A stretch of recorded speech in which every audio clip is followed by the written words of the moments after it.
You have successfully activated the wilderness survival system. Ding. Congratulations, host, you have received a fishing rod. Ding. Congratulations, host, you have received a seawater purifier. Where's this? Can everyone see what I'm saying? Wasn't I still in the air? How did I suddenly end up in this ghostly place? What is this chat box? Huh, I can even trade. I just want to survive on welfare. Chapter 1 starts with a fishing rod. Where is this? Feng Yi held his head, looking quite uncomfortable, his vision still a bit blurry. But he could clearly feel a gust of salty wind continuously hitting him. After a while, Feng Yi's awareness gradually became clearer. He looked down at his feet, which were on pure white sand, and in front of him was an endless ocean.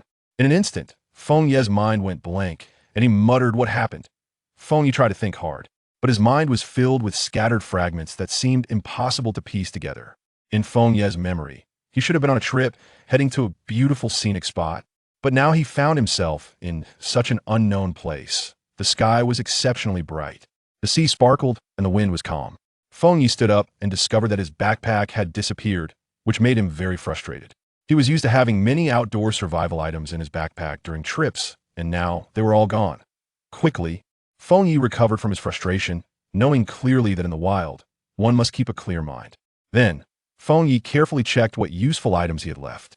When he touched his pant leg, his expression turned very happy. It seems that heaven still favors me. A smile spread across Feng Yi's face. Feng Yi counted the items on him. Aside from some scattered coins, he had a pack of unopened cigarettes, and a lighter had been soaked in seawater, leaving him unsure if it would still work. However, Feng Yi was relieved that the flint had not been lost, which undoubtedly provided him with a strong calming effect. Feng Yi's supplies included coins, cigarettes, a seawater-soaked lighter, flint, and most importantly, a dagger on his pant leg. Soon, Feng Yi knew what he needed to do. First, find a shelter, a water source, food, and fire. Finding shelter was not too difficult for Feng Yi, that he had flint for fire, so he wasn't too worried about that. The only concern was the water source. Feng Yi made a simple assumption. If this was a deserted island surrounded by the sea, then water sources would be scarce. Fortunately, there were plenty of coconut trees around, which could temporarily meet his water needs. Food was also very scarce right now. Feng Yi knew he needed at least 2,000 calories a day, and coconuts provide around 200 calories per 100 grams, which was hardly enough on their own. With the ocean surrounding him, perhaps he could find food there. Behind Feng Yi was a dense primeval forest, which he did not plan to enter for now, as he had no idea what kind of wild beasts might be inside. Suddenly, Feng Yi felt a wave of dizziness and then collapsed. When Feng Yi woke up again, he felt a sharp pain in his head, and he couldn't understand the sudden dizziness. Aside from the headache, he felt no discomfort elsewhere in his body. Ding! Successfully bound to the host with this system. Feng Yi was dumbfounded. The voice in his head left him somewhat at a loss. Why was such a dramatic thing happening to him? Feng Yi awkwardly said, Can you hear me? Host, do you have any instructions? I can hear you. Feng Yi gently slapped his face, confirming it repeatedly before slowly accepting reality. This was not a dream, it was real. System, what is your function? Feng Yi asked cautiously. Ding. Does the host wish to claim the novice gift pack? A mechanical voice appeared in Feng Yi's mind. Feng Yi was stunned for a second and then said claim. He was very curious about what this system could provide him. Novice gift pack successfully claimed. 1 fishing rod. A fishing rod? Feng Yi found it hard to believe.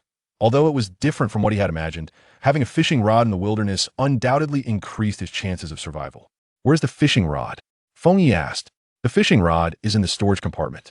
The host just needs to use their thoughts to take it out. Does the host wish to take out the fishing rod? Take it out. Feng Yi was very curious about what kind of fishing rod it would be. It couldn't be too bad. After all, this system had exceeded his expectations. When the fishing rod appeared before Feng Yi, he was completely dumbfounded. The gap between imagination and reality was too great. This fishing rod. Feng, you didn't even want to comment on this fishing rod. It was very simple, a rod made of an unknown material, with a thin line and a seemingly tattered hook. System, are you sure this is the fishing rod? Feng Yi questioned. Host, this is the fishing rod. Please do not question the items provided by this system. The mechanical voice echoed again. Fine, it's better than nothing.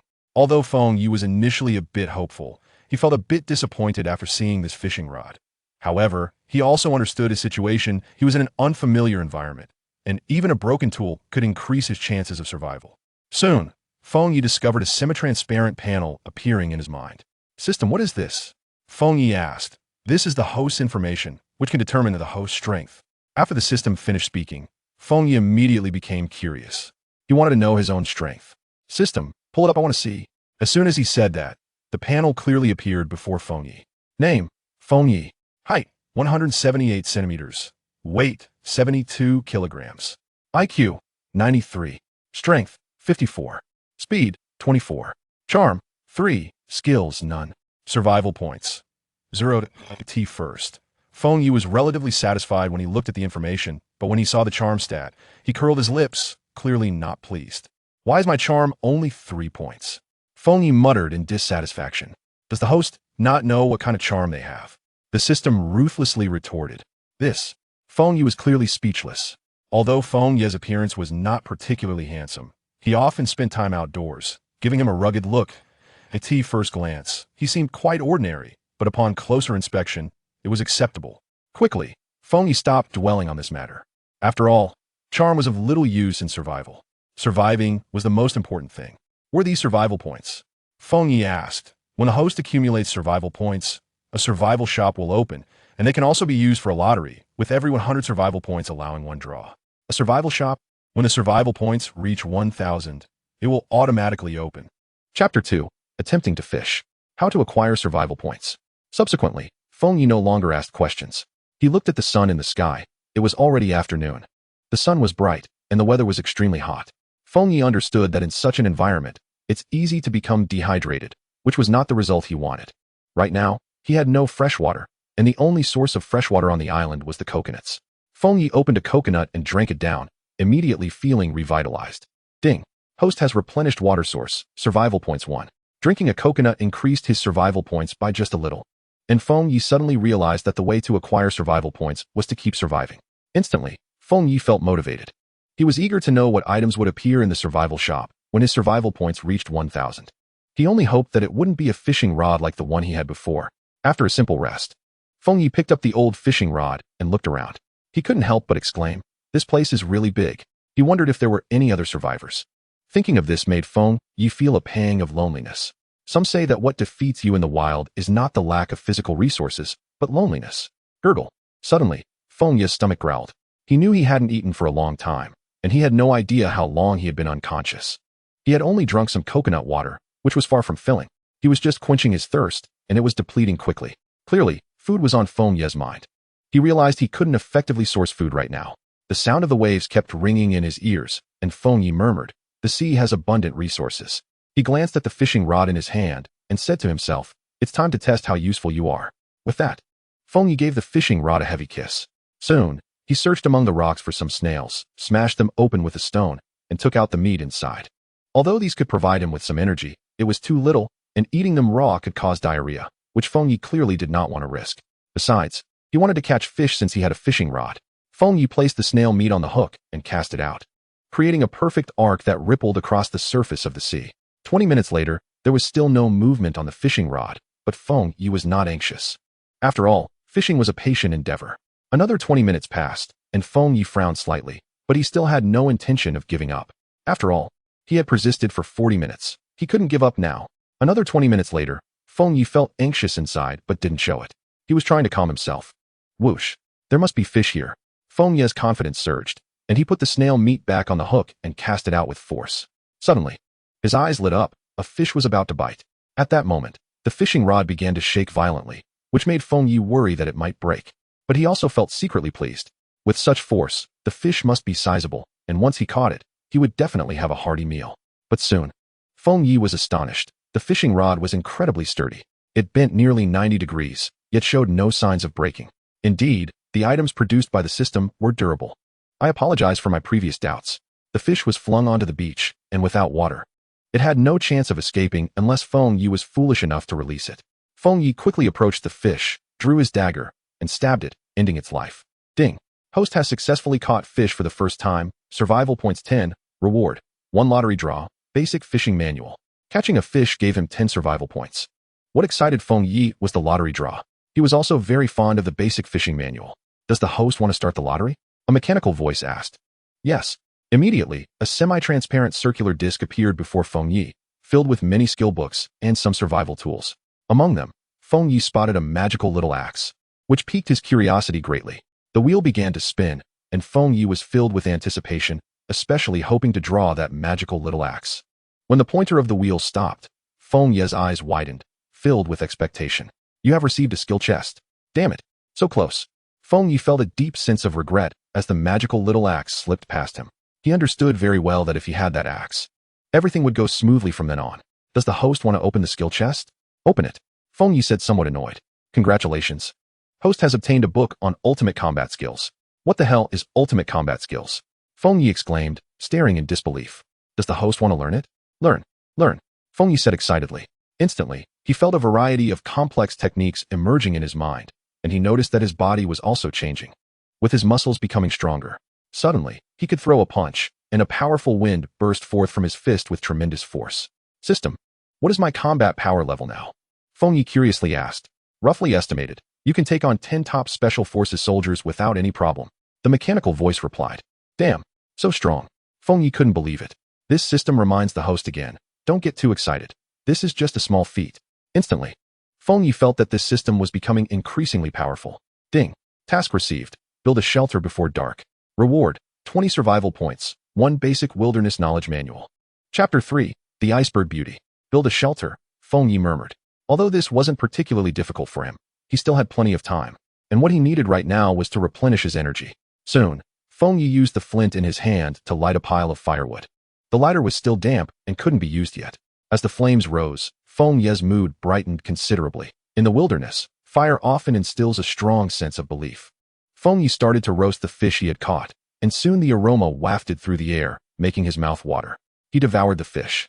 Although it lacked many seasonings, being able to eat such delicious food in this environment made Feng Yi feel very satisfied. After a while, he finished eating the fish. And then he realized it was time to build a shelter. Otherwise, he wouldn't be able to complete the task given by the system. Feng Yi thought briefly and decided to build a simple shelter for now, without straying too far from the beach. However, it couldn't be too close either. If the tide came in, his shelter would be submerged. In fact, Feng Yi understood that building a shelter by the sea was not a clear choice. But it allowed him to see clearly what was happening on the water. If a rescue team arrived, he would be able to spot them immediately and receive help in the first instance. Feng Yi looked around and ultimately chose a spot next to a massive rock. Using this rock would block a lot of the sea wind's erosion. Feng Yi gathered many sticks from around the area, then used his dagger to strip the bark, eventually twisting it into ropes to secure the sticks. In no time, a simple framework was constructed without using up a lot of his strength. Next, Feng Yi found some large banana leaves and arranged them, completing a simple shelter. Feng Yi was very satisfied with the shelter he built. After all, constructing one in such a limited time was no easy feat. Ding. Congratulations, host, on completing the construction of the shelter. Reward, 20 survival points. 1 book of basic wilderness knowledge. Current survival points, 30. Do you want to use the basic wilderness knowledge? Yes. Feng Yi didn't hesitate. This was exactly the knowledge he needed right now. System, are there any tasks available? Feng Yi asked. After all, the rewards for the tasks given by the system were very generous. Currently, there are no tasks. Feng Yi was very clear in his mind that once night fell, he wouldn't be able to take any action since he knew nothing about this place. He then decided to spend an hour exploring the surroundings to see if there were any other resources. During his exploration, Feng Yi collected a large amount of dry firewood and a flammable material. He arranged 3 wooden sticks in a cross pattern, placing it not far from his shelter, filling it with plenty of flammable material. He then covered it with fresh banana leaves. Feng Yi did this so that if he saw a boat passing by on the sea, he could ignite it without hesitation. And the fresh banana leaves would prevent the flames from burning out quickly, creating a lot of smoke. After finishing this, Feng Yi opened a coconut to replenish his water supply and then began exploring the island. Feng Yi discovered that the horizon of this island was extremely long, with no end in sight, which made him frown. It seemed to be larger than he had imagined. In the meantime, Feng Yi collected some water bottles that were floating on the shore. He gathered these bottles to collect freshwater resources. After all, to survive long-term here, freshwater was essential. And with these bottles, Feng Yi could also distill some water. Although the process was a bit cumbersome, it was better than having nothing. While coconuts could replace freshwater, drinking them for a long time could cause stomach pain and diarrhea. In the wilderness, one must always maintain their health. Once diarrhea occurs, it could lead to severe dehydration. At that moment, Feng Yi vaguely saw a shadow lying on the beach. A human? Feng Yi immediately thought. Without much hesitation, he ran over. The closer he got, the more he realized he was right. It was a person, and it appeared to be a woman.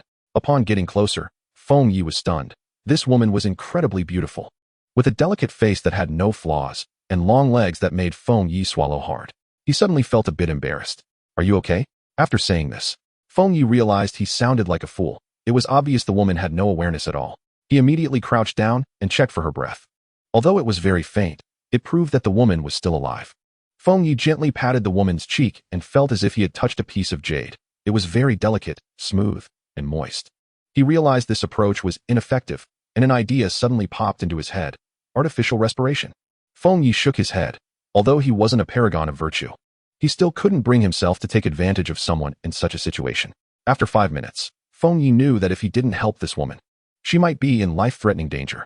Just to clarify, I'm only helping you out of necessity, Feng Yi said awkwardly. He then leaned down, looking at the woman's alluring lips, which made Feng Yi's heart race. He quickly suppressed his urge, and just as he was about to touch her lips, the woman suddenly opened her eyes wide, staring at Feng Yi, who was so close.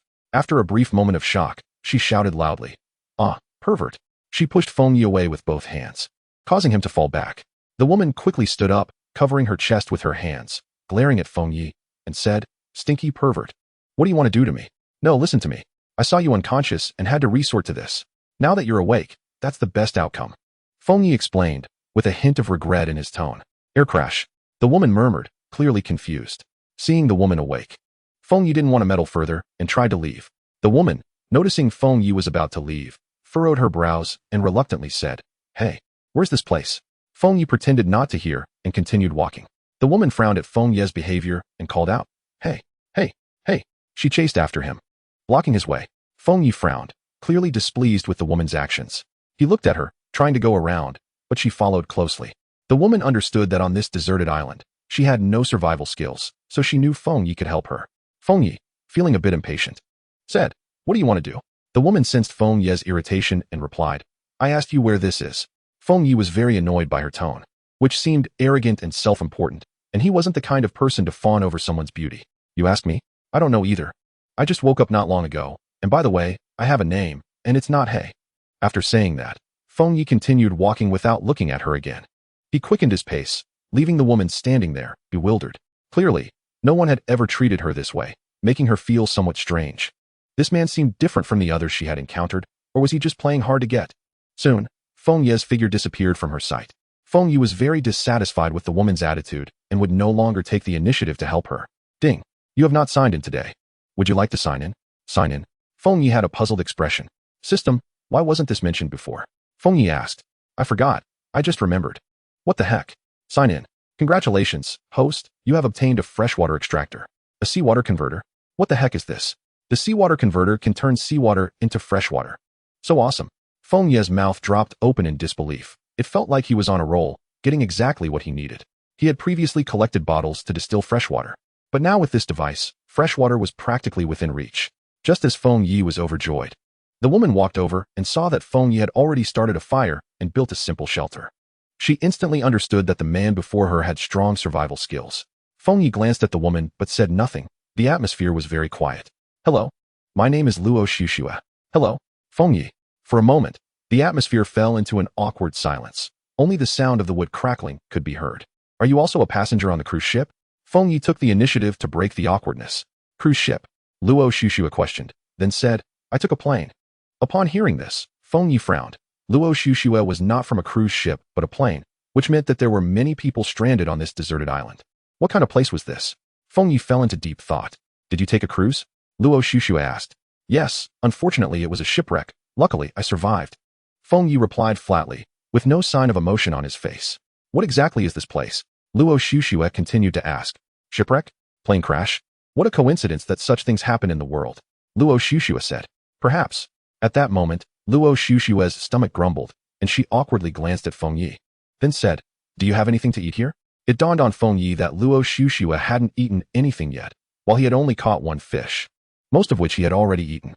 Feng Yi shyly took out the leftover fish and said, "This is the fish I had left over before." Before Feng Yi could finish speaking, Luo Xuxue directly took it, clearly not caring much. Luo Xuxue understood that this was not the time to be picky. Having food was already quite good. "Thank you," Luo Xuxue said softly. This was her first time eating someone else's leftovers. No need to be polite. As long as you don't mind. Feng Yi didn't expect Luo Xuxue to act this way. and for a moment, her impression of Luo Su Shui changed significantly. Soon, Luo Su Shui finished the fish, but it was clearly not enough to fill her up since there wasn't much fish. By this time, the sky had completely darkened. Under these circumstances, it was obviously impossible to go out and look for food. The darkness severely limited their movements. Quickly, Feng Yi took out a coconut and handed it over, saying, "Let's think of a way tomorrow." Luo Su Shui didn't refuse. After all, she was very thirsty. She took the coconut and drank deeply. At that moment, Luo Su Shui felt that the coconut water was exceptionally delicious. She had drunk a lot of coconut water before, but this one was undoubtedly the best. Watching Luo Su Shui finish the coconut water, Feng Yi said, "It's getting late. I need to rest." Clearly, resting was quite awkward at this moment. Feng Yi hadn't expected to encounter Luo Su Shui, and the shelter she built wasn't very big. Barely enough for 2 people to lie down. At this time, the wind on the beach was getting colder, and looking at the sky, there were no stars. It had become overcast. "How about we squeeze together?" Feng Yi suggested first, since Luo Su Shui was a girl and might feel shy.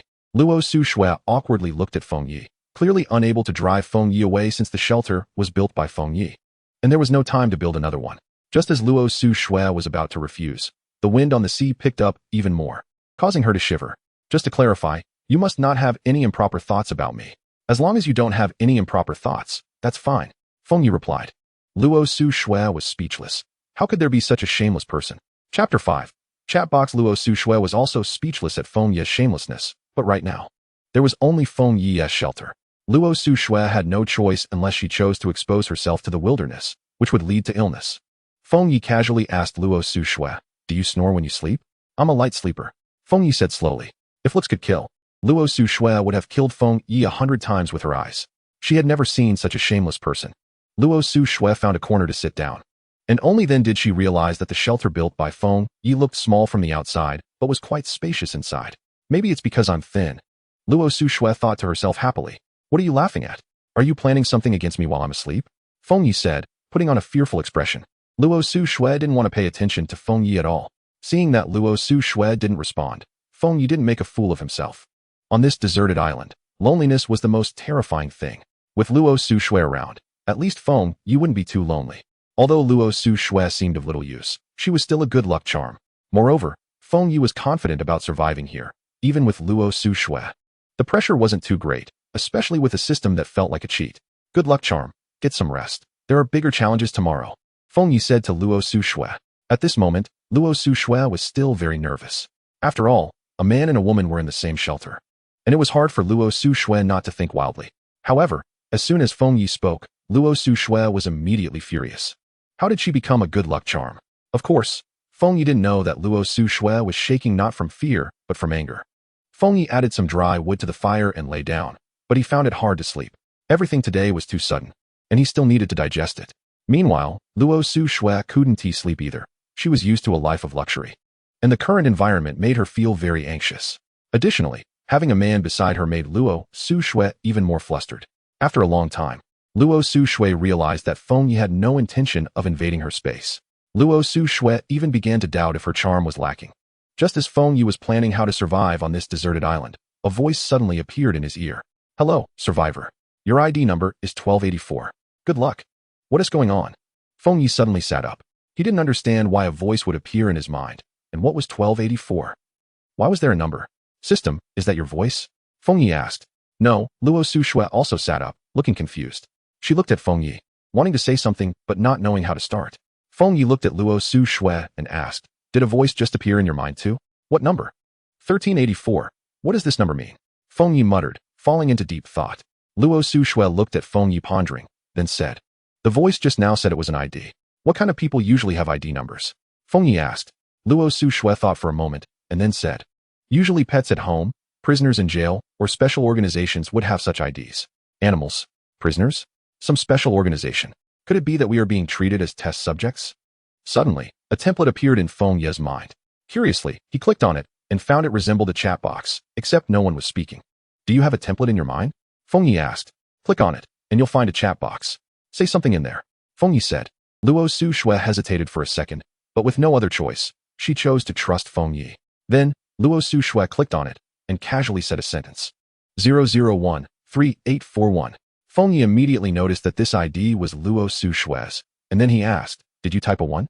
"Yes." It seems this is a tool for chatting. Feng Yi said. A chatting tool. Say something in there. Let me see. Luo Su Shui said curiously. Okay. After that, Feng Yi typed, is there anyone else? 001284. Is anyone there? I see you. Is this you, 1284? Luo Su Shui said. Yes. Is it just the two of us here? Feng Yi frowned and asked. It shouldn't be. If the number is based on the number of people, there should be at least 1384 people here. Maybe even more, Luo Su Shui said. Exactly. You are right. Maybe many people haven't discovered this yet. 001567. Damn, who are you? How did you get me to this damn place? Someone else spoke up. I see that, Luo Su Shui said. 000087. Who the hell are you? 091789. Where is this? A deserted island? 000001. Hello everyone. I am number 1. You can call me the leader from now on. 34982 leader my ass. Who are you? Stop pretending. Before long, the person with ID number 1 was bombarded by many people. At that moment, a person with ID number 100000 said, Everyone, is there anyone with a number after mine? This message caught Feng Ye's attention, as so far, no one had a lower number. Suddenly, everyone fell silent, and then many shouted, Wow, brother, number 100000. You must be the last one, right? 100,000. Feng Yi muttered to himself. Chapter 6. The magical little axe. He never expected there would be 100,000. Luo Shueshue couldn't help but feel a bit emotional. I was thinking, since there are 100,000 people here, why haven't we encountered any of them? We just met, didn't we? Luo Shueshue said. We were just an accident. Feng Yi replied. Accident? What kind of accident? Clearly, running into me is your luck. Luo Shueshue said proudly. Yes. It's my luck, mascot. When Luo Shueshue heard Feng Yi call her a mascot, she instantly got angry. You're the mascot, Luo Shueshue said angrily. At that moment, Feng Yi was typing inside. Everyone, how did you get here? A big man replied. Bro, don't even mention it. I was just sleeping. Suddenly I had to pee. Woke up and found myself here. Can you believe it? Surprise. Sharp pepper. Bro, that's something. I was in a plane crash. These people seemed so bizarre after arriving here. Luo Shueshue was clearly shocked. She thought she was unlucky enough, but it seemed she wasn't the most unfortunate one here. Some people arrived without even knowing how, without any process. Hey everyone, have you eaten? A drunkard asked. Bro, I suggest you order takeout, deserted island takeout. The big man replied. Bro, that's a good idea. I wonder if there's deserted island takeout. Are you delivering it? The drunkard responded. What are you thinking? I'll fly over. Do you have a phone to order? The big man said. Thanks for the reminder. I checked my pocket and found it was empty. Looks like I can't order takeout. Luo Shueshue watched these people joke around and couldn't help but feel a headache coming on. She also admired this group. Their mindset was really good, having the mood to joke around here. This matter didn't seem so simple. Everyone had different ways to get here. What was the purpose of choosing us? Feng Yi couldn't understand it all. Indeed, but their mindset is really good. Luo Shueshue said with a smile. Ding. Host. Would you like to sign in today? Sign in. Ding. Congratulations, the host has obtained a magical little axe. What the heck is a magical little axe? Feng Yi had never understood why the system gave such nonsensical items. So far, the only resource that seemed normal was the seawater purifier. As for the fishing rod from before, if Feng Yi hadn't tested it himself, he probably would have blacklisted it. Host. Please do not doubt the items provided by this system. They are all of high quality. Feng Yi took out the magical little axe, which was indeed small and covered in rust, making his face darken. Where did this axe come from? Luo Shueshue looked at the axe Feng Yi pulled out, her face full of question marks. Are you sure this axe can be used? Luo Shueshue looked at the axe with deep suspicion, seeing the mottled rust and clear wormholes on the handle. Don't doubt my axe, Feng Yi said, although Feng Yi wasn't sure if the axe could be used. The previous fishing rod was a good example. Things here are really strange, a shabby fishing rod, and now another shabby axe appears. Luo Shueshue mocked without mercy, but Feng Yi could only listen and had no way to refute. After all, his items looked unreliable. Tomorrow you'll know how powerful my items are, Feng Yi said firmly. He was very confident about the fishing rod. Hope so. It's already midnight. I'm going to sleep. Luo Shueshue yawned. Clearly, today had made her very tired. And the previous group had eased her tension quite a bit. You sleep first. I'm going out for a smoke, Feng Yi said as he walked out of the shelter. He still had half a pack of cigarettes left. Feng Yi lit one and then opened the chat box. The group was still conversing inside. But this was normal. After all, most people in the city usually sleep after midnight. Each person was practically a night owl. Some even seemed a bit excited. Clearly not taking the dangers of the deserted island seriously. Feng Yi watched them chat without any useful information and soon finished his cigarette. He closed the chat box and added some dry kindling. Ignoring everything, he lay down directly, and soon the faint sound of snoring could be heard. Feng Yi was also very tired that day. He built the shelter and searched for food, having hardly rested, so he fell asleep quickly. Luo Shueshua heard Feng Ye's faint snoring and couldn't help but curse inwardly. What a pig. However, this also made Luo Shueshua feel more at ease. Earlier, she pretended to sleep to see what kind of person this man was. Clearly, she was very satisfied with Feng Ye's character, and gradually, Luo Shueshua also fell asleep. The next morning, Feng Ye gradually woke up, noticing it was a bit hard to breathe. When he opened his eyes, he found Luo Shueshua hugging him like an octopus. Feng Ye was clearly a bit confused. At that moment, he noticed Luo Shueshua's eyelashes fluttered, clearly about to wake up. Feng Ye knew that once that happened, it would be hard to explain. He immediately pretended to sleep. Luo Shueshua gradually opened her eyes. At first, she felt a chill, but gradually, she felt warmth. So, she had slept very comfortably that night. The moment Luo Shueshua opened her eyes, she realized she was in the embrace of this smelly man. Ah! Luo Shueshua screamed, kicking Feng Ye. Of course, Feng Ye had already reacted but couldn't dodge too obviously. What are you shouting so early in the morning for? Feng Ye mumbled. And then seeing Luo Shueshua in his arms, he pushed her away. What did you do to me yesterday? Feng Ye said in shock. You still have the face to ask. I didn't expect you to be this kind of person. You look like a righteous gentleman, but you're actually a hypocritical scoundrel. Hey, can you see clearly? This is my spot. If anyone is trying to scheme, it's you scheming against me. At this moment, Luo Shueshua realized she was indeed in Feng Ye's spot, and she must have taken the initiative yesterday, but Luo Shueshua would never admit it. Admitting it would mean losing. What if you carried me over? Anyway, I don't care. You're just a shameless stinky rogue. Feng Ye couldn't help but twitch his mouth. Indeed, being unreasonable is a woman's trait. Chapter 7, Supply Box. You're treating me to today's meal as an apology. Feng Ye was speechless. If you want a freeload, just say so, and yet you act so righteous. Feng Ye first opened the chat box and found that there were fewer people talking inside. It seemed no one had woken up yet. After all, sleeping late and waking up early was the daily routine for most people, and they hadn't adapted yet. Feng Ye closed the chat box and took the fishing rod. As he was about to step out, Luo Shueshua said, You don't really think you're going to fish with that rod, do you? Luo Shueshua looked at him with a puzzled expression. Clearly, she didn't believe that the fishing rod in Feng Ye's hand could catch any fish. Why not believe me? How about we make a bet? Feng Ye said with a mischievous smile. Seeing Feng Ye's expression, Luo Shueshua clearly sensed he was up to no good and replied, Forget it.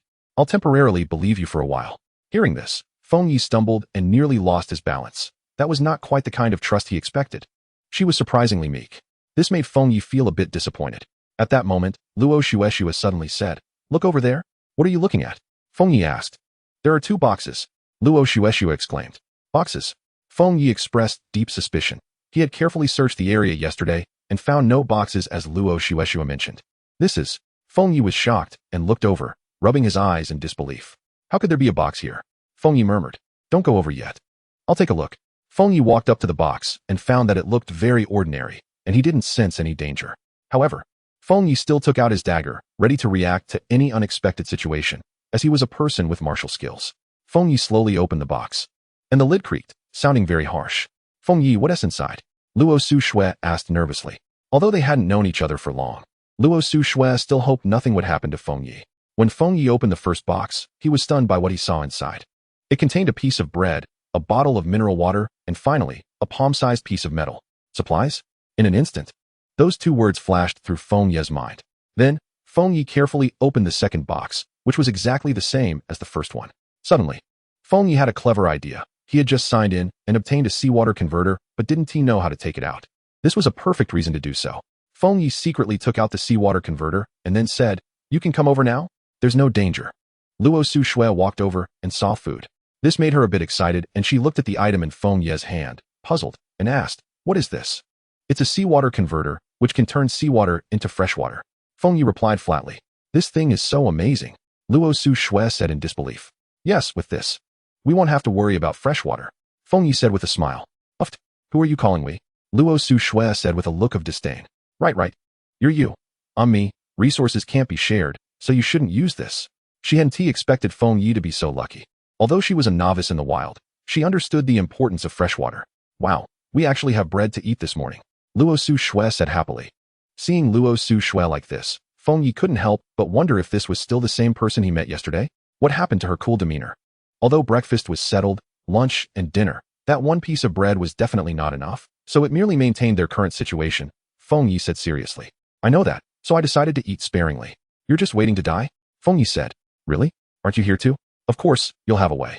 If you don't, I guess I'll just have to eat bread. Luo Su Shui said, a bit aggrieved. This is a bit different. Is she a devil? Why does she have two faces? Why is her personality changing? Feng Yi thought to himself. Feng Yi didn't speak, but quietly opened the chat box, wanting to know if they were the only ones who found this box.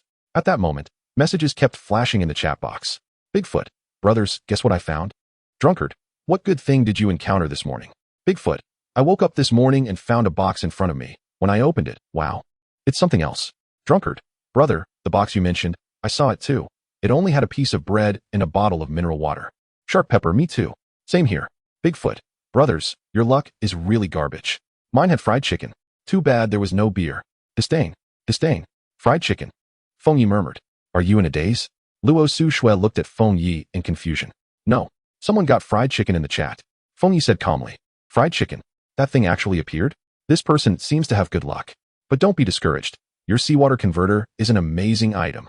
Feng Yi actually wanted to say that he was pretty much the same as them, the only difference being a palm-sized piece of metal. And the seawater converter was given by the system. Of course, Feng Yi wouldn't say that. After all, having a system was still a big deal. Feng Yi, look. Someone got gasoline. Luo Su Shui said in shock. Gasoline? What use is that? You can't eat it or drink it. It seems completely useless. Feng Yi said. That seems to be the case, but for now, gasoline is just a waste. Luo Su Shui said. Maybe this thing will be a scarce item in the future. Feng Yi said with a smile. Alright, I'm going fishing now. If you feel like you have nothing to do, go check by the sea or collect some firewood. Chapter 8. The things caught while fishing aren't quite right. Although Luo Su Shui didn't like Feng Yi's arrangement, it was clear that Feng Yi had more experience on the deserted island. I'll go collect firewood first, Luo Su Shui said, pouting. Feng Yi glanced at Luo Su Shui and said nothing, taking his fishing rod towards the shoreline. I hope today's luck is a bit better. Feng Yi was feeling a bit anxious. Although he had knowledge of fishing, it was only at a beginner level. Furthermore, his survival points were not high. After eating some food in the morning, he gained 20 points, now having 50 points. He was still far from the 1,000 points needed for survival. And the road ahead was long. System, don't you have any tasks today? Feng Yi asked hopefully. Having tasks meant he could earn survival points and various rewards. No, I don't want to release any tasks for now. Hearing this, Feng Yi couldn't help but take a deep breath. The system was being so proud. If you don't release tasks, how am I supposed to earn rewards? Of course, Feng Yi didn't say this out loud. He silently cursed the system several times in his heart. Warning, host, do not insult this system. Failure to comply will result in immediate deletion. A cold voice appeared, causing Feng Yi to shiver. You can hear that? Feng Yi asked curiously. Naturally, I can hear any insults directed at this system. Sigh. Survival is not easy. System, give me some tasks. I'm about to eat dirt. Feng Yi said pitifully. Not for now. The system coldly rejected Feng Yi's request. Open the panel. Name, Feng Yi. Height, 178. Weight, 715. IQ, 93. Strength, 54. Speed, 24. Stamina, 44. Charm, 3. Skills, beginner fishing, ultimate fighting technique, beginner wilderness knowledge. Survival points, 50 points. Feng Yi noticed he had gained one more stamina point, but 3 skills were gone, with the one he was most satisfied with being the ultimate fighting technique. But looking at his 50 survival points, Feng Yi felt a bit miserable. 50 points couldn't do much, and even the lottery required 100 points each time. Furthermore, his weight had decreased a bit. Feng Yi understood that the food he had obtained was still insufficient. Today, he not only needed to gather food for 2 people, but also had to build a shelter since it was a bit cramped for 2 people. Especially since Luo Su Shui had crawled on top of him yesterday, which made Feng Yi even more determined to build a shelter. Feng Yi found a spot he thought was good and cast the fishing hook out. At this moment, the sea surface was calm, with not a ripple in sight, and the gentle sea breeze felt very comfortable against his body. Just as Feng Yi was enjoying the moment, suddenly the fishing rod became heavy. Is today's luck this good? Feng Yi couldn't believe it. Yesterday had been quite difficult. With high hopes, he reeled in the line and found it was extremely heavy. It must be a big fish, Feng Yi muttered. After reeling in the fishing rod, Feng Yi was stunned. It was not a fish at all, but a box wrapped in plastic. Where are the fish? Congratulations, host, you've caught supplies, survival value 10, current 60. Feng Yi stared at the box for a full minute, then cautiously tore open the plastic. Feng Yi had his own plans for this plastic. When he built the shelter later, it could be used as a waterproof roof, which would be very effective. After opening the box, Feng Yi was even more dumbfounded. It was filled with packs of cigarettes, and there were a variety of them, more than 100 in total. The amount of plastic he had removed wasn't much. Only 2 meters long and 18 meters wide, but it was better than nothing. System, How could I catch cigarettes? Feng Yi asked. Host, don't be surprised. The ocean is rich in resources. Cigarettes are just a trivial matter. Feng Yi couldn't help but feel that this fishing rod might catch even more outrageous things. However, the fact that catching something increased his survival value was still quite good. Feng Yi cast the fishing hook out again, drawing a perfect arc in the air. Within 10 minutes, the fishing rod showed signs of movement, and Feng Yi immediately pulled it up. When the item surfaced, Feng Yi found that it still wasn't a fish. Ding! Congratulations, host, you've caught supplies, survival value 10, current survival value 70. Feng Yi saw a familiar box and felt a jolt in his heart. Could it be more cigarettes? He carefully opened it. After all, the plastic was still very useful. Upon opening the box, there was no suspense. It was still cigarettes. Feng Yi's mouth twitched. How long would he have to smoke these 2 boxes? Without resting, Feng Yi continued to cast the hook, encouraging himself. This time it must be fish. Half an hour later, the fishing rod showed movement again, and Feng Yi yanked it without any hesitation. When it surfaced, he found what seemed to be a wheel. What the hell is this? Ding! Congratulations, host, you've obtained supplies, survival value 10, current 80. When he got ashore, Feng Yi looked around and found that this thing was quite new, probably 90 new. He actually managed to catch a tricycle. Now I can be considered part of the vehicle tribe. Feng Yi smacked his lips, very satisfied with the tricycle. Looking at Luo Xuexiue's long legs, he wondered how she would manage to pedal this tricycle. After looking for a while, he placed the 2 boxes of cigarettes he had caught into the tricycle. He couldn't help but exclaim, "It's good to have a vehicle." Subsequently, Feng Yi fished for 2 hours, and the lines on his face grew more and more. In 2 hours, he managed to catch 4 hooks, adding 40 survival points, now totaling 120 points. He pulled up 2 more boxes of cigarettes, a set of carpenter tools, and finally, a box of small umbrellas. He really didn't know who would use this. This made Feng Yi doubt whether this place was any good. At this moment, Feng Yi didn't even want to fantasize about catching fish. Soon, Feng Yi noticed something was off. This time the feeling was different from before, as if something was putting up a fight against him. Could it be a fish? Feng Yi couldn't even imagine that after struggling for nearly 3 hours, he finally hooked something. When the fishing rod came up, Feng Yi almost cried from the emotion. This time, he actually caught 2 fish, which moved him greatly. Ding! Congratulations, host, double catch, survival value 20, current 140 points. Each of these 2 fish weighed over 3 pounds, enough for the 2 of them to eat for lunch. Considering the weather on the island made it hard to preserve fish. Chapter 9. These legs won't get tiring after 3 years. Back at the shelter, Luo Xuexiue was still resting nearby, her body covered in beads of sweat, looking particularly enticing. Feng Yi couldn't help but swallow. Those legs won't get tiring after 3 years. Of course, Feng Yi could only think this in his heart. Hey, beauty, have you gathered enough firewood? Feng Yi shouted from a distance. Hearing this, Luo Xuexiue felt a bit embarrassed. She hadn't gathered much firewood, just a few dry twigs. When Feng Yi walked closer and saw, he immediately understood that Luo Xuexiue had collected very little firewood. Well, it's enough for one use, Feng Yi said with a smile. Hearing Feng Yi say this, Luo Xuexiue felt a bit touched and had a slight change of opinion about him. I guess that's all you can do. Saying this, Feng Yi couldn't help but shake his head. Initially, Luo Xuexiue felt a bit touched, but soon her remaining good feelings towards Feng Yi completely evaporated. Look at my haul.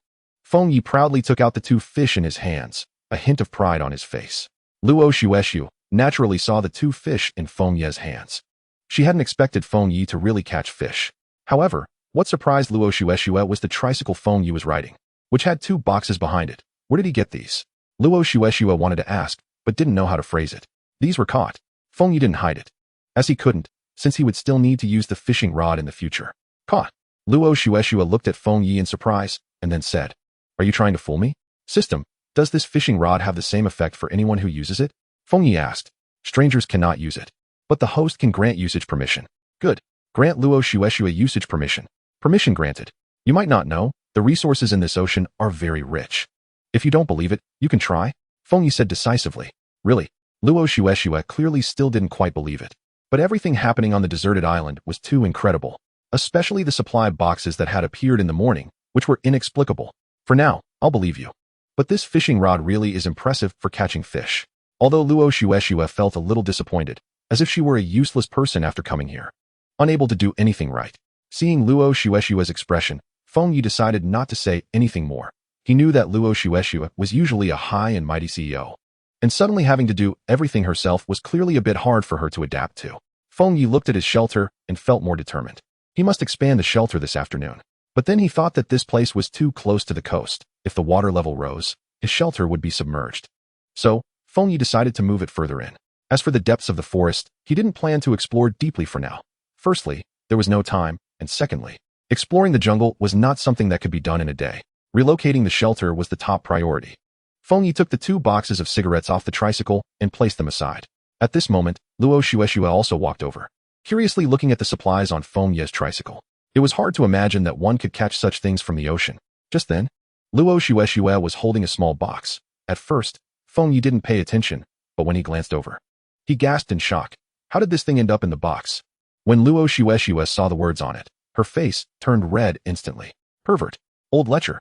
Saying this, Luo Xuexue threw the small umbrella in her hand away. Wait, let me explain. Feng Yi suddenly felt like he couldn't articulate himself. How could I have forgotten this thing? Feng Yi picked up the small umbrella and awkwardly walked over to Luo Xuexue, who at this moment had a frosty expression. Looking unapproachable, the atmosphere became awkward. Actually, this is an accident. Feng Yi broke the silence. Let me give you a brief introduction. This small umbrella is made of rubber. If you're outdoors without any water collection tools, it can be used as a water collection tool, although it will have a rubber smell. Although it sounded strange at first, Luo Xuexue had to admit that Feng Yi made sense. At this moment, Feng Yi noticed Luo Xuexue's long hair, which was slightly disheveled. Feng Yi immediately opened the packaging of the small umbrella, causing Luo Xuexue to panic inside. What is he going to do? Is he going to be forceful? No one can save me now. Is he trying to take advantage of me? While Luo Xue was lost in thought, Feng Yi handed her what looked like a rubber band. Your hair is all over the place. You can use this for now, Feng Yi said.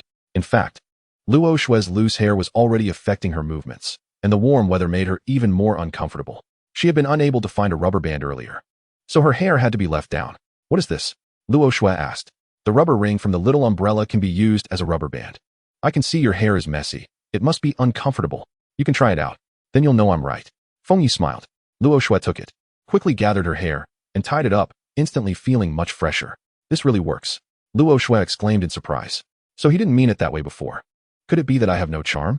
Luo Xue silently thought. In fact, this thing has many uses. For example, if she gets a wound, it can be used to wrap it up to prevent infection. Of course, she didn't need it now, but it could be useful in the future. After all, in the wilderness, even a small wound could pose a deadly risk. Chapter 10. This can be traded. Feng Yi admired himself at this moment. If it weren't for his wilderness knowledge, he might still be in an awkward situation. He also gave himself a thumbs up for his resourcefulness. Give me the rest, Luo Xue said, her tone softening. Huh. Now it was Feng Yi's turn to be shocked. What do you mean? It's not safe with you. It's better with me. To avoid any bad intentions, Luo Xue glared at Feng Yi and took the remaining little umbrella from his hand, secretly hiding it away, leaving Feng Yi standing there dumbfounded. He didn't expect this kind of operation. What are you still doing? The fish doesn't need processing, Luo Xue said irritably, although her tone was not as harsh. It was clear that the previous little umbrella incident had left a slight knot in her heart. All right. Feng Yi wiped the cold sweat off his forehead, silently deciding to avoid provoking Luo Xue in the future. Otherwise, he wouldn't even know how he would die. However, as he looked at Luo Xue's legs, he couldn't help but wonder what it would feel like to ride a tricycle. What are you looking at? Luo Xue noticed Feng Yi's gaze seemed a bit off. Looking at your legs, Feng Yi said instinctively. Huh, pervert. Luo Xue quickly walked away. Feng Yi didn't know why he said that. It was completely instinctive, and he didn't dare linger, so he started to process the fish, as they still needed to change locations soon. Watching Feng Yi walk away, Luo Xue thought, my charm really hasn't decreased. After Feng Yi finished processing the fish, he sat by the campfire to roast it. And soon a delicious aroma began to waft through the air. The only downside was the lack of seasoning. Dinner's ready, Feng Yi announced. Luo Xue walked over. Her expression obviously not very good. Feng Yi didn't dare to speak. After all, he had just revealed his thoughts. He simply handed over the fish. And Luo Xue showed no politeness. The day before, Luo Xue had eaten a bit of fish and a piece of bread in the morning, and she was already starving. If it weren't for the little umbrella incident earlier, she would have probably eaten something sooner. Luo Xue held the fish in her hand, gently blowing on it. Looking very cute, completely different from her usually cold demeanor. Feng Yi stole a glance at her. Luo Xue made a satisfied sound as she bit into the fish. How is it? Feng Yi asked. It's okay. Keep working at it, Luo Xue replied. Feng Yi pouted. She was clearly enjoying it, but acted so disdainful, typical woman. Feng Yi quickly finished a fish, sat to the side, and lit a cigarette. He wasn't worried about the lack of cigarettes at all. When Luo Xue smelled the cigarette smoke, she frowned slightly. Although she didn't mind smokers, she wasn't quite used to the smell. Seeing Luo Xue frown, Feng Yi consciously moved aside and opened the chat box, wanting to know how everyone else was doing.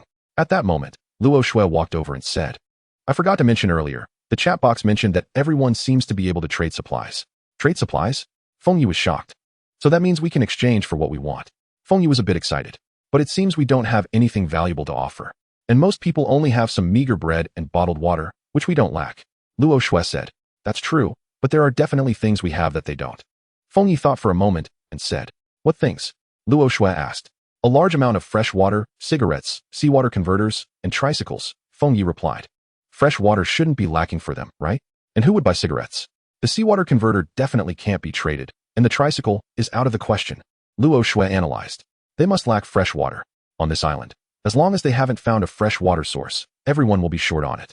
If it weren't for our seawater converter, we would also be lacking fresh water.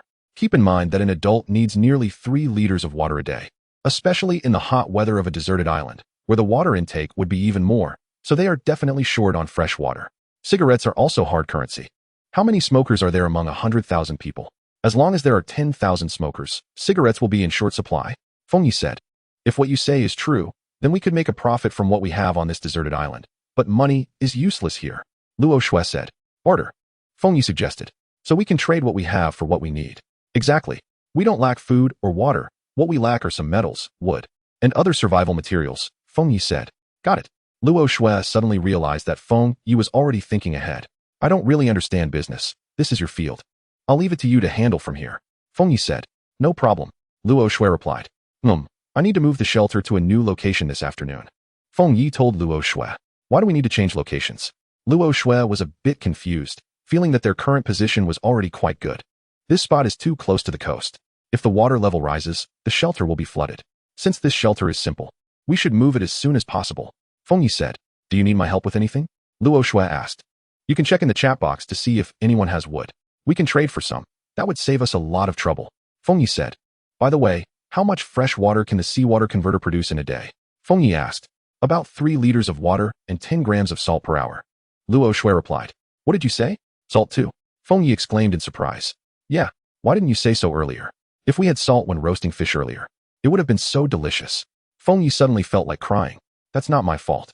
If it weren't for that earlier incident, how could I forget? Luo Shui said irritably. How much fresh water do we have now? Feng Yi asked. We don't have any storage tools. So there's not much fresh water, around 4 liters, but we have about 40 grams of salt, Luo Shui said. Fresh water can't be traded for now. But we can trade 10 grams of salt, Feng Yi said. What should we ask for? I know nothing about construction, Luo Shui said. 5 grams of salt for 1 piece of wood or metal, Feng Yi suggested. Isn't 5 grams for 1 piece a bit too expensive? Luo Shui questioned. Not at all. After all, rarity increases value.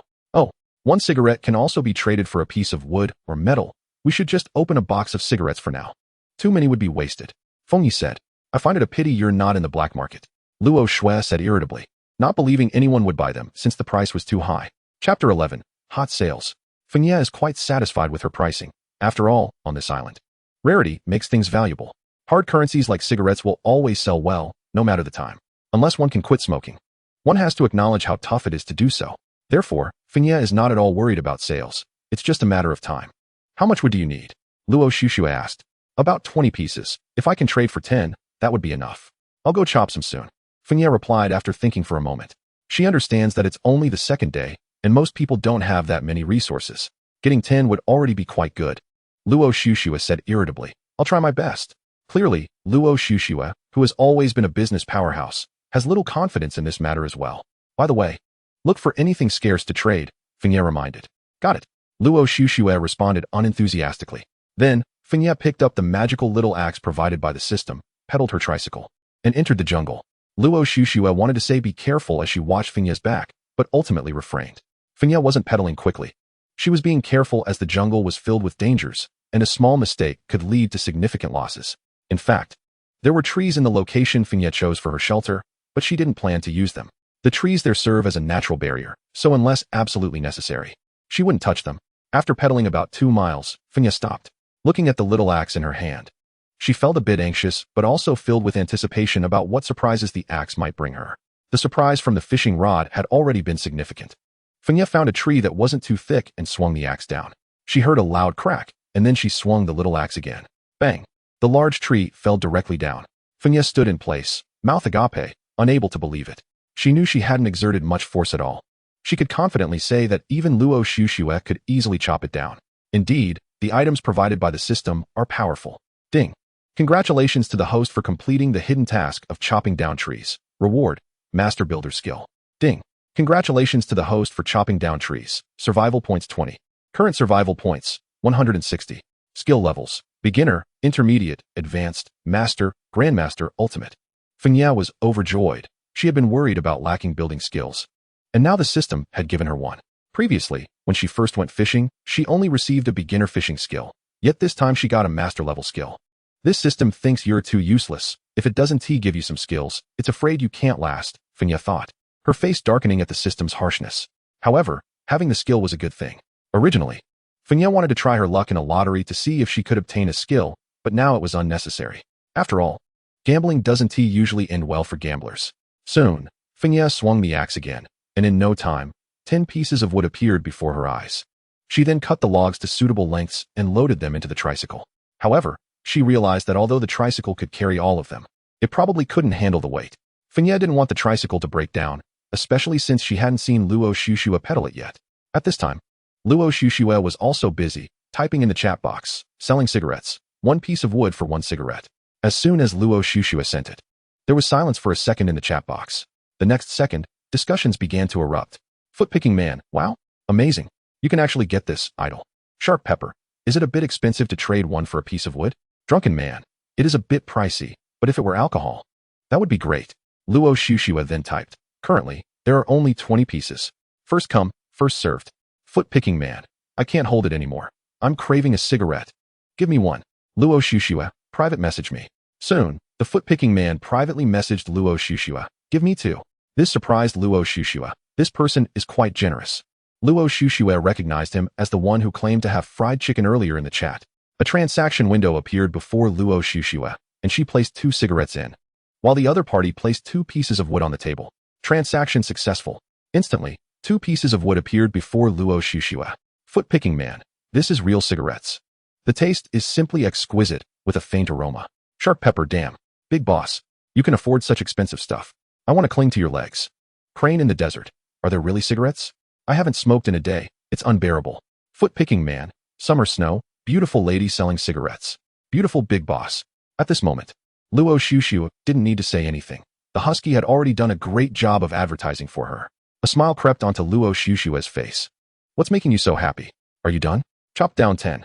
What? 10? That fast? Luo Xuxue clearly didn't believe that Fengya could be that quick. However, when she saw the logs Fengya had prepared at the campsite, she knew she couldn't view Fengya as an ordinary person. How did you do? Fengya asked. I've managed to gather 2 pieces. Luo Xuxue replied. Not bad. You've actually got 2 pieces. At this moment, Luo Xuxue noticed someone had privately messaged her. Business incoming. Fengya noticed Luo Xuxue's expression and momentarily lost focus.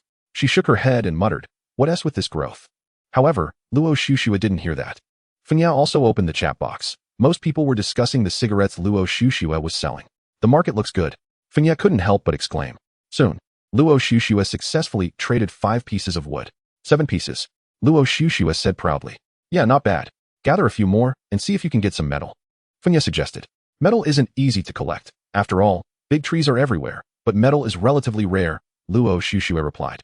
2 pieces of wood or 5 grams of salt for metal. Okay, I'll give it a try.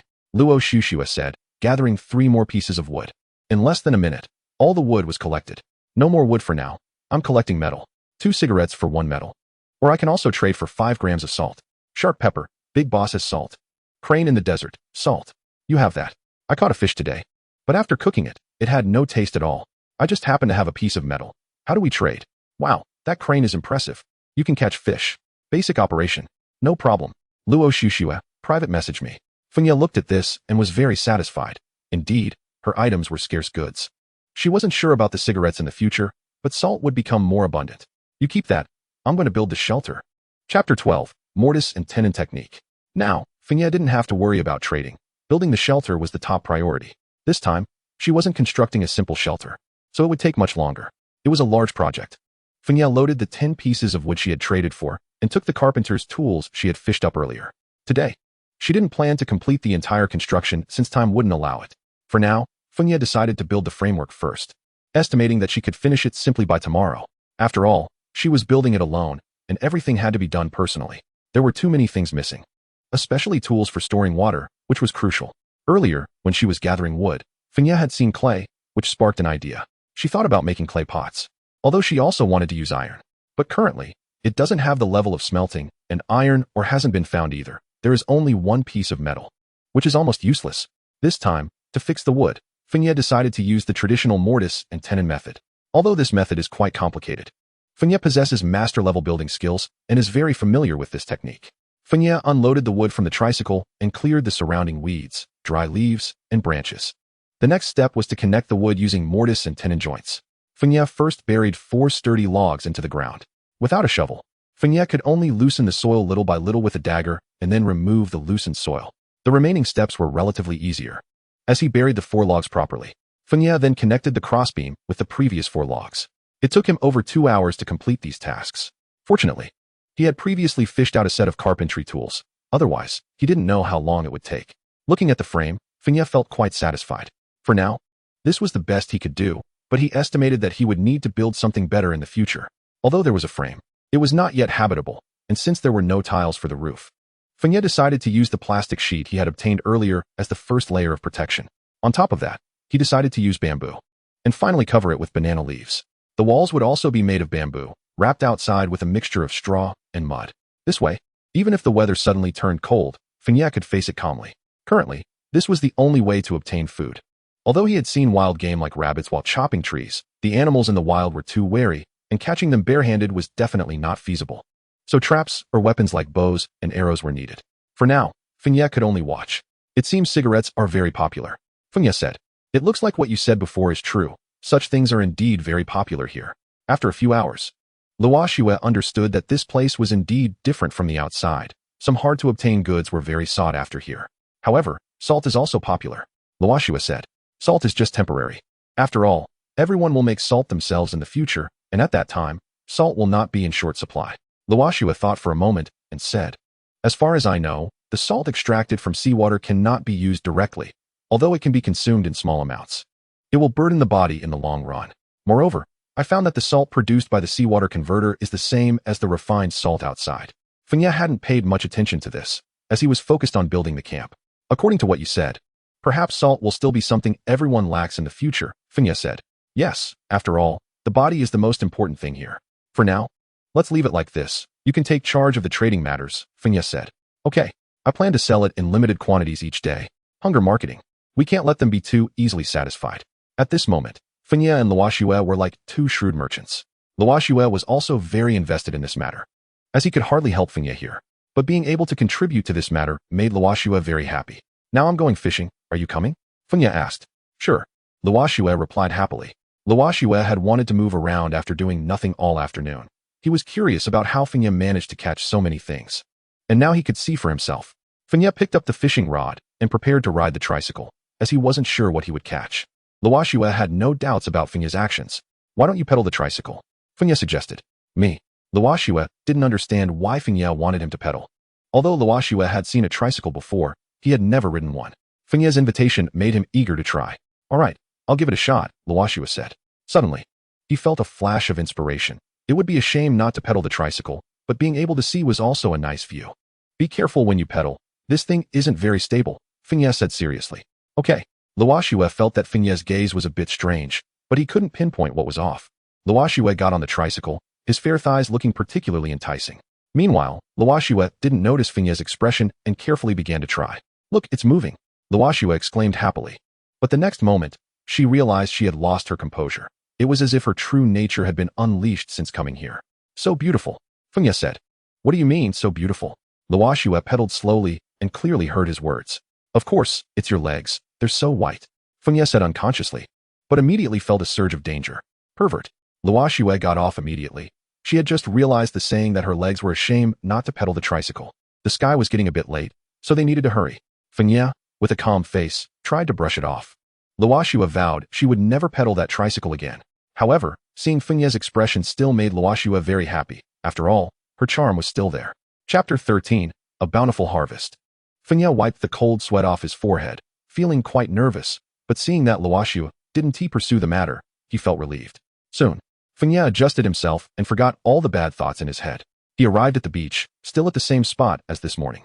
Fengya thought this spot was quite good. Although the things caught were strange, it didn't affect his output. Luoxue quietly watched Fengya from the side, enjoying this life.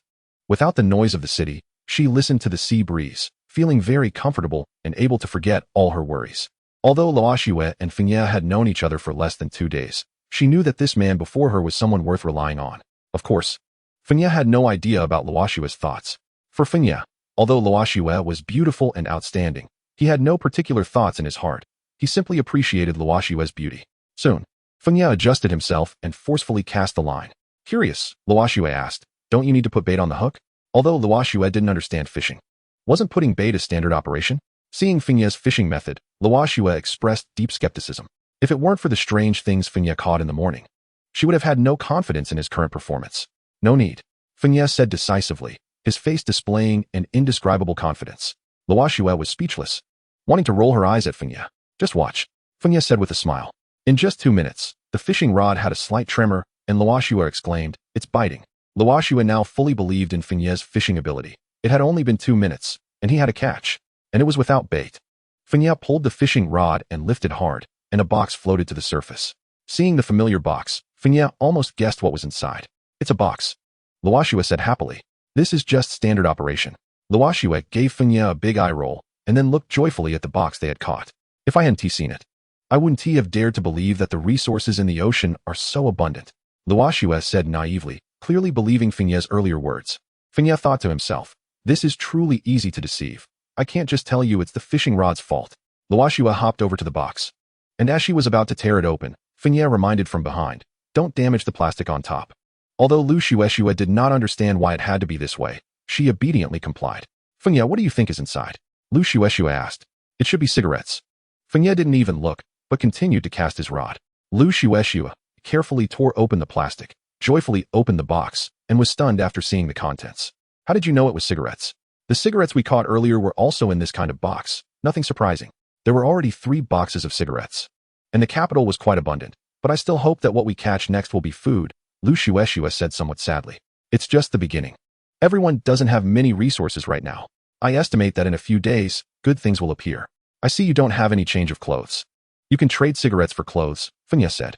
In fact, Luoxue had already thought of this, but she hadn't seen any clothes for sale in the chat box.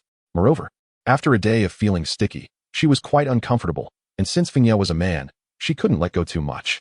Also, she hadn't bathed yet, and felt like she was smelly. Right now, everyone only had some simple wooden materials or metals. It seemed there were no clothes or similar items. Luoxue pouted, looking very cute. Let's endure for a few days. It's already pretty good that many people can ensure their survival, Fengya said. Luoxue naturally understood this, and she was living quite well now, without needing to worry about survival. Moreover, Fengya seemed to know how to do everything, and he hadn't made her do any heavy labor. Just as Luoxue was daydreaming, Fengya's fishing rod had movement again. A shadow fell from the sky. What is this? Fengya said happily. Tonight we'll have fish soup. Is this a pot? Luoxue stared at the large pot, stunned for a second. Such large iron pots are quite rare in the city nowadays. To see one appear in front of her was obviously hard to believe. Fengya also felt that the pot was a bit exaggerated, but having it was better than not having it. We have the pot. Where's the fish? Don't rush. Fengya was clearly already used to the fishing rod style. Ding. Congratulations, the host has obtained supplies. Survival points 10, current total, 260. Fengya cast the rod again. And this time it took a longer time, unlike before when it was so quick. Fengya had a premonition that he might be about to reel in something big. Gurgle. Luoxue's stomach began to protest. Although she had eaten some fish meat at noon, without any staple food, she couldn't resist hunger. The fishing rod moved. Luoxue reminded again. Fengya didn't hesitate and directly pulled the fishing rod. This time, he felt it was very strenuous. The thing below seemed very heavy. Do you need my help? Luoxue said from the side. No need. I can manage this much. Although Fengya was putting on a brave front, he was already feeling a little soreness in his arms. But Fengya didn't give up. He could feel that it should be a big fish. 20 minutes later, Fengya pulled the thing up. What is this? Luoxue asked curiously, like a little white rabbit. A fish trap. Looks like we won't be short on fish in the future.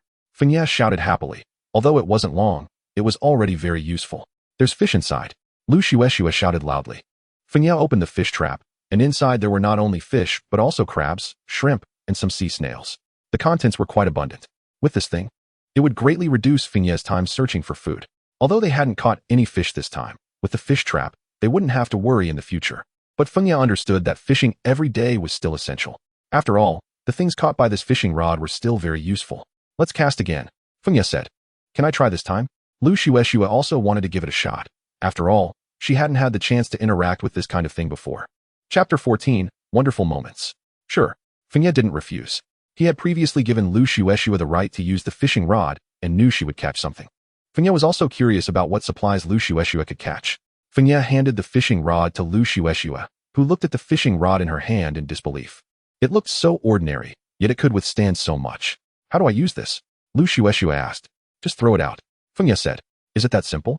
Lu Shueshua asked in surprise, even suspecting that Fengye wanted to see her make a fool of herself. You'll know when you try, Fengye said meaningfully. Then, Lu Shueshua threw the fishing rod with all her might, feeling quite apprehensive. In less than a minute, the fishing rod had movement. Lu Shueshua saw this scene and excitedly said, I caught something. When she pulled it up, it was a beautifully packaged plastic bag, and Fengye was also very curious. Leaning over to take a look. What is this? Fengye couldn't see what was inside, shaking it in front of Lu Shueshua. When Lu Shueshua saw the familiar packaging, her face immediately turned red as she snatched the plastic bag from Fengye's hand and stuffed it into her bosom. At that moment, Fengye saw a black object peeking out from the bag. It's actually, Fengye awkwardly put away the fishing rod. Lu Shueshua also didn't expect to catch this. She secretly glanced at it, noticing that the style was quite sexy and the size was a perfect match for her, size 36. Fengye stored the things he caught safely in the tricycle. This time, the harvest was quite rich. A box of cigarettes, an iron pot, and most importantly, a fish trap. As for Lu Shueshua's catch, it didn't count as Fengye's because it didn't add to the survival points. The 3 items added 30 points to Fengye, and the current survival points were now 270. However, looking at the item in her hand, Lu Shueshua also wanted to trade it for something else. As she felt sticky and uncomfortable, Fengye pedaled very quickly. After all, he was hungry.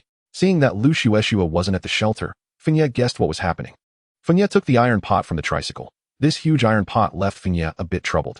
Making a stove now seemed a bit wasteful, especially since he would soon be moving away from this shelter. Then, Fengye thought of a method to make a smokeless stove here, which would save both time and effort. Fengye took out a dagger and started digging. At that moment, Fengye couldn't help but sigh, wishing he had a shovel to save a lot of time. Just as Fengye was digging, he suddenly heard a scream from the jungle. It was Lu Shueshua. Without any hesitation, Fengye grabbed the dagger in his hand and rushed over. Lu Shueshua's direction was not where he had previously chopped down trees, but in another direction. Although Fengye knew the situation was urgent, he remained calm, observing everything around him.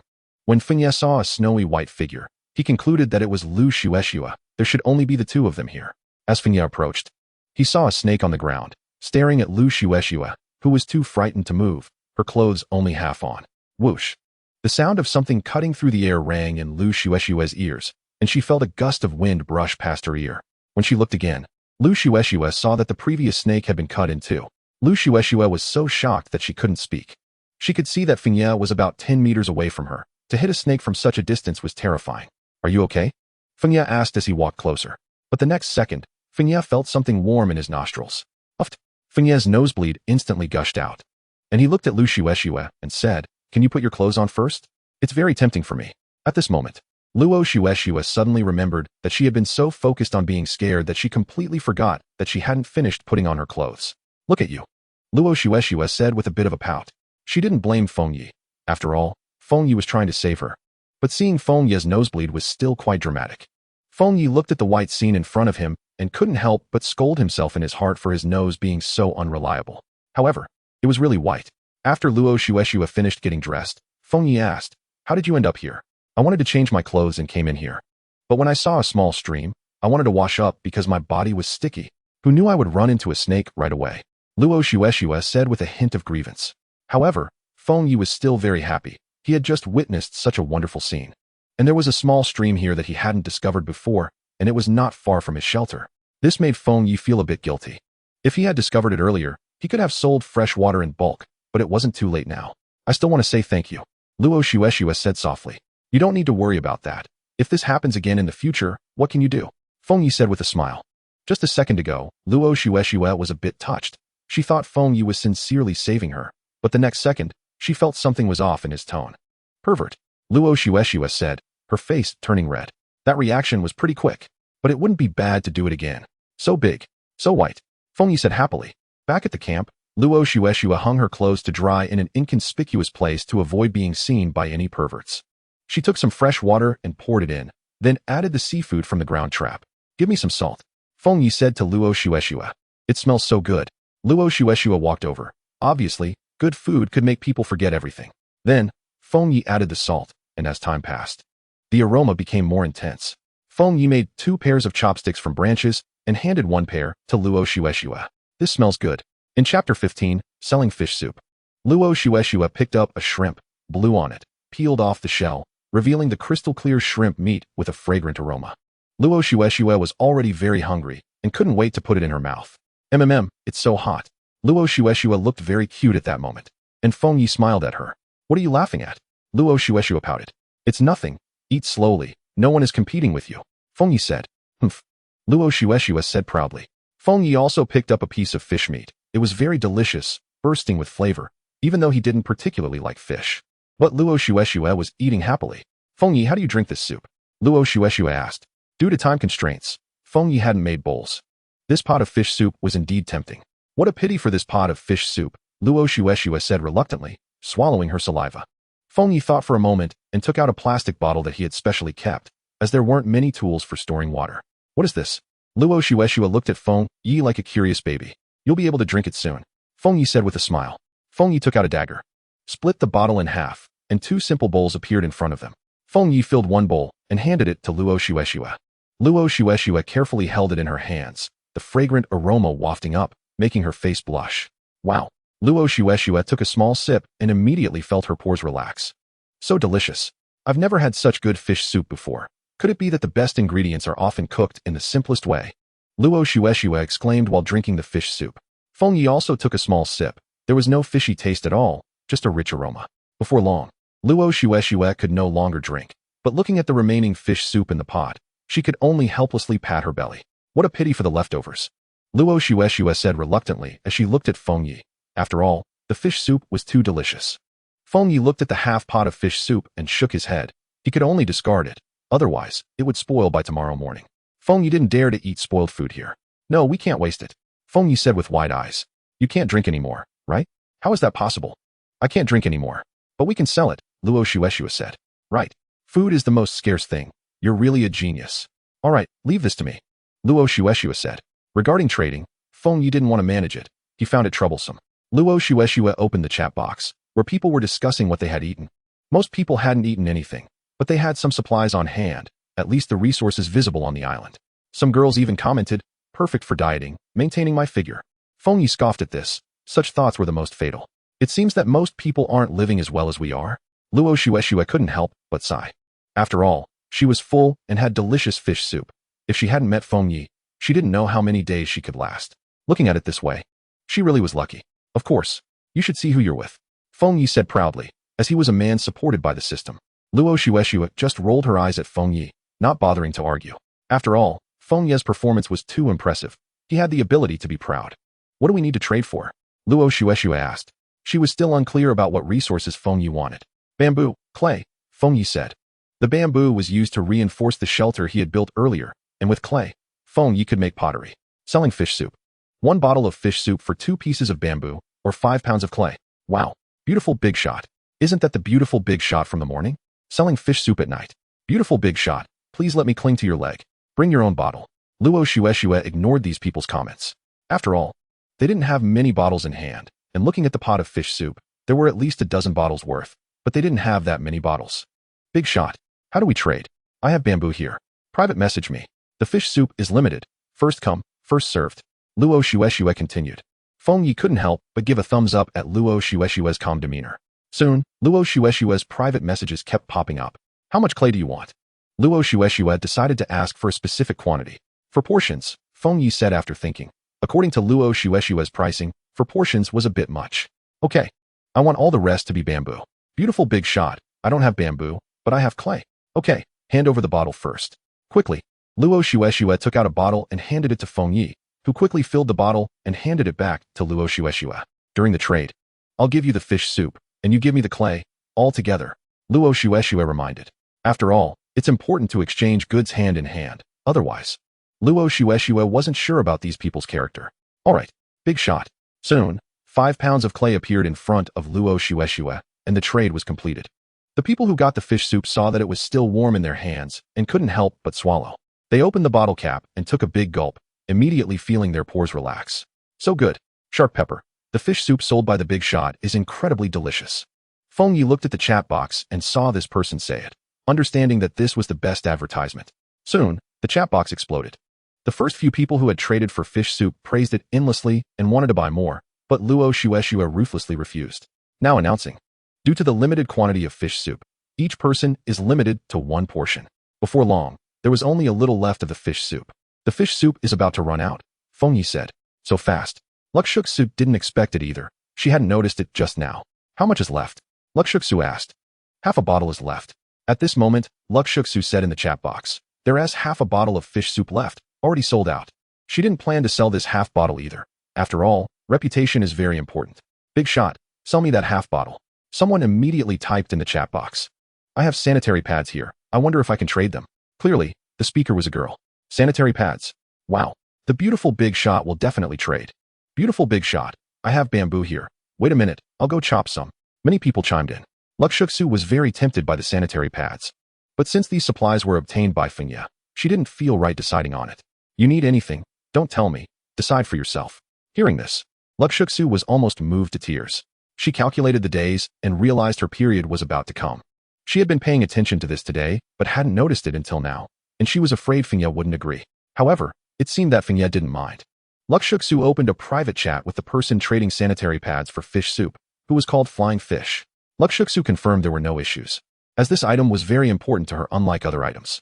Hello, your sanitary pads for fish soup, right? Luxuxu asked. Okay, let's trade. Luxuxu was very straightforward. Soon, the trade was complete. She put away the sanitary pads. After all, Feng Yi was a big man, and it would be very awkward for him to see such items. The fish soup is sold out today, Luxuxu said. What? Big shot sold out. I just want to chop some bamboo, and it's gone. So frustrating. At this moment, the first emperor saw Luxuxu selling fish soup, looking quite displeased. He didn't understand how this person had extra food. Go investigate the summer snow. The first emperor already had 2 little brothers and believed he was the chosen one, that no one could surpass him. Even though his supplies were abundant, he had no extra food to sell. Therefore, the first emperor speculated that summer snow was definitely not alone. Flying Fish looked at the half bottle of fish soup in his hand, where he could even see a lot of fish meat and shrimp. This shocked Flying Fish and moved him greatly. Of course, the mastermind behind all this was Feng Yi. He couldn't eat all the extra food, so he simply put it all into the fish soup. Feng Yi looked at the bamboo on the ground, and he didn't plan to move it today. He would deal with it tomorrow. I haven't set the fish trap yet. I'm going to set it now, so be careful, Feng Yi said. Luxuxu naturally understood. She was still haunted by the previous snake encounter. However, after Feng Yi skinned the snake, it was left to dry for tomorrow's breakfast. Although Luxuxu was afraid of snakes, as it was her food, she wasn't as scared. Feng Yi put the fish trap in the tricycle and pedaled towards the seaside. While pedaling, Feng Yi couldn't help but think of Luxuxu pedaling the tricycle. He estimated he wouldn't see that again in the future. When they arrived at the seaside, Feng Yi found some sea snails, smashed them, and put them in the fish trap. After all, this fish trap was different from his fishing rod. It still needed bait. At this time, the sky was completely dark, and Luxuxu sat by the campfire, looking very charming. Clearly, she was very happy today. Feng Yi nodded and then said, tomorrow the other shelter will be built. Let's deal with tonight. Okay, Luxuxu said with a blush. After all, it was a bit awkward for her to have been lying on Feng Yi in the morning. Don't lie on me tonight, Feng Yi said. Upon hearing this, Luxuxu immediately gritted her teeth in anger, as if she was the one at a disadvantage. Of course, Feng Yi didn't see Luxuxu's expression. He opened the panel. Name, Feng Yi. Height, 178. Weight, 715. IQ, 93. Strength, 55. Speed, 24. Stamina, 44. Charm, 3. Skills, beginner fishing, ultimate fighting technique, beginner wilderness knowledge, master builder. Survival points, 300 points. Survival points acquisition is not to be mentioned. Don't say I'm being verbose. Chapter 16, Building Traps. Feng Yi sat aside, calculating the workload for tomorrow. Currently, the camp's house had not been completed. He still needed to make some bamboo bowls, bamboo chopsticks, and a pottery kiln. Feng Yi believed that building the house was of utmost importance. At present, this simple shelter could not withstand attacks from some animals. The snake Luxuxu encountered today was a good example. and he had also seen small animals like wild rabbits before. Of course, these were not the most terrifying. The most terrifying were wolves. Moreover, wolves did not act alone. If Fengye were alone, he could still deal with them, but Luxuxu had no ability to resist against wolves. Furthermore, tonight Fengye had a bad premonition. Luxuxu noticed Fengye was restless and seemed a bit off, and asked, "What's wrong?" She thought, "I hope nothing happens today." He didn't say anything, not wanting Luxuxu to be unnecessarily anxious. Luxuxu knew Fengye must have something on his mind, but he was unwilling to share, which made her feel a little upset. At this moment, Fengye took the torn snake skin in his hand and cut it into strips that looked like ropes with a dagger. Then, he wove them together, which were very durable. Luxuxu watched Fengye's actions, a bit puzzled. She recognized the shape of the rope, but wasn't sure of Fengye's intentions. "Making some traps, for protection," Fengye said. "Shouldn't be necessary. It seems there are no beasts around here." Luxuxu said, a bit incredulous. "Nothing happened yesterday. Better safe than sorry." "It won't take long," Fengye said. Luxuxu nodded. Only then did she realize that Fengye usually wouldn't do such time and energy-consuming things unless it was necessary. She understood it was her misunderstanding. "Is there anything I can help you with?" Luxuxu asked. Luxuxu jogged over to get some bamboo, but the weight of one bamboo stick still made her struggle a bit. She couldn't help but exclaim, "How does this guy have so much strength?" Later, Fengye used 3 more bamboo sticks and shaved down about a dozen of such items. Fengye made several torches. He estimated they wouldn't last too long, but they were enough. He put them in the tricycle, preparing to set up traps. Although it was already dark, Fengye shouldn't have been moving, but since the traps weren't set, he felt uneasy, as if something wasn't right. Just as Fengye was about to pedal away, Luxuxu suddenly said, "Wait for me. I'm going too." "Huh?" Fengye was a bit confused. Luxuxu found it hard to say. "What?" Fengye looked at Luxuxu with a puzzled expression. "I'm scared," Luxuxu said as if she had mustered a lot of courage. Luxuxu thought Fengye would ridicule her, but the man in front of her didn't do that. Instead, he looked very warm-hearted. Phew. Fengye pedaled quickly. It was too dark, and Luxuxu couldn't see anything around her, only feeling shadows passing by. After a while, the tricycle stopped, and Fengye took out the pre-made torch and lit it with a lighter. Suddenly, the surroundings brightened, and Luxuxu could see clearly. All around were large trees, very dense, and some spots even blocked the sky. Luxuxu could clearly hear something moving nearby. "Oh!" Lakshu was terrified and screamed, filled with fear for the first time sensing the danger here. "What's wrong?" Fengye asked Lakshu. I'm scared." Fengye handed the torch to Lakshu and said, "You hold the torch later to help me light the way. You don't need to be afraid. I'm by your side, and nothing can harm you." Hearing Fengye's words, Lakshu felt much more at ease and developed a fondness for Fengye. Lakshu nodded gently and stood beside Fengye with the torch. When Lakshu saw Fengye suddenly take out a dagger, her body trembled slightly. Fengye began to loosen the soil with the dagger, moving very quickly. And soon a small pit appeared in front of Lakshu. "It would be great to have a shovel," Fengye murmured. "I'll see if I can trade for a shovel tomorrow," Lakshu said. But I feel the chances are slim." "After all, having a shovel can do a lot of things," Fengye said. Lakshu understood this. A shovel could create significant value here. "What if there is a shovel in the supply box tomorrow?" Lakshu said naively. Fengye naturally felt it was unlikely, but perhaps the seawater converter from the morning had given Lakshu hope. Fengye could only pray to sign in tomorrow and get herself a shovel. "It's all about luck," Fengye said with a smile. But I feel your luck is pretty good," Lakshu said seriously. Meanwhile, Fengye's hands didn't stop. About half an hour later, Fengye had dug a 2-meter deep pit. "Hand me the spikes," Fengye said to Lakshu. "Okay, but be careful not to drop them on me," Fengye said nervously. After all, this was no joke. He knew very well how terrifying the things he was making could be. Lakshu carefully tossed the spikes down. One nearly landed on Fengye, causing him to break out in a cold sweat. Fengye decided never to let Lakshu throw anything again, or he might just lose his life here. Then, Fengye inserted all the spikes in, and after testing, they were very sturdy. Ding! Congratulations, host, you have completed the trap. Survival points 30, gained Beastmaster skill. And a bow and arrow. Fengye didn't expect there would be a reward, which made him very happy. His survival points also reached 390. Fengye wasn't very confident in mastering the bow and arrow. Although he had ultimate combat skills, he wasn't very skilled with ranged weapons. He had liked throwing knives before. And with the enhancement of ultimate combat skills, he became more accurate. Is the requirement to open the survival shop to consume 1,000 survival points? Fengye wanted to confirm. Previously, it required 1,000 survival points to open, but this system sees you are too wasteful. Just accumulate 1,000 survival points, the system replied. This left Fengye speechless, and he felt perfectly looked down upon by the system. Draw 3 times, Fengye said without hesitation, hoping to get some useful skills. Congratulations, host. You have obtained 1 intermediate skill book and 2 advanced skill books. Would you like to open them? Open. Although his luck was good to draw 3 skill chests, the skills inside were random. Congratulations, host, you have obtained intermediate swimming, advanced range shooting, and advanced cooking. Fengye was relatively satisfied with the skills he drew. Lakshu saw that Fengye was still in the pit and felt a sense of panic. Are you okay? At this moment, Fengye realized he had forgotten Lakshu was still up there in his excitement. I'm fine. Dealing with this is a bit troublesome. I'll be out soon, Fengye said. Then, Fengye came up and arranged everything on top, almost restoring it to its previous appearance. Fengye couldn't help but exclaim that this master-level trapping skill was indeed different. Seeing Lakshu's operation, Lakshu exclaimed, "That's amazing." "It's just average," Fengye replied. Lakshu was speechless and decided never to come here easily again to avoid falling. She knew very well how sharp the things Fengye made were. If she fell, she would definitely be seriously injured. Although Lakshu felt less scared than before, she still felt somewhat uncomfortable. "Wait a minute. I'll make a launching device," Fengye said. After a while, Fengye finished making a launching device using the snakeskin rope he had made earlier. "Can these 2 traps really provide protection?" Lakshu asked curiously. "Definitely not enough. But it can catch some animals," Fengye replied.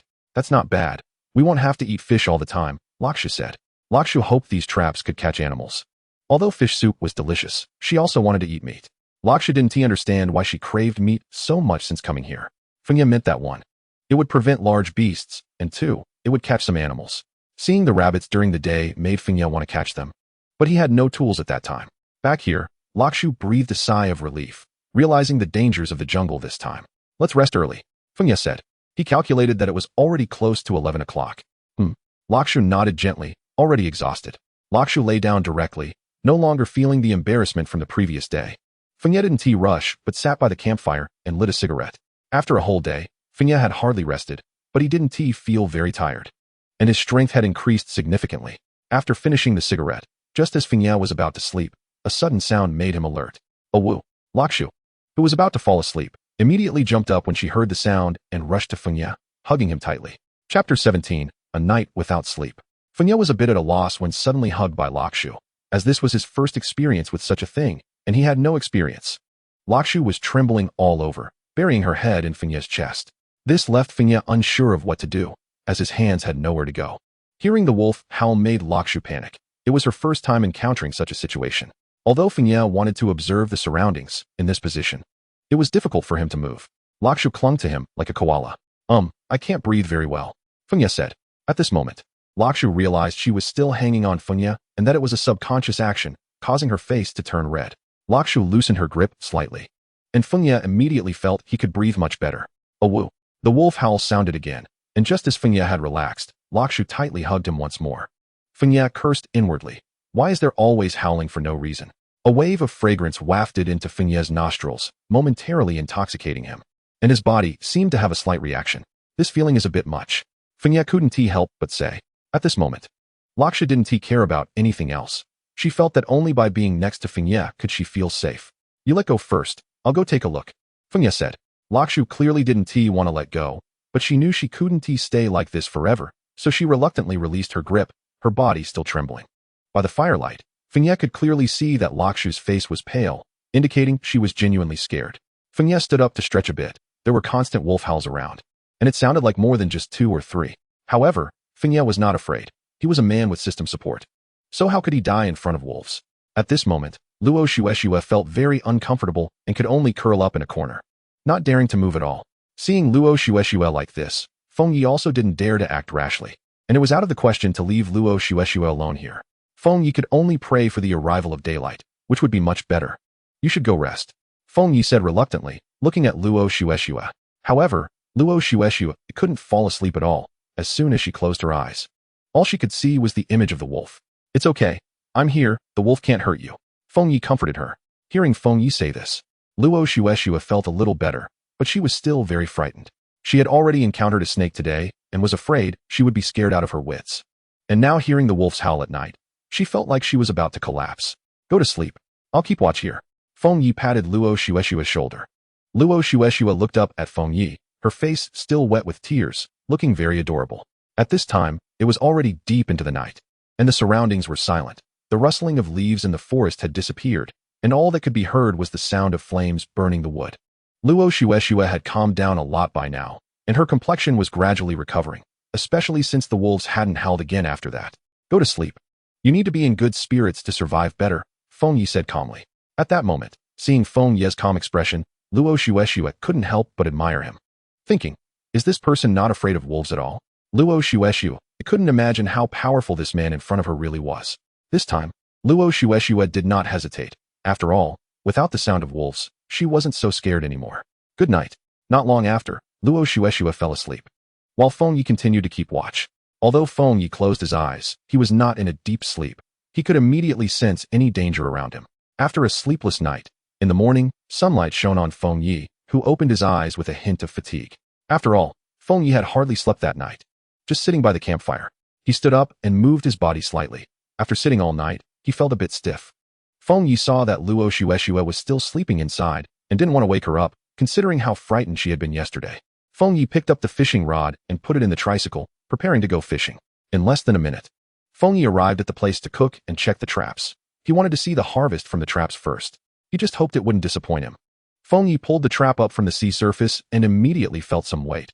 Although it wasn't particularly heavy, it was enough for 2 people to eat. After pulling the trap up, there were 2 fish weighing about a pound each, some shrimp and crabs, and the rest were some sea snails. Feng Yi was very satisfied with these gains, and he smashed some small sea snails to use as bait in the trap. Taking out the fishing rod, Feng Yi started fishing in the same spot as yesterday. Ding. Do you want to sign in today? Sign in. Congratulations, host. You have obtained an invincible little shovel. However, Feng Yi was curious about why the tools given by the system always had a prefix. This puzzled him a bit. At this moment, the fishing rod started to move. Without any hesitation, Feng Yi directly pulled up the rod, and it wasn't very heavy. It was still a box. But this box was completely different from the one that held cigarettes. It wasn't wrapped in plastic. After pulling it up, Feng Yi opened the box and found some plastic boards inside. This left Feng Yi a bit confused about how these things ended up here. Moreover, there weren't many plastic boards. If there were enough, the roof of the house he was planning to build would have better materials, though iron sheets would be the best. Although this thing couldn't be used for now, Feng Yi believed that having it was better than not having it. Feng Yi continued to fish, thinking that he spent too much time fishing each day. Although the things he caught always surprised him, there were still many other things to do. In the end, Feng Yi decided to let Luo Shueshue fish here during the day. At this moment, Luo Shueshue was still asleep, unaware that Feng Yi had already made plans for her while she was sleeping. Chapter 18. The mascot becomes a koi. Feng Yi continued to fish for a few more times, and the supplies he caught were the same as before, except for the plastic boards that appeared today. Nothing else was new. Ultimately, Feng Yi obtained 3 boxes of plastic boards, 1 box of cigarettes, and surprisingly, another small umbrella. Feng Yi really couldn't understand why he kept catching this thing. Did he really need it?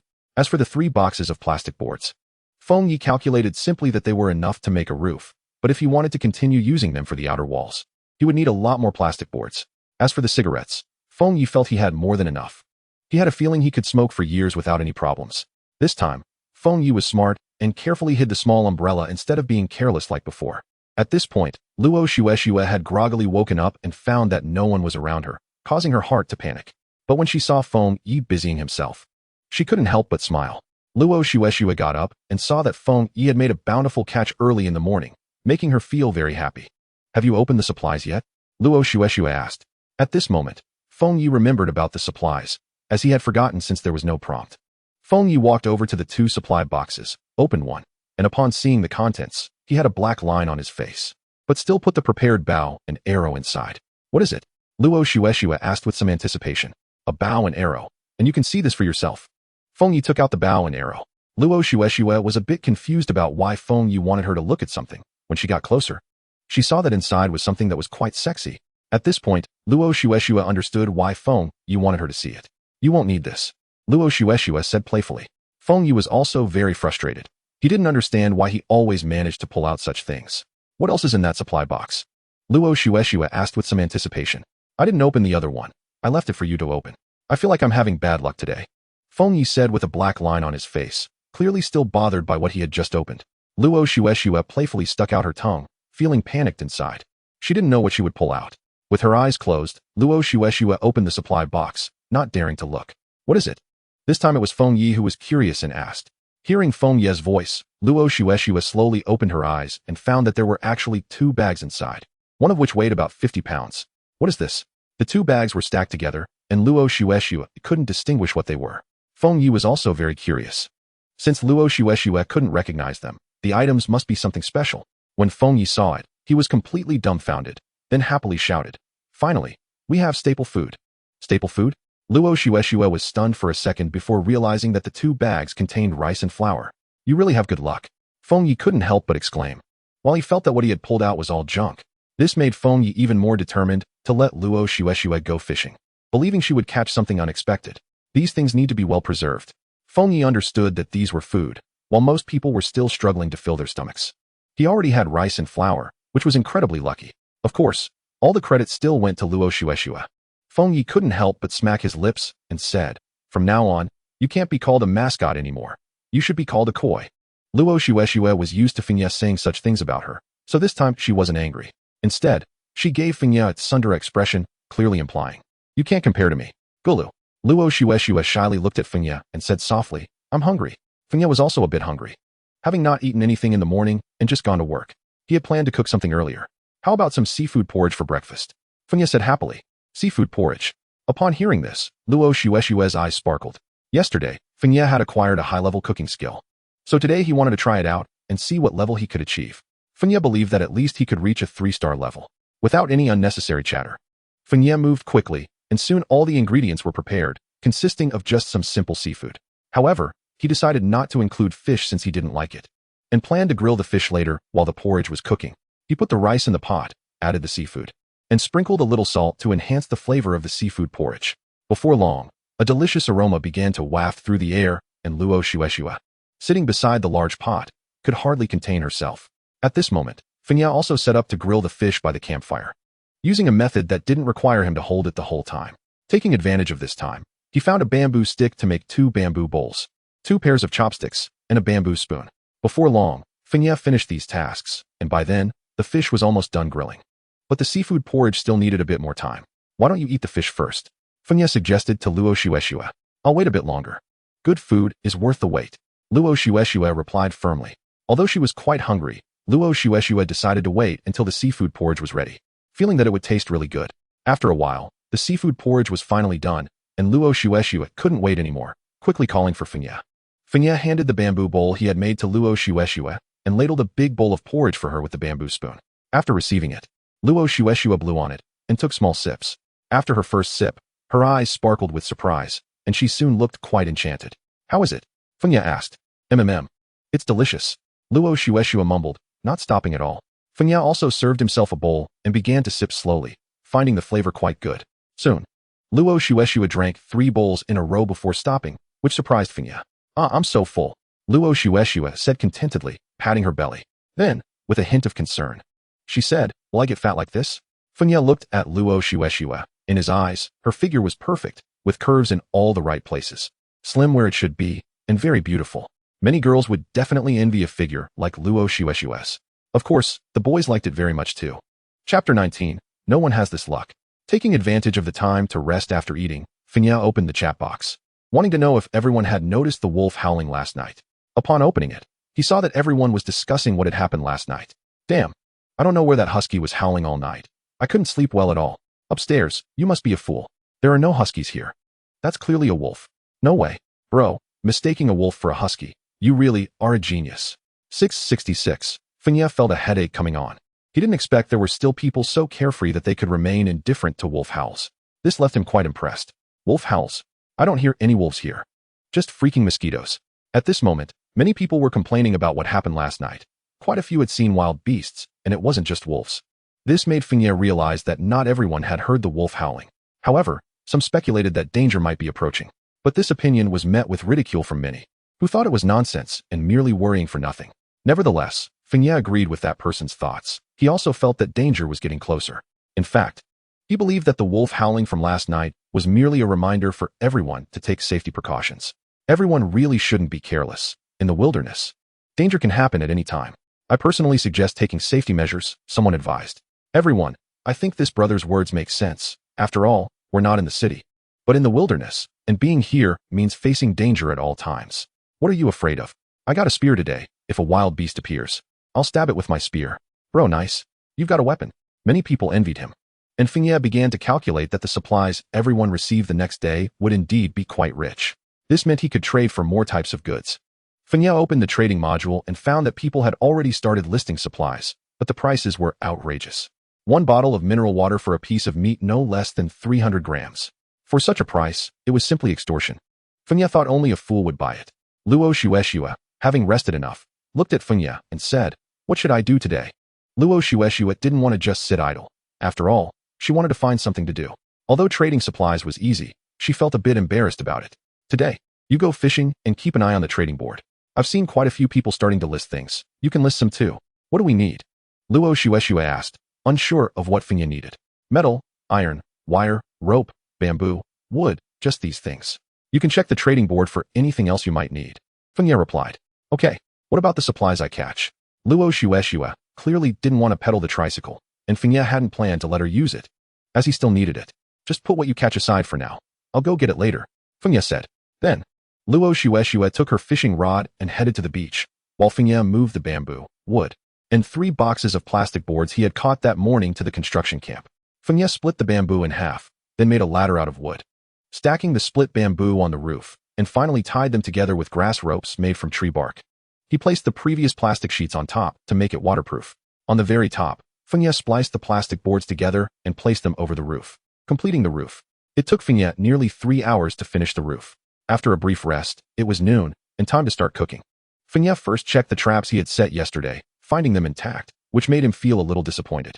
However, this was also a cause for celebration, proving that there were currently no wild beasts in the area, greatly enhancing his safety. As for food, he didn't have much left. The food from the traps had already been consumed by him and Luo Shueshua in the morning. Now, the camp only had 1 piece of smoked snake meat left, which Fenya had kept because he hadn't planned to eat it earlier. He was also looking forward to Luo Shueshua catching some fish. Fenya pedaled the tricycle and quickly arrived at the beach, discovering a lot of supplies laid out, which shocked him. Is this the power of the koi? Luo Shueshua saw Fenya coming and looked at him proudly, seemingly showing off what she had caught. "Did you catch all of this?" Fenya blurted out, but quickly realized that was a silly question. Who else would it be? "Is there anyone else here?" Luo Shueshua said with a proud look. At this moment, Fenya could only describe it with one word: awesome. Fenya took a quick look and found quite a few plastic boards inside, which were exactly what he needed. After roughly calculating, he realized that the plastic boards Luo Shueshua had fished up were almost enough for his use. "Did you catch any fish?" Fenya asked, as this concerned whether he would have fish or snake for lunch. "Not at all," Luo Shueshua replied. Although Fenya felt a little disappointed, he understood that fishing with his rod was indeed somewhat challenging. But what?" Fenya asked with a questioning expression, wondering if there was still a surprise. "Even though I didn't catch any fish, I did catch a whole box of vegetables," Luo Shueshua said happily. "What? Vegetables?" This operation clearly left Fenya a bit dumbfounded. He couldn't believe that vegetables could actually be fished up. Fenya felt again that Luo Shueshua was definitely a lucky charm. Her luck was just too good, and he decided that from now on, fishing would be left to her. "Your luck." Fenya gave Luo Shueshua a big thumbs up. "This is just routine," Luo Shueshua said without modesty. Seeing Luo Shueshua like this, Fenya felt no need for discouragement, as she would still be the one doing the fishing in the future. "Is there anything else?" Fenya asked. At this moment, Luo Shueshua blushed slightly as she took out a plastic bag from behind her. Fenya didn't understand what was inside. After receiving it and opening it, he was instantly overjoyed. It was actually men's underwear, which was quite nice. "I really love you." Fenya almost excitedly hugged her. "These are for you." Fenya did not refuse, as he hadn't expected Luo Shueshua to help him at all. Soon, Fenya organized the materials he had fished up and opened the box of vegetables, finding a wide variety inside. There were potatoes, tomatoes, green beans, turnips, and cucumbers. He even saw a few bags of pickled cabbage. This made Fenya somewhat incredulous. It even had northeast flavors, thinking of bone stew with pickled cabbage. It was indeed quite nice. At this moment, Fenya noticed a small, exquisite box at the very bottom, which Luo Shueshua might not have noticed what was inside.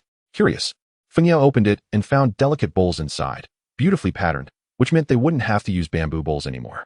At this moment, Fenya wanted to hug Luo Shueshua and give her a kiss, but it was just a thought. "What are you looking at?" Luo Shueshua asked curiously, as she wasn't very clear about what she had fished up. She only remembered pulling it up whenever the fishing rod moved. At first, she would take a look. Fenya shook the bowl in his hand at Luo Shueshua, and she hadn't expected that she actually fished up something. Although bamboo bowls were also good, who would want to use them when they had real bowls?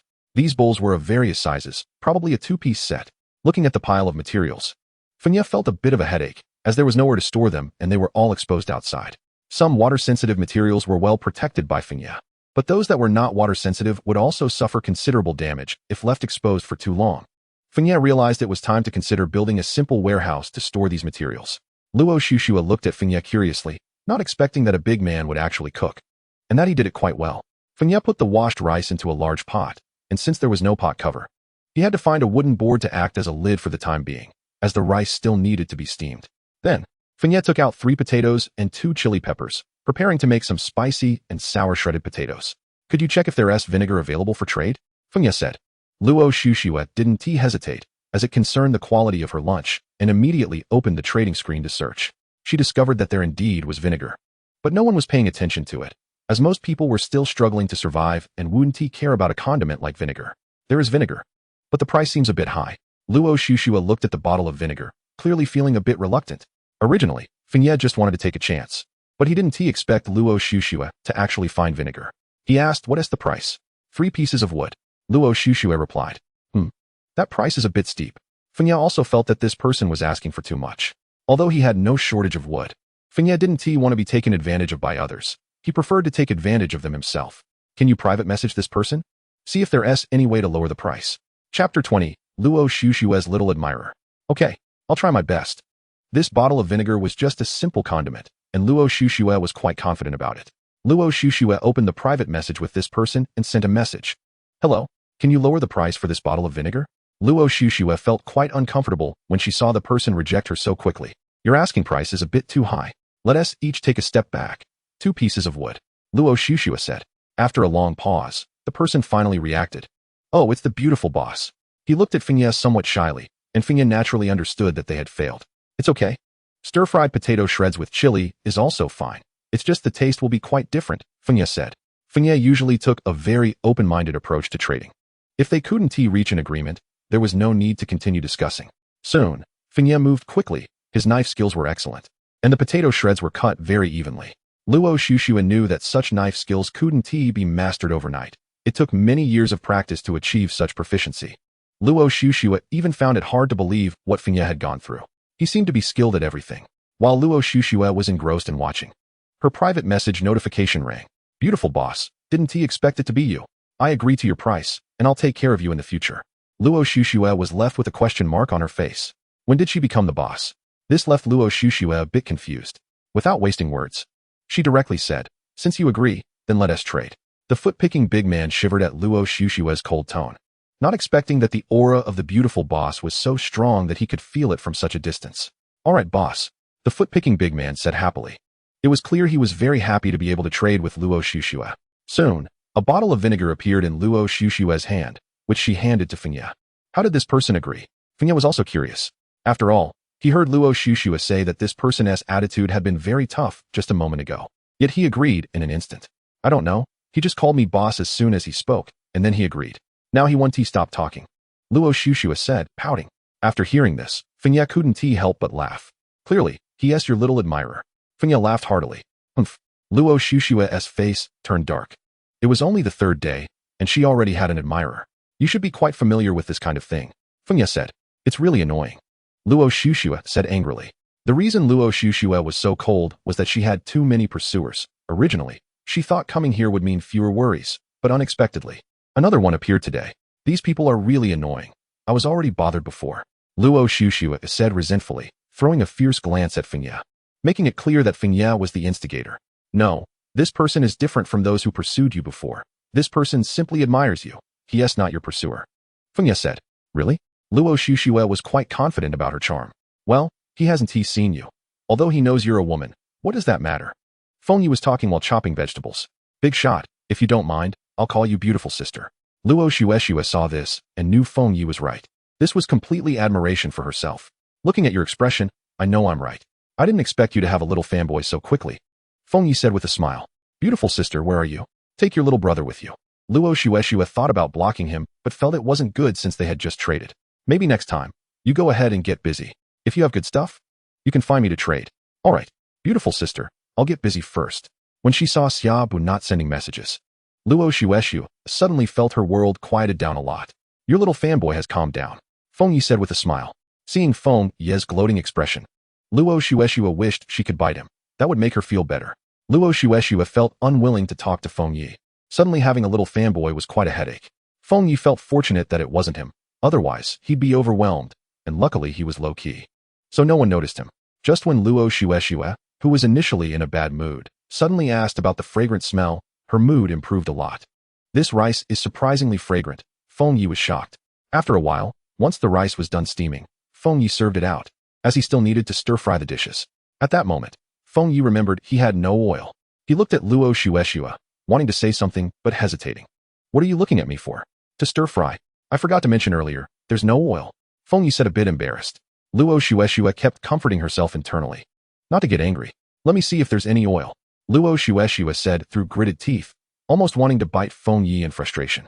How about you ask your little fanboy if he has any oil? Feng Yi suggested. Get lost. The only response she gave was a single word. Feng Yi felt a hint of danger. Indeed, an angry woman was more terrifying than a fierce beast. Luo Xuexue suspected Feng Yi was a punishment sent by the heavens for her. Otherwise, how could she have met such a guy who made her so angry? Feng Yi didn't care and quietly waited. After a while, Luo Xuexue threw over a bottle of oil, about 500 milliliters, which would last quite a while. Feng Yi wisely didn't ask further, fearing if he did, Luo Xuexue might explode. Feng Yi started cooking, everything was going smoothly. After a while, the sour and spicy shredded potatoes were out of the pan, and the aroma filled the air. Once she smelled the fragrance, all of Luo Xuexue's previous bad mood dissipated. Although it was just a simple dish of sour and spicy shredded potatoes, it was quite good in this situation. Luo Xuexue began to eat.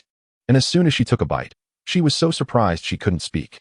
These sour and spicy shredded potatoes are surprisingly delicious. Luo Xuexue silently praised Feng Yi. Soon, the two finished their meal with no leftovers. Go wash the dishes, Feng Yi said. Luo Xuexue looked at Feng Yi, puzzled. We don't wash dishes after cooking. You didn't know this rule? Feng Yi said calmly. Luo Xuexue glared at Feng Yi as if she could eat him, but she had no way to refute him and could only wash the dishes silently. I'll cook tonight. Luo Xuexue left that sentence. Can we eat? Feng Yi said helplessly. Hearing this, Luo Xuexue stumbled, almost falling over. Chapter 21. So enjoyable. Luo Xuexue couldn't believe that something as simple as cooking could give her such a hard time. Did he look down on her? Get to work. You continue this afternoon, big shot. Feng Yi teased. Upon hearing this, Luo Xuexue became furious. But Feng Yi had already pedaled away on his tricycle. Luo Xuexue could only stomp her foot in frustration as she watched Feng Yi's back. Don't let me catch you. Luo Xuexue took up her fishing rod and continued fishing. Feng Yi pedaled his tricycle, removed the plastic board on top, and skillfully pieced it together. In no time, he completed the assembly. Then, he secured the plastic board, and a wall quickly appeared in front of him. 2 hours later, Feng Yi looked at his masterpiece with great satisfaction. Although the house was finished, there was no place to sleep. He made 2 bamboo beds to put inside. We can move in tonight, Feng Yi said with satisfaction. Feng Yi also built a stove and erected a simple bamboo shed. He looked around and realized his camp was halfway done. Tomorrow he would build a warehouse. As his supplies increased, if he lived in a house, he wouldn't have a place to sleep. For the warehouse, Feng Yi decided to keep it simple. It just needed to keep out the rain. He still needed a kiln for pottery and a fence for the camp. Feng Yi decided to transfer the supplies from the shelter here first.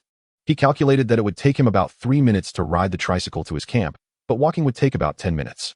It was also just a 2-minute walk to the beach. Feng Yi considered building a warehouse here specifically for storing supplies, but then he quickly gave up. If someone came by, his supplies could be stolen, which would render all his efforts useless. Feng Yi wasn't sure if there were other people around. After dismissing that thought, Feng Yi decided to check on Luo Xuexue. He arrived at the beach and noticed many boxes around, but he didn't see Luo Xuexue. Feng Yi immediately became cautious. Could someone have come? Feng Yi frowned, gripping his dagger. He wasn't afraid of visitors. After all, he knew his combat strength very well. His only concern was Luo Xuexue, who had no self-defense skills. Feng Yi went behind a box and noticed some movement. At that moment, Luo Xuexue also sensed something and called out, "Who's there?" Hearing Luo Xuexue's voice, Feng Yi felt relieved. Her ability to speak indicated she was not in danger, and he let out a sigh of relief. "It's me, Big Shot," Feng Yi said with a smile. "Humph." Feng Yi walked over and was stunned. "Luo Xuexue, what are you doing? You're lying on some beach chairs with a sun umbrella. Are you on vacation?" Feng Yi asked. "I'm working, can't you tell?" Luo Xuexue retorted angrily. She was clearly working, just in a more comfortable way. Feng Yi looked around at the boxes, noticing there were at least 10. He didn't understand how Luo Xuexue managed to stack them so high. If someone knew you were working, they might think you were on vacation. "So how is it?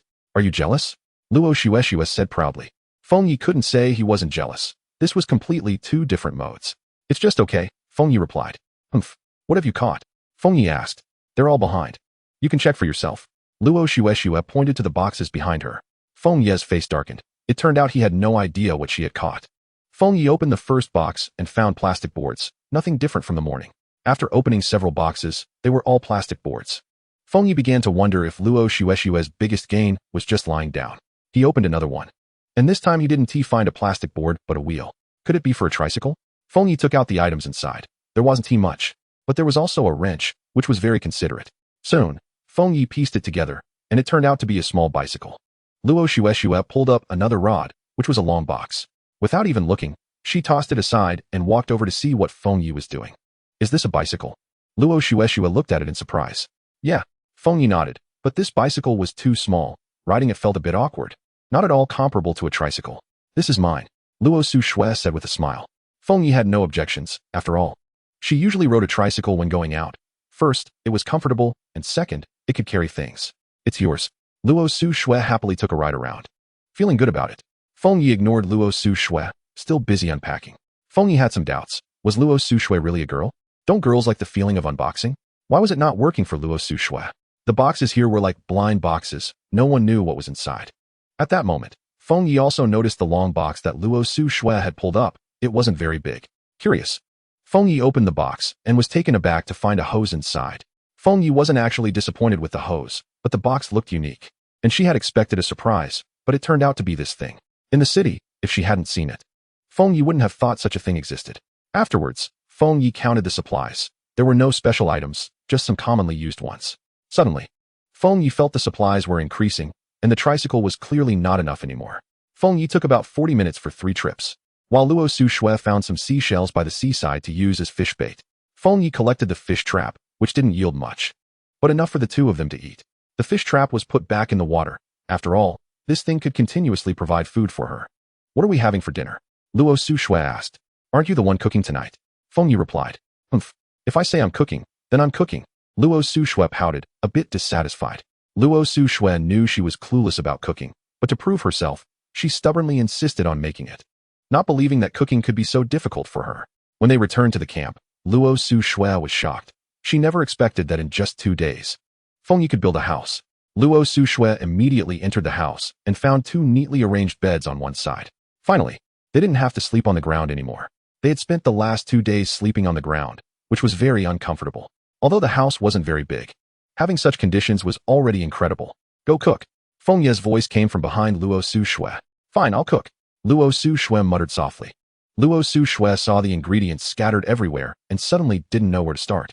That guy looked so relaxed doing it. Luo Xuexue felt her head spinning for a moment. Seeing Luo Xuexue frozen there, Feng Ye knew she couldn't cook at all. Feng Ye walked over and said, I'll do it. No, I will definitely cook. Luo Xuexue insisted stubbornly. You should rest for a bit. Feng Ye said helplessly. It wasn't that Feng Ye was soft-hearted, but there were only these ingredients, and if Luo Xuexue ruined them, they might not have food for dinner. Since you put it that way, I'll reluctantly take a break. Luo Xuexue said playfully. Luo Xuexue hurriedly left, taking advantage of the downhill Feng Ye had given her. After all, it concerned her dinner. Watching Luo Xuexue's figure, Feng Ye shook her head and started cooking dinner. Before long, dinner was ready. After eating, Feng Ye decided to check on her traps to see if there were any catches. Soon, Feng Ye arrived at the trap site and found that the traps were still intact, with not a single bit of damage. Upon returning to the camp, Feng Ye saw Luo Xuexue comfortably lying on a beach chair, looking quite content. After all, it seemed that Luo Xuexue really liked staying on the beach chair. But Feng Ye shook her head. Perhaps her environment was too good, and she just happened to not be someone who knew how to enjoy it. Then, she made a bamboo stool. Feng Ye initially wanted to make a bamboo table as well, but it would soon be dark, and she wouldn't be able to finish it. Feng Ye planned her work for the next day, aiming to complete the fence quickly to prevent any wild animals from attacking them. She also aimed to build a clay stove so she would have a tool for storing water. If time allowed, Feng Ye wanted to do a simple observation of the surroundings. After 3 days, they still knew nothing about the food on the opposite side. Besides cutting down some trees, they hadn't explored. She was getting a bit tired of seafood. It was time to change her diet, and once she caught a large beast, she might not have to worry about food for 10 days or half a month. Although she wasn't starving at the moment, food was still not very abundant, and they were often eating one meal without knowing when the next would come. If this continued, she might not survive here due to the lack of a stable food source. Relying solely on the ocean's gifts was somewhat unrealistic. Feng Ye took some bamboo and prepared to make bamboo arrows. Although they might lack power, their lethality shouldn't be underestimated. Feng Yi believed that having something was better than having nothing. If she found iron, or in the future, she could choose to upgrade the arrows, but for now, this would have to do. With the bow and arrows, her chances of catching something would greatly increase. Feng Yi worked quickly, and soon made a few bamboo arrows, testing them for power, which was decent. Afterwards, she made a few more, totaling 10, which was enough for now. Seeing Feng Yi's finished arrows, Luo Su Shui curiously walked over, wanted to try. Feng Yi didn't hesitate. If Luo Su Shui could use the arrows, her safety would be somewhat guaranteed. And if she shot accurately, it would relieve Feng Yi's pressure. Luo Su Shui pulled back the bow, but her strength was indeed a bit lacking. She couldn't pull it fully, and even if the arrow was shot, its power was greatly reduced. Ultimately, Luo Su Shui regretfully gave up, feeling a bit like a useless person who couldn't help Feng Yi at all. Feng Yi took the bow, pulled it back fully, and with a whoosh, the arrow shot out, landing in a tree 20 meters away. The arrowhead sank 3 centimeters deep. Better than expected, Feng Yi said while looking at the bow in her hand. With such power, even if she couldn't kill a large beast with one shot, hitting it would still cause damage. Feng Yi shot a few more arrows to familiarize herself with the bow's performance, and she was very accurate.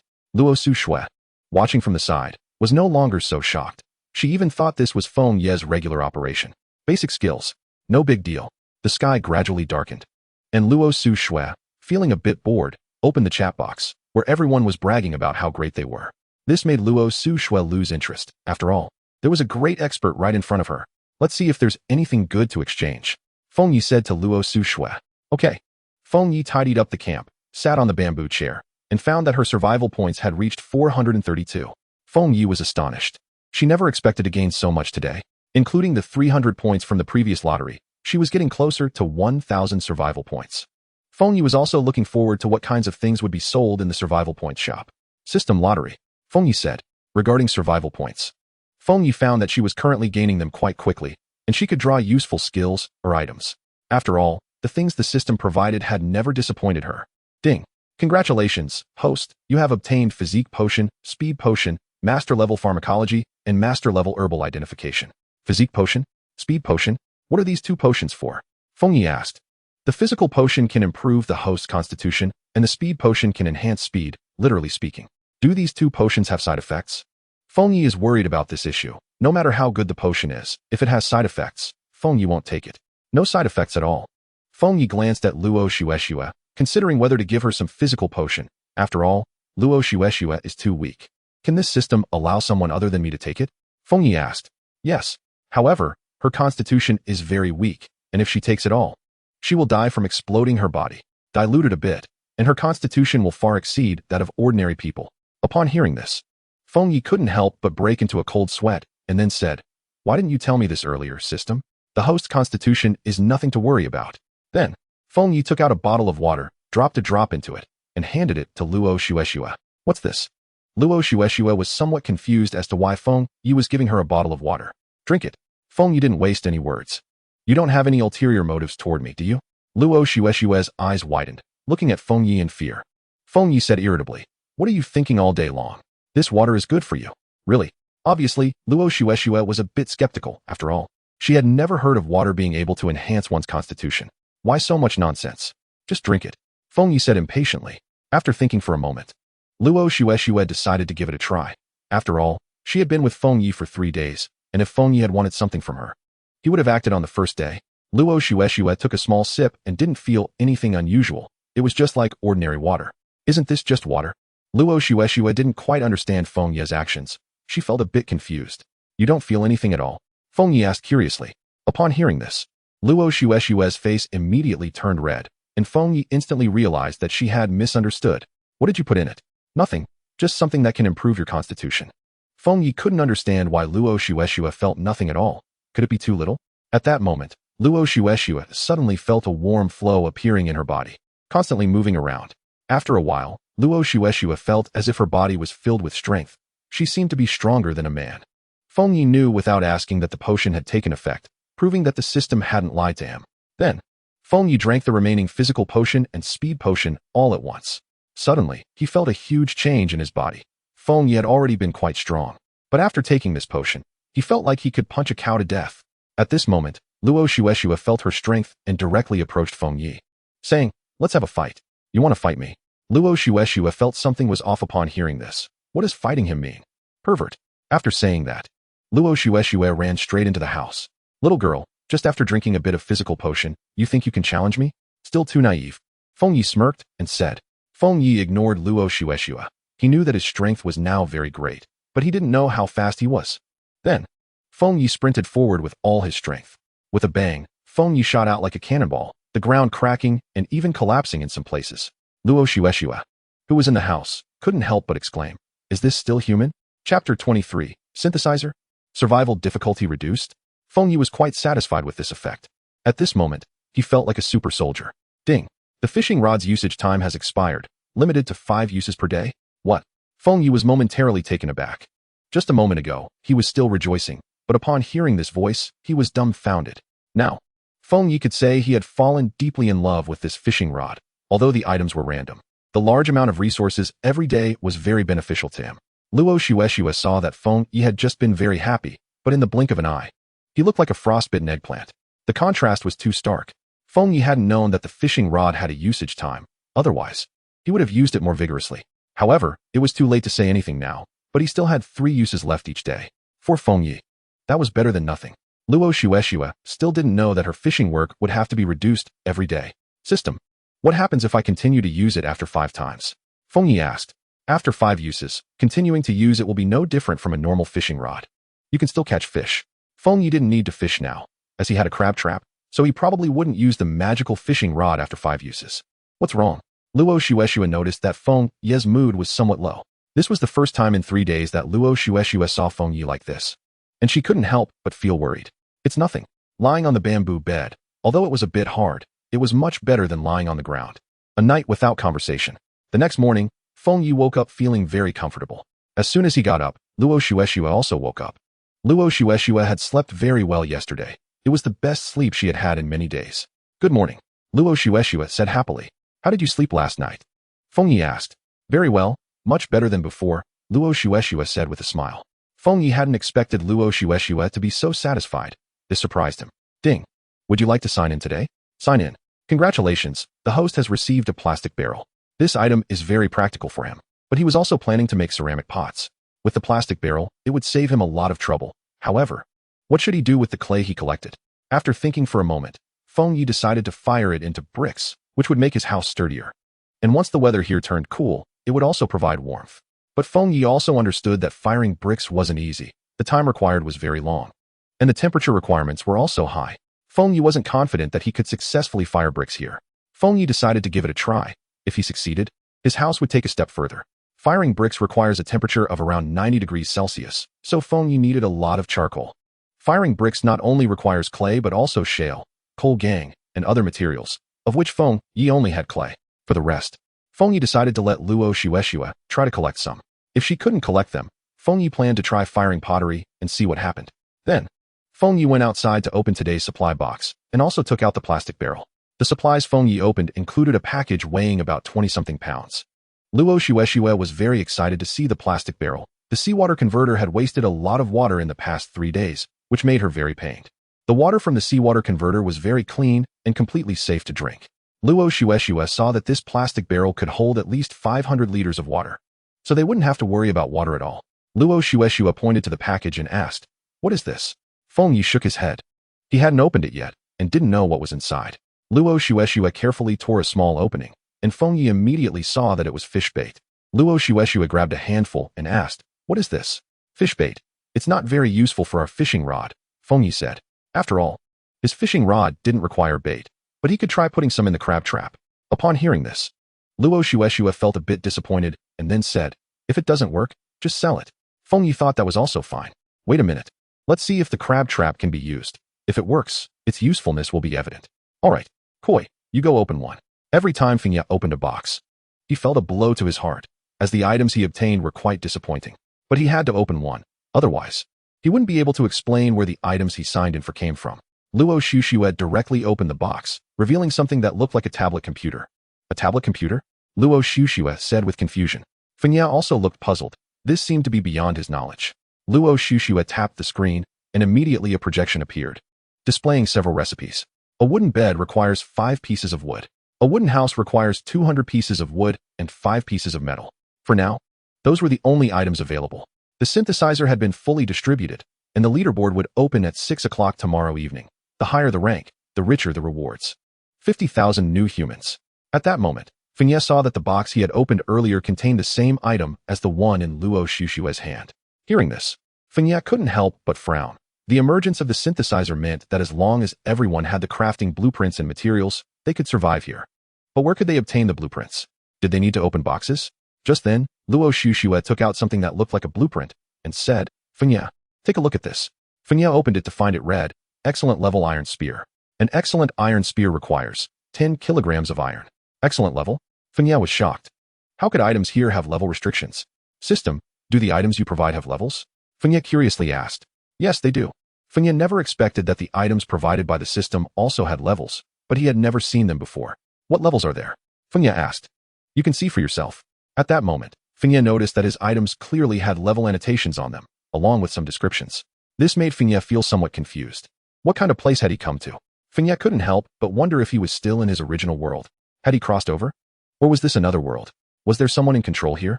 Did it have its own rules? Fenya had many questions in his heart, but no one could explain any of this.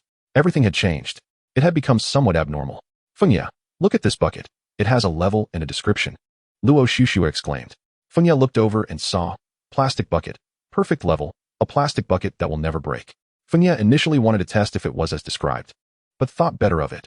This item was very important to him, and if the description was wrong, he would lose an important resource for nothing. Fenya looked at the other materials. Most were ordinary or excellent. He glanced at the fishing rod, which clearly stated, God-level fishing rod, capable of catching incredible things in the sea or lakes, limited to 5 uses per day. Fenya didn't expect this fishing rod to be God-level. Luo Shushua naturally saw it too. She couldn't believe that this seemingly shabby fishing rod was actually God-level. Was this the return to simplicity? Fenya then looked at the axe. Magical small axe level, capable of quickly destroying any item. Epic level seawater converter. Converts 3 liters of fresh water and 5 grams of salt per hour. There wasn't anything particularly special about the others. Fenya took another look at the shelter he built. Ordinary level house, suitable for habitation. Seeing this, Fenya felt a bit frustrated. He at least had master level building skills. How could it only be ordinary? It must have been misjudged. Luo Shushua couldn't help but want to laugh at this, but held it back. Gurgle. I haven't had breakfast yet, Luo Shushua said, blushing, hating her stomach for making noise at such a time. All right, I'm going now. After saying that, Fenya took the bait. He planned to check yesterday's fish trap and traps first. Luo Shushua was still capable of handling this task. Fenya glanced at the tricycle, which read, Excellent tricycle, high durability. The only requirement is to pump air. If a leggy beauty rides it, there will be unexpected effects. Seeing this, Fenya felt it made absolute sense. He still vividly remembered how Luo Shushua pedaled it before. Fenya hopped on the tricycle and headed towards the sea. A few minutes later, Fenya arrived at the fish trap. Pulling out the trap, today's catch was not much, only 1 fish, with the rest being some sea snails and shrimp. Seafood porridge was ready. As winter approached, the difficulty of obtaining food would increase, so Fenya needed to stockpile a large amount of food. Otherwise, he wasn't sure if the two of them could make it through the winter smoothly. Now that there were 50,000 people, Fenya had a premonition that there was more than just this island. Otherwise, he wouldn't have gone 3 days without seeing any extra people. Then, Fenya glanced at the bait, which was excellent bait, capable of not dispersing in the water, making it particularly effective at attracting fish. Good stuff. Fenya couldn't help but say, even apologizing for previously underestimating the bait. Excellent fish trap, capable of capturing aquatic creatures in seawater or lakes. Returning to the camp, the pot began to emit a fragrant aroma of rice. Luo Shushua squatted beside it, observing carefully, looking very cute. Her face was dusted with some dirt, making her even cuter. After all, this was too difficult for her. You take a break. I'll handle the rest. Go wash your face. Chapter 24, Leaderboard? Huh, what's wrong with my face? Luo Shushua asked, touching her face, somewhat confused. She clearly remembered washing her face in the morning. You should take a look yourself. You've turned into a little raccoon, Fenya said with a laugh. How can I see myself? There's no mirror here, Luo Shushua replied irritably. At that moment, Luo Shushua saw her hands and immediately understood, then washed them clean with water. Fenya put the prepared ingredients into the pot, and soon it was ready.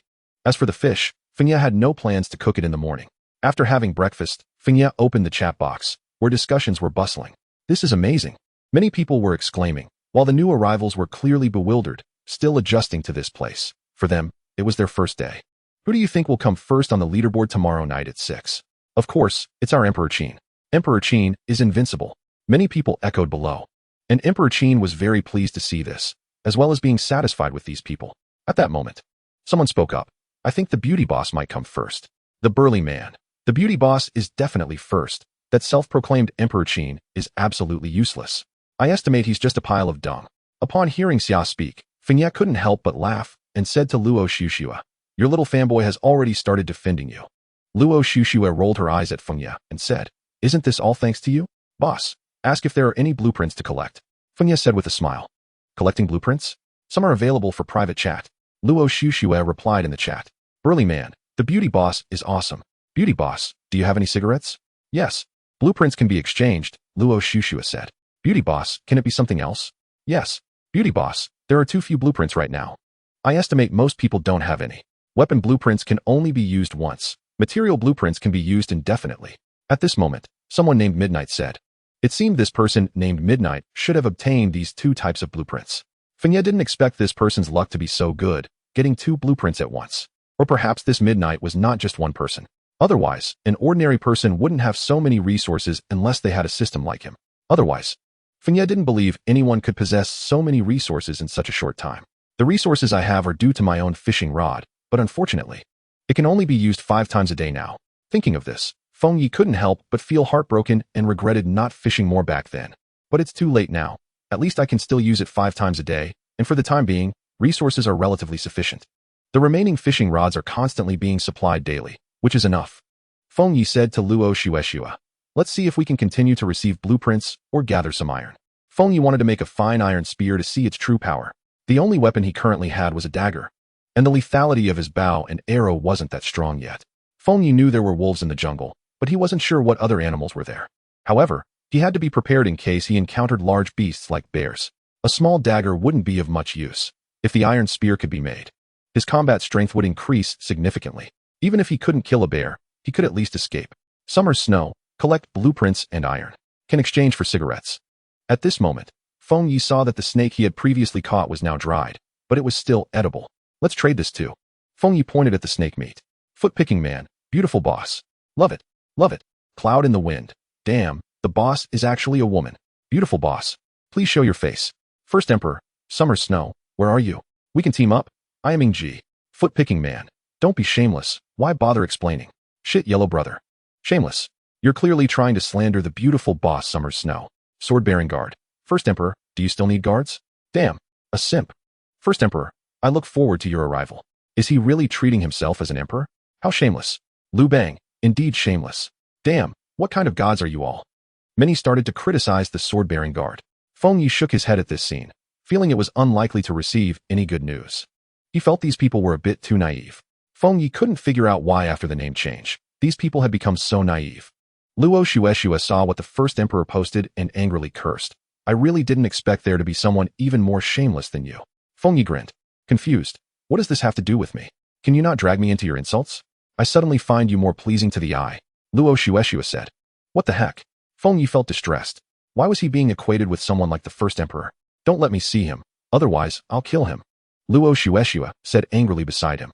Fengye wanted to leave, otherwise he would be dragged into this mess. Just as he was about to go, he heard Luo Xuexue say behind him, where are you going? Fengye immediately felt a killing intent behind him. Indeed, women are trouble, and an angry goddess is even more troublesome. I'm going to check if there are any gains from the traps. After saying that, Fengye ran off. Calling back, don't forget to collect iron and blueprints. Before Luo Xuexue could respond, Fengye pedaled his tricycle and disappeared from her sight. Luo Xuexue looked at Fengye's back and said, am I really that scary? I'm so beautiful. How could I be scary? Luo Xuexue rode her little bicycle toward the seaside with her fishing rod. Upon reaching the seaside, she naturally knew that the fishing rod could only be used 5 times a day, which sped up her pace. Luo Xuexue continued to post in the chat box, looking for blueprints and iron, with no limits. How many cigarettes does Summer Snow have to exchange without limits? Luo Xuexue didn't know how many cigarettes there were, but there were a few boxes full of them. Moreover, she noticed that Fengye didn't smoke much. The cigarettes were completely enough. At this moment, Luo Xuexue saw someone privately message her, and when she opened it, her face darkened. Fortunately, Luo Xuexue temporarily turned off private messages and quietly said, he really guessed right. Chapter 25, Dagger vs. Shark. At this moment, in a cave, a man sat with a dark expression, looking quite high and mighty. Beside him were 3 men. Grinning as they said, "Your Majesty, do not let this small matter upset your royal health." How detestable. These damn commoners. One day, I will kill them all. And that summer's snow, if she looked good, I might let her live. This person was the one who claimed to be the first emperor. At this time, Feng Yi arrived at the traps he had set earlier and found there were still no gains. Just then, he spotted a squirrel, and his eyes lit up. The squirrel also saw Feng Yi. At first, it was curious, but in the blink of an eye, it started to run. Trying to run. Did you ask me? Feng Yi chased after it, moving very fast, but he didn't rush to make a move. Instead, he waited. After a while, the squirrel climbed up a big tree, and Feng Yi knew his goal had been achieved. He climbed the tree and soon found a tree hole, which was very hidden. At this moment, the squirrel sensed someone outside its home. It squeaked incessantly, trying to drive Feng Yi away, but Feng Yi ignored it and began to dig. Before long, various nuts appeared before him. "Little guy, you have quite a stash." Feng Yi estimated that there were about 3 pounds, which was a rare snack. Meanwhile, the squirrel kept squeaking, seemingly scolding Feng Yi. "Squirrel, although you are human, you are really a dog." Feng Yi ate some nuts and opened the chatbox, discovering that many people had formed their own factions. Between the pillars, Konoha village reporting in. "Damn, Hokage, strongest man on the surface. We are heroes home. Welcome everyone to join. Straw Hat Pirates established. Are you all so naive?" Feng Yi was also curious about how these people gathered so many members. "Do you have a lot of people?" Feng Yi asked curiously. "Yeffin, laughing my ass off. There's even someone with a real name. Straw Hat, Yeffin. We currently have 3 people. 3 people." Feng Yi felt that was a lot. After all, he only got 3 resource boxes every day. "Naluo, our Konoha village currently has 15 people." When this Naluo spoke, it immediately stirred up a wave of disbelief. Many expressed skepticism about how there could be so many people, while some stated they were still alone. Feng Yi couldn't help but frown. 15 people was already quite a large group. This made him wonder how they had gathered together. "Naluo, how did you all come together?" Feng Yi asked. "Yeffin, we were together from the beginning." Hearing this, Feng Yi felt it was normal. After all, so far, no one had gathered from far away. Just then, Luo Shueshua saw Feng Yi inside and immediately became furious, privately messaging him. "Come help move things." When Feng Yi saw it was Summer's Snow messaging him, he knew it was Luo Shueshua. "Okay, coming right away." Feng Yi closed the chat box and pedaled his tricycle to where Luo Shueshua was. Seeing Luo Shueshua looking at him with a resentful expression, Feng Yi suddenly felt a bad premonition. "You actually thought to come," Luo Shueshua said with a stern face. "Shameless straight man." Luo Shueshua cursed inwardly. "You seem to be having a good time chatting in there," Luo Shueshua said with a hint of jealousy. "Ah, it was fine. I was just curious about how they gathered together."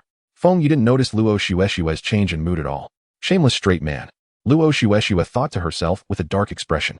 Suddenly, a huge wave appeared on the sea. "Watch out." Feng Yi pushed Luo Shueshua aside.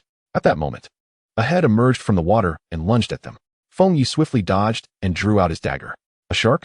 Luo Shueshua was so frightened by the shark that she was stunned. If it weren't for Feng Yi, she might have already become the shark's meal. Feng Yi just saw that the shark was about 4 meters long, not too large, but still medium-sized. Why would such a shark appear in shallow waters? This puzzled Feng Yi, as such sharks are usually rare near the shore.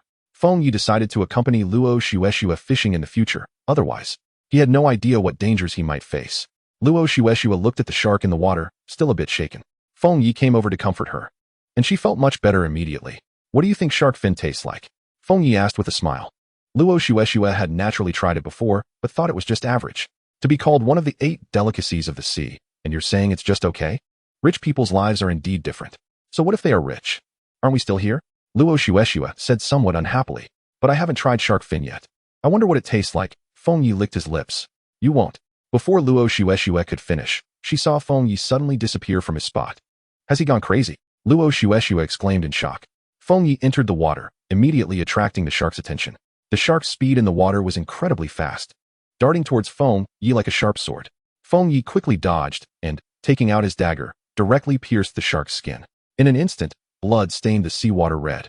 And Luo Shueshua on the shore felt her heart drop when she saw the sea turn red. "He won't be eaten by the shark, will he?" Luo Shueshua thought, unable to imagine it. The shark, stung by the pain, charged towards Feng Yi. Feng Yi understood he had to end this quickly. Otherwise, the blood would attract more sharks, putting him in a passive position. This time, he didn't dodge but charged forward, stabbing the dagger directly into the shark's eye. The shark writhed in pain, thrashing its body wildly. Feng Yi jumped onto the shark's back and cut off its fin. He started swimming back to the shore with the fin in hand. leaving the shark's fate behind. Although Feng Yi wanted to kill the shark for food later, it was simply too heavy for him to move. Besides, he had heard that sharks excrete through their skin, and he didn't want to ingest any urine. When Luo Shueshue saw Feng Yi come back holding the shark fin, she felt much less tense. Are you trying to get yourself killed? Luo Shueshue scolded loudly. See, I'm fine. Feng Yi replied with a smile. What if something happened to you? What would I do? Luo Shueshue said, her eyes a bit red. Chapter 26, Shark Fin and Oysters. Tonight, we have shark fin to eat. Feng Yi said with a smile. All you think about is eating. Luo Shueshue couldn't help but laugh at Feng Yi. Tears still on her face. I haven't had shark fin before. Did you ever think about what would happen to me if you got into trouble? A little shark can't hurt me that much, Feng Yi said. Suddenly, Feng Yi felt a pain in his waist.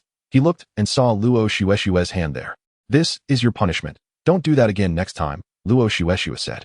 Feng Yi was taken aback. He didn't expect Luo Shueshue to care about him this much. But he really liked this feeling of being cared for. Luo Shueshue's face flushed red. She had never been this intimate with someone of the opposite sex before. She felt her heart racing when she saw Feng Yi risk his life to save her. A person willing to put their life on the line for her was someone she couldn't help but be moved by. However, looking at Feng Yi's expression, it seemed he didn't show any sign of feeling the same. Soon, Feng Yi packed the things Luo Shueshue had caught into a tricycle and found some oysters. Feng Yi was indeed attracted to Luo Shueshue, but he felt unworthy of her. She was a wealthy CO worth hundreds of millions, while he was just an unknown person. If they hadn't ended up on this island, they would probably have been like parallel lines, never intersecting. Feng Yi shook his head, pushing these thoughts aside. Everything would come naturally, and for now, surviving was the priority. Back at the camp, Luo Shueshue's mood improved significantly, despite some twists and turns.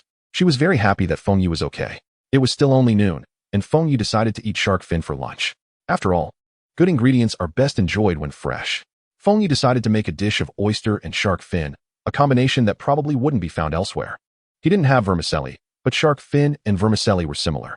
I've never seen this method before, Luo Shueshue said, surprised by Feng Yi's approach. Who would think to combine cheap oysters with expensive shark fin in a dish? It's my first time making this too, but it would be great if I had garlic. Feng Yi said regretfully. That was a slip of the tongue. He quickly added. Soon, the oysters on the charcoal began to emit a fragrant aroma. This method is a bit extravagant. Feng Yi couldn't help but exclaim. He handed a piece of the grilled oyster shark fin to Luo Shueshue. Luo Shueshue took a gentle bite and immediately found it very delicious and fresh. The best ingredients are often cooked in the simplest ways. Luo Shueshue couldn't help but exclaim. However, she felt very happy hearing Feng Yi say this because if he didn't like it, he wouldn't risk trying it again. Luo Shueshue looked at Feng Yi with a black line on her face, and Feng Yi suddenly felt a sense of danger. Looking up, he felt a cold sweat break out on his body. But I think it's best to avoid dangerous things. As soon as Feng Yi finished speaking, the danger dissipated. Shortly after, Feng Yi finished eating. He had consumed many oysters, making him wonder if he had overdone it. Oysters are known as a man's energy booster and a woman's beauty secret. What do we do with the leftovers? Luo Shueshue asked. Feng Yi looked at the remaining oyster shark fin and shivered. He didn't dare eat any more. Let's sell them. That's a good idea, Luo Shueshue said. At that moment, Feng Yi took out the nuts he had scavenged from the squirrel earlier and handed them to Luo Shueshue. Nuts? Luo Shueshue said in disbelief. Yes. A little snack after the meal. Where did you find these? Luo Shueshue looked at him with a puzzled expression. There were pine nuts, walnuts, and hazelnuts in the mix. A little guy gave them to me. Gave them? Who is so generous? Luo Shueshue couldn't believe it. Feng Yi then recounted his encounter, leaving Luo Shueshue stunned. It can't be that it has run out of food, right? Luo Shueshue said, feeling a bit sorry for the little squirrel. No, it has other hiding places. I guess I need to find its remaining hiding spots, Feng Yi said. Luo Shueshue couldn't believe it, but she felt sorry for the little squirrel. However, she wouldn't stop Feng Yi. After all, the law of the jungle has always been this way.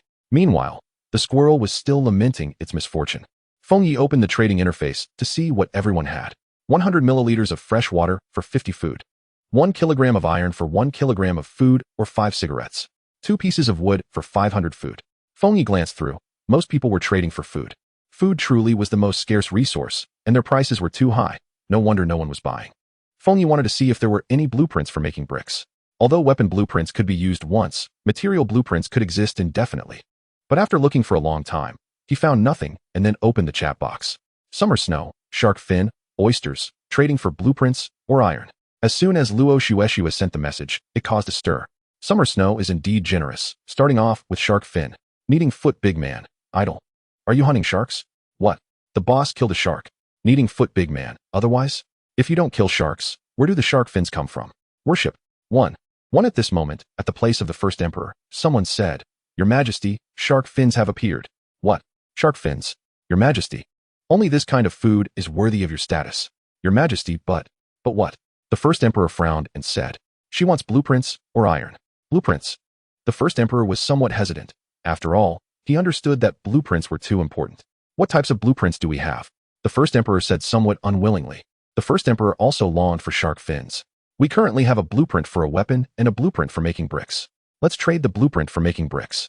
Chapter 27. The first emperor has taken a liking to you. The first emperor believed that weapons definitely couldn't be traded, and iron was also something he lacked. Bricks, in his eyes, had no value. The cave he lived in was quite nice and spacious. Therefore, the first emperor instinctively treated this cave as his palace. At this moment, Luo Shueshua saw someone private message her. She looked at the name, Young Chancellor, and immediately knew who it was. She initially didn't want to respond. But this young chancellor indicated that he wanted to trade blueprints for shark fins. What blueprints? Luo Shueshua asked coldly. Young chancellor sent a blueprint for bricks. And after Luo Shueshua saw it, she immediately said to Feng Yi, I found the blueprint for bricks. Found it? Where did you find it? Feng Yi was a bit incredulous. It's from that group of first emperor's guys. Luo Shueshua said irritably. So it turns out they are those middle schoolers. What does he want? Shark fins. Luo Shueshua said. Give it to him. Bricks are very important to us. Feng Yi said. Luo Shueshua naturally knew the importance of bricks, especially now. It was very important to them. What price? 1 shark fin. Luo Shueshua said. Deal. After the transaction was completed, Luo Shueshua handed the blueprint for making bricks to Feng Yi. I didn't expect these guys to be so middle school. Feng Yi said with a smile. What's going on? Luo Shueshua said. Since they want to establish their own kingdom, they actually agreed to trade 1 shark fin for bricks. Feng Yi said. They might have other ways. Luo Shueshua said. It's also possible. Having this thing will save us a lot of trouble. At this time, Young Chancellor carefully brought the traded shark fin to the first emperor. The first emperor took a bite and immediately felt his taste buds satisfied. The chef Gung's skills have improved. The first emperor praised. Reporting to your majesty, this is not made by Chef Gung. Not made by Chef Gung? Then who has such skills? The first emperor asked in confusion. It's made by Summer Snow. Young Chancellor said. Oh, it turns out it's made by the woman I have taken a liking to. Not bad.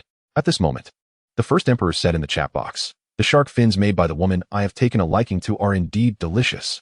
As soon as these words came out, it immediately caused a huge stir. The shark fins are not raw. They were actually made by the boss herself? I'm going to buy it. Kneading foot big man. The things made by the idol are super delicious. Have you eaten it upstairs? 1. Kneading foot big man. Of course. Summer Snow. Does the boss have any shark fins left? Luo Shueshua didn't know what had happened just now and saw someone messaging her. Luo Shueshua looked and suddenly had a black line on her face, but then smiled again. Feng Yi asked, what's wrong? The first emperor has taken a liking to you. Luo Shueshua chuckled. What the heck? Feng Yi had a face full of question marks. Then, Feng Yi took a look at the chat box and came out with a black line on her face. This guy is too middle school, but he also gave us a wave of advertisement. Then, Luo Shueshua finished processing the remaining shark fins, all exchanged for iron, without any blueprints. This time she received a total of 15 kilograms of iron. Luo Shueshua said happily. I didn't expect these shark fins to be so popular. Luo Shueshua couldn't help but sigh. It's not that the shark fins are popular, it's because what you made is popular. Feng Yi said. However, this is not made by me. They don't know. Looks like in the future, we need to label the food we sell. Feng Yi said. This is good. Let's rip them off. Luo Shueshua said happily. Let's forget it. It's too dangerous. Sigh. Let's see how that fine iron spear is doing. Then, Feng Yi used 10 kilograms of iron to make the fine iron spear. The fine iron spear is 2 meters long, weighs 10 kilograms, and is made entirely of iron. Feng Yi picked it up and felt it was quite good, flashing with a cold light. Now Feng Yi felt relieved, even if he encountered wolves. He could stab them directly with the iron spear. This thing is a bit scary. Luo Shueshua couldn't help but shiver when she saw it. You better not touch this. To avoid hurting yourself, Feng Yi put the iron spear aside. He looked again at the blueprint for bricks, and after using it, the crafting method for bricks appeared on the synthesizer. Meanwhile, the crafting method for the iron spear had disappeared. Just as Midnight said, let's try making bricks. Bricks need 500 clay. How much clay do we have? Feng Yi asked. Only over 40 pieces. Feng Yi muttered. However, clay is very easy to obtain. 1 cigarette can be exchanged for 10 kilograms of clay. Luo Shueshua said. Feng Yi calculated that if he used bricks to build the outer wall of the house, he would need nearly 2,000 bricks. If 1 cigarette can be exchanged for 10 bricks, That means 200 cigarettes are needed. Exchanging 1 cigarette for 10 kilograms of clay. Feng Yi said. Yes. Luo Shueshua thought there was no problem. 10 kilograms of clay sounds like a lot, but it can be done in a while. How much do we need? Luo Shueshua asked. About 3,000 pounds. Feng Yi wanted to leave more bricks. 1 cigarette can be exchanged for 10 kilograms of clay. Needing 1,500 kilograms. First come first served. Does the boss want this clay to build a house? Boss, I have 100 kilograms of clay. Some people message me. First come first served. Luo Shueshua said. Brothers, I'm going to exchange it first. Soon, Luo Shueshua's private messages exploded. After Luo Shueshua exchanged the items, a large pile of clay appeared on the ground. Brothers, this cigarette is from Shizi. The taste is amazing. Someone upstairs. Same here. Damn, just a little bit away. Many people expressed that they must reserve some clay, as summer snow might need it at any time, and they want to exchange it at the first moment. Feng Yi exchanged all 3,000 pounds of clay for bricks, totaling over 3,000 bricks. Let's reinforce the house tomorrow. Feng Yi said with satisfaction upon seeing these bricks. This is much easier than doing it myself. If I had to make over 3,000 bricks, it would definitely take a long time. Collect blueprints or iron, 2 cigarettes.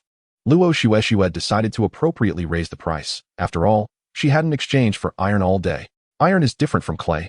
They don't have much iron on hand now. So naturally, they are unwilling to trade. Boss, will there be food at night? Today as food sales are completely insufficient. And as for tonight, Luo Shueshua is also unsure. After all, their food is not very abundant. Chapter 28. The Wolf That Was Pierced. Luo Shueshua found that everyone was still very lacking in food. But they didn't have much food either. No reserves, but enough to eat every day. However, Luo Shueshua was a bit worried. What if one day they couldn't catch food? What should they do? Luo Shueshua couldn't bear to imagine that day, but she still believed that even when that day comes, Feng Yi would have a way to solve it. It was still early. Feng Yi was resting on the side, and Luo Shueshua was a bit bored. But she always felt a bit uncomfortable. What's wrong? Feng Yi asked when he saw Luo Shueshua was not feeling well. Since the last bath, I haven't taken a shower and feel very uncomfortable. Luo Shueshua pouted and said.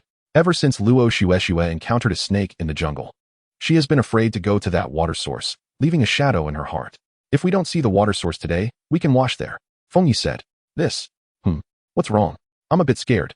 At this moment, Feng Yi remembered that since the encounter with the snake, he had never seen Luo Shueshua enter the jungle, which had indeed left a shadow on her. I'll accompany you. As soon as Feng Yi finished speaking, he felt something was off. Hearing this, Luo Shueshua's face turned slightly red, and she whispered, Pervert. No, don't misunderstand. I'll wait for you on the side. Call me when you're done. Feng Yi said. Although Luo Shueshua really wanted to refuse, she felt too uncomfortable, and she also trusted Feng Yi's character. Fine, but you mustn't peek. Luo Shueshua made a threatening expression, but she didn't realize how cute she looked. Feng Yi raised 3 fingers and vowed, I promise not to peek. Seeing Feng Yi's serious expression, Luo Shueshua believed he wouldn't sneak a look. Their dwelling was relatively close to the water source, about a mile away, and within 5 minutes. The two arrived at the water source. Of course, Feng Yi was holding the exquisite iron spear he had made earlier. After all, at such freshwater spots, they might encounter other animals, and having the iron spear could not only protect them, but also help with hunting. Turn around. No peeking, Luo Shueshua said. Feng Yi didn't hesitate and turned around, holding the iron spear and carefully observing everything around. Luo Shueshua didn't immediately take off her clothes, but waited for a few minutes. Reassured when she saw Feng Yi not making any moves, Luo Shueshua took off her clothes and entered the water, staying close to the shore and not venturing deeper. Once in, Luo Shueshua felt very comfortable and wanted to finish quickly since Feng Yi was still waiting there. She was also afraid of encountering animals, so she moved quickly. At this moment, Luo Shueshua heard rustling leaves nearby, like something stepping on the leaves. Is it Feng Yi? Luo Shueshua thought at first. But Feng Yi was sitting honestly on the side. Who? Luo Shueshua exclaimed. Hearing Luo Shueshua's call, Feng Yi immediately wanted to turn around. But he knew Luo Shueshua was still bathing, and turning now would complicate things. It sounds like something is over there. I hear movement. Luo Shueshua said nervously. Put on your clothes first. Feng Yi said. Although Luo Shueshua hadn't finished washing, she was almost done, so she hurriedly put on her clothes without hesitation. I'm dressed. Luo Shueshua said. She pointed to a patch of jungle not far away, saying, it's over there. Feng Yi glanced at the spot Luo Shueshua indicated, which led deeper into the jungle, and the weeds there were taller than a person. You wait here, don't move around. I'll go take a look. Feng Yi said. Luo Shueshua nodded and said with concern, be careful. Feng Yi didn't reply but tightened his grip on the iron spear. Although he was skilled, he felt a bit tense in this situation. Feng Yi quietly walked over, and suddenly the weeds rustled. His entire being became highly alert. He extended the iron spear, intending to part the weeds to see what was behind. "Be careful," Luo Shueshua suddenly shouted. At that moment, a shadow jumped out from the weeds and pounced on Feng Yi. Feng Yi thrust the iron spear forward with force, driving it directly into the shadow. Instantly, Feng Yi felt a warmth on his face. "Ah!" Luo Shueshua screamed as she saw Feng Yi being pinned down by the shadow, and at that moment, she also saw the true form of the shadow. It was a wolf. "It's a wolf," Luo Shueshua stammered in fear. "Feng Yi," she cried out. "I'm fine," Feng Yi said. He had not sustained any injuries. At the moment the wolf charged, his spear had pierced its heart. Feng Yi pushed the wolf off him, his body covered in blood, looking quite terrifying. "Are you okay?" Luo Shueshua cried. "I'm fine," Feng Yi reassured her. "But you're covered in blood. Don't worry, it's not mine. It's all from this beast," Feng Yi said, frowning. He hadn't expected to encounter a wolf at this moment, guessing it had come to drink water and coincidentally crossed paths with him. "Do you think there will be more wolves?"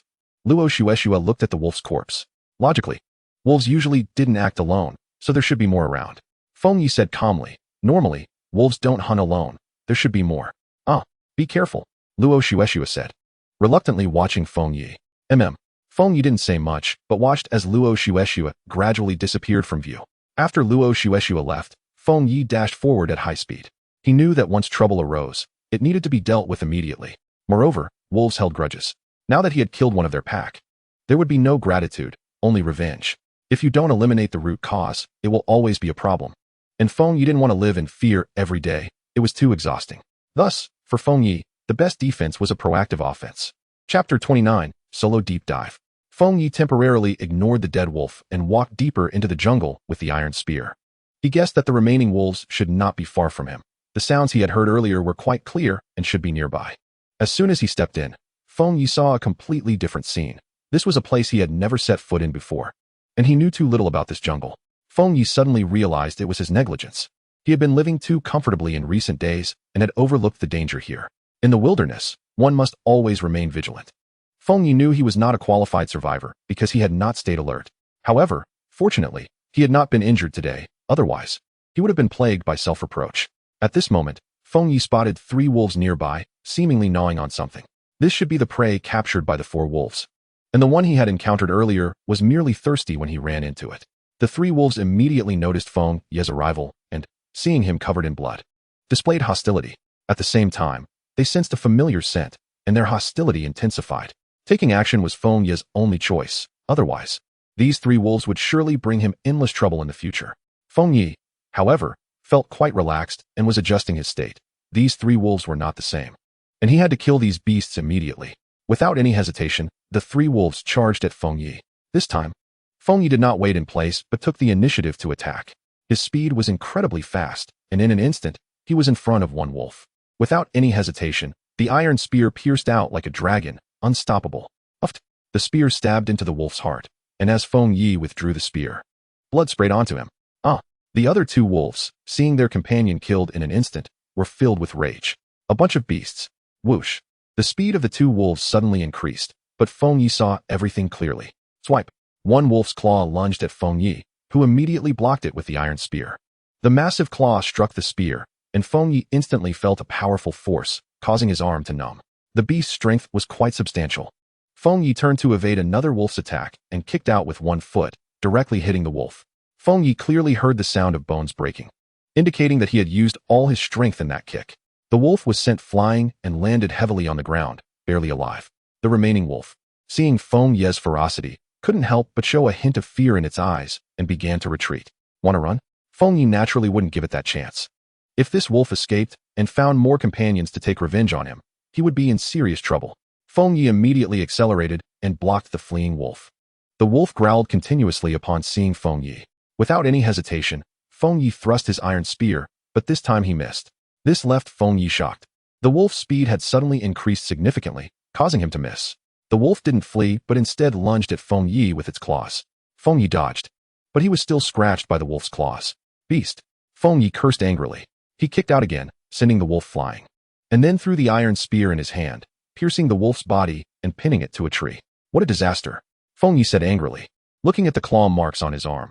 Although they were just superficial wounds, they looked quite alarming and shocking. Feng Yi walked over to the wolf pinned to the tree and pulled out the iron spear, causing the wolf's body to fall to the ground. I never expected to encounter such a plant. What luck? Feng Yi said with a smile. He directly picked some, as he didn't need that much. Feng Yi checked the prey caught by the 4 wolves earlier and found it was a goat, but its body was already mutilated. And since the wolves had eaten from it, he didn't dare to eat it either, for fear of infection. He could only regretfully look at the goat's corpse, as goat meat is tastier than wolf meat. Feng Yi decided to carry 1 goat, as his tricycle couldn't hold 4 wolves at once, and 1 wolf was more than enough for him. When he returned to the camp, Luo Xuexue was anxiously waiting. Upon seeing a figure in the distance, Luo Xuexue didn't doubt it. It was Feng Yi, and she immediately ran over. When she saw Feng Yi covered in blood standing in front of her, she burst into tears. Feng Yi felt warmth in his heart. He didn't expect someone to care about him so much. Are you hurt? Luo Xuexue said anxiously. But when she saw the flesh on Feng Yi's arm was torn, she couldn't help but feel heartbroken, tears streaming down her face. I'm fine, it's just a superficial wound. It'll heal in a few days, Feng Yi said with a smile. He was also relieved that the wound on his arm was from the wolf's claws and not its bite, but he still didn't dare to be careless. This was food, and Feng Yi didn't want to waste it. What else do you need to do? Luo Xuexue asked with some concern. Before she could finish, Feng Yi pedaled the tricycle and disappeared. Be careful, Luo Xuexue said softly as she watched Feng Yi's departing figure. 10 minutes later, Feng Yi saw 4 wolves and nodded in satisfaction. During this time, he also took a bath at the water source since he was covered in wolf blood, which looked quite frightening. Feng Yi, your arm, Luo Xuexue said with concern, as they were in the wilderness. I almost forgot about it. Feng Yi laughed carefreely. Then he took out the herbs he had collected earlier. What is this? This is Andrographis paniculata, which has detoxifying and anti-inflammatory effects. Since we don't have any medicine, this can help.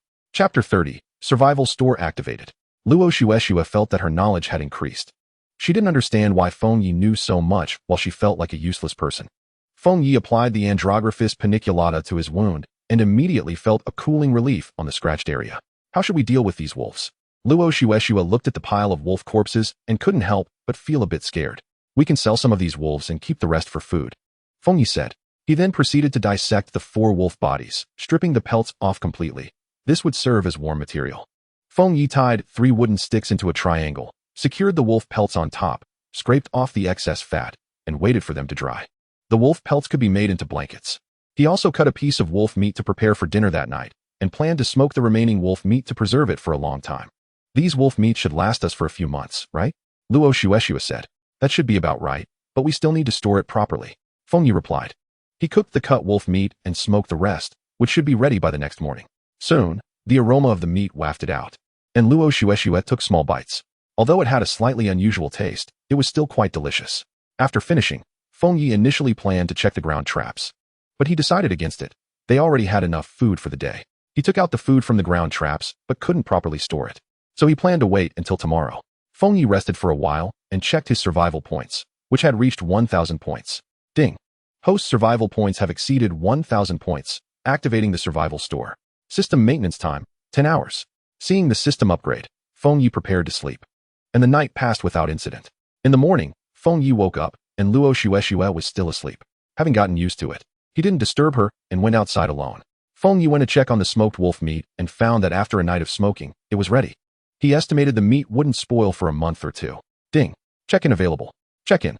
Congratulations, host, you've obtained a perfect toilet. A toilet? Feng Yi asked in confusion. How did he get such an item? Perfect toilet, no need for plumbing, can handle waste automatically, and won't break. Feng Yi was speechless.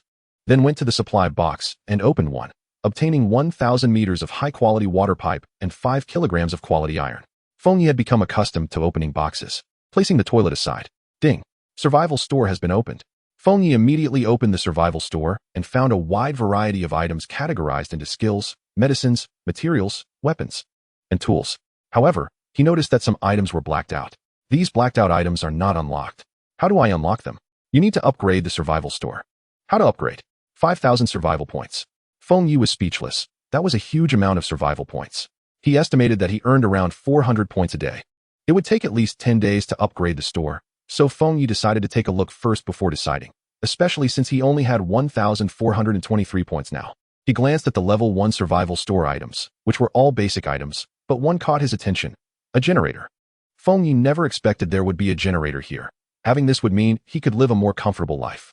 What excited Feng Yi even more was that there was a camper in the later store, which would be much more comfortable than the house he was currently building.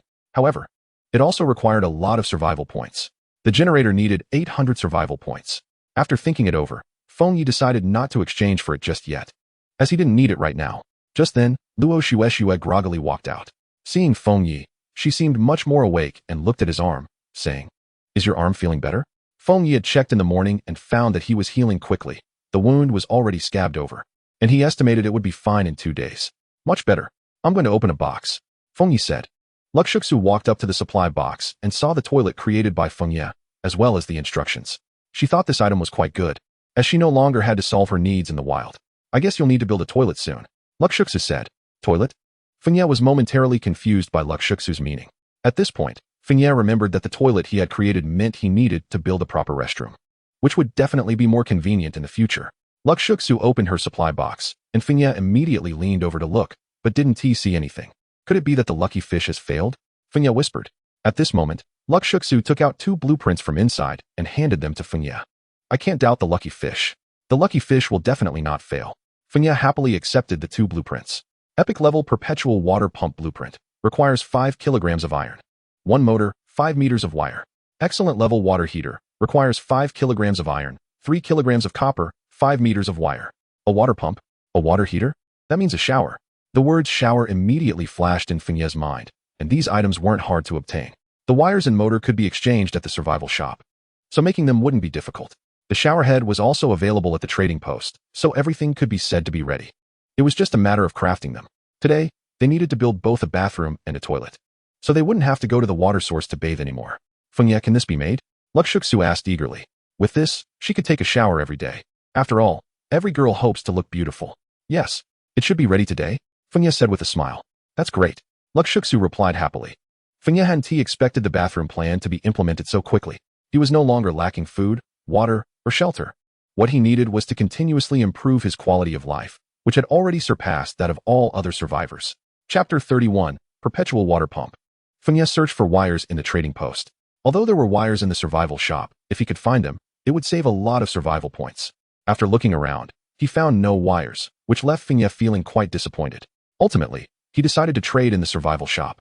1 meter of wire required 10 survival points, and 10 meters required 100 points, which made Feng Yi feel a bit pained. Feng Yi decided to collect iron and copper in large quantities, as he discovered that the demand for these metal materials was very high, but the supply was extremely limited. Unless he could find a vein, there would definitely be a shortage. Previously, Feng Yi hadn't been in a hurry to collect metal materials, but with the synthesizer coming out, the difficulty of crafting items had decreased, so everyone needed more materials. Feng Yi had somewhat miscalculated in this regard. "We need to collect a lot of iron and copper, and other metals too," Feng Yi said to Luxuxu. "Okay, I can process some wolf meat. Let us handle 2 for now. 1 kilogram of wolf meat can be exchanged for 25 kilograms of iron," Feng Yi said, and Feng Yi estimated that there wasn't too much iron on the market.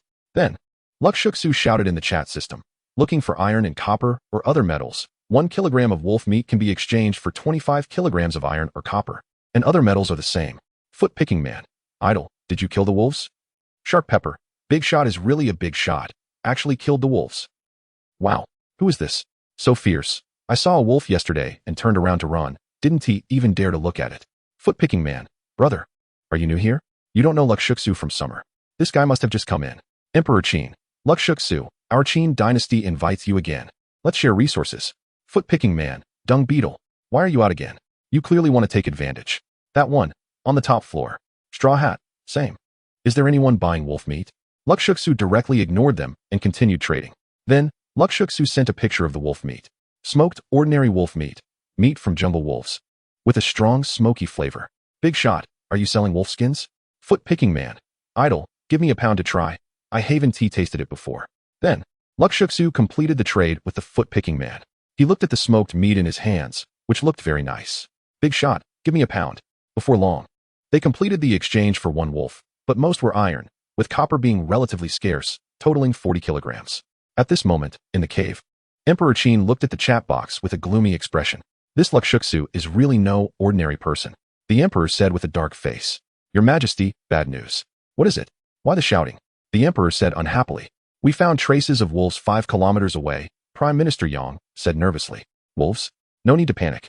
The emperor's eyes sparkled with a hint of excitement. Notify General Hu. If you encounter wolves, kill them directly, the emperor commanded.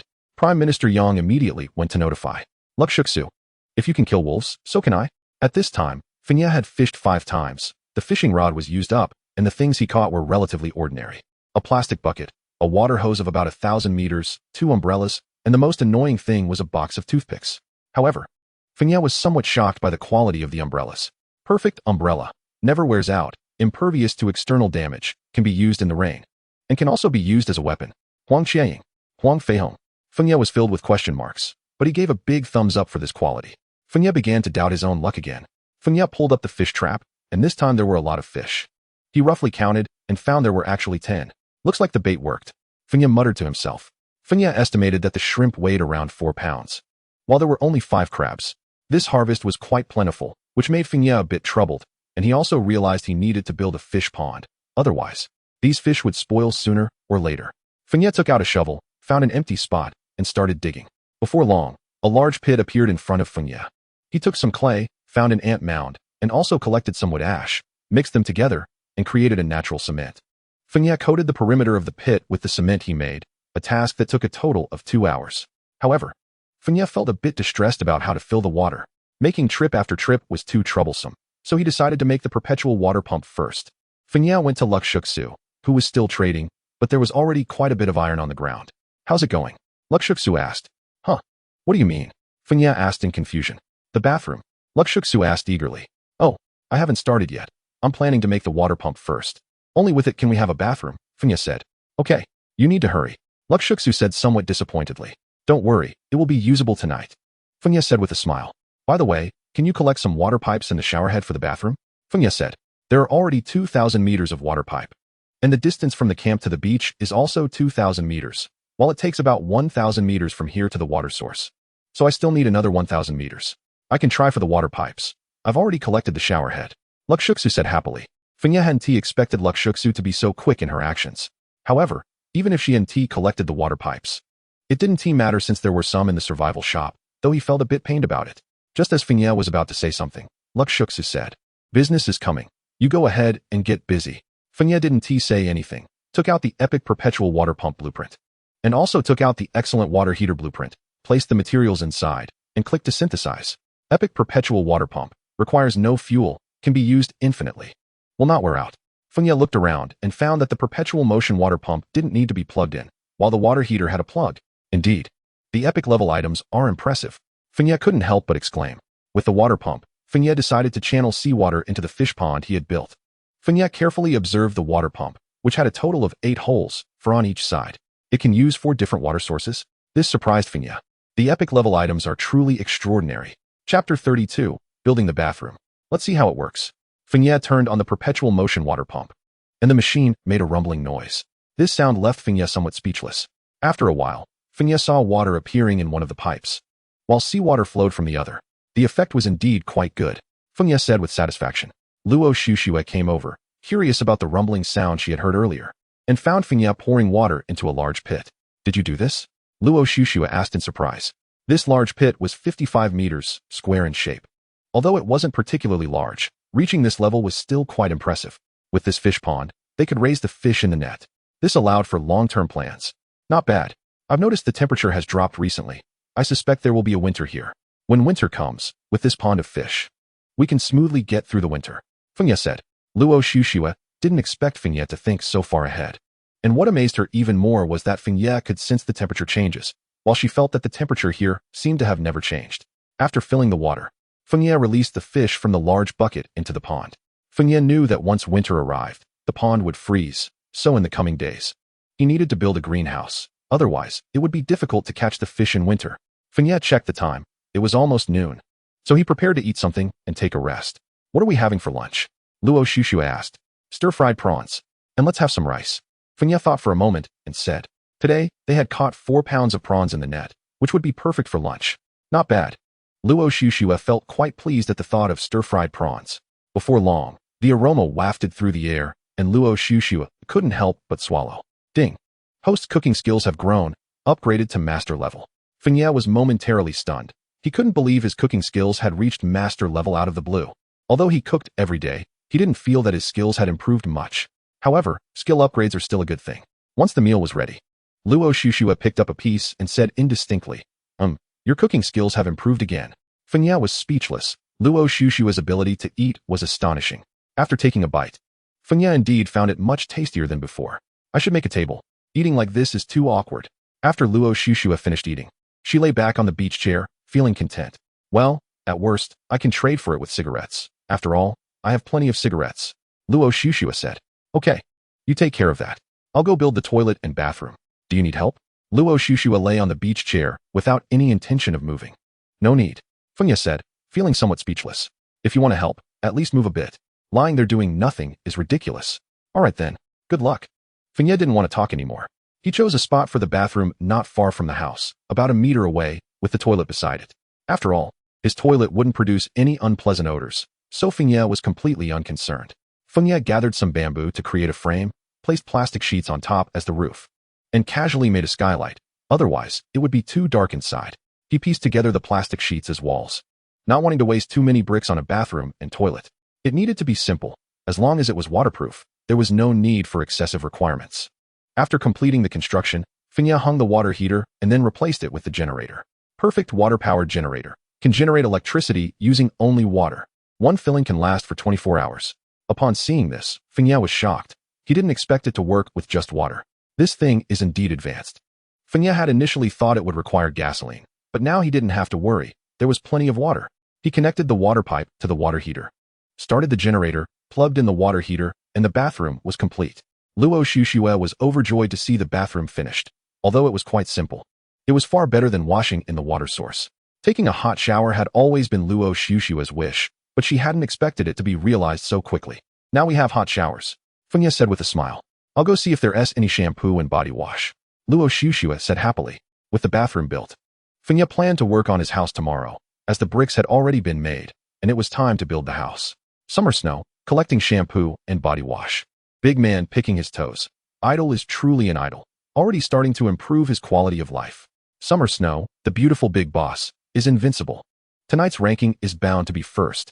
When Emperor Qin saw this, he couldn't help but say, has this woman developed to this extent? Prime Minister Yang said beside him, Your Majesty, this summer snow may not have developed well. She is just lucky. Moreover, women love beauty. There's no need for Your Majesty to worry so much. You're right. The love for beauty is a woman's nature. Fenya also opened the chat system. When someone mentioned the ranking, he remembered that the ranking would appear tonight at 6 o'clock. Fenya was also curious about where he would rank. He never believed he would be first. After all, with 150,000 people, there were bound to be many experts. Many of them had gathered together, and Fenya believed their resources were not fewer than his. Fenya, Luo Shushua suddenly called out. What is the matter? Fenya asked, somewhat puzzled. What do you think your ranking will be? Luo Shushua asked. Fenya shook his head and said, I don't know. We'll find out tonight. Don't you have any confidence? Luo Shushua said. Not really. After all, there are many people here.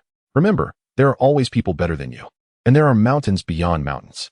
Fenya said with a smile. I feel you'll be first. Luo Shushua said confidently. Let it be. Fenya didn't say anything further. Seeing Fenya fall silent, Luo Shushua continued in the chat system. Is there anyone with shampoo and body wash?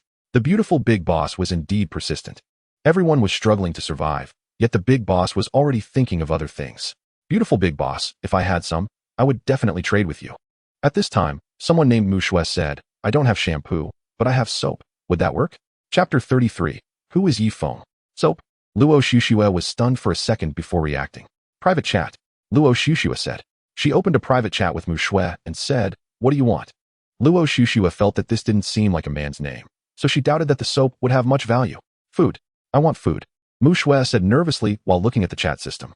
Mushue understood that her food was extremely scarce, although she was reluctant to part with the soap. She knew she had no choice. Surviving was her only belief now. Moreover, Mushue believed that her future days would get better. How much do you want? Luo Shushua asked. 1 pound of wolf meat is enough. Mushue said. She didn't dare to ask for too much, fearing Luo Shushua wouldn't trade with her. 1 pound of wolf meat wasn't much, but Luo Shushua hesitated, as it was just a piece of soap. I know 1 pound of wolf meat is a bit much, but I'm running low on food. Mushue said. Luo Shuexu felt a little relieved at this point. After all, survival was not easy for anyone here. But she also understood the dangers of the world, even if she helped others who would come to her aid in her time of need. If you want something, Trade for it. Fengya suddenly said beside Luoxuexu. Although Fengya didn't know what the trade was about, she could tell that Luoxuexu was hesitating, indicating that whatever was being traded was very important. Fengya guessed that it was most likely food, otherwise Luoxuexu wouldn't hesitate. Is a bar of soap worth a pound of meat? Luoxuexu asked. How do you see this? Perhaps it isn't worth it to others. But since we have plenty of food and aren't lacking, it's worth it. After hearing Fengya say this, Luoxuexu had a certain clarity in her mind. On the other hand, Mushue was anxiously waiting. She understood the value of a bar of soap. It was practically worthless here, but she estimated that she wouldn't agree to such a price. I agree, but in the future, if you have any good stuff, prioritize giving it to me, Luoxuexu said. Luoxuexu felt that this girl should have good luck. But surviving alone in the wild would be quite challenging for her. Great. I agree with you. In the future, if I have something good, I'll prioritize you, Mushue said happily. Following that, Luoxuexu traded wolf meat for a bar of soap. Not bad. Now we have soap too, Fengya said with a smile. Luoxuexu looked at Fengya and didn't know what to say. This person seemed so calm and was quite generous with her. What are you looking at? Fengya said. Looking at you, Luoxuexu instinctively replied. Fengya was surprised and then said, I knew you were eyeing my body. Luoxuexu realized she had lost her composure. But hearing Fengya say this made her furious. She rolled her eyes at Fengya and decided to test the effect of the bathroom. I'm going to take a shower. Don't peek, Luoxuexu said, waving her little fist. Do you need help scrubbing? Get lost. Fengya moved away. Sometimes teasing Luoxuexu was quite amusing. Seeing Fengya's retreating figure, Luoxuexu couldn't help but smirk with a proud expression. A guy with a thief's heart, but no courage. Fengya rode the tricycle around the beach. And although she found a lot of oysters, she didn't take any, as eating too many would cause a fire in her body. Fengya took another look at the fish trap. This time, the catch wasn't much, just 2 fish and some shrimp. Fengya guessed that she had checked it too many times, resulting in fewer catches. She decided to check it once every morning. After 24 hours, there should be a decent harvest. After looking around, Fengya returned to the jungle to check her traps, but there were still no catches, which made her doubt the effectiveness of her traps. She resolved to set a few more traps at the place where she had killed the wolf after finishing building the house tomorrow. This place must be the problem. After returning to the camp, Luoxuexu had finished her shower, her hair wet, and looking very beautiful. Where did you run off to? Luoxuexu asked. I went to check the traps and collect from the fish trap, Fengya said, placing the fish and shrimp she had caught into the pond. This bathroom is amazing. The effect is really great. You should try it too. You smell terrible. Luoxuexu pouted. We didn't have this condition before, but now we do. Is that so? Fengya sniffed herself, feeling that there was no odor, especially since she had showered yesterday. You smell awful. Hurry up and go. Luoxuexu pushed Fengya into the bathroom. Fengya shook her head helplessly, took off her clothes, and enjoyed the hot shower, feeling very comfortable. After a while, Fengya came out, feeling refreshed. She touched her face. Her beard had grown a bit long, as she hadn't taken care of it for a few days. Fengya sat on a chair, took out a dagger, and carefully started shaving. These past few days, Luoxuexu hadn't noticed the changes in Fengya's face, but when she saw Fengya shaving, she finally noticed the stubble. It wasn't long, but it had a masculine charm. Why are you shaving? Luoxuexu felt that Fengya looked great as he was. It feels uncomfortable, Fengya said. After a while, once Fengya finished shaving, he looked much fresher. Luoxuexu noticed that Fengya looked like 2 different people before and after shaving. The ranking list has been activated. The Fengya ranking list has appeared, Luoxuexu said excitedly. Look, Fengya was also curious about what kind of experts were on this ranking list. The Fengya ranking list came into view. 1. Yefeng, Summer Snow. 2. My Village. 3. The Great Qin Dynasty. 4. Heroic Team. 5. Straw Hat. We're number 1, Luoxuexu said happily. Fengya didn't see the ranking list, and what surprised him was that the list wasn't based on individual abilities, but rather on team survival evaluations. My village is quite powerful, Fengya said. My village mentioned this in the chat box before. They have a lot of people, Luoxuexu said. They are one of the luckier organizations among these survivors, Fengya said. Luoxuexu and Fengya opened the chat box. Big man, damn, I'm actually over 10,000. Shark Pepper, big man, you're much stronger than me. By the way, this Yefeng is tied for first with Summer Snow. Big man, Idol is indeed number 1. Who is Yefeng? Yefeng? Who is that? Everyone raised doubts. They had never seen Yefeng speak in the chat system before. And now appearing as number 1 caused quite a stir. Chapter 34. The Reward for Ranking First. This Yefeng is definitely with the Great Summer Snow. Big man, what luck is this? To be with an idol. That one. Summer Snow, you really are number 1. Idol, you've appeared. Who is this Yefeng? Big man quickly asked. Partner. Luoxuexu did not hide it. No, my heart is broken. Why isn't at me? Big man wailed in despair. At this moment. In the cave, Emperor Qin saw the messages in the chat system. His face darkened. This was exactly as he had guessed. This Yefeng is definitely the person behind Summer Snow. Your Majesty, what is the reward for this ranking list? It hasn't been announced yet. At this time, Fengye was also curious about what the reward for being first would be. Meanwhile, the chat system was buzzing with discussions about who Yefeng really was. All along, Fengye had been very low-key, hardly speaking in the chat system, so it was quite normal for everyone to not remember him. Sharp Pepper, I remember. Yefeng said something when he appeared in the chat system. Damn, you remember that? Big Man exclaimed. Yefeng, the Great One, is looking for a sponsor. Yefeng, the Great One. I'm good. I'm definitely better than Summer Snow. Luoxuexu was furious at these people's comments. Seeing Fengye enjoying it, she kicked him directly. Still looking. Go cook. Luoxuexu said angrily. Fengye was a bit confused about why Luoxuexu was so angry. Suddenly, he thought that women have those days, and it's better not to provoke them. After calming down, Luoxuexu continued to open the chat system, where some women were still asking Fengye to sponsor them. You guys have no chance. After typing that, Luoxuexu's face couldn't help but turn red. Damn, idol, what is wrong with you? Summer Snow retaliated. Some people were completely enjoying the spectacle, watching how Summer Snow would deal with those women asking for sponsorship. Hashirama, I support Summer Snow. Summer Snow, don't hog the toilet without doing your business. Whereas Yefeng, hurry up and come out. Someone named Yinji said. Damn, this information is quite overwhelming. Idol, aren't you cooking? Big Man asked. Cooking? Yefeng never lets me cook. Luoxuexu said. Too much flaunting. I can't take it. Warm man. Yefeng, the Great One, is definitely a warm man.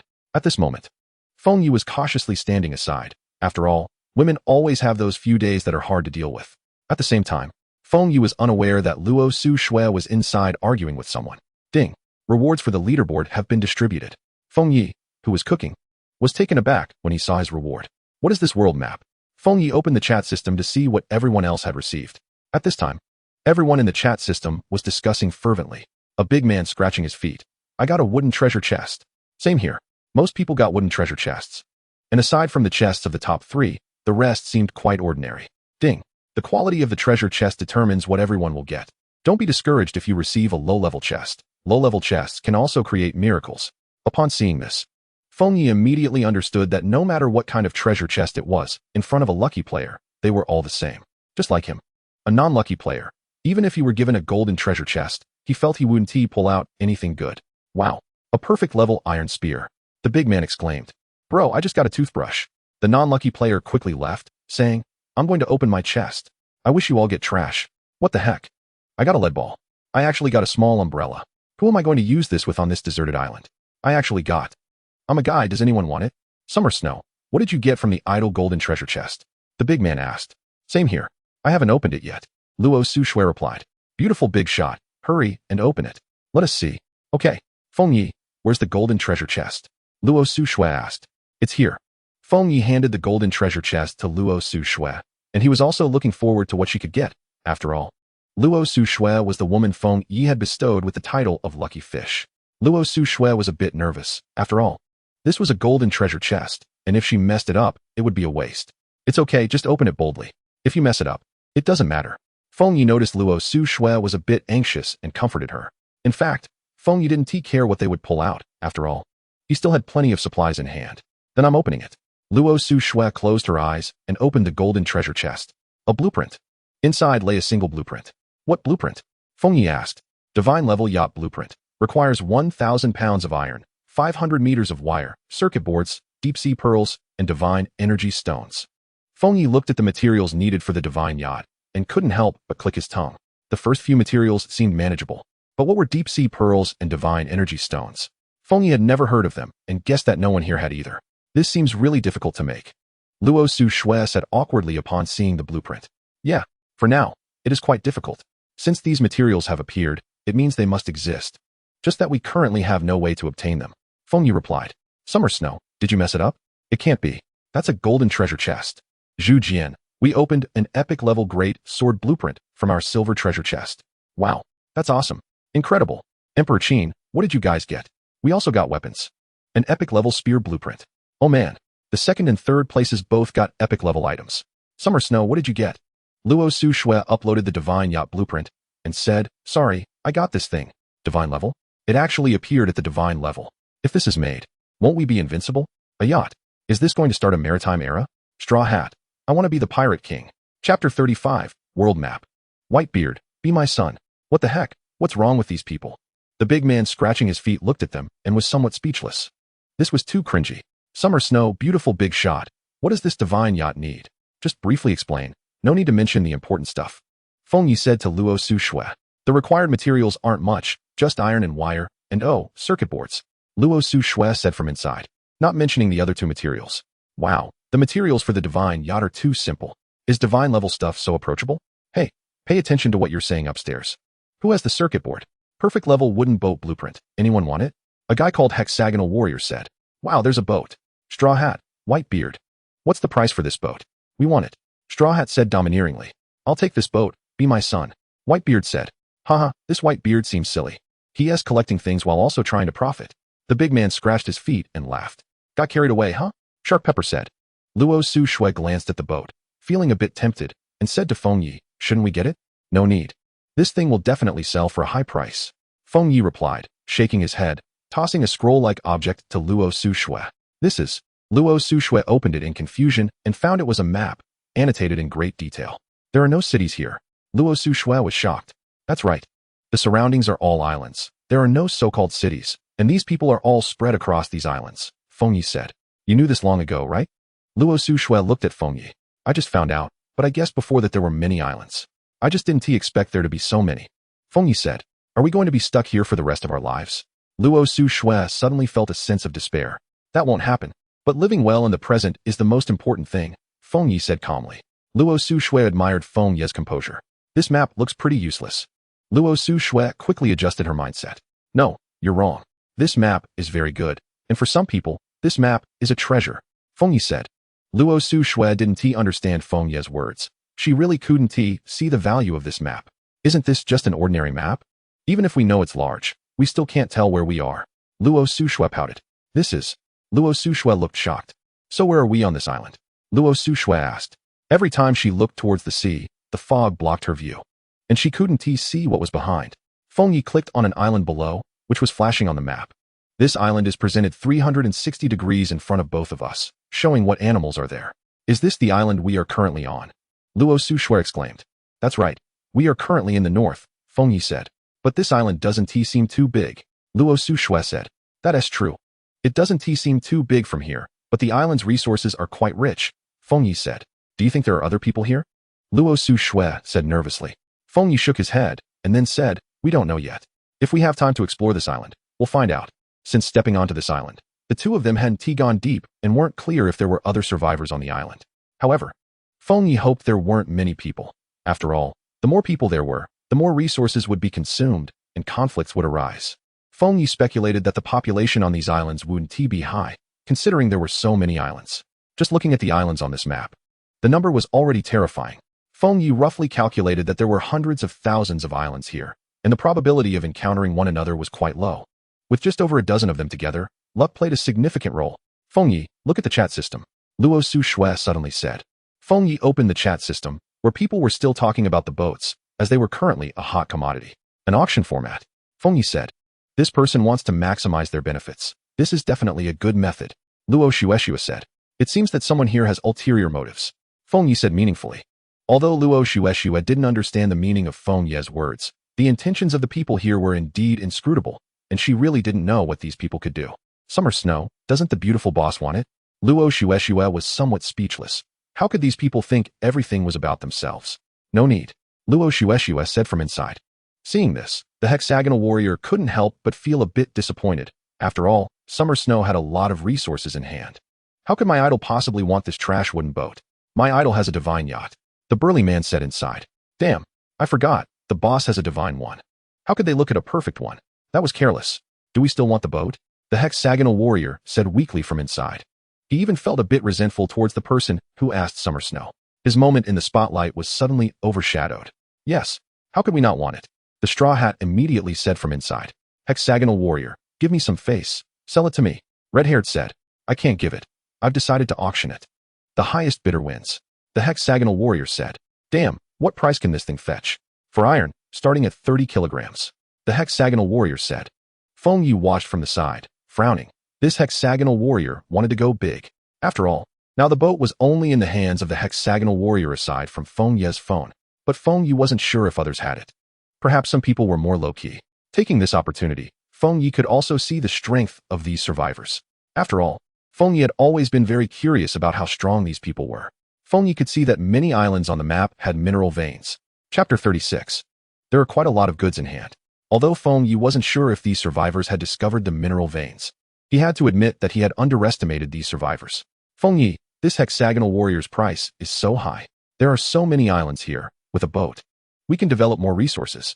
Unfortunately, our yacht is too difficult to build. Luo Shueshue said somewhat disappointedly. The resources on our island are already quite abundant. Even if we have a boat, we can't easily explore other islands. After all, we haven't fully understood our own island. Feng Ye said calmly. Regarding going out to sea now, Feng Ye didn't have a definite grasp. How strong were their combat capabilities? After all, he was just one person. One punch couldn't fight four hands. The others had sufficient personnel, fast development speed, and strong resource integration capabilities. Every day, their supply boxes were more than his. Feng Ye also wanted a stable team member, but he didn't know the character of the next team member. He didn't want to be stabbed in the back. Therefore, Feng Ye wouldn't consider going to other islands for now, but if someone attacked him, he wouldn't hold back. At this moment, in the cave, the first emperor saw the boat and smiled ominously.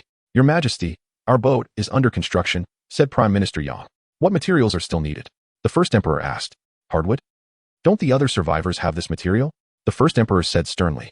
We haven't received any for now, Prime Minister Yang said somewhat nervously. You can go busy yourself. The first emperor waved his hand, signaling Yang to retreat. Immediately, Prime Minister Yang breathed a sigh of relief. The first emperor understood that the absence of this hardwood indicated it was a rare material. Moreover, his blueprints were also obtained from a person captured today. This person offered it to him to save their life. Summer snow, wait. The woman I have my eyes on cannot escape, the first emperor said ominously. Back in the chat system. At this moment, the auction had started, and the straw hat was the first to bid. Your Majesty, doesn't the first emperor want it? Someone asked. After all, the first emperor had very substantial resources. Look, the first emperor neither said he wanted it nor that he didn't. It was an ambiguous answer. In an auction, one can't be anxious. Until the last moment, no one can know if they will win. Whitebeard, I bid 100 kilograms of iron. Big boss. Definitely a big boss. Feng Ye frowned. Could it be that the rankings were wrong? This person named Whitebeard had so many resources. Why wasn't he ranked higher? This puzzled Feng Ye, but his own resources were even more outrageous. Feng Ye estimated his own supplies, about 500 kilograms of iron, over 3,000 bricks, 100 kilograms of copper, only 10 pieces of metal. The quantities of other items were also very large. Just in terms of iron, he was very wealthy. Then, Red Hair spoke up. 100 kilograms of iron, plus 10 kilograms of copper. Damn, where did these freaks come from? Is this the strength that the four emperors are supposed to have? Big Mom, 120 kilograms of iron, plus 4 kilograms of gold. A piece of meat. Are these people all so extravagant? By the way, where did Kaido go? Who called me? Someone named Kaido said. Damn, there really is one. The four emperors have gathered. I don't want this boat. You three can play with it. Kaido silently exited the group chat. I bid 200 kilograms. The Straw Hat said. 5 emperors. When the Straw Hat bid 200 kilograms of iron, the people bidding in the chat system immediately fell silent. As expected of the second person, his bid was strong, directly shutting down these people. The hexagonal warrior looked at the price and was clearly not satisfied. Previously, he had focused on Summer Snow, who had only bid 200 kilograms. Was his boat really not as good as a wolf? At this moment, a man stood next to the hexagonal warrior and said, it seems we need to raise the stakes. 300 kilograms. The strongest man on the surface said, is the price being raised so fiercely? 300 kilograms already. Feng Ye also felt something was off. Although the value of the boat was high, it shouldn't reach this level. Moreover, everyone was still relatively unfamiliar with the situation at sea. Making such a reckless bid might be a bit abrupt. Is there anyone else bidding? If no one bids, this boat belongs to the strongest man on the surface. The hexagonal warrior said, the strongest man on the surface is mighty. The Straw Hat felt a moment of hesitation upon seeing this price. He didn't have much iron in hand, but now it was already 300 kilograms. Although this wasn't his limit, it was still a bit of a strain.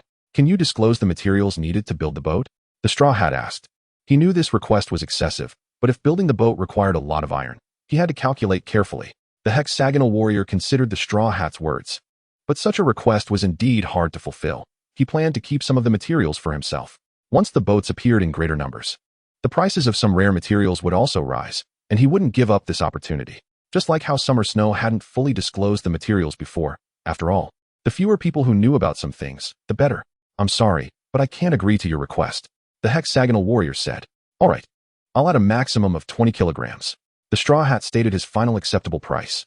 The Straw Hat has quite a good foundation, Whitebeard said, for 300 kilograms. He had already exceeded his bottom line and had given up 320 kilograms. The hexagonal warrior was clearly not satisfied. He originally thought Summer Snow would join in, but he didn't expect Summer Snow to offer something even better. Moreover, the first emperor hadn't bid at all, which surprised him.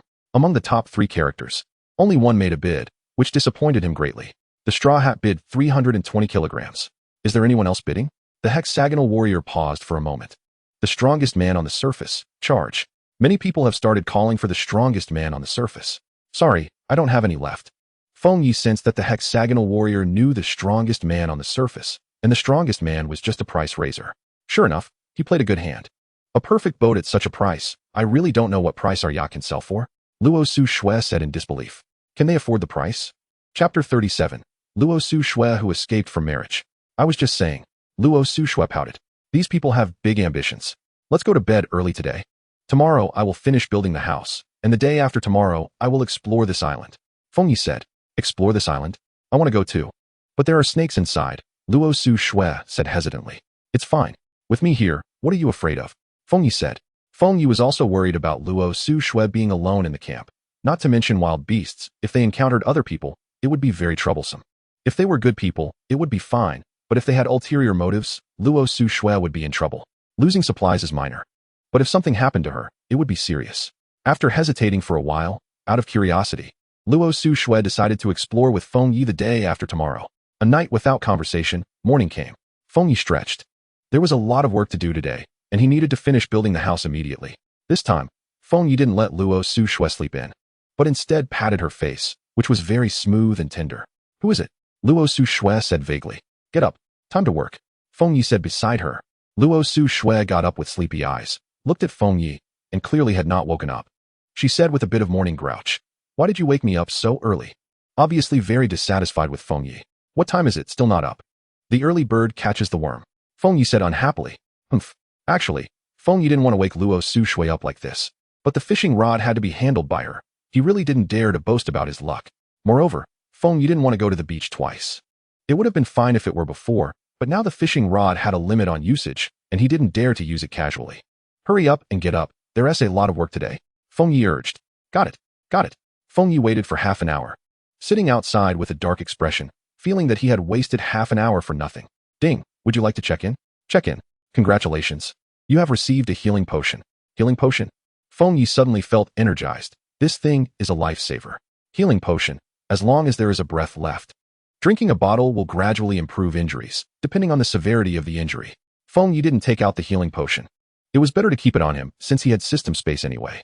As for the things checked in today, Feng Yi planned not to take them out.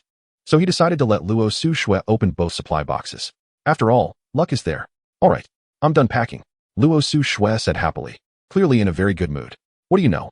Straight man. Feng Yi felt like he was hitting cotton with his fist, unable to exert any force. Let's open today's supply boxes and see what good things we can get, Feng Yi said. Luo Su Shui had become numb to opening boxes. She did it every day, and while it was surprising at first, it had now become routine. Luo Su Shui casually opened 2 boxes without even looking. Feng Yi saw her actions and was a bit speechless, but he didn't know how to say it. Feng Yi walked over to take a look. Both boxes contained blueprints. One for a fine table and the other for a perfect crossbow. A crossbow. This is a good thing. Although he already had a bow and arrow, this thing could shoot continuously. It's a great self-defense weapon. Perfect crossbow. 1 piece of fine hardwood. 1 piece of perfect animal sinew. 3 kilograms of iron. Fine table. 3 pieces of wood. The fine table was also very nice. He didn't have a suitable table, and although he had planned to make one himself, it wasn't necessary now. Although it was only 1, it could still be used. However, Feng Yi was a bit confused about why the hardwood had a level. The materials he currently had didn't show a level, which meant they were just ordinary materials. He also didn't have any animal sinew. So Feng Yi knew he had to go deep into the jungle tomorrow. Otherwise, he wouldn't be able to find such materials. Let's grab the fishing rod and head out, Feng Yi said. Luo Su Shui put the fishing rod into Feng Yi's tricycle, while she rode her bicycle towards the beach. Upon arriving at the beach, Luo Su Shui went fishing, and Feng Yi checked the gill net. The harvest was still quite stable, with 7 fish, 3 pounds of shrimp, and some sea snails. Feng Yi didn't ask. He knew that Luo Su-Shui definitely hadn't opened the boxes. On the second trip, Feng Yi went to Luo Su-Shui's side and said, "What's wrong? Missing home?" Luo Su-Shui looked at the sea and didn't speak. Everything seemed so sad. "Feng Yi, do you know? I really like it here." Luo Su-Shui finally spoke. "It really is nice here, far from the hustle and bustle of the city. It's extremely quiet." Feng Yi said. This left Feng Yi a bit confused. He didn't understand why Luo Su-Shui said that. He had always thought she wanted to leave. "Sometimes I really wish I were from an ordinary family, so there wouldn't be such a thing as a political marriage, and I could have a carefree romance with someone I like. What is going on?" Feng Yi was completely baffled. Before Feng Yi could respond, Luo Su-Shui spoke to herself. "I escaped from marriage this time. My family arranged for me to marry a member of a wealthy family to seek greater benefits." Feng Yi was speechless. Wealthy families weren't that great after all. Although he had heard about it before, he didn't expect this to happen to Luo Su-Shui. "Maybe it's fate, bringing me here and letting me meet you. I'm very happy to meet you." After saying this, Luo Su-Shui stood up and left, leaving Feng Yi staring in confusion. Is that it? Watching Luo Su-Shui leave, Feng Yi didn't understand why she told him all this. But he could see that after saying it, her mood had improved. Luo Su-Shui watched Feng Yi's dazed expression from afar. A smile crept onto her lips. What a straight man. Chapter 38, New Task. Back at the camp, Luo Su-Shui made seafood porridge, which made Feng Yi very pleased. She had already gotten used to this kind of life. Survival Skills 1. Feng Yi opened the wooden boxes he had fished up one by one. The first box contained rice. This made Feng Yi extremely happy. This stuff is great. The second box contained wood. Hardwood, very high hardness wood. It turned out to be hardwood. But what about the level? This puzzled Feng Yi. Could this be ordinary hardwood?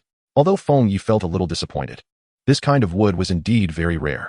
In the following boxes, 2 of them were also hardwood, and in the last box, Feng Yi was very much looking forward to what he could get. After opening it, it was a whole box of nails. How long would this take to use? Feng Yi couldn't help but wonder.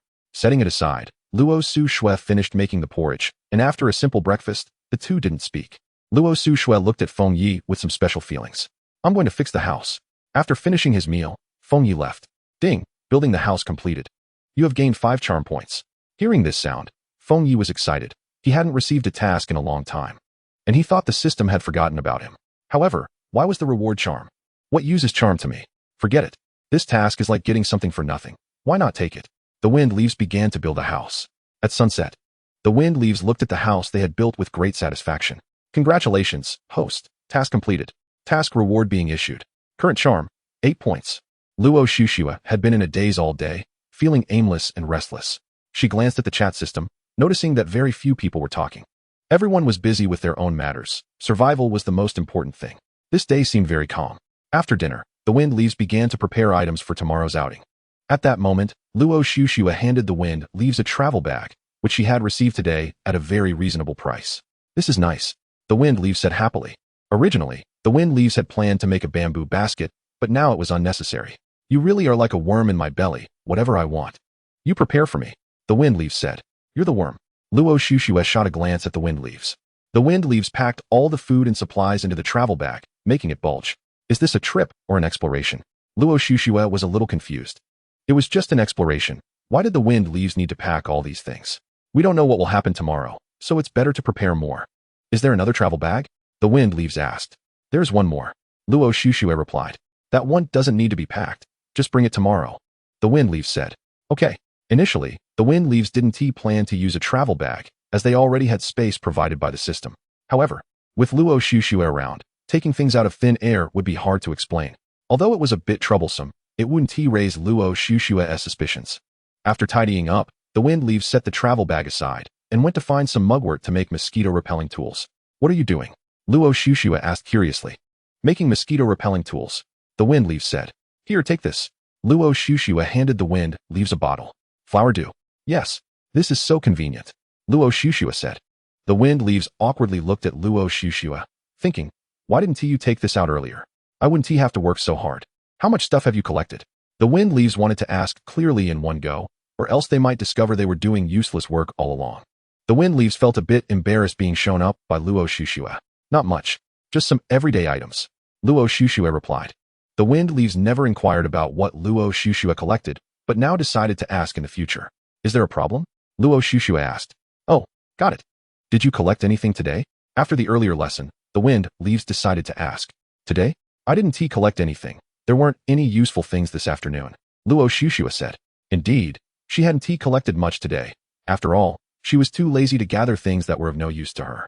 The wind leaves looked at Luo Shushua's face and was a bit stunned. After hearing about Luo Shushua's situation, the wind leaves inexplicably felt a bit of heartache for her. How much has this person in front of me endured? What's wrong? Luo Shushua looked at the wind leaves and asked. Nothing. The wind leaves wiped the sweat from their forehead. Is it very hot? Luo Shushua asked in confusion, as it was quite cool at night here. Well, it is a bit warm. I'm going to take a shower. The wind leaves said, heading straight into the bathroom. He is acting a bit strange today. Luo Shushua muttered quietly. The cool water washed over the wind leaves' body, and they felt much better. When they came out of the bathroom, Luo Shushua was already lying in bed, seemingly ready for an early rise. After collecting their emotions, the wind leaves also lay down, but they tossed and turned, unable to sleep. What is wrong with you? Luo Shushua asked, looking at the wind leaves. Nothing, just a bit of insomnia. The wind leaves replied. Insomnia?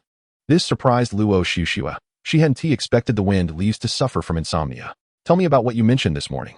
The wind leaves said. Looking at Luo Shushua. I've said everything that needs to be said. Luo Shushua replied. Have you met that fiancé of yours? The wind leaves asked. I have. He is a spoiled rich kid with a very chaotic lifestyle, which is also why I don't want to marry him. Luo Shushua said. You don't have to worry now. You're here, and they can't find you. The wind leaves reassured. I don't know. What if he is here too? Luo Shushua said. If he is here, I'll help you. The wind leaves promised. Thank you. But I still hope I don't see that person. Luo Shushua said. All right, get some rest. The wind leaves said, sensing that Luo Shushua clearly didn't want to face this issue. Silly, straight man. Luo Shushua silently thought. Knowing the wind leaves wouldn't understand. You say sleep and just sleep, but you've kept me awake. Chapter 39, Jungle Adventure. In the morning, the wind leaves woke up and found Luo Shushua was not in bed. Waking up so early today? Your dark circles are a bit pronounced. The wind leaves said in surprise. Luo Shushua looked at the wind leaves with a black line on her face, thinking, I hardly slept all night. Aren't we exploring today? I woke up a bit earlier. Luo Shushua said reluctantly. But you didn't need to get up this early. The wind leaves murmured. This was clearly a bit unusual. Breakfast is ready. Luo Shushua announced. You've worked hard. The wind leaves gazed at the porridge in the pot, marveling. Your cooking skills have improved quickly. Of course, just look at who I am. Luo Shushua said proudly. After breakfast, the wind leaves put on the travel bag. Although it looked heavy, it wasn't really that heavy. The wind leaves had initially planned to take a tricycle, but ultimately gave up. Walking in the primeval forest was already quite difficult. Riding a tricycle was impossible. The tricycle was manageable in this area, but not feasible further away. The wind leaves held an iron spear, while Luo Shushua followed behind with a bow and arrow. Although Luo Shushua's archery skills were average, it was still good for self-defense. Additionally, with the enhancement from the previous potion, using the bow and arrow posed no issues. Once they entered the jungle, the wind leaves became tense. The iron spear was constantly probing, while also watching for snakes or similar animals nearby. How long are we going to walk? Luo Shushua asked nervously. I don't know. Let us explore and see what this island has. The wind leaves replied. They weren't sure how far they would go. Sounds of rustling echoed through the forest, as if something was running past. Some small animals. There's no need to be afraid. The wind leaves reassured.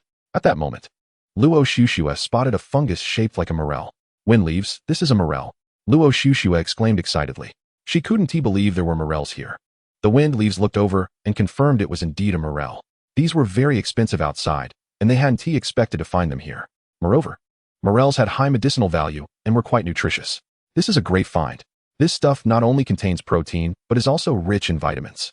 The wind leaves said. Have you eaten it before? Luo Shushua asked, puzzled. No. Then how do you know so much? There is something called a book. The wind leaves replied. Book? Yeah. The wind leaves confirmed. Luo Shushua immediately sensed something was off. It felt like the wind leaves was taking advantage of her. Get lost. Luo Shushua said, puffing up in anger. This should taste great when stewed with chicken. Just wait. That's true. But where are we going to find a chicken here? We don't have chickens now, but we can catch some. The wind leaves said. Let us see if we're lucky. Finding morels is already a great stroke of luck. Luo Shushua said. Indeed, they decided to collect the morels first. They could catch chickens to eat later. Soon, the wind leaves and Luo Shushua gathered the morels from this area. Not too many, about 3 pounds. That's enough for several meals. The wind leaves said. Putting the morels into Luo Shushua's travel bag. Luo Shushua looked at the wind leaves with a puzzled expression. My bag has no space left. So I'll put them here for now, the wind leaves explained. Although Luo Shueshua saw that Feng Yi was packing a lot, she vaguely remembered that there must be space in Feng Yi's bag. I'm afraid of crushing it. This is a good item. Feng Yi continued. Luo Shueshua looked at Feng Yi with some speechlessness, thinking that if he didn't want to pack, he should just say so, instead of coming up with so many excuses. This time, as Luo Shueshua entered the jungle, she felt less tense than last time, and her mood had relaxed quite a bit. They encountered no dangers or wild beasts along the way. At that moment, Feng Yi suddenly stopped and carefully observed the ground. What's wrong? Feng Yi looked at the footprints on the ground, his expression serious as he said, It seems we have to take a detour. These footprints must have been left 5 hours ago, and their size indicates they belong to a bear. A bear? Luo Shueshua's face suddenly looked a bit pale. She was well aware of how fierce these animals could be and how strong they were. Seeing that Feng Yi seemed a bit scared, she thought, how could this man be so terrified? It's just a bear. It's better not to encounter one. Luo Shueshua said. Let's go. First, we need to find a water source. Feng Yi said. An hour later, the two found a water source, a small creek with very pure water, where they could clearly see shrimp. Feng Yi scooped up a handful, took a sip, and said, It's sweet. Is the water here okay? Luo Shueshua asked with some concern. The water quality is very clean. Look at the shrimp in the water. They only survive in clean waters, Feng Yi said. All right, Luo Shueshua replied. She also scooped up a handful. As they didn't have much water with them, why are we walking near the water source? Isn't it supposed to be dangerous here? Luo Shueshua asked. Indeed, both humans and animals need a lot of fresh water, especially humans, who usually build shelters close to water sources. This way, they can easily access water. Of course, we are an exception, Feng Yi replied. Luo Shueshua understood that they had a seawater converter, so they didn't need to be near a water source. Of course, I want to see if there are any other survivors here, Feng Yi said. There should be some, Luo Shueshua said. Not necessarily, after all. There are too many islands here. If we encounter any, we'll assess the situation then, Feng Yi said, but he inadvertently revealed a hint of killing intent. Feng Yi's purpose for this trip was clear. First, to explore the island, and second, to see if there were any other survivors. If there were, Feng Yi wouldn't mind driving them away. Of course, he needed to assess the character of those people. He didn't want to spend his days on guard against people. Animals were not like humans, their thoughts were not that complex. Humans were different. Human nature was often the hardest to understand. Naturally, Feng Yi wouldn't share this with Luo Shueshua. Feng Yi, look, there are berries here, Luo Shueshua said. The red berries looked very tempting, with a fragrant aroma. It's actually raspberries. I can't believe there are these here. Feng Yi said. Let us pick some, Luo Shueshua suggested. Okay, but don't pick too many. We can come back for more later. Feng Yi estimated that they were not far from their campsite, so they could come back anytime they wanted to eat. Feng Yi had to plan for the long term. This vitamin-rich food was something he hardly had, which also increased his vitamin intake. So sweet. Luo Shueshua thought this was the best fruit she had ever eaten. Feng Yi couldn't help but marvel at how rich the resources in the jungle were. First, there were morels, and now raspberries. They had only taken a small step forward and already discovered so much. Moreover, there were many animals in the jungle, which meant more opportunities to obtain resources. Let's keep moving. The two of them had just come out for a short time, and there was still plenty of time, so they didn't need to rest yet. They walked along the creek, moving upstream. After an hour, Feng Yi stopped and glanced at Luo Shueshua. How are you? Do you need to rest? Feng Yi asked. Luo Shueshua shook her head, indicating she didn't need to. Feng Yi noticed that Luo Shueshua had hardly broken a sweat. The medicine from last time was indeed effective. He wondered if there would be more later. The survival shop had it, but it needed to be upgraded. And the price was very high. Moreover, Feng Yi felt that his system was very unreliable. The tasks were always intermittent. Let us walk a bit more and rest up ahead, Feng Yi said. Okay, it's just about noon, Luo Shueshua replied. At that moment, Feng Yi noticed some broken obsidian on the riverbank. What's wrong? Luo Shueshua sensed that Feng Yi's expression was a bit off. There are people nearby? Feng Yi said with a grave expression. The obsidian was clearly artificially broken, and it could be used to make stone knives. People? Luo Shueshua found it hard to believe. Yes, someone has been active here. Judging by the break in the obsidian, it hasn't been long, Feng Yi said. Let us go take a look. Feng Yi hadn't expected to find traces of other survivors' activities so soon. He didn't know whether he should feel happy or anxious. They walked along the creek for about 5 minutes, and Feng Yi discovered footprints. They were very clear, and after looking at the soil, he found that it hadn't been long, indicating that someone had passed by here half an hour ago. It shouldn't be far now. Be careful, Feng Yi said. Luo Shueshua took out her bow and arrow, vigilantly observing her surroundings. After 2 minutes, Feng Yi saw white smoke rising from the trees ahead. We must be close. Let's move quietly. Feng Yi felt a sense of danger in the air and didn't dare to be careless. As they approached, they suddenly saw a figure. The two quickly hid and noticed that the person was bare-chested, with only some woven grass covering his lower body. Is that a wild man? Luo Shueshua whispered. From the looks of his attire, it should be, but I can't believe there are wild men here. Feng Yi felt that something was off. Ding. Kill the wild man and rescue the survivor. Reward, universal language. Feng Yi hadn't expected that it was a rescue mission, which meant that the wild men had captured survivors. However, Feng Yi originally planned to kill these wild men. Otherwise, he would always feel uneasy. Wild men were known for their brutality and strong tribal consciousness. Even if he didn't kill them today, they would eventually become a problem in the future. Stay here and don't move. I'll go take a look, Feng Yi said. Luo Shueshua nodded and quietly said, be careful. All right. Feng Yi took his travel bag off his shoulder, as it was inconvenient to move with it. He held his iron spear and quietly advanced. Luo Shueshua watched Feng Yi's departing figure, feeling a bit worried. Although Feng Yi was very strong, these were wild men. Feng Yi didn't need to worry about Luo Shueshua's safety at all. She was in a very secure position, and as long as she didn't come out, there wouldn't be any problems. Without any worries, Feng Yi moved more smoothly. Feng Yi reached the outskirts of the wild man's camp and didn't act rashly. He wasn't sure how many wild men were here, and acting recklessly would only expose his position. After observing for a while, he found that the weapons in the wild men's hands were mostly stone tools or wooden sticks. Their civilization level was not very high, and their lethality was not too great. Feng Yi watched for a long time, but didn't find the imprisoned survivor. Could it be that the system made a mistake? Feng Yi couldn't help but doubt. Please do not doubt this system. This system does not make mistakes.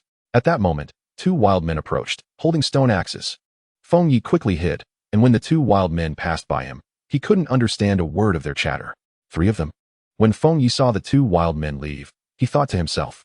Feng Yi was confident that he could kill these wild men, but now he was uncertain about the location of the survivor. For a moment, he didn't dare to take action. The leaves of the wind began to slowly shift. Although the previous location was hidden, it was no longer visible. The wild man camp was completely exposed. When the leaves completed a circle, they saw the scene before them and instantly felt furious. These beasts. The wind leaves gritted their teeth and said, bang. At that moment, a woman was thrown out from the wild man's house, her body covered in wounds, her appearance disheveled, and her face ashen. Whoosh. An arrow pierced through the woman's chest, and a life fell before the wind leaves.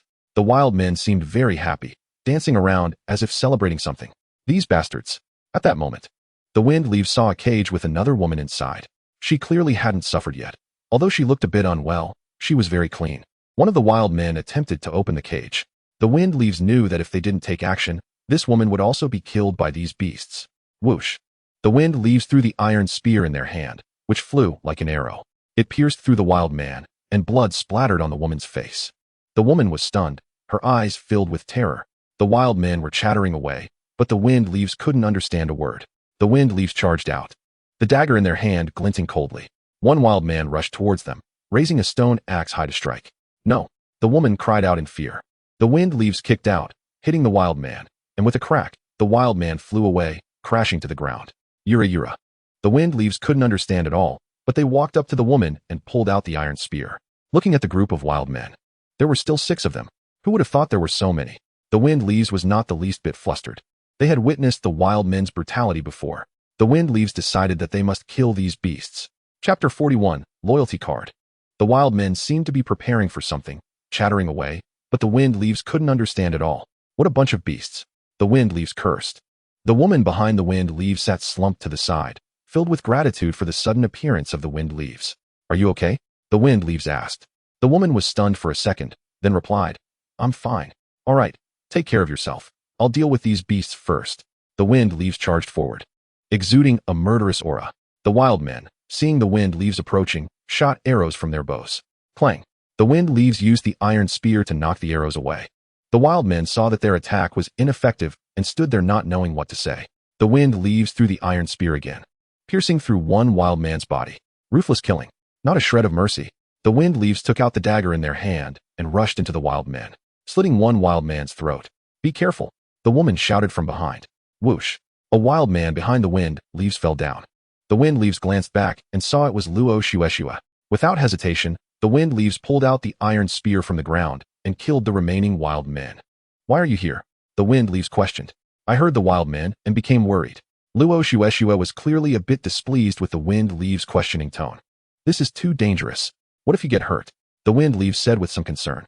Even if Luo Shueshua hadn't acted, The wind leaves could have killed that wild man in an instant, but they were still very grateful to Luo Shueshua. Humph. Thank you, the wind leaves said. You're welcome. Luo Shueshua approached the woman and asked, What's your name? How did you end up here? Are you the only one here? Luo Shueshua fired off 3 questions in a row. The woman seemed a bit dazed, then said, My name is Lu Sweki. I was stranded on this island from the beginning, and all my companions have died. Were they all killed by these wild men? Luo Shueshua continued asking. Yes. There were 5 of us in total. Some companions were eaten by these wild men, and some female companions were insulted by them and, unable to bear the humiliation, committed suicide. If it weren't for that big brother, I might have been dead too, Lu Sweki said while crying. The 2 women were talking, and the wind leaves couldn't interject at all. Ding. Congratulations, host. Task completed. Rewards issued. Language universality? I wonder how effective it is. Too bad all these wild men are dead. Ding. Saved survivors. Reward. Loyalty card. System. What is this loyalty card for? The wind leaves asked. Once the loyalty card is used, the individual can never betray the host. If they do, it will feel like being pierced by 10,000 swords. So powerful. The wind leaves couldn't help but exclaim. This thing is great. With this, I'm not afraid of anyone betraying me. However, the task mentions saving survivors. And it's clear that it isn't this Lu Sweki. The wind leaves stepped forward and asked coldly, Are there any other survivors here? Lu Sweki couldn't help but shiver. Then said fearfully, There should be one more, but I don't know if they are alive or dead. Where? The wind leaves asked. Luo Shueshua kicked the wind leaves' calf and said, Can you be gentler? At that moment, the wind leaves also realized their tone was a bit cold and then said gently, Where is that person? Lu Sweki saw Luo Shueshua treating this man in front of her like this, and the man showed no anger. Was their relationship unusual? Was she scared silly? The wind leaves said in confusion. Luo Shueshua shot the wind leaves a glare and said with annoyance, It's still your fault for scaring Sister Sweki. What does that have to do with me? Speaking of which, I'm this little girl's savior. The wind leaves said a bit unhappily. Lu Sweki watched the 2 bicker and couldn't help but feel a bit envious. Hey, little girl, where did you say that person is? Lu Sweki pointed to a thatched house and said, Big brother, it should be over there. Thanks. The wind leaves walked to the thatched house with the iron spear. As soon as they approached, the wind leaves could smell a strong stench of blood, which was quite pungent. The wind leaves endured the smell and entered. Inside, there was a huge table covered in bloodstains. A man lay on it, his clothes soaked in blood, looking as if he were dead. The man appeared to be under 30, strong in build, with well-defined features, but his face was quite pale. This should be the slaughtering place of the wild men. The wind leaves also discovered some clothes and pants nearby, which clearly did not belong to this man. The wind leaves guessed that the previous 2 people must have been killed by the wild men here. Dead. The wind leaves frowned and said. The wind leaves walked over and checked for a pulse. It was weak, but he was still alive. There are no medical tools? How do I save him? The wind leaves muttered to themselves. The wind leaves originally didn't want to use healing potions, but right now they had no idea what was wrong with this man. Can you hear me? The wind leaves took a ladle of water and poured it on the man's face. Cough, cough. The man was awakened by the water. Looking at the wind leaves with remarkable calmness. Who are you? The man asked. The one who saved your life. The wind leaves replied. Thank you. I will repay you. The man said, trying to get up, but his leg was broken and he couldn't move at all. The wind leaves looked at the man's hands, which were calloused. Especially at the base of his thumb, he was definitely a skilled fighter. Your leg is injured? The wind leaves asked. It's broken. Otherwise, how could a bunch of savages hurt me? The man said angrily. Your companions are dead, and there's one girl named Lu Sweki.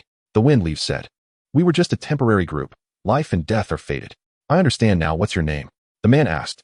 Fengya. The wind leaves replied. Yang. I fear I won't live much longer. If I survive, I will repay today's life-saving grace. I can make you live. The wind leaves said confidently. It's not that Fengya is confident, but rather that Fengya is confident in the potion. Haha. My illness isn't my leg. It's a virus. You wouldn't understand. Night Shadow said. It's just a virus. I have a way, but I have conditions. Night Shadow was momentarily stunned by Fengya's confident demeanor. Night Shadow also desperately craved to live. After all, there are too many ties in his heart. Chapter 42 Night Shadow. What are your conditions? Night Shadow asked. It seems we have something to discuss. My conditions are simple. You must be loyal to me here.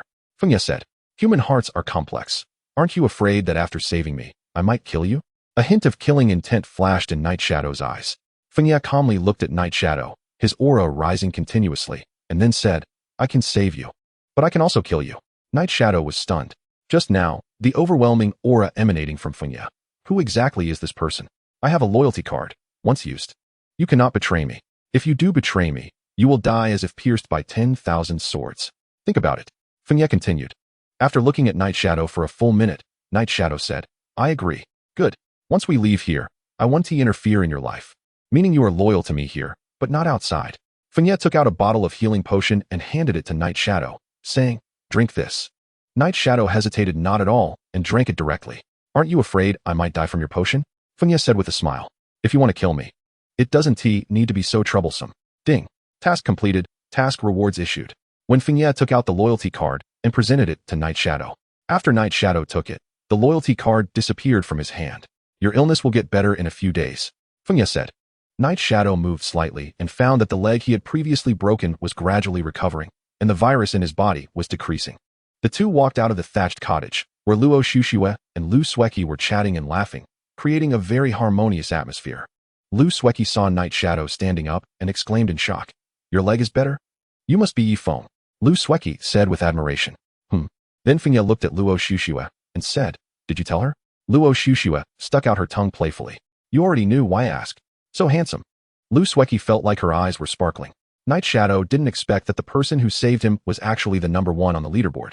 Fengye completely looked down on the things used by the savages and directly set them on fire, taking the three of them away. Isn't it a bit of a pity for those things? Luo Xuxue said with a hint of regret. There's nothing to be sorry about. Fengye didn't want to use them anyway, as the savages' things were somewhat disgusting.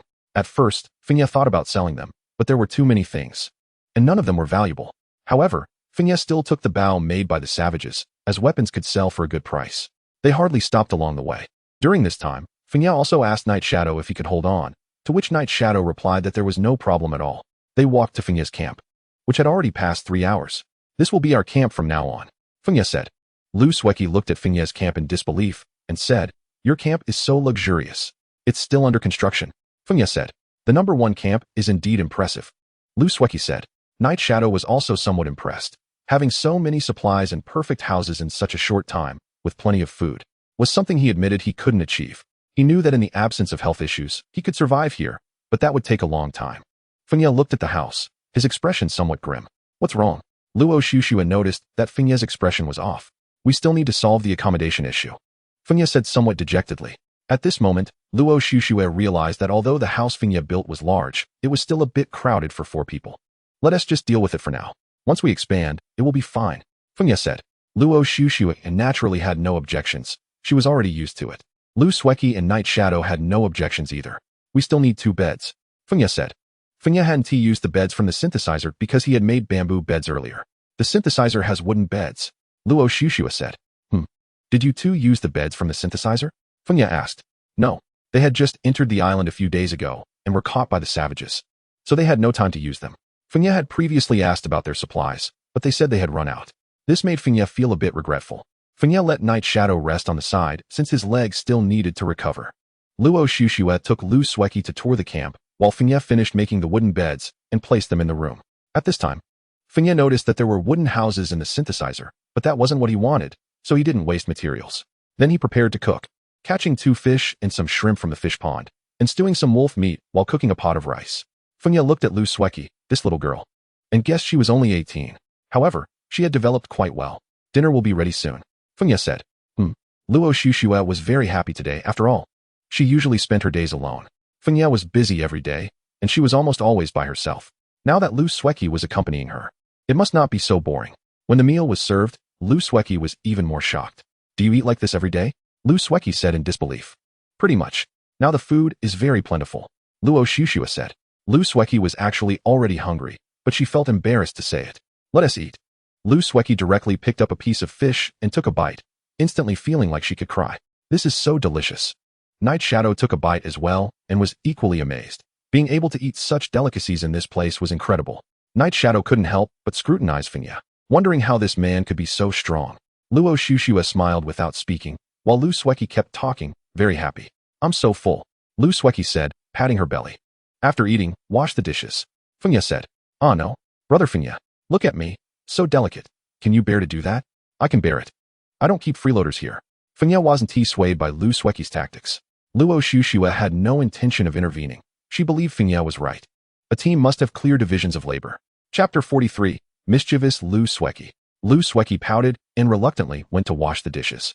Feng Ye knew that changing Lu Sueki would take a long time, and thinking about it made him feel a bit of a headache. Luo Shushua smiled without speaking, watching from the side. With 2 more people joining, they could share the workload. What's wrong? Feng Ye looked at Luo Shushua and asked. This person seems very dangerous. Luo Shushua said seriously. Feng Ye instantly understood what Luo Shushua meant and smiled, saying, this person is very safe, even safer than this little girl. Feng Ye pointed at Lu Sueki, who was washing dishes not far away with a pout. Luo Shushua found it hard to believe. Lu Sueki seemed completely harmless.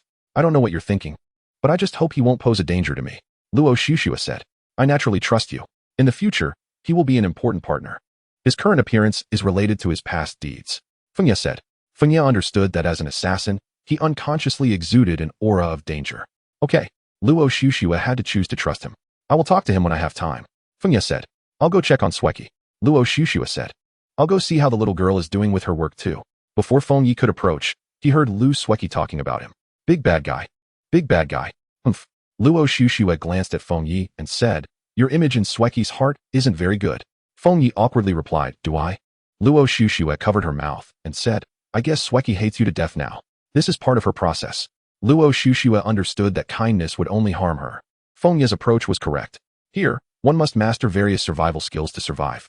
Lu Sueki was lucky, and so was she, for meeting Feng Ye. Otherwise, they wouldn't be able to survive here long term. Stinky bad guy. Cough cough. Feng Ye coughed twice, and Lu Sueki immediately heard and said with a smile, Brother Feng Ye. You're here. How do you think I did washing the dishes? Feng Ye was somewhat speechless. How could this little girl change her expression so quickly? Just a moment ago, she was scolding him, and now she had completely changed. Not bad. From now on, all the dishes will be yours to wash. Feng Ye said with a stern face. No, Brother Feng Ye, my hands are already hurt.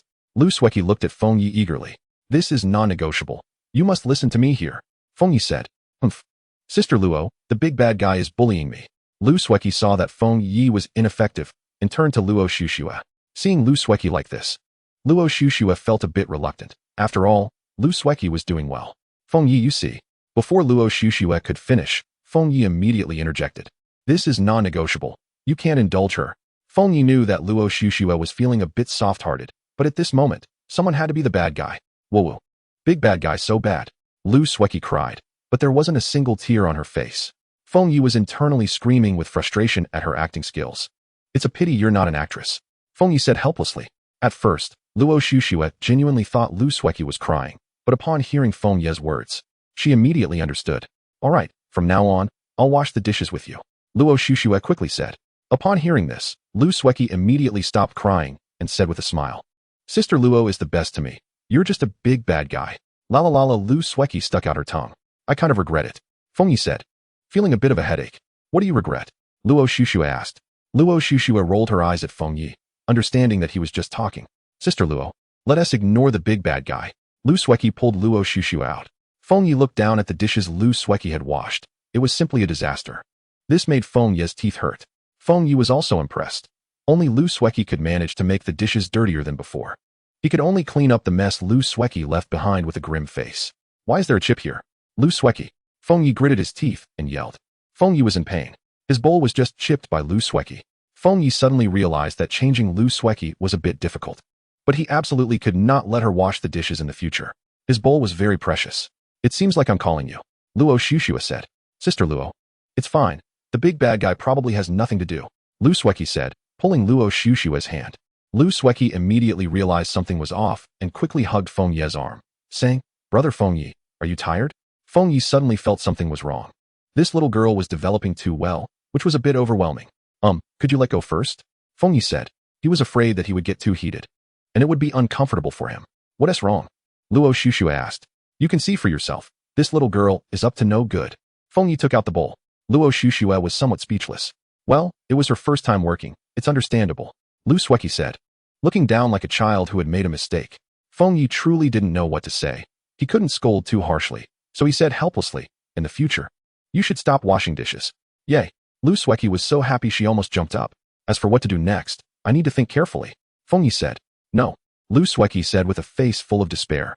Lu Sueki looked eagerly at Luo Shushua, who indicated that she was powerless. Big bad guy. Lu Sueki said quietly.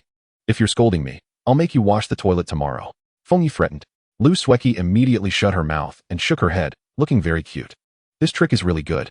Luo Shushua knew that Feng Yi was just scaring Lu Sueki. Their toilet did not need cleaning. It was just Lu Sueki being mistaken.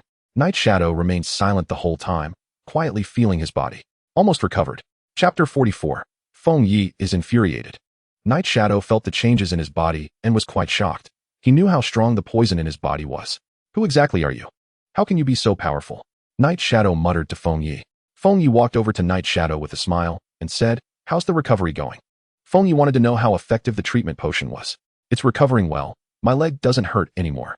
Night Shadow said expressionlessly. "That's good. This thing is pretty good," Feng Yi said casually. Only then did Night Shadow realize that he was being treated like a guinea pig. "Don't always have that stern face. Isn't it tiring?" Feng Yi said before leaving. Leaving Night Shadow alone, who touched his face and said, "Am I really that stern?" "Big bad guy," Lu Sueki said, hands on her hips. Feng Yi felt a bit of a headache looking at Lu Sueki. What was wrong with this little girl again? Feng Yi looked at Lu Sueki in confusion. "Are you thinking about how to deal with me?" Lu Sueki questioned. Feng Yi hadn't even thought about what to make Lu Sueki do. After all, she seemed to know nothing. "You'll find out tomorrow," Feng Yi said. "Whoa, Sister Luo, I told you the big bad guy has bad intentions, but you didn't believe me."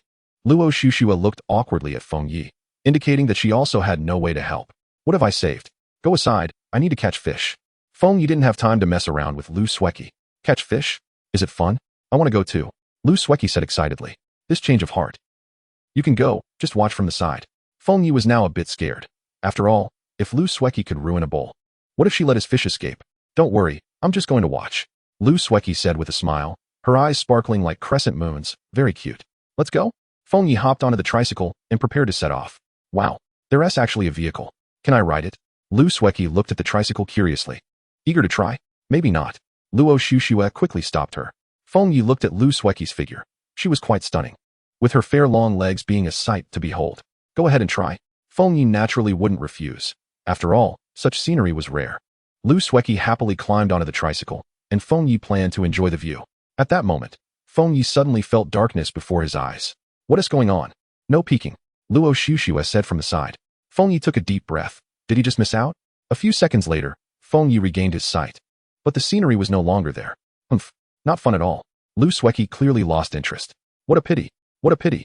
Suddenly, Feng Yi felt a murderous intent behind him. "Damn, I'm out of here." Feng Yi quickly left. "Sister Luo, this is no fun at all," Lu Sueki said with some dissatisfaction. "Ride this." Luo Shushua took out a bicycle for Lu Sueki. "A bicycle is nice too. By the way, Sister Luo, what did the big bad guy say was a pity just now?" Lu Sueki asked curiously. "Nothing." Luo Shushua glared at Feng Yi fiercely. "Why is the danger still here?" Feng Yi muttered quietly.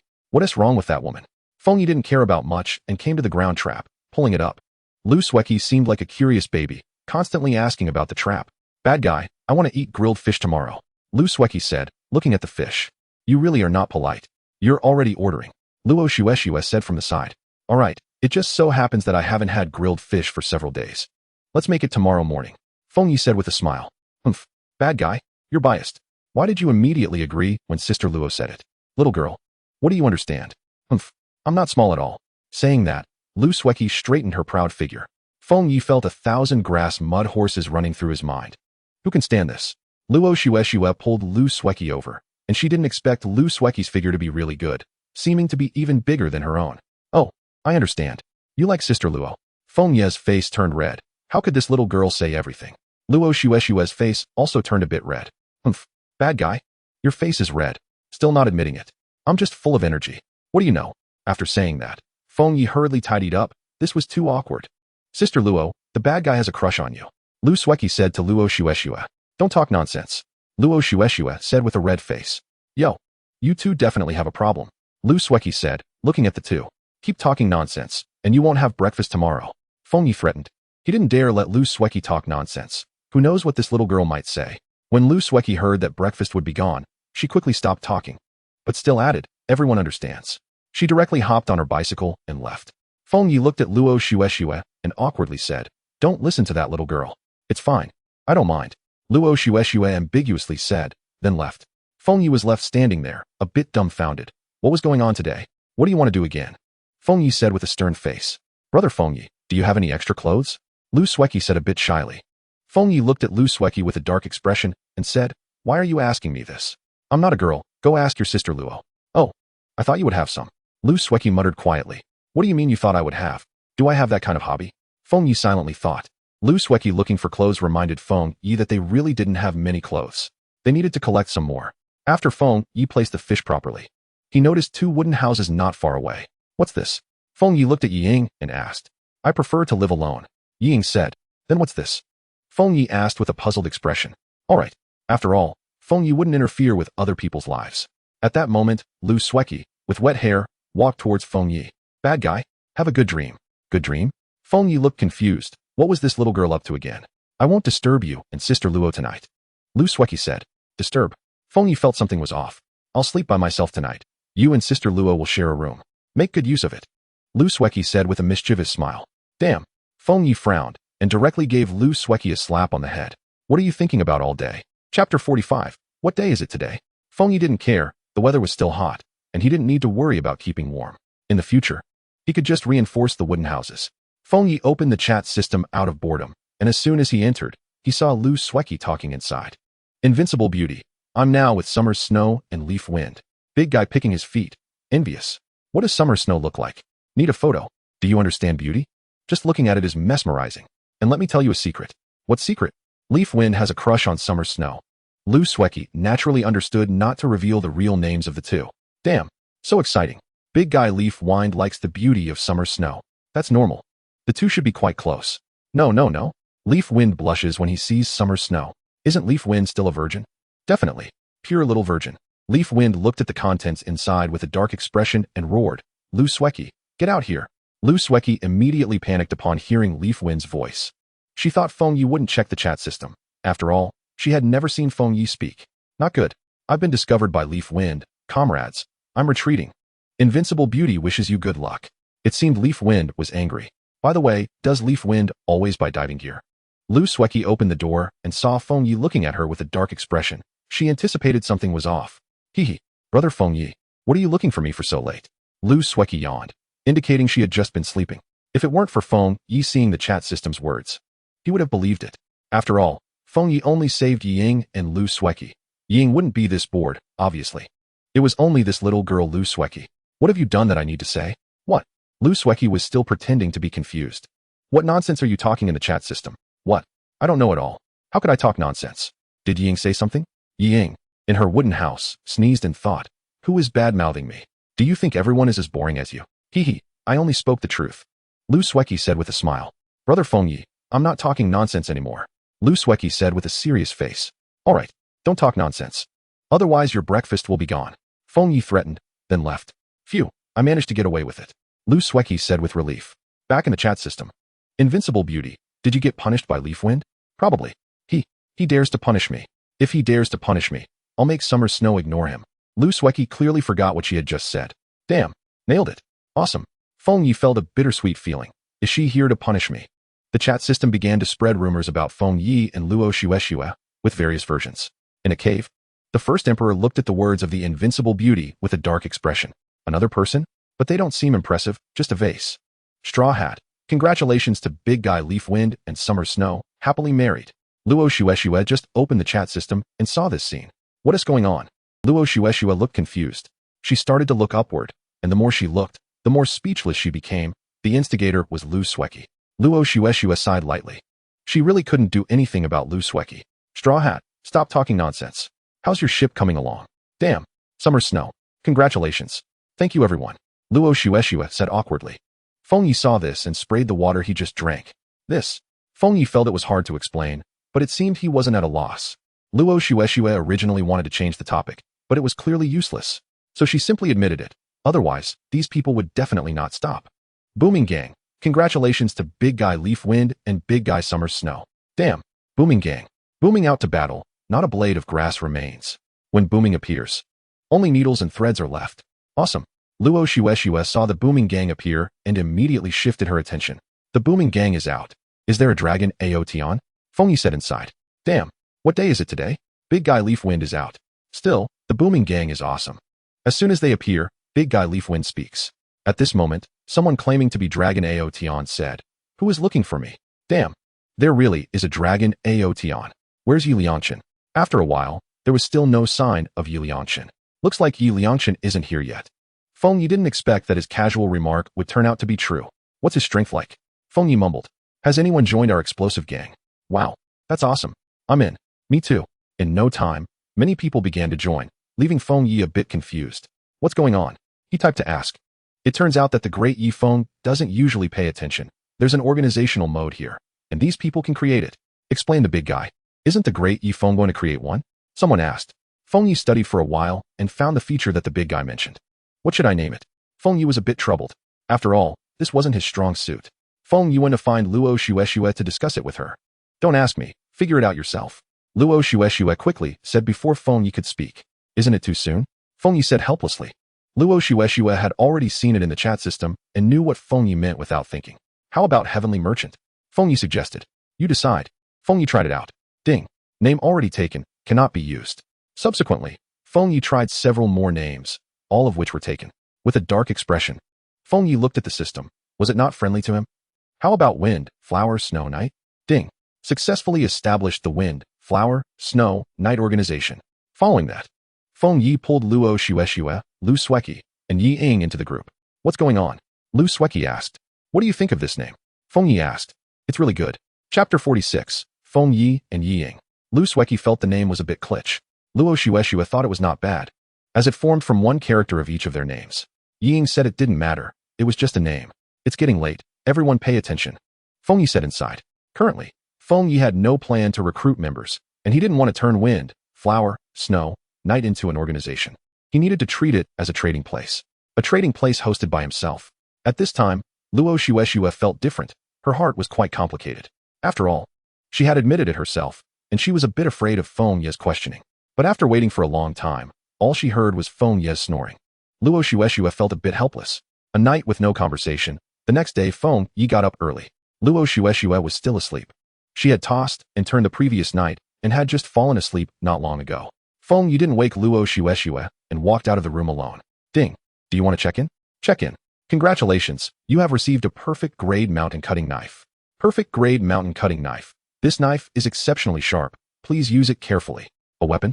Feng Yi took out the mountain cutting knife and felt it was average. He still preferred the iron spear.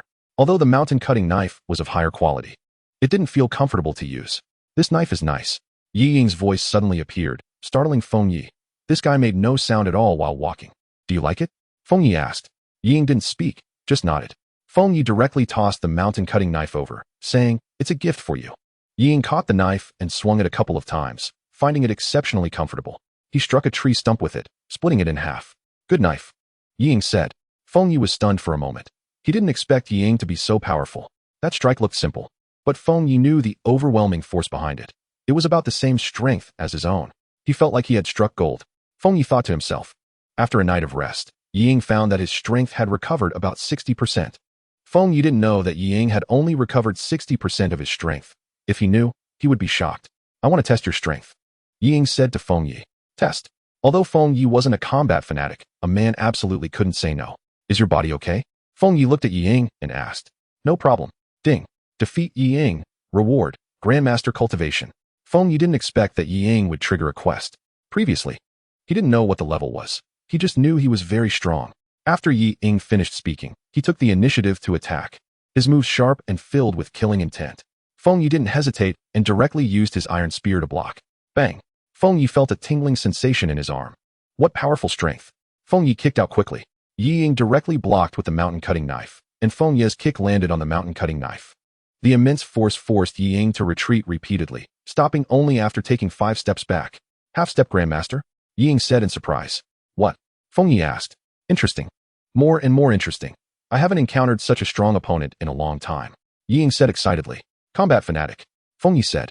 Yi Ying understood that although his strength had recovered 60%, he had no problem facing a half-step Grandmaster. Whoosh. Feng Yi saw that Yi Ying's knife was gathering something like energy, then it came at him. What the hell? Knife energy. Feng Yi exclaimed in shock. Isn't this something from novels? How did this guy use it? Feng Yi was full of question marks. At this moment, Lu Sueki had been watching from the side. She didn't expect Yi Ying to be so powerful, her eyes filled with stars.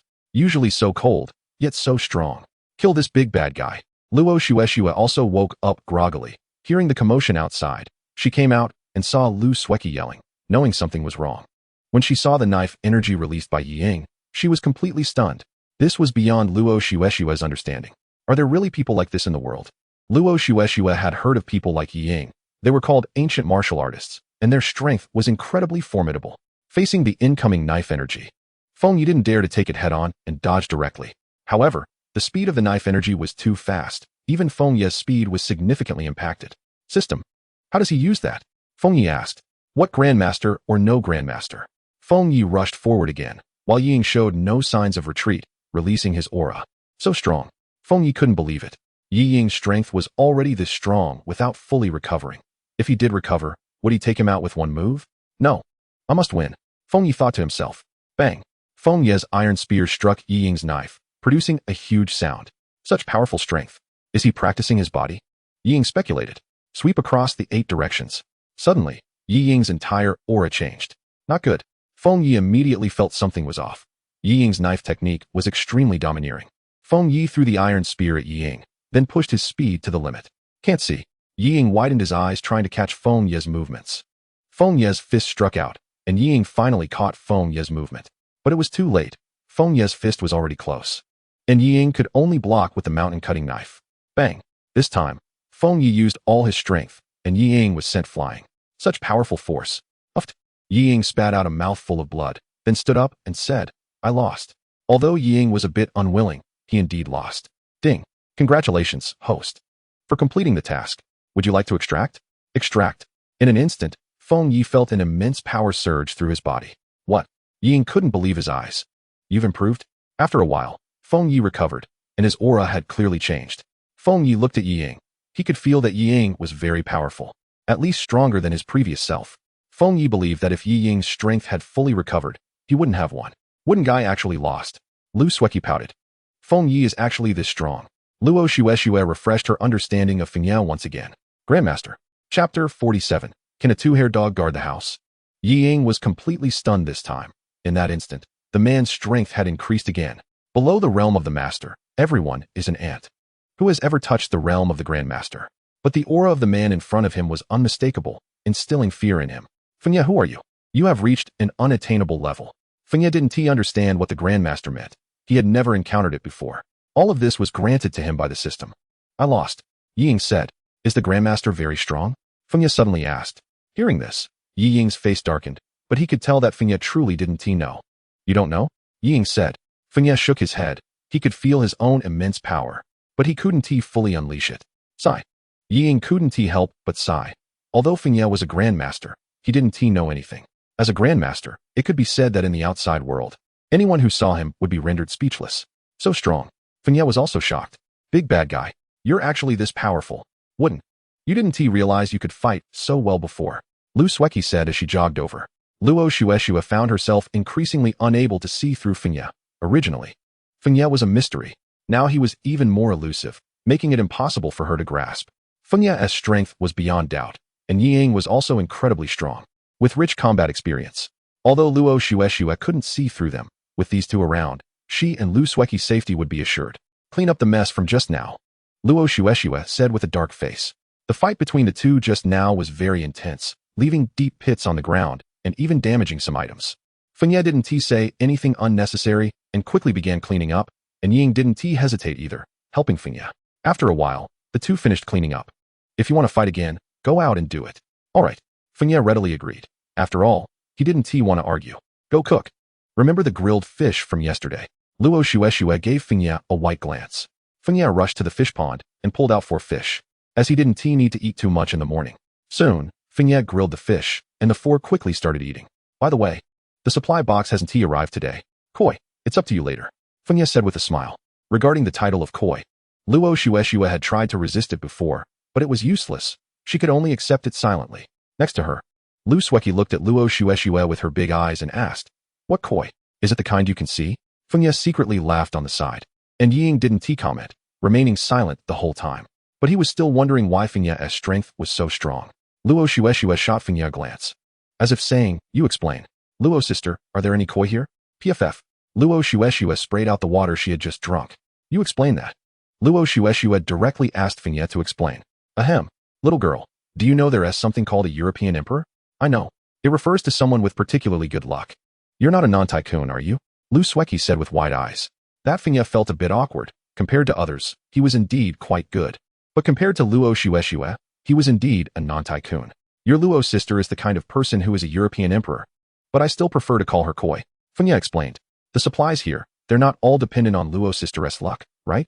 Lu Sueki looked at Fengye with disdain. Well, Fengye found himself unable to refute. Half of the supplies here truly relied on Luo Shueshue's luck. Fengye didn't expect to be looked down upon in this matter. It was frustrating. Fengye directly gave Lu Sueki a flick on the forehead and said, "What do you know? Meeting your Luo sister is my greatest luck." Ugh, that's too cheesy. I have goosebumps all over. What do kids know? You'll know in a while. Fengye said somewhat smugly. I want to open it too. Lu Sueki said. All right. But only one. Fengye could accept Lu Sueki opening one supply box. It would be a good test of her luck. After all, Fengye now had 4 supply boxes. Truly wealthy. Lu Sueki skipped over to the supply box. She hadn't opened one much before, as she had been captured back then. I'm opening it. Lu Sueki felt a bit nervous inside. Open. Lu Sueki opened the supply box, and Fengye and the others quickly gathered around. Upon seeing this, Lu Sueki's face turned red. Victoria's secret. Fengye exclaimed in shock. Hearing this, Lu Sueki's face became even more shy. Old lecher. Luo Shueshue said from the side. Ahem. I've only heard of it. Fengye said, his heart calm and his face unchanged. Luo sister, this is for you. Lu Sueki directly tossed Victoria's secret to Luo Shueshue. For me? Luo Shueshue looked confused. Well, I'm still young. I can't handle it. Lu Sueki said. Luo Shueshue felt helpless. Did she really have to wear it? Perhaps she would. After all, it was already good to have something to wear here. Well, open the ones at the back. Luo Shueshue put away Victoria's secret. After all, exposing such things felt a bit inappropriate. Although Fengye also wanted to see how Luo Shueshue looked in it, he feared it would be too much. Luo Shueshue opened one. Feeling puzzled, how did she open something like wood? Excellent grade hardwood. Fengye was shocked. He hadn't expected this thing. Yesterday, he had been looking for it during his exploration.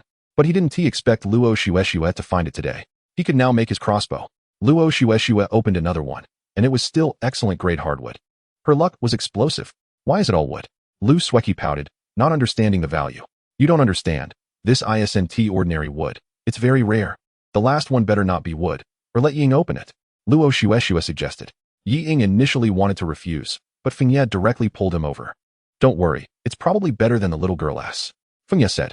Why isn't mine good? It's clearly usable, and I'm giving you this big bad guy a discount. Fengye ignored Lu Sueki and said to Ying, open it.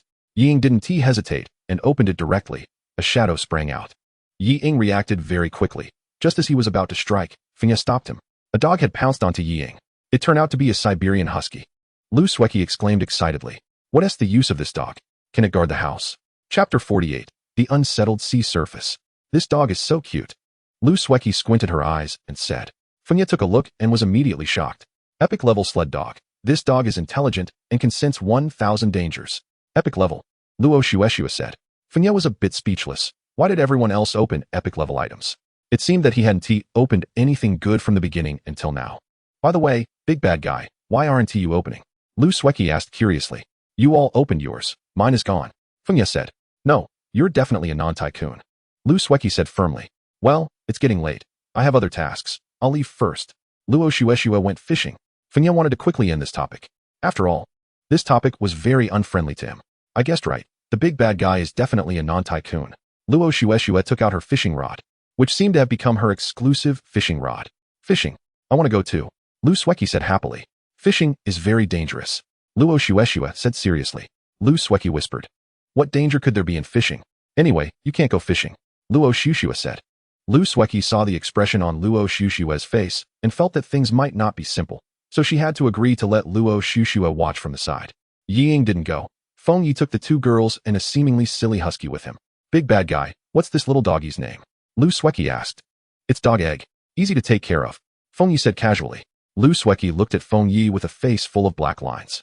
That name was definitely a black hole. The husky seemed to understand and seemed to protest. You can't even let the dog accept that name. Change it.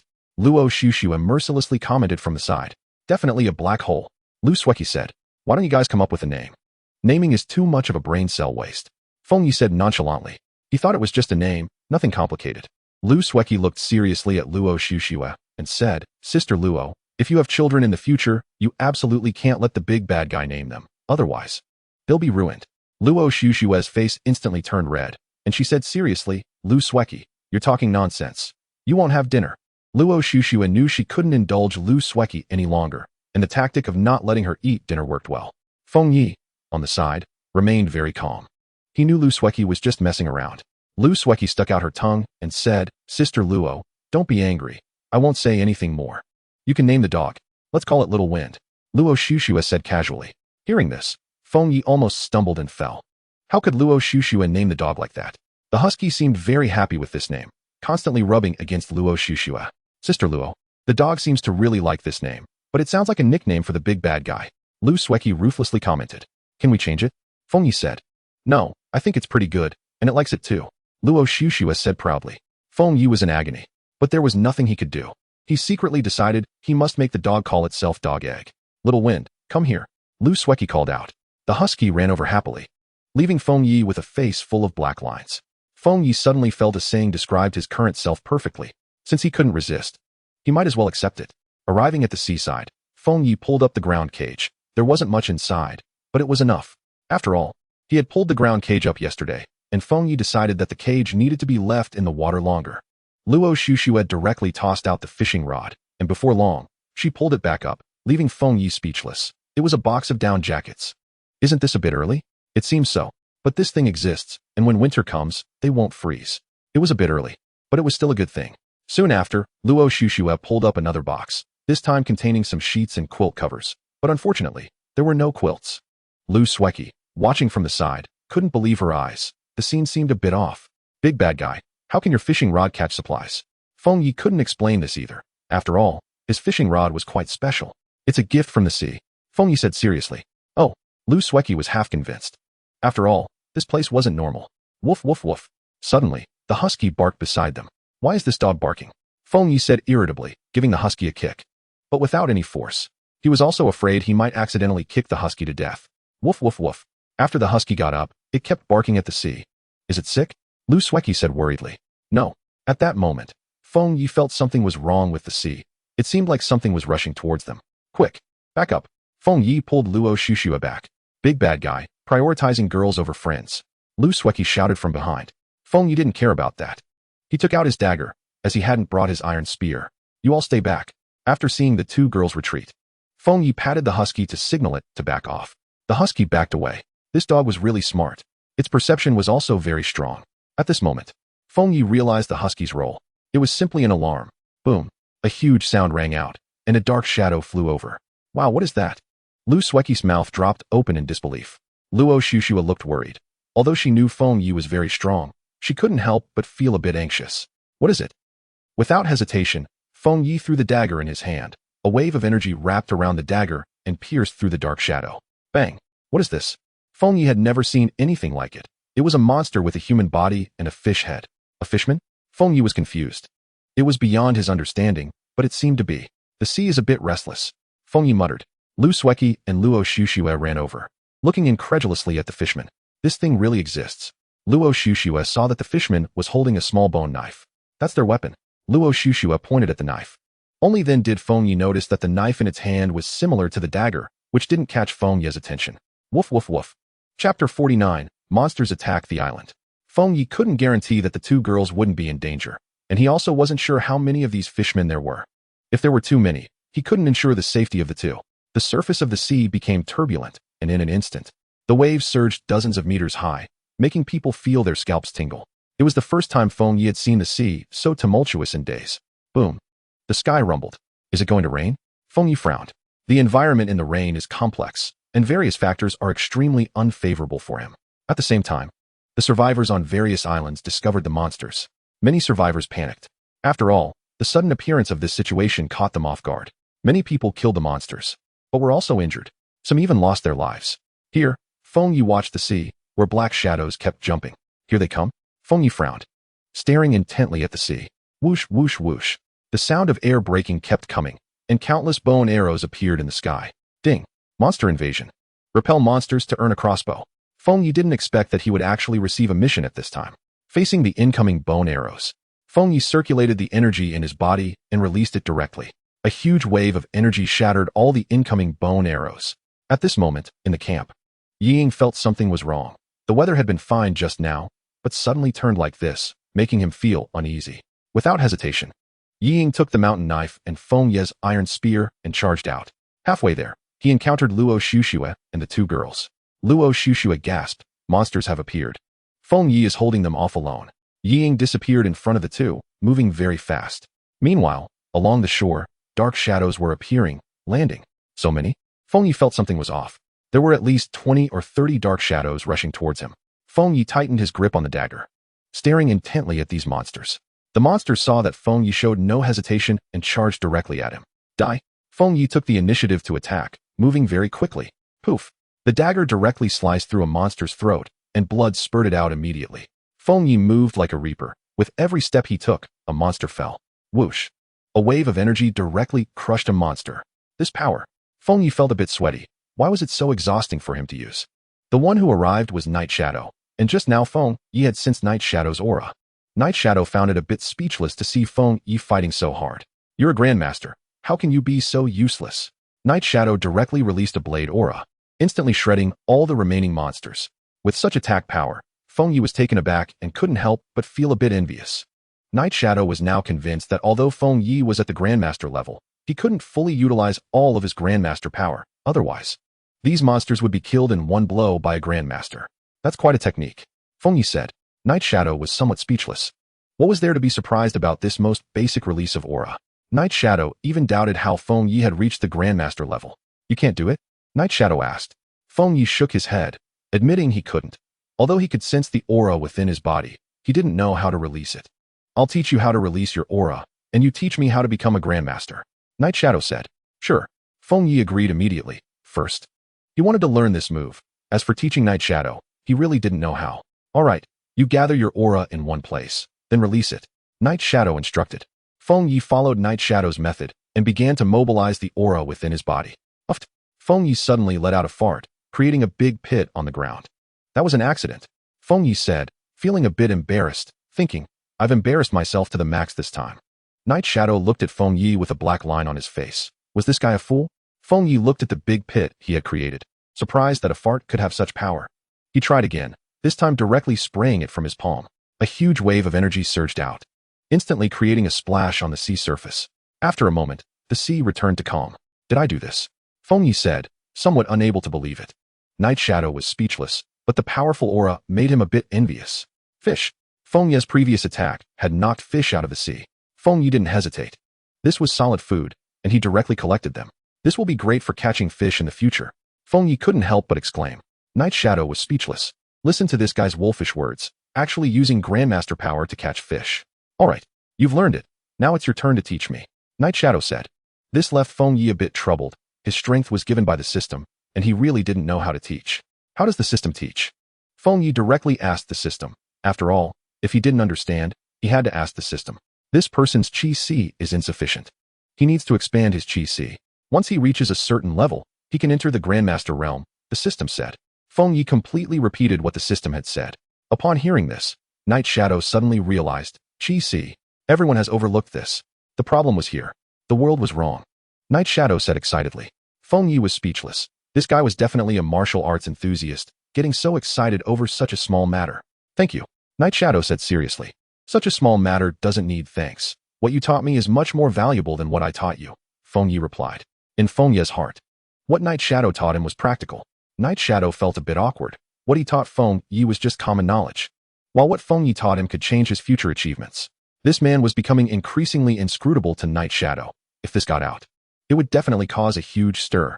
"All right, let's clean this place up. It looks like it's going to rain soon," Feng Yi said. Feng Yi felt he had mastered this move. The next time he encountered these monsters, he could kill them all in one hit. Night Shadow didn't say anything. Now he just wanted to quickly enter the Grandmaster realm. Soon the two cleaned up the beach, and as for the monsters, they were all thrown into the sea by Feng Yi. "By the way, what's the realm after Grandmaster?" Feng Yi asked curiously. Night Shadow shook his head, indicating he didn't know. "You're already at the pinnacle of realms, and you don't know? How can I know? Grandmasters are already so strong. I wonder what comes next." Chapter 50, Urgent Need for Weapons. Ding. Congratulations to the host for completing the task. The crossbow card has been placed in the system space. Do you want to retrieve it? Not retrieving it. Feng Yi didn't plan to retrieve it yet. After all, it was too big. Returning to the camp, Luo Shueshua and Lu Sueki looked at Feng Yi with worried expressions. Are you hurt? Luo Shueshua asked with concern. No abnormalities. Xiao Feng didn't call out. Luo Shueshua said. Upon hearing the name of the dog, Feng Yi's face darkened. However, that dog really had strong perception, a danger radar. With this little guy around, danger could be sensed in advance, but he wondered if this little guy would reveal its true nature. Lu Sueki was surprised to see Feng Yi's tricycle filled with fish and asked, Big bad guy, did you go fishing in the sea? These fish are all dead. We can only eat them today, and whatever we can't eat, we'll sell. Feng Yi calculated. There were at least 100 fish here. I don't want to eat fish anymore. Lu Sueki obviously had enough. Although Feng Yi didn't want to eat them either, their food was still quite monotonous. Although Luo Shueshua had previously caught some vegetables, the quantity wasn't much. He lacked meat, but not fish meat. The wolf meat had turned into jerky and was very tough to eat. Looks like I need to go hunting sometime, Feng Yi said. But not today. The weather looks like heavy rain is coming soon. He didn't want to get drenched while walking in the jungle. Let's eat fish today. Once the weather clears up, we'll go hunting, Feng Yi said. All right. Let's keep enough for ourselves and sell the rest, Feng Yi said. Luo Shueshua didn't hesitate and immediately took action. After all, with so many fish, they would spoil if not processed. What supplies do we need? Luo Shueshua asked habitually. Just trade for whatever you think is useful, mainly iron, Feng Yi replied. Selling fresh fish for various supplies. Luo Shueshua said inside. Damn, summer snow is indeed timely. We just encountered an attack and lost quite a bit of food. A timely rain. Everyone, what monsters have you encountered? I was by the seaside and encountered monsters that looked like fishmen. This person encountered the same as I did. I was in the jungle and encountered creatures with tusks, looking like wild boar spirits, and they directly ate my food. Comrades, I encountered wild people. What should I do? Seeking advice online. Wild people? This person also encountered them, Feng Yi said inside. Stay away from wild people. If you don't have enough strength, don't act. They have powerful attack capabilities. Wow. Big Boss Yi Feng is personally giving advice. Big Boss Yi Feng, what should I do? Run. The farther you run, the better. Don't let them catch you, or you'll die, Feng Yi said. Is the boss exaggerating? If you don't believe it, you can try. Don't say I didn't warn you. Thank you, Big Boss Yi Feng. I'm moving now. The weather is just right. The wild people won't act. Hurry up. It's about to rain, Feng Yi said. Big Boss Yi Feng, the beautiful boss Summer Snow is selling fish. Can you make it cheaper? I don't have the final say. Now, all the survivors were encountering similar situations, and Feng Yi noticed that the number of people chatting in the system was gradually decreasing. In just this instance, it had dropped by over 10,000. Straw hat. Collect weapons. A large quantity. The strongest man on the surface. Collect weapons. Urgently needed. Emperor Qin, any weapons? High prices for collection. In an instant, these organizations began collecting weapons. They had suffered serious losses this time and immediately realized the importance of weapons. I will also collect weapons. These monsters are too strong. At this moment, Feng Yi remembered that he had previously confiscated a batch of weapons from the wild people, which would be a nice little profit. After all, the weapons he had were more advanced than those of the wild people. Feng Yi said to Luo Shueshua, see how much we can sell these for. Aren't we going to use these? Luo Shueshua asked in confusion. These things are too trashy. We can't use them. Let's make a crossbow together, and I'll give you 2 to use, Feng Yi said. All right, Luo Shueshua replied. Back to the chat system. Selling bows. Stone axes, stone spears. Luo Shueshua said inside. Straw hat. I'll take the bow. What's the price? Private message me. Luo Shueshua said. Wait a minute, Summer Snow Beauty. We need the bow too. The strongest man on the surface said. We need it too. Qin Shi Huang said. Now they are pitifully short of ranged weapons. And seeing someone offering them, they naturally wouldn't let it go. I didn't expect it to be so popular, Feng Yi said with a smile. Feng Yi said in the wind flower snow night. Let them bid. Okay, should we package it or sell it separately? Luo Shueshua asked. Package it, set the price higher. Feng Yi said. Got it. These weapons will be auctioned off as a package. Luo Shueshua said. Straw hat. Okay, just what we need. The others may not be great, but it's better than nothing. Let's let our strength speak. The strongest man on the surface said. Qin Shi Huang. Let's see who can laugh last. Whitebeard, be my son. Summer Snow. Get lost. Luo Shueshua scolded. Damn, this Whitebeard is definitely sick. And it's a serious illness. I won't sell anything to the Whitebeard organization in the future. Luo Shueshua said inside. Whitebeard saw this and couldn't help but feel like crying. He was just being a bit cheeky. Don't. Summer Snow Beauty Boss. I was wrong. Whitebeard quickly said. You've already been added to my blacklist. Luo Shueshua said. Haha, serves you right for being cheeky. One less competitor. The hexagonal warrior said. This incident teaches us a lesson. Never provoke women, especially powerful beauties. Feng Yi couldn't help but secretly laugh. This Whitebeard is really too naive, wanting to take advantage of everyone. What are you laughing at? Luo Shushua asked. Fengya immediately shut up. This is not something to joke about. The weather is nice today, Fengya said awkwardly. It's going to rain today. How is the weather nice? Luo Shushua said. That night's shadow might be looking for me. I'll go check. Fengya quickly found an excuse to say. Lu Sueki watched Fengya escape and secretly laughed, but she immediately felt a sense of danger. Lu Sueki looked at Luo Shushua and said, Sister Luo, I'll go check if the bowl has been washed. Chapter 51, The Lion's Big Mouth. Back in the chat system, everyone started bidding, and this time there was no stinginess. They understood how important weapons were to them now. This relates to their own lives. Especially for organizations with large numbers, the demand for weapons is even stronger. I bid 50 kilograms of iron.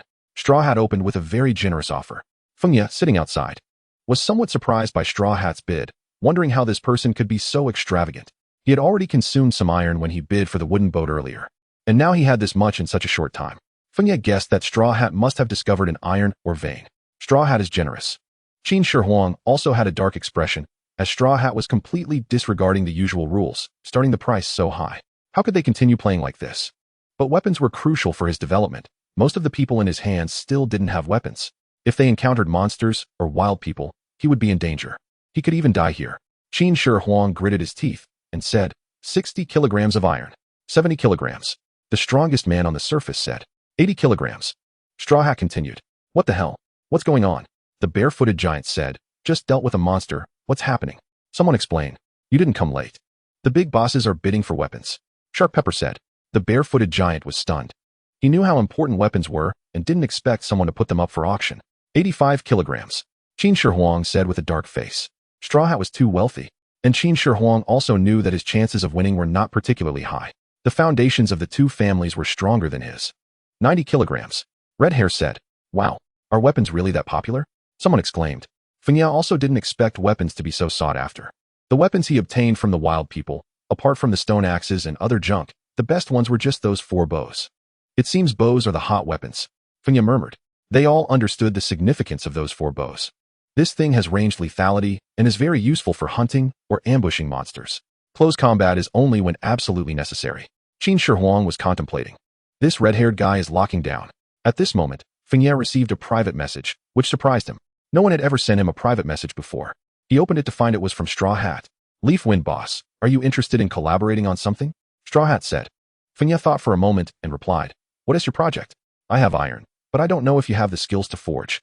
Straw Hat said. Fengya really knew how to forge, but after getting the synthesizer, he hadn't acted on it. You discovered an iron or vein, right? Fengya said. Hee. A straightforward person doesn't beat around the bush. I indeed discovered an iron or vein. Straw Hat was frustrated because, although he found the iron or vein, none of the people he took in knew how to forge. They had tried a few times, but everything they made was unusable. This made Straw Hat even more frustrated. And he asked Leaf Wind with a trial and error attitude. I can forge, but this thing is a hassle. And I'm very expensive. Fengya said. Leaf Wind Boss, I'll provide iron. You provide weapons. For each weapon made, I'll give you 10 kilograms of iron. Straw Hat said. Straw Hat thought the price he offered would be enough to impress Leaf Wind. Your price is too low. Fengya said. 10 kilograms of iron. He really didn't lack. And he didn't need a lot of iron right now either. Seeing Fengya say this, Straw Hat felt a bit troubled. After all, the iron he mined daily wasn't much. And offering 10 kilograms was already a tenth of his daily output. Leaf Wind Boss, this price is not low. Straw Hat said. I said I'm very expensive. And do you think I lack this 10 kilograms of iron? Fengya retorted. It takes a long time to forge a weapon, at least 5 hours. Straw Hat naturally understood that the resources in Leaf Wind's hands were very abundant, but his price was not low enough to move Leaf Wind. Straw Hat was silent for a while, then said, you name a price. If I say it, you better hold on. Fengya said with a smile. Go ahead. After all, business is business. Straw Hat said. Let us take a knife as an example. It takes 10 to 15 kilograms of iron to forge a knife. And the time required is very long, so I need 50 kilograms of iron as my labor fee. Fengya said. Straw Hat almost fell over when he saw this number. Leaf Wind was definitely asking for a lion's share. You're not joking with me, are you? Straw Hat said in disbelief. Do you think I'm joking with you? Fengya said with a smile. 50 kilograms of iron. I could get the blueprints myself. Straw Hat said. You can try to see if you can get it. Think carefully before you talk to me. Fengya said directly. Straw Hat understood that Leaf Wind was right. No one would auction weapon blueprints right now. Even if there were, it would be in this auction format. Fengya hoped Straw Hat wouldn't agree. After all, his time was very precious. Meanwhile, the auction had already ended. The final transaction price was 101 kilograms of iron. Bought by Qin Shi Huang. Straw Hat thought for a while and quickly called a meeting, as this matter concerned everyone's interests, and he couldn't make a hasty decision. What do you all think about this? Straw Hat said. This Leaf Wind is really asking for a lion's share. I wonder if he has that capability. Don't let me see him, otherwise, I will definitely cut him. The Straw Hat said, although this guy is asking for a high price. But right now, this is the only guy willing to sell weapons, and he can manufacture them. No way, go ask if there's anyone who can forge. I don't believe that among these hundreds of thousands of people, only Yi Feng can do it. Yeah, trusting others will definitely yield a low price. Alright, I'll go ask. But we can't offend Yi Feng. This guy has too many resources at his disposal. The Straw Hat said, understood, we'll pay attention to this matter. Meanwhile, Feng Yi took out the materials and completed the making of the crossbow. It looked very exquisite. Feng Yi tried it, and the arrows pierced straight through a big tree. This power is really impressive, Feng Yi said with satisfaction. Moreover, it's very simple to operate. It has two modes, one for single shots and one to shoot all at once. At this moment, Luo Shueshue came out and said, the Straw Hat is looking for a blacksmith. Feng Yi wasn't surprised when he heard this. It was quite normal. Aren't you surprised? Luo Shueshue asked. There's nothing to be surprised about. My price is too high for them to afford me, so they naturally need to find someone else. Feng Yi said. They must have a mine, right? Chapter 52, a big deal. You're right. There really is an iron mine at the Straw Hat's place. Feng Yi said casually. Feng Yi didn't care about these things. After all, there would be a time when the Straw Hat would regret it. It seems they are developing very quickly. Luo Shueshue said. Who doesn't eat dumplings during the New Year? Although they have abundant resources in hand now, I suspect they aren't mining very much each day. Feng Yi said. Just as Luo Shueshue was about to speak, Lu Sueki's little head suddenly popped out. Big bad guy, what are you two doing? Luo Shueshue stopped speaking and shook her head at Lu Sueki. She really couldn't do anything about this little girl. Considering how to sell you.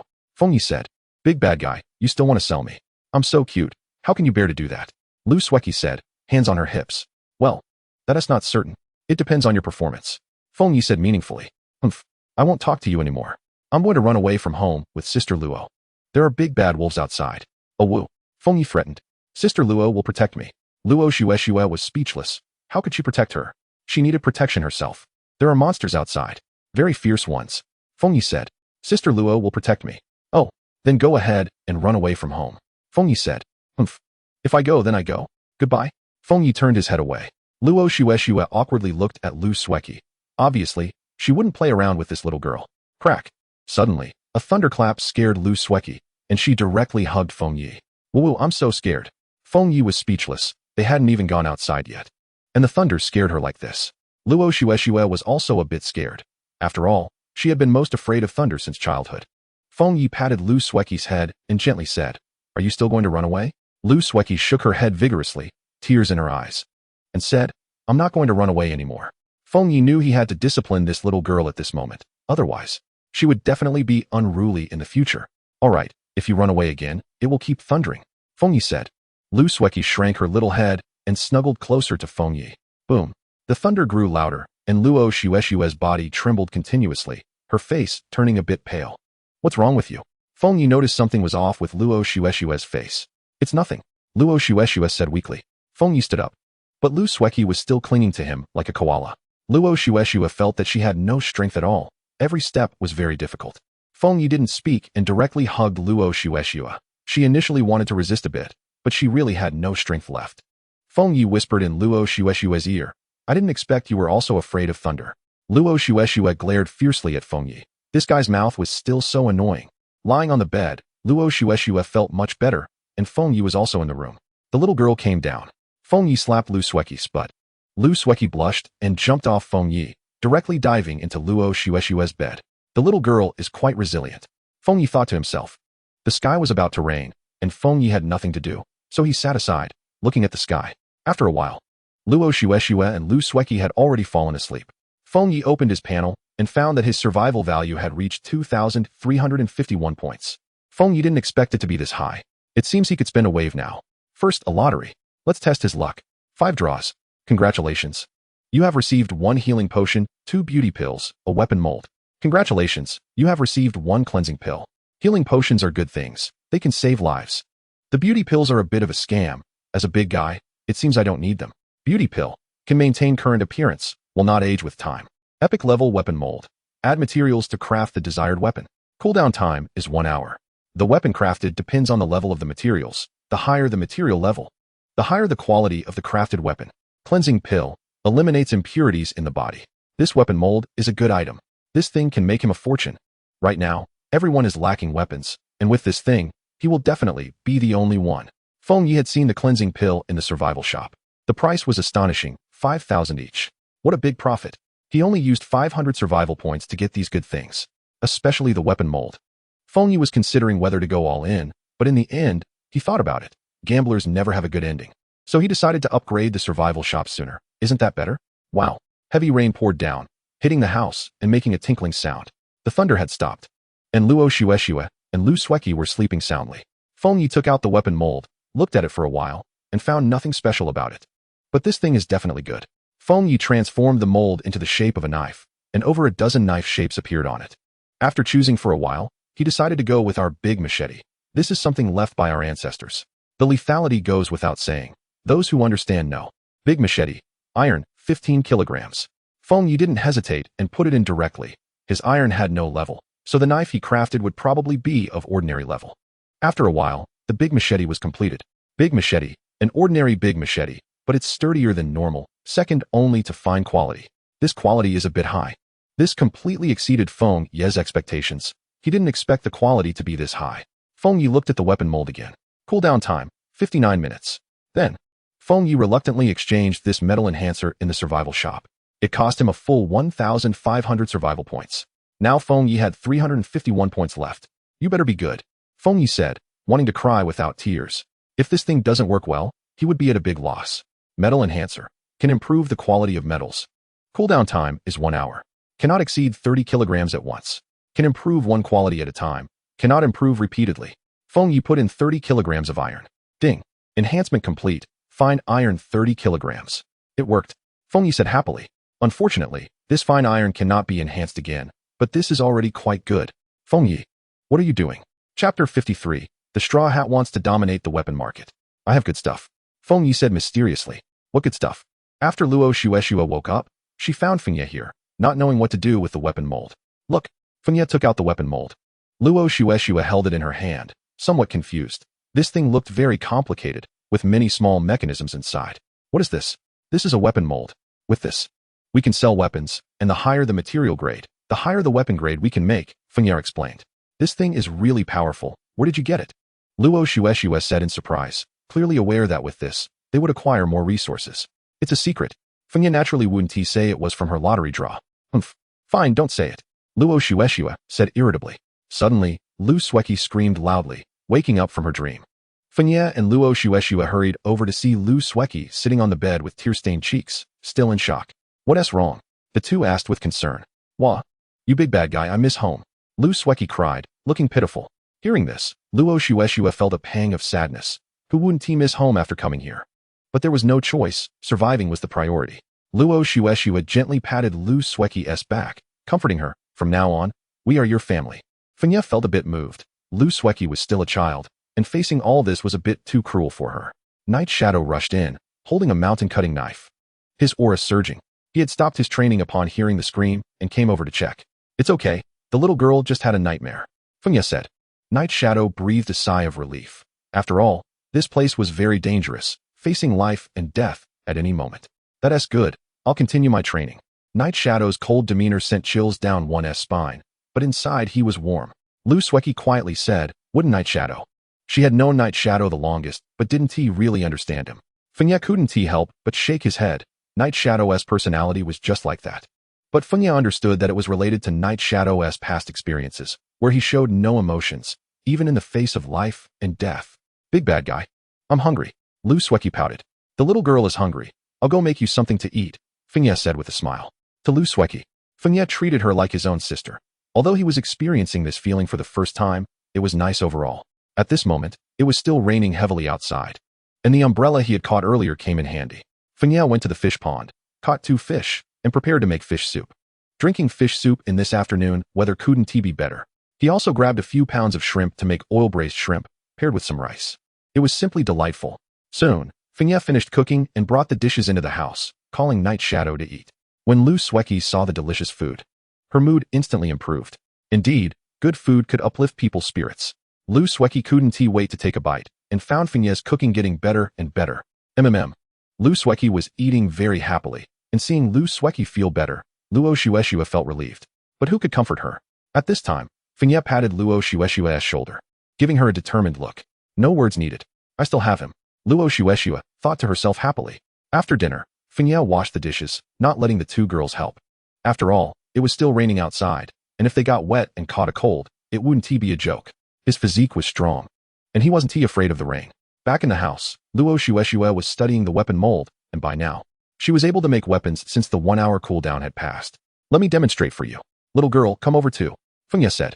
After all, he didn't have the time to keep an eye on the weapon mold, and it was suitable to hand this work over to Luo Shueshua and the others.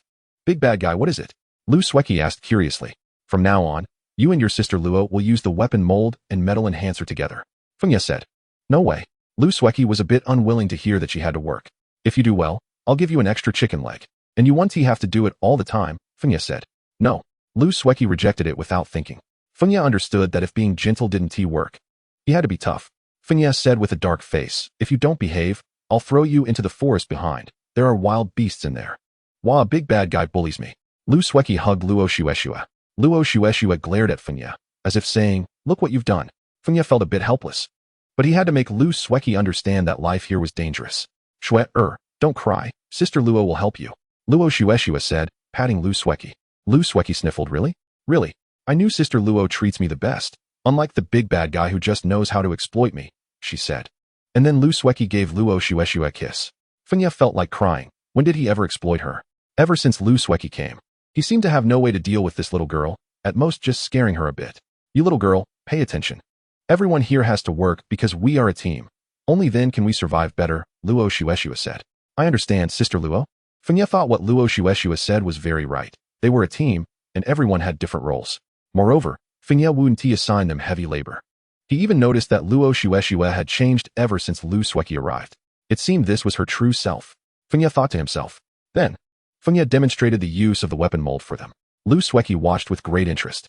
Big bad guy, can anything be made with this? Anything can be, Fenya said with a smile. Seeing Lu Sueki interested, he felt very pleased. Can the big bad guy make a bow? Lu Sueki asked. What kind of bow? Fenya replied. Like the one used in the Olympics. The modern recurve bow. Lu Sueki said, not quite sure. Fenya knew that the bow used in the Olympics was a recurve bow. That can be made. Do you want it? Lu Sueki nodded vigorously. She really liked the Olympic bow. Her parents never let her play with it before, thinking it was too dangerous, so she could only watch. Okay, just put the materials in there, Fenya said.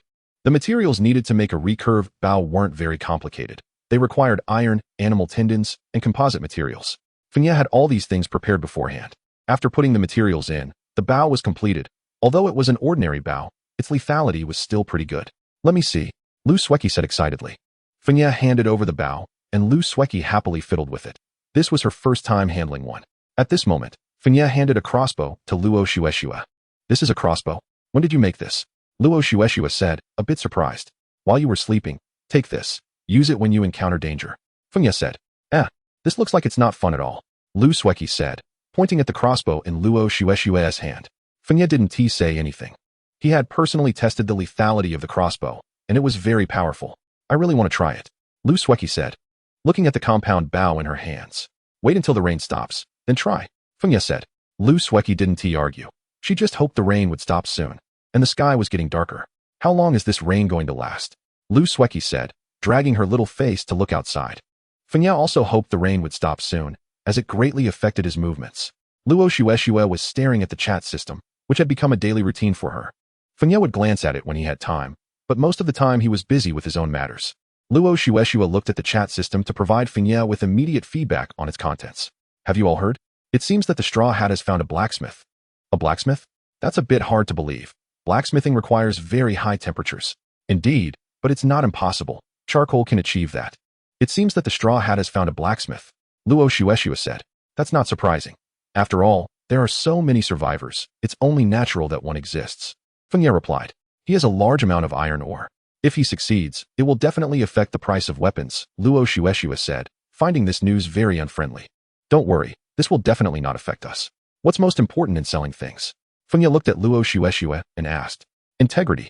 Luo Shueshua blurted out. That's right. Integrity is indeed important. But quality is even more important. The iron they produce will definitely be of much lower quality, Fengya said. It's like, why is Wagyu beef more expensive than regular beef? Quality determines the price of the item. Luo Shueshua said. That's true. The things they produce will be very ordinary. And even if they are given good materials, they still won't be able to create anything better. But the things we produce are different, even using ordinary materials. The quality is close to excellent. However, even so, it will still affect the price of weapons. Luo Shueshua said. That is true. It will affect it a bit. But it's not a big deal. We'll still sell at the prices we've set. Fengya said. I don't plan to lower the price. After all, we can't set that precedent. Luo Shueshua said. Meanwhile, on the straw hat's side, he was looking at the weapons sent by the blacksmith, which looked quite good and were much stronger than what he had made himself. Moreover, the blacksmith's prices were very cheap, asking for very little iron and a bit of food in return. Can you improve the quality of the iron you forge? The straw hat asked. With the current technique, it can still be improved a bit. Keep going then. Even if you don't cooperate with me, there are others who will. I don't believe that you can dominate the market alone. Captain, our ship still lacks one material. What material? The straw hat asked. Excellent grade hardwood. Didn't we receive any? The straw hat asked. No. This left the straw hat in deep thought. Then he said, let's hold on to the excellent grade hardwood for now and sell the weapons forged by the blacksmith first. The straw hat decided to sell this batch of weapons first, as the blacksmith could forge even better weapons. His people needed the best. Right now, everyone was short on weapons, and selling at this time would undoubtedly yield a big profit. What he aimed to do was to monopolize the weapon market. He believed that no one had more iron than he did. Selling weapons, no need for iron. Need a lot of materials. Private message me. The straw hat then sent out a catalog. Ordinary long sword. Made by the blacksmith, an ordinary long sword, nothing special. As soon as the straw hat spoke, the chat system stirred up a storm. Is the straw hat trying to become a weapon dealer? Did you guys notice? This is made by a survivor. Holy crap. The straw hat found a blacksmith. Everyone is welcome to place custom orders. Can make any weapons, iron items. The straw hat said. Upon seeing this, Luo Shueshua said to Fengya, the straw hat has already taken action. Pretty quick. It seems the blacksmith he found has quite good skills. Then, Fengya opened the chat system and saw the catalog sent by the straw hat. Just average. Send out the catalog for the large cleaver as well, and announce that there will be a weapon auction tomorrow, featuring excellent grade weapons. Fengya said to Luo Shueshua. Alright. Luo Shueshua knew that Fengya was going to counterattack. Summer Snow. Tomorrow there will be a weapon auction, featuring excellent grade weapons. Then, Summer Snow sent out the catalog for the large cleaver, and said, this is just the most ordinary one. Large cleaver, ordinary grade large cleaver, but sturdier than normal. Second only to excellent grade. What? What am I seeing? The quality of this large cleaver is actually so high. Second only to excellent grade. Straw Hat, your stuff is just trash. Summer Snow's products are definitely top-notch. Summer Snow, will there be bows tomorrow? The strongest man on the surface asked. Can they be custom-made? Red Hair asked. Not at the moment. Luo Shueshua replied. Are there really excellent grade weapons? The Straw Hat, upon seeing this, was furious and said angrily, this leaf foam is clearly against me. Once my ship is built, the first thing I will do is take you down. Chapter 54. Let's sleep together today. The most frustrated was the first emperor, who had just won a weapon at auction, and before he could even relish the victory, Summer Snow produced a weapon of even better quality than the one he had just won. Damn it, the first emperor said angrily. Your Majesty, why are you so angry? Prime Minister Yang flattered from the side. It's infuriating. Leaf foam, Summer Snow, I will not let you off. The first emperor could not understand why he had been repeatedly at a disadvantage at their hands, which he found unacceptable. Prime Minister Yang suddenly realized that the first emperor had been played by Leaf Foam and Summer Snow again. Prime Minister Yang, how is the shipbuilding coming along? The first emperor suddenly asked. Good, we will do our best. Our island is too resource scarce. We need to change to another island. Understood. Once the ship is built, I will be the first to find Leaf Foam and Summer Snow. I want to make them wish they were dead. The first emperor's eyes were filled with a venomous glare. Prime Minister Yang couldn't help but shiver. This man was truly terrifying. Meanwhile, various organizations began to gather materials, aiming for tomorrow's auction. Excellent grade weapons are extremely rare. With high-quality weapons, they could more easily fend off monster and wild man attacks. On Fengya's side, he was waiting for the cooling time of the weapon mold.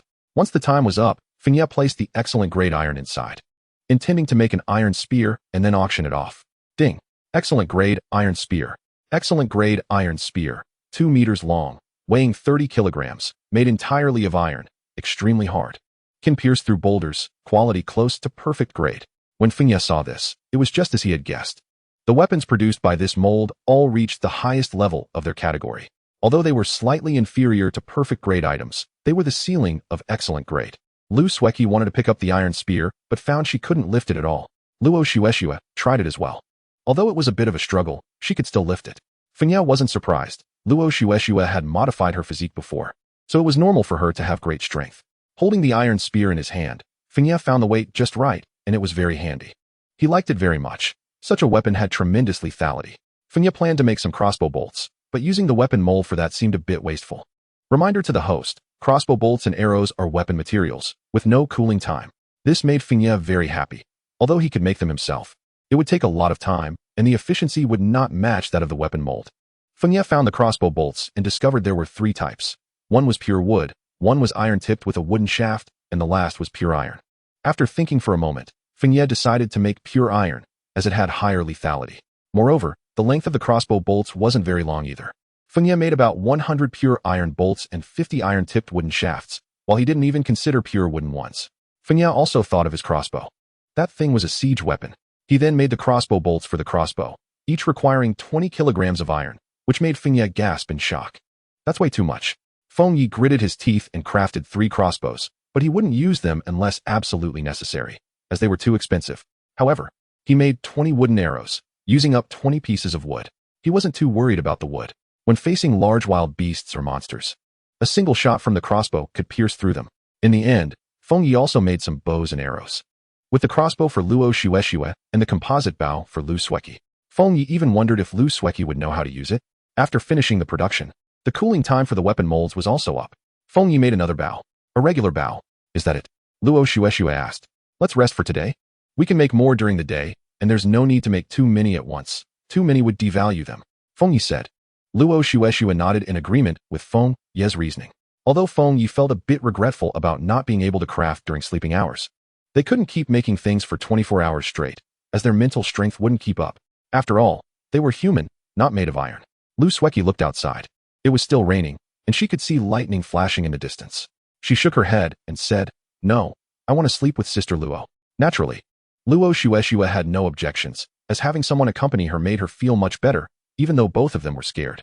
Suit yourself. Just don't snore. Humph. Have you ever seen a beauty snore? Lu Sueki said, hands on her hips. Maybe you will see it today. Feng Yi replied lazily from the side. He suddenly felt that ever since Lu Sueki arrived, life didn't seem so boring anymore. At least he had someone to tease. Humph. Just as Lu Sueki was about to say something, a loud thunderclap echoed through the sky. Oh my gosh.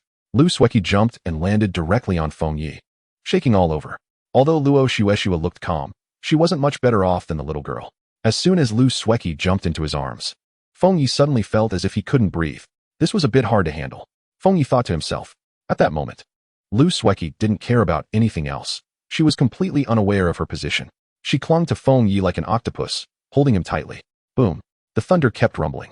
And Luo Shueshue finally couldn't hold back anymore and hugged Feng Yi. What the heck? What kind of day is today? This is too hard to handle. Feng Yi thought to himself. One Feng Yi was already struggling, and now there was another. Feng Yi certainly didn't see himself as Lu Xiaohui, able to maintain his composure in such situations. But he was also definitely not one to take advantage of others' misfortunes. At this moment, Feng Yi recalled a saying. If you touch her, you're a beast. If you don't touch her, you're worse than a beast. Could you both get off? I'm having a bit of trouble breathing here, Feng Yi said. He couldn't help but sigh. This little girl had developed too well. But what would happen if there were a few more times like this? At this point, Luo Shueshue looked at Feng Yi awkwardly, as the actions had been a bit too intimate. Although Lu Sueki was usually quirky, her face turned as red as an apple from what had just happened. The atmosphere became awkward, and it was so quiet that one could hear a pin drop. It's getting late. Let's sleep. Feng Yi was the first to break the silence. Meanwhile, the rain outside grew heavier, and lightning flickered in the distance. How about we sleep together tonight? Chapter 55, Watchtower. Feng Yi was taken aback. His mind hadn't fully processed what was said. After Luo Shueshue finished speaking, she wished she could find a crack in the ground to hide in. What was she saying? Lu Sueki looked at Luo Shueshue beside her, feeling confused. Was she unnecessary? Don't overthink it. The thunder is too loud today, and both Sueki and I are scared. So let's just sleep separately, Luo Shueshue said, her face flushed. This left Feng Yi feeling a bit overwhelmed. He was already struggling. And if they slept in the same bed, he might become a beast. Let's push the 2 beds together, Luo Shueshue said. You stay on this side and don't cross the line, Luo Shueshue threatened, shaking her fist. No problem. I sleep very honestly, Just don't know about someone else. Before Feng Yi could finish, Luo Shueshue shot him a look that could kill, prompting him to quickly shut up. Lying in bed, Luo Shueshue was next to Feng Yi, and Lu Sueki was beside Luo Shueshue. A fragrant scent constantly assaulted Feng Yi, making it hard for him to breathe. Damn it. Feng Yi felt like he was setting himself up for torture. Why couldn't he just sleep on his own? Luo Shueshue felt a bit anxious. Although it wasn't her first time sleeping next to Feng Yi, it felt different from before. Outside, the thunder rumbled, and Luo Shueshue and Lu Sueki curled up together. Feng Yi was also in a daze, not knowing when it happened, but he felt as if a giant stone was pressing down on him, making it hard to breathe. This continued until dawn. As Feng Yi gradually woke up, he felt something bouncing on him. Opening his eyes, he found Luo Shueshue on top of him. He wanted to move, but Luo Shueshue held him tightly, making it impossible for him to budge. Feng Yi was a bit speechless. What kind of situation was this? They agreed not to cross the line. Luo Shueshue felt someone moving and gradually woke up, realizing she had slept very well that night. Luo Shueshue let out an enticing sound. Feng Yi was almost in tears. Hearing that first thing in the morning was too much for him. Luo Shueshue opened her eyes and found herself staring into Feng Yi's eyes. You were the one who crossed the line first, Feng Yi quickly said. Luo Shueshue looked around and indeed realized she had crossed the line. Lu Sueki also woke up and, upon seeing the two of them entwined, looked confused. Who am I? Where am I? You two? Lu Sueki said, bewildered. This isn't what you think. Luo Shueshue said, her face turning red. I didn't think much. You two continue. After saying that, Lu Sueki quickly ran away. It seemed she misunderstood something. Feng Yi said awkwardly. It's all your fault. Luo Shueshue shot Feng Yi a glare. Feng Yi felt like he was in a tough spot, unable to voice his grievances. How is this my fault? You were the one who crossed the line. Aren't you getting up? Feng Yi asked. At this moment, Luo Shueshue realized she was still on top of Feng Yi. She got up and walked out. And Feng Yi finally got up. At that moment, Lu Sueki poked her head out and gave Feng Yi a big thumbs up. Wow you. Lu Sueki left directly. Ding. Do you want to sign in? Sign in. Feng Yi said with frustration. Ding. Congratulations, host. You have obtained Watchtower 1. Do you want to extract it? Watchtower? Feng Yi said, shocked and speechless. This was a good item. With it, he could see the surroundings of the camp. Do not extract. After that, Feng Yi walked out of the house. The rain had stopped, and yesterday's heavy rain hadn't affected his camp. In fact, there was no water accumulation at all. Feng Yi saw Luo Shueshue washing up, but didn't approach her. He directly opened a supply box. Ding. Congratulations. You have obtained perfect level horse-cutting blade blueprint. Weapon blueprint. Feng Yi said, looking down. Recently, most of the supply boxes he opened contained weapons. It seemed the system here was also aware of the dangers for survivors. Feng Yi took out the watchtower and the crossbow. Both items were exceptionally large. Please set the location for the watchtower. Feng Yi placed the watchtower in a corner of the camp, where he could not only see the coastline but also the jungle behind, offering an excellent view. As for the crossbow, he just set it aside for now, as it was movable. Suddenly, Lu Sueki saw the two massive objects appear in the camp and looked shocked. What is this big bad thing? This is what I just made. Feng Yi replied. Wow, big bad guy, have you struck it rich today? Lu Sueki said, somewhat incredulously. Who doesn't eat dumplings during the new year? Besides, my luck has always been good. Feng Yi said without any shame. Lu Sueki looked at Feng Yi with disdain. Little girl, what do you know? This is called thick accumulation leading to thin emergence. I was just saving up my luck. But big bad guy, your crossbow cart looks exactly like the one on TV. Lu Sueki said as she looked at the crossbow cart. It was the first time Feng Yi had seen such a thing, and he couldn't help but marvel at the wisdom of the ancestors. The destructive power of this thing was indeed formidable. Although Feng Yi hadn't tested it, he could feel it. One arrow could probably destroy a ship. After Lu Shueshue finished washing up, she came to the supply box and couldn't help but exclaim upon seeing the crossbow cart. With this big guy, we can definitely handle that group of monsters much more calmly when they attack. Lu Shueshue said seriously. Feng Yi couldn't help but grin, thinking to himself, isn't this a bit of overkill? Sister Luo, what do you think about using this for hunting? Lu Sueki said with a burst of inspiration. Feng Yi stood by, speechless. Could this thing really be used for hunting? Even if it could, what kind of prey would it take? Feng Yi looked at Lu Shueshue in surprise. He thought she was joking, but seeing her serious expression, he knew she was serious. Oh my god, someone save me. Feng Yi cried in his heart. He even believed that Lu Shueshue had become like this because of Lu Sueki's influence. Well, let's forget about that. My compound bow should be good for hunting, Lu Sueki said. A compound bow is certainly fine, but be careful when using it, Lu Shueshue reminded. Feng Yi watched as the two women exchanged words. Let's open the box first, Feng Yi reminded. I almost forgot you said that, Lu Shueshue said. Feng Yi looked at the two with a face full of black lines. This was. Lu Xuxue opened the remaining supply boxes, and inside appeared down comforters, toothpaste, toothbrushes, shampoo, body wash. Is today a home goods day? Feng Yi stared blankly. Not bad. I really like it, Lu Xuxue said with satisfaction. Chapter 56. Today is definitely a home goods day. As for bathing supplies, Feng Yi didn't have the kind of obsession that Lu Xuxue had. After all, he was a man. Survival was the top priority, but since they had come out, Feng Yi could accept it. After all, girls love to be beautiful, and he hadn't received any before at the auction house.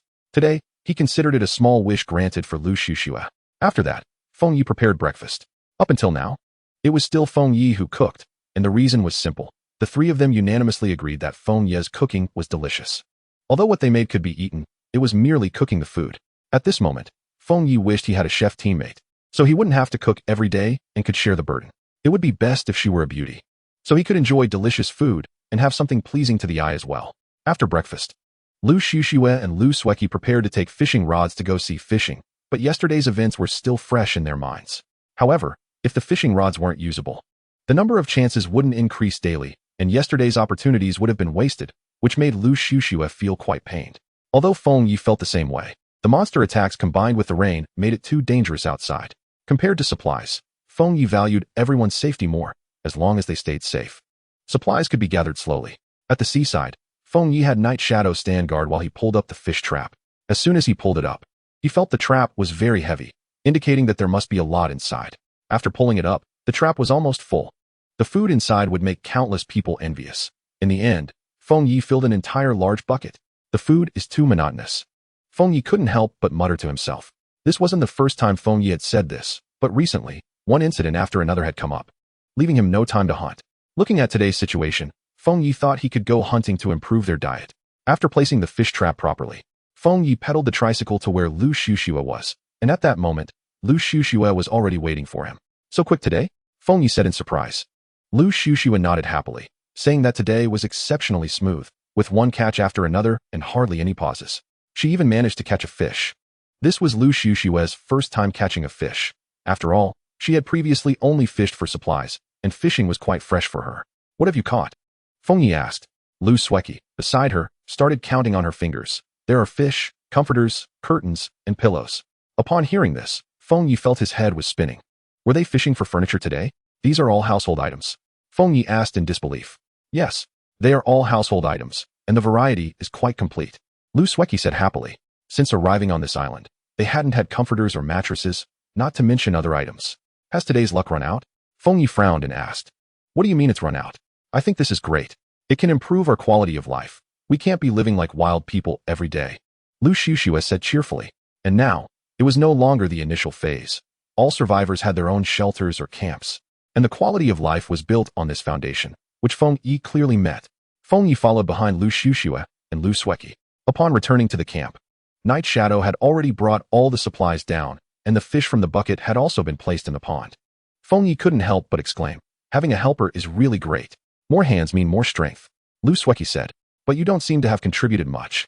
Plus, you've wasted quite a bit of food. Feng Yi mocked from the side. Humph, big bad guy. Lu Sueki decided to ignore Feng Yi, who was finding ways to mock her, and she hadn't eaten much anyway. Sueki, don't listen to his nonsense. Lu Xuxue shot Feng Yi a fierce glare. Feng Yi awkwardly smiled. With the two women united, his days were becoming a bit harder. You guys tidy up the supplies at home, count these supplies, and arrange the house a bit. Night Shadow and I will go into the jungle to see if we can hunt something, Feng Yi said. As soon as Lu Sueki heard that Feng Yi was going hunting, her eyes sparkled with excitement, looking eager to join. Big bad guy, I've decided to forgive you. But you have to take me hunting. Forget it. It's better if you don't forgive me, Feng Yi replied irritably. This little girl thought hunting was just a game. She didn't know what dangers existed in the jungle, and he couldn't take Lu Sueki along to fool around. Humph, big bad guy, you're not playing by the rules. You should stay at the camp. The situation inside is a bit complex now. Although you were in the jungle at the beginning, that was just the tip of the iceberg. I want to take you this time. Once I figure out the situation here, I'll take you in next time. Lu Sueki saw that Feng Yi was determined not to take her and knew she couldn't act alone. After all, no matter how willful she was, she wouldn't joke about her life. Then let's make a promise. You have to take me next time, Lu Sueki said a bit disappointedly. Seeing Lu Sueki's disappointed expression, Feng Yi felt a bit reluctant, but he had to be firm. This time was not for play. All right, let's make a promise. I'll definitely take you next time. Pinky swear, 100 years without changing. Whoever changes is a little dog. Lu Sueki said. Okay, take good care of the house. After that, Feng Yi pulled Lu Shushue to the side and said, keep an eye on this little girl, don't let her run around. Also, make sure to calculate the time for the weapon molds and produce them. They'll be useful for tonight's auction. Count the supplies in the camp and see what we have. The specific quantities are still a bit vague, and I'll trouble you with this. If there's anything, send me a private message through the chat system. I'll keep an eye on it. Feng Yi instructed. Okay, don't worry, I'll keep an eye on Sueki. Lu Shushue said. He was most worried about Luo Shueshue and Lu Sueki during this trip. Luo Shueshue was fine, but he was particularly concerned about Lu Sueki. He feared she would cause some trouble. Chapter 57, Cayman. There were too many uncertainties regarding Lu Sueki, an adult's appearance with a child's heart. Don't worry. I'll notify you at the first opportunity, Luo Shueshue said. If we encounter large wild beasts, we can head straight to the watchtower to buy some time. Feng Yi saw this and didn't say much more, calling Night Shadow to set off. Along the way, Night Shadow remained silent but constantly observed the surroundings. He had training in wilderness survival, and in the wild, danger could lead to casualties with a slight misstep. However, Night Shadow noticed that Feng Yi appeared very relaxed and silently thought, is this the power of a grandmaster? Although Feng Yi looked quite at ease, his perception was extraordinarily strong. Perhaps this was the realm of a grandmaster. Throughout the journey, Feng Yi did not encounter any large wild beasts, only some small ones like rabbits. He had no intention of capturing these. He needed larger ones to replenish a substantial amount of food at once. These small creatures were just for a light snack. Suddenly, Feng Yi and Night Shadow stopped, their movements perfectly synchronized. They said in unison, there's a swamp ahead. Feng Yi didn't doubt Night Shadow's observation, and Night Shadow felt the same. Swamps were tricky to navigate. Although Feng Yi had a way, he planned to cross the swamp. After all, he still had a bicycle. Feng Yi signaled Night Shadow to go around, and Night Shadow nodded slightly. After walking about 500 meters, Feng Yi sensed a wild beast ahead, and it wasn't a small one. It seemed luck was on their side today, Feng Yi said with a smile. They had been out for over an hour, encountering only rabbits and squirrels along the way, but no wild chickens. Feng Yi remembered that on the day he rescued Night Shadow, he still had some morels, but there had been too much going on to recall it at the moment. If they encountered wild chickens, Feng Yi would catch them. After all, chicken stew with mushrooms was quite good. However, wild chicken stew with wild rabbit was also delicious. Feng Yi decided to see what kind of beast was ahead. Previously, he had seen crocodiles on the island. If it were a crocodile, that would be quite good since crocodiles have a high protein content. Feng Yi and Night Shadow moved cautiously forward, with Feng Yi holding an iron spear and Night Shadow not far behind. The two moved in perfect harmony. Upon seeing what lay ahead, they were somewhat surprised. It was actually a crocodile. Was it true that thoughts become reality? Is it a caiman? Night Shadow exclaimed. No, it's a caiman, which is also a type of alligator. But this one is quite large. Feng Yi said, surprised. Shall we go? Night Shadow was speechless. Was this thing even human? Even if you were a grandmaster, you wouldn't play like this. How's your flying knife? Feng Yi suddenly asked. It's good. Night Shadow didn't understand why Feng Yi was asking. Okay, I'll lure it in front. You stab its central nervous system with your dagger, and that will kill it. Feng Yi said casually. Night Shadow nodded.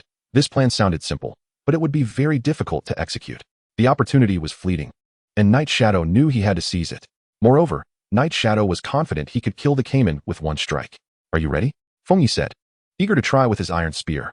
Night Shadow nodded, and then he felt a phantom appear before him and dart away. Night Shadow was shocked by the speed he saw.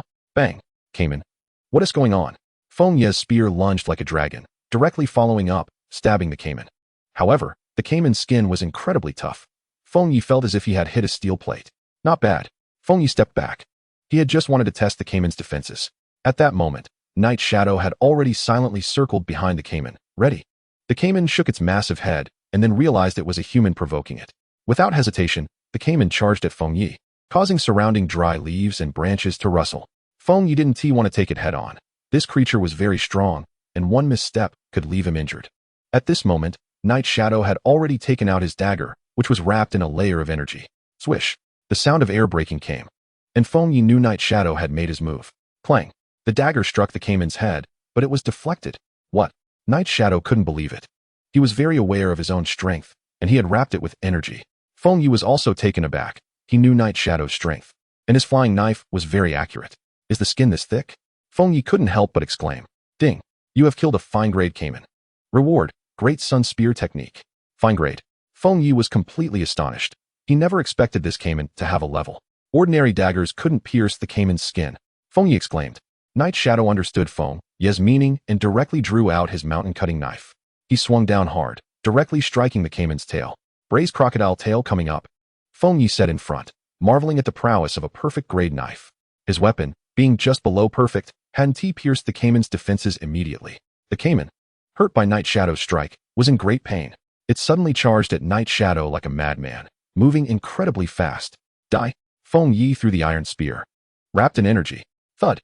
Just as the caiman was about to pounce on Night Shadow, Feng Ye's iron spear pinned it in place. Night Shadow wasted no time and struck at the caiman's central nervous system with his knife. Within seconds, the caiman became motionless. Ding! Congratulations on completing the mission. Do you want to extract the Great Sun Spear technique? Extract.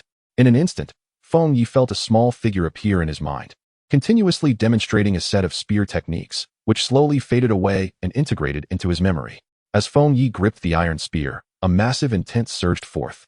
Such powerful spear intent. Chapter 58, Wild Man Attack. Night Shadow was very shocked. Was this still a human? Even a Grandmaster couldn't release such powerful spear intent in such a short time. He could sense that this spear intent was something that could hardly appear without practicing spear techniques from a young age, unless he wasn't human. Feng Ye also understood the meaning behind Night Shadow's gaze, but he couldn't just say he comprehended it in an instant. Night Shadow definitely wouldn't believe that. So Feng Ye chose to remain silent. Let's deal with the caiman, Feng Ye said. Night Shadow didn't ask further. The person before him had given him too much shock, and he felt that he couldn't digest it all at once. Although Night Shadow had many questions in his heart, he didn't know how to ask them. Moreover, Night Shadow understood that everyone had secrets, just like how Feng Ye had never asked him and trusted him deeply now. What reason did he have to look at someone he trusted with doubts? Night Shadow quickly used his mountain-cutting knife to dissect the caiman's body. And Feng Ye watched in envy at the speed. This knife technique is too exquisite. The overturned caiman was lifted onto a tricycle by the two, and they began to head back to camp. Originally, Feng Ye had planned to venture deeper, but the current weather would cause the body to rot easily. If not handled in time, the caiman would start to smell, making their hard work in vain. When Feng Ye was halfway back, he opened the chat system, and his private messages started ringing. Suddenly, Feng Ye felt something was wrong. Usually, no one would message him privately. Although he was quite famous, Feng Ye didn't handle supplies, so almost no one contacted him directly. The only possibility was that Luo Su Shui had run into trouble. Feng Ye immediately opened the private chat. Seeing the message, his heart tightened, but judging by the time, it must have been sent not long ago. Luo Su Shui and the others were in trouble. Leave the tricycle behind. Let's move at full speed, Feng Ye said with a serious expression. Yi Ying said nothing, directly abandoning the tricycle and leaving a mark behind. Feng Ye was very pleased with Yi Ying's actions. He hadn't thought of that. Yi Ying was meticulous and remained so calm in such a situation. Feng Ye felt inferior in comparison. At that moment, Feng Ye had no other time to waste. Activating Speed World at full throttle, his energy continuously releasing. At first, Yi Ying was able to keep up with Feng Ye's speed, but soon after, he could no longer see Feng Ye's figure. Is this the terror of a Grandmaster? Yi Ying exclaimed in shock. He didn't dare to rush ahead, but instead sensed everything around him, trying to locate Luo Su Shui and the others. A lookout tower. Feng Ye detected the presence of the two, indicating that they were not in immediate danger. Just then, a wild man appeared not far from Feng Ye. He took out a dagger and threw it, striking the wild man down. Feng Ye was puzzled as to why this wild man suddenly appeared on the coast. He planned to capture one alive for questioning. Subsequently, he continued to ambush wild men on the outskirts while opening the chat system to ask Luo Su Shui about the situation. Summer snow, Shuiqi and I are fine. We're at the lookout tower, and they haven't discovered us yet. But there are 5 wild men below us. Feng Ye quickly calculated. He had just killed 4. And Luo Su Shui had seen 5 in the camp. Plus there were wild men elsewhere. Such a large number was akin to a tribe's movement. At this moment, Yi Ying also arrived and saw the pile of corpses. He knew Feng Ye had already taken action, but it was all stealthy kills. Yi Ying didn't plan to join Feng Ye. After being severely injured last time and letting a wild man capture him, he had long wanted revenge. And now this group of wild men had come again. Yi Ying would surely eradicate them. With a flash, Yi Ying disappeared from his spot. Feng Ye sensed Yi Ying's presence when he appeared, and he didn't care why Yi Ying didn't join him. These wild men were not very strong, and killing them was easy. However, he still needed to be cautious, handling the outskirts properly. Otherwise, leaving any survivors would be problematic. He continued to move around the perimeter, discovering several corpses, all killed with a single strike, the movements extremely swift. Feng Ye knew it was Yi Ying's doing. His speed was too fast, and he still needed to capture a wild man for questioning. Immediately, Feng Ye messaged Yi Ying, asking him to leave one wild man alive. Yi Ying saw Feng Ye's message and didn't ask further. He just happened to have one alive in his hands. Yi Ying didn't knock out the wild man, but instead gagged him and informed Feng Yi of his location. Before long, Feng Yi met up with Yi Ying. By this time, the wild men in the vicinity had been completely eliminated by Feng Yi and Yi Ying, leaving only this one wild man. Why are you keeping him? Yi Ying asked curiously. To find out some information. Feng Yi replied. You understand their language? Yi Ying asked, somewhat incredulously. Simple communication is no problem. Feng Yi humbly replied. Yi Ying was speechless. Feng Yi understood the wild man's language. That was truly abnormal. Following this, Feng Yi began speaking rapidly, leaving Yi Ying dumbfounded. But the wild man kept nodding, clearly understanding Feng Yi's words. How did you find this place? Feng Yi asked. The high priest? What does he do? Feng Yi inquired. The high priest can lead us and bless us, the wild man said. A total of 20 people came. 20. Feng Yi pondered. Having eliminated about 7 or 8 himself, while he didn't know how many Yi Ying had taken out. How many wild men did you kill? Feng Yi asked. About 5. This should be the 6th. Yi Ying replied. 14. Luo Su Shui was right. There should still be 6 wild men in the camp. Feng Yi said. Did he tell you that? Yi Ying asked. Feng Yi nodded and then looked at the wild man, asking, how many tribes are there in total? Feng Yi speculated that there couldn't be just one tribe here. He needed to grasp the situation. He hadn't expected there to be so many tribes. He had underestimated this island. Where is your tribe located? Feng Yi asked. The wild man pointed in a direction, saying their tribe was located there. Feng Yi decided not to ask further. There were still wild men in the camp, and he decided to rescue Luo Su Shui and the others first. What should we do with this guy? Yi Ying asked. Let's knock him out first. After dealing with the wild men inside, we can question this guy, Feng Yi said. Subsequently, Feng Yi and Yi Ying infiltrated the camp. This time, they directly attacked, and in an instant, all the remaining wild men were killed by Feng Yi and Yi Ying. Luo Su Shui, come down, Feng Yi shouted. Upon hearing Feng Yi's voice, Luo Su Shui knew they had taken care of everything. Soon after, Luo Su Shui and Lu Shuiqi came down. Seeing the corpses of the wild men on the ground, they remained quite calm. Especially Lu Shuiqi, though still a bit scared, was already very composed. As she had experienced it before, Lu Shuiqi directly threw herself into Feng Yi's arms, her body still trembling. Did they all get dealt with? Luo Su Shui asked. There's one left. I plan to ask him some things.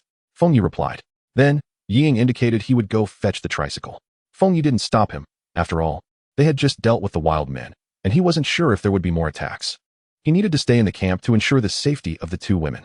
At the same time, Feng Yi felt very reassured about Yi Ying. He believed that on this island, Yi Ying was invincible and that no one could harm him. After Yi Ying left, Feng Yi cleaned up the corpses in the yard. After all, they were quite uncomfortable to look at. When he returned, Luo Su Shui and the 2 women appeared much more relaxed. Are we just leaving this wild man here? Luo Su Shui frowned, clearly unwilling to face this wild man. He is still useful. And he said there are not just their tribe, but 10 tribes here. Feng Yi said. So many? Luo Su Shui exclaimed in shock. This was something she had never anticipated. She hadn't expected there to be so many wild men here. What should we do? Luo Su Shui asked. I plan to recruit some tribes. There are simply too many tribes here. While I can ensure everyone's safety, that's not a long-term solution. I need to use the wild men to deal with the wild men and ultimately make them submit to us, so we can rest easy. This method, though dangerous, was necessary because this was a world of the survival of the fittest, and reasoning with these wild men clearly wouldn't work. Force was the best option. Luo Su Shui said. That's right. Although I don't advocate for violence, without powerful strength, we can't establish ourselves. Instead of being passive, it's better to take the initiative. Luo Su Shui said. At this moment, Feng Yi felt that Luo Su Shui had suddenly changed, but he knew this was a good thing. The sooner she understood this place, the more it proved she was integrating into it. But what do you plan to do? Luo Su Shui asked. According to this man, their leader is the high priest of the tribe, and to catch the thief, one must first catch the king. As long as we kill their high priest, these wild men will naturally submit to us. Feng Yi said. And if they don't submit? Luo Su Shui asked. If they don't submit, they will only die? Only the dead pose no threat to me. A strong killing intent suddenly emerged in Feng Yi's eyes, causing Luo Su Shui and Lu Shuiqi nearby to shiver. Feng Yi immediately sensed something was wrong. Luo Su Shui and the others were still in front of him, and his earlier killing intent had already scared them. He quickly retracted his killing intent. You were too scary just now, Lu Shuiqi said, shrinking her head. From now on, keep that killing intent to yourself. Luo Su Shui shot Feng Yi a glance. Feng Yi awkwardly chuckled. I didn't mean to. Wow, big bad guy, is this an alligator? Lu Shuiqi asked in disbelief. How did you do it? Luo Su Shui said, looking shocked. Basic operation. Feng Yi waved dismissively. Luo Su Shui shot Feng Yi another glance. Night Shadow placed a bag on the ground, and Lu Shueqi quickly opened it, discovering it was filled with berries. Wow. I didn't expect you to be so thoughtful, Lu Shueqi exclaimed, putting a berry in her mouth and immediately feeling a fragrant taste linger. How sweet. Luo sister. You try. Lu Shueqi placed a berry in Luo Su Shui's mouth. Not bad. Really sweet. Thank you, Night Shadow. Luo Su Shui said with satisfaction. You're welcome. Night Shadow said expressionlessly, then added, I've already dealt with the bodies outside. Are they cleaned up well? Feng Yi asked. He didn't want to see a bunch of corpses on his way out. Clean. I guarantee they won't see them, Night Shadow replied. Thank you for your hard work. Feng Yi said. No problem. I'm going to train now. Night Shadow vanished from the spot, leaving Feng Yi puzzled about why Night Shadow loved training so much. He was already incredibly strong. He didn't understand why he needed to push himself further. If Night Shadow knew Feng Yi's thoughts, he would definitely respond. You star. Process this alligator meat. It's our food supply, Feng Yi instructed. This alligator must be worth a meal. How did you kill it? This alligator is classified as high quality, Luo Su Shui asked. It was Night Shadow who killed it. The knife in his hand can easily cut through alligator skin. Otherwise it wouldn't have gone so smoothly, Feng Yi explained. Luo Su Shui clearly remembered that the mountain-cutting knife in Night Shadow's hand was of perfect quality. She didn't expect it to be so sharp. She had tried with an ordinary knife just now and couldn't break through the alligator skin at all. Keep these alligator skins, Feng Yi said. Luo Su Shui nodded. Such hard alligator skin was too valuable to waste. If made into armor, ordinary swords wouldn't be able to break through it. Help me with this later. The alligator skin is too tough for me, Luo Su Shui said. Okay. Feng Yi hadn't planned to leave anyway. After all, this thing was too big. If he let Luo Su Shui handle it alone, she would probably be busy until nightfall. Ugh, I'm a bit tired. I'm going to rest. Lu Shueqi yawned. You watch the weapon molds. Chapter 59, Building the Outer Wall. Trying to slack off here with Feng Yi was completely out of the question, especially since they were short on manpower. He and Luo Su Shui were busy processing the caiman's body. Night Shadow was a complete training fanatic, and having Night Shadow do such simple work was a bit of a waste. However, the weapon molds must not stop. That was their source of income, and it couldn't be interrupted. So, Lu Shueqi was the best candidate. As soon as Lu Shueqi heard this, she instantly lost motivation, but fortunately, the weapon molds only needed to be made once every hour, which still made her feel somewhat relieved. Woof woof woof. At that moment, Feng Yi saw the husky running over. He glared at the husky, realizing he hadn't noticed it earlier. It must have been hiding. Why did you run off by yourself? Feng Yi questioned. Faced with Feng Yi's inquiry, the husky lowered its head, looking like a child who had done something wrong. Don't scold Xiao Feng. If it weren't for Xiao Feng just now, Su Shui and I would have been discovered by the wild men. It was it who diverted the wild men's attention, giving us the chance to hide in the lookout tower, Luo Su Shui explained. Feng Yi patted the husky's head, smiling. I didn't expect I wronged you. The husky seemed to enjoy Feng Yi's petting, constantly rubbing against him. All right, tonight I'll reward you with a big meal, Feng Yi said with a smile. This guy was still quite smart. After all, it could sense danger from a long distance away. Just for that, Feng Yi had to give the husky some credit. Feng Yi washed his hands. After all, he had just petted the husky, and hygiene was still important. Their method of preservation was still smoking, which was currently their only option. After all, they didn't have a refrigerator, and smoking could ensure food wouldn't spoil for a long time. Feng Yi patiently processed the carcass with the mountain-cutting knife. Although his knife skills weren't as sharp as Night Shadow's, they were still quite good. He removed the tendons from the caiman, obtaining excellent animal tendons, which were very rare materials. Thus, Feng Yi was careful while processing. After all, the knife was too sharp. If he wasn't careful, he could damage his own tendons. Moreover, carrying a crossbow was very convenient and effective against distant enemies. The caiman meat was all high quality. Feng Yi picked up a piece of unsmoked high-quality alligator meat. Using it could improve physical constitution, but the effect was minimal. The energy it contained was also greater than that of ordinary food. At this moment, he pondered, does 1 + 1 equal 2? Or is it greater than 2? Although I don't know what it equals, this alligator meat is indeed very good, Luo Su Shui said from the side. That's true. After all, it's high quality. Feng Yi smiled. He and Luo Su Shui worked for about 3 hours to finish processing the meat, leaving the rest of the work to time. Smoking it overnight would allow the alligator meat to be preserved for 1 to 2 months. But considering the current consumption of the 4 of them, this alligator meat could last a month, and he also had the fish from the fish pond. For now, there was no need to worry about food. But in a month, Feng Yi estimated it would be autumn, and at that time, the beasts in the jungle would also start to stock up on food for the winter. Although they would have some encounters with these animals then, Feng Yi wasn't worried. Let's have alligator stew with morels tonight. Feng Yi suggested. Is it really that nourishing? Luo Su Shui looked at Feng Yi in confusion. Those morels should be eaten while they're fresh, Feng Yi awkwardly said. Fresh? It's already been several days. Luo Su Shui shot back, leaving Feng Yi speechless. Seeing Feng Yi's expression, Luo Su Shui then said, You decide what to eat. Okay, let's try the morels first. Later we can catch a wild chicken for a little chicken and mushroom stew. That should taste good. Clearly, Feng Yi was still thinking about the chicken and mushroom stew, especially after seeing his big iron pot, which made him even more determined to catch a wild chicken. The chicken stewed in that big iron pot would definitely have a unique flavor. Since it was still early, you should think about what to have for lunch. Luo Su Shui shot Feng Yi a glance.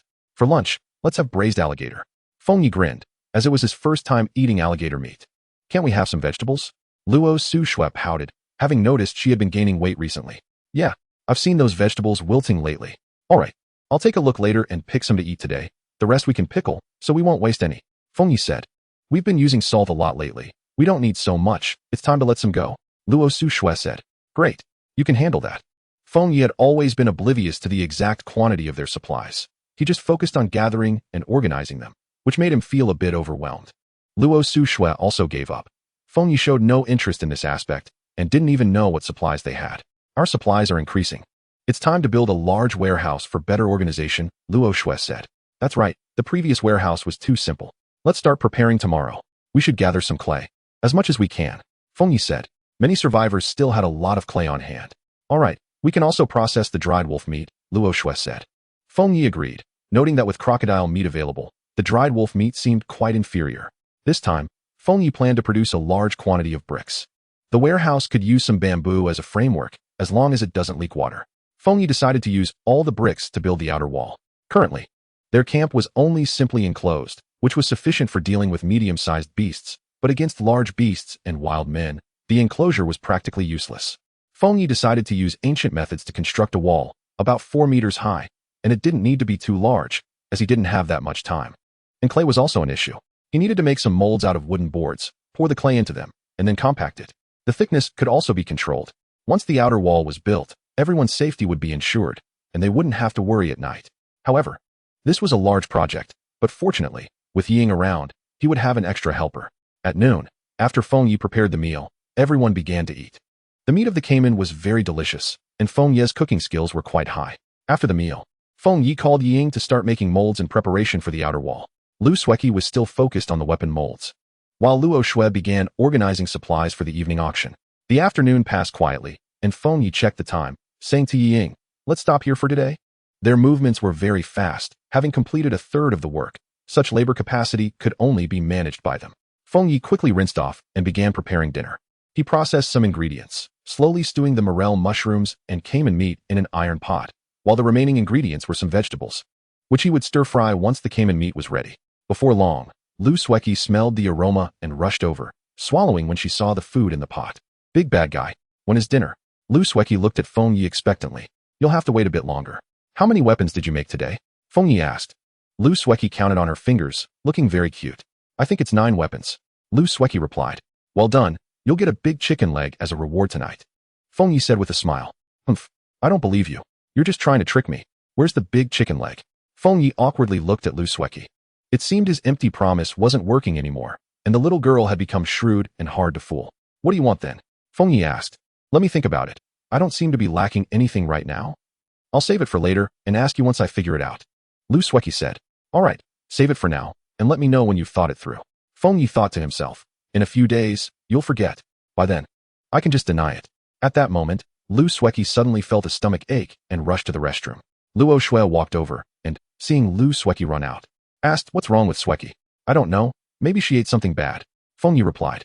I'll go check. I hope nothing else happens. Luo Shui said worriedly. After all, on this island, no one dared to get sick. Just then, Lu Sueki came out, her face flushed, and walked in front of Luo Shui, whispering, Sister Luo. Do you have any sanitary pads? Luo Shui understood that Lu Sueki had gotten her period. Wait here, I'll get you some. Then, Luo Shui mysteriously walked into the room, having collected quite a few earlier, and carefully took out a pack. She then handed it to Lu Sueki. What's wrong with the little girl? Feng Yi asked, as he could use healing potions to treat her if she fell ill. Nothing, just keep cooking. Chapter 60, a situation arises. Feng Yi felt that his status was getting lower and couldn't help but feel a bit depressed. Before long, Lu Sueki came out, her face still red. Feng Yi didn't dare to ask more, especially seeing Luo Shue's expression, and continued cooking. The atmosphere became awkward, with no one speaking. After a while, Feng Yi took the initiative and asked, "How is the auction preparation going for tonight?" Feng Yi understood that tonight's auction needed to make an impact, as this would greatly enhance the reputation of the items he sold in the future. He even noticed that many people had started doing business inside, and the currency for transactions was actually measured in metal. This left Feng Yi speechless. Trading for goods with metal started with him because he was in need. Moreover, he consumed a large amount of iron. He hadn't expected that all the survivors had unconsciously followed his lead. "It's almost ready. This time, not only will we sell weapons, but I plan to sell some iron nails as well, and even some daily necessities," Luo Shue said. Given their diverse supplies and the large quantities of each item, it was all thanks to his fishing rod's effectiveness. Relying solely on their consumption wasn't practical, especially since there would be future production. Now was the time when everyone was in need of supplies. Once the supplies reached a certain saturation point, the value of the goods in Feng Ye's hands would depreciate. So Luo Shue decided to take advantage of this auction's popularity to sell off some excess supplies, allowing them to acquire what they wanted while consuming some inventory. Yes, having a variety is also our advantage. After all, not everyone has a fishing rod, Feng Yi said. Exactly. The appearance of the fishing rod has brought our supplies to a peak and accelerated our development speed, Luo Shue said. Feng Yi also understood that this island was not rich in resources. If one were to say it was abundant, it would only be in terms of food. But many supplies were pitifully scarce. The only way was to trade. But Feng Yi didn't want to trade on equal terms. "Stop chatting. Is dinner ready?" Lu Sueki interjected, looking at the two who were deep in conversation, as she felt she couldn't join in. Feng Yi and Luo Shue didn't mind Lu Sueki's interruption, as that was just her nature. "All right, little greedy cat, it's time to eat," Feng Yi said with a smile. "Uft, you're the greedy cat. I'm seriously eating right now," Lu Sueki said proudly. "Okay, let's eat." Afterward, Feng Yi stir-fried 2 vegetable dishes and said to Lu Sueki, "Go call Ying out for dinner." Lu Sueki ran to Ying's wooden house and shouted, "Wooden guy, dinner's ready." "Wooden guy?" Lu Sueki walked in, puzzled, and felt a chill in the cold room. "People are cold, and the house is cold too." Lu Sueki pouted. Seeing Ying with his back to her, Lu Sueki directly patted him, only to feel a force push her away, causing her to bounce back. Bang! Lu Sueki fell heavily to the ground. "Ah!" Lu Sueki cried out in pain, sitting on the ground with her knees slightly red. Feng Yi immediately heard Lu Sueki's voice and felt a powerful aura emerge. "Wait here, I'll go check." Feng Yi's expression turned serious. He could sense that this aura was very strong, even comparable to his own. Who is it? Who has invaded this island? Feng Yi wondered in his heart. Feng Yi quickly rushed to Lu Sueki's side, helped her up, and checked her carefully, finding that she wasn't seriously injured. Just a bit red on her knees. Lu Sueki nodded and quickly left the area. After Lu Sueki left, Feng Yi saw the shadow of Yi Ying with his back to him, an icy aura continuously emanating from his body. "System, what's wrong with him?" Feng Yi asked in confusion. "He is leveling up. This is a critical moment, but it seems he is not doing well." The system's cold voice replied. "Is there a danger to his life?" Feng Yi inquired. Of course, he was happy for Yi Ying's advancement, but if there was a risk to his life, that was not a joke. "Yes, and he is currently in immense pain," the system stated. "How can I help him?" Feng Yi asked.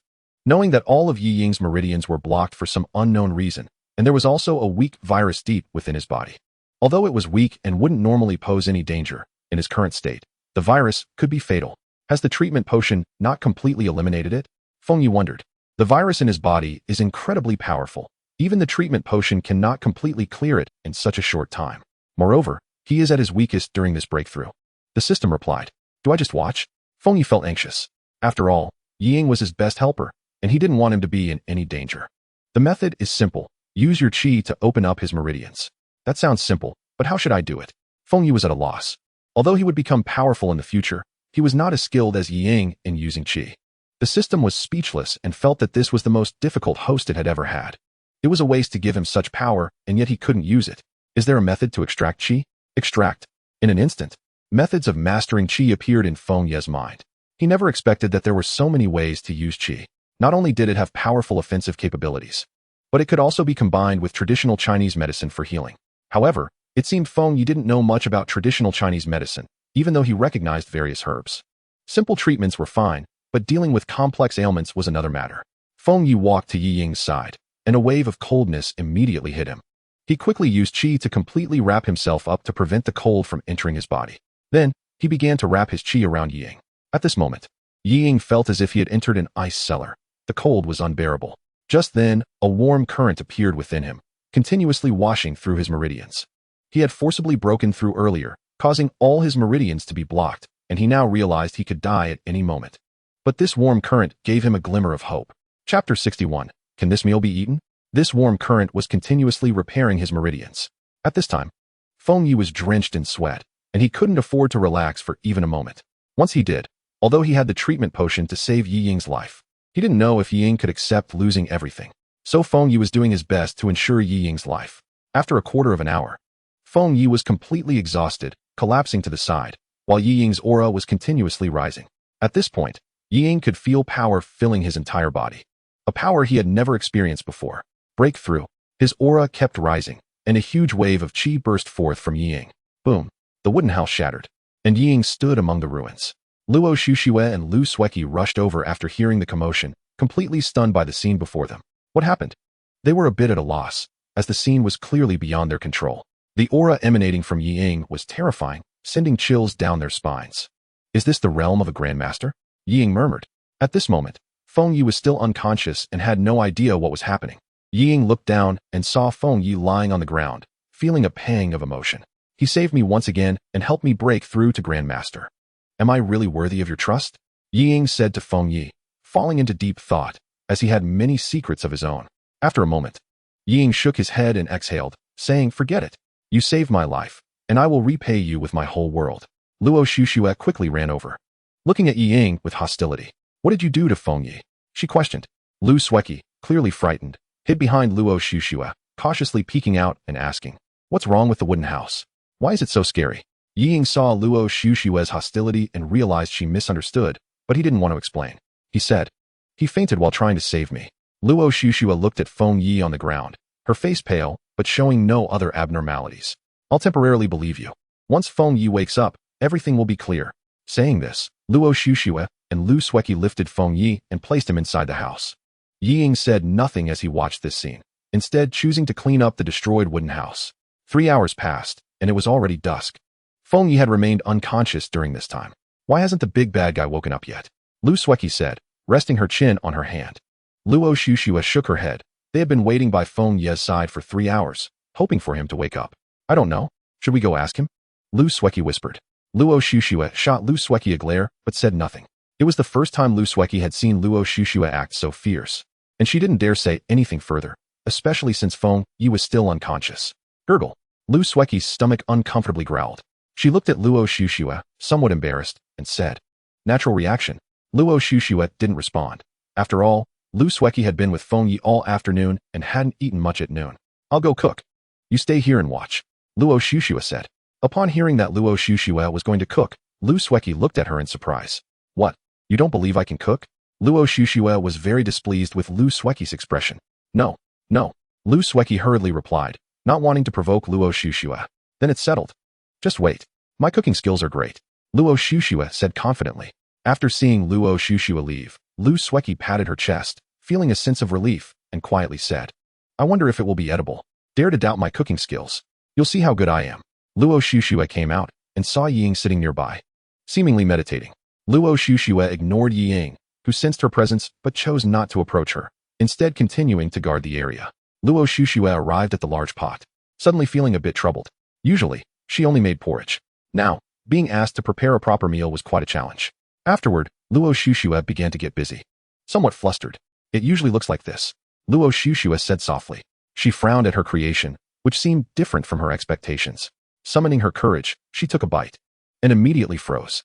It seems a bit salty, but it's still edible. It just looks a bit darker, Luo Xuxue consoled herself.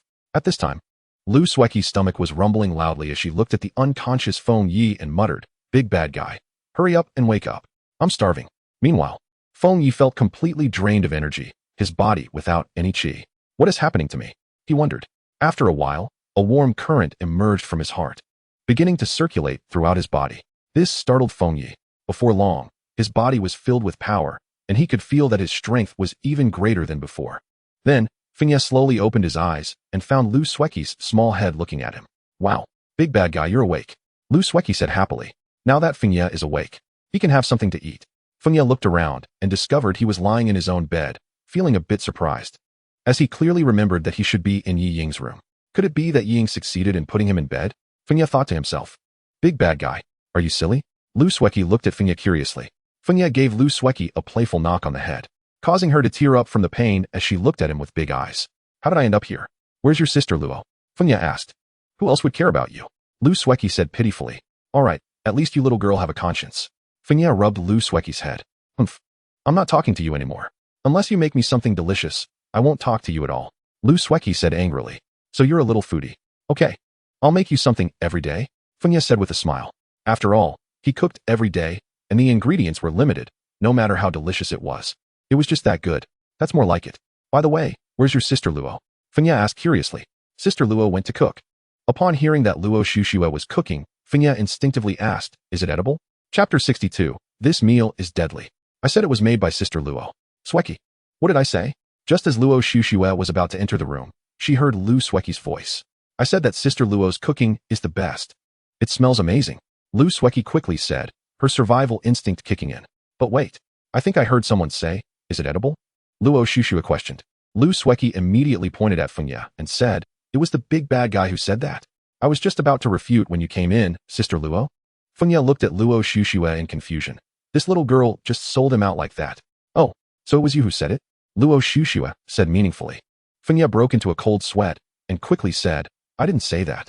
How could I doubt your cooking skills? All right, I won't pursue it any further. Since you're awake, let's get ready to eat. Luo Shushua said proudly. Okay. Fengya thought 100 times about how unwilling he was, but since it had already happened, he had to go, hoping it would be edible. Being edible was already Fengya's biggest wish. As for the color, aroma, and taste, he didn't demand anything. Big bad guy. Why does your face look so terrible? Lu Sueki said with a mischievous smile. Damn, this little girl wants to harm me. Fengya cursed in his heart. Maybe I haven't fully recovered yet. Fengya quickly explained. Oh, so that's how it is. I thought you didn't want to eat Sister Luo's cooking. Damn. Fengya silently cursed in his heart. This little girl really holds a grudge. Was it such a big deal just because he gave her a playful knock on the head? Luo Shushua naturally heard this, but ignored it, her lips curling slightly. As Fengya walked out of the room, he saw Yi Ying sitting outside. Although Yi Ying didn't actively release her aura, Fengya could sense that her strength had grown stronger. Yi Ying opened her eyes upon sensing Fengya's presence and said, thank you. These simple 2 words contained all of Yi Ying's emotions. Congratulations. You've successfully advanced to the Grandmaster level. Fengya said happily. If it weren't for you, I would have been a useless person by now. Yi Ying replied. I saved you because we are partners. I won't allow my partner to be in danger under my watch. At this moment, Luo Shushua understood that Fengya fainted to save Yi Ying. Not because of Yi Ying's doing, and her attitude towards Yi Ying changed slightly. Big bad guy, let's eat first. I'm starving. Lu Sueki pouted. Upon hearing the word eat, Fengya felt a bit apprehensive, but he still steeled himself and said, let's eat first. Fengya walked to the table, glanced at the dishes, and his expression turned dark. How come everything was so black? How is it? Aren't my dishes colorful and fragrant? Luo Shushua asked. Fengya quickly replied, these dishes are making my mouth water. Lu Sueki looked at the food and lost all appetite. She glanced at Fengya, thinking to herself, why are you so eager to survive? Sueki, what do you think? Luo Shushua asked with a smile. Lu Sueki awkwardly replied, I think it's not bad. Sueki, weren't you hungry? Hurry up and eat. Yi Ying, don't just stand there. Come over and eat. Luo Shushua urged. Luo Shushua knew that it wasn't Yi Ying who knocked Fengya out, so her attitude was noticeably better. However, when Yi Ying saw the food, her expression involuntarily showed some hesitation. I'm not hungry, Yi Ying said coldly, turning to leave. Wanna run? Did you ask me? Fengya thought to himself. Yi Ying's face darkened. This was clearly intentional. Now, there was no other choice. He had to bite the bullet. You guys start eating. Luo Shushua urged. The 3 of them looked at each other, and no one had the intention of starting to eat first. Big bad guy, how about you go first? Lu Sueki quickly suggested. Why? Usually, your sister Luo takes such good care of you. How could you not taste her cooking first? Big bad guy, you don't know? This dish was specially made by Sister Luo because you were in a coma. Lu Sueki quickly explained. But wait.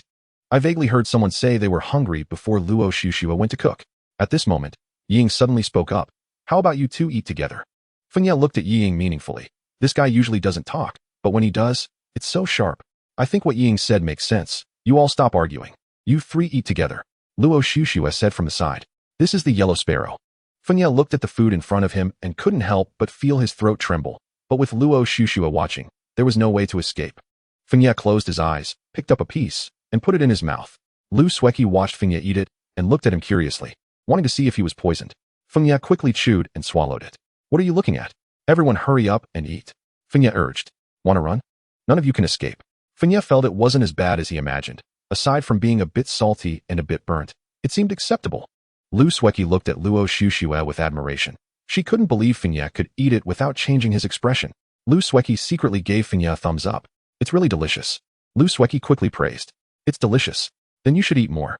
Luo Xuxue said with a smile. Feng Ye on the side felt a bit schadenfreude, thinking, you little brat. You've fallen into a trap. Hey, why aren't you eating, woodenhead? Lu Sueki immediately pointed the finger at Ying. Ying didn't hesitate, picked up a large piece, put it directly in her mouth, and chewed slowly, looking as if she was savoring it, her expression unchanged. Impressive, Feng Ye silently thought. Definitely impressive. Lu Sueki looked at Ying in shock. Not bad. Very delicious. Ying said. Seeing this, Luo Xuxue was very satisfied and happily said, I didn't expect you to like the food I made so much. I'll cook for you often in the future. It just happens to help Feng Ye share some of the burden. Upon hearing this, the three of them had dark expressions. Wait, she was going to cook often. Feng Ye quickly said, I think cooking should be up to me. After all, you're already very busy every day. I'm not that busy. I have plenty of time every day. Sister Luo, think about it. If you cook every day, it will ruin your skin. After all, the smoke from this pot is not something to be taken lightly.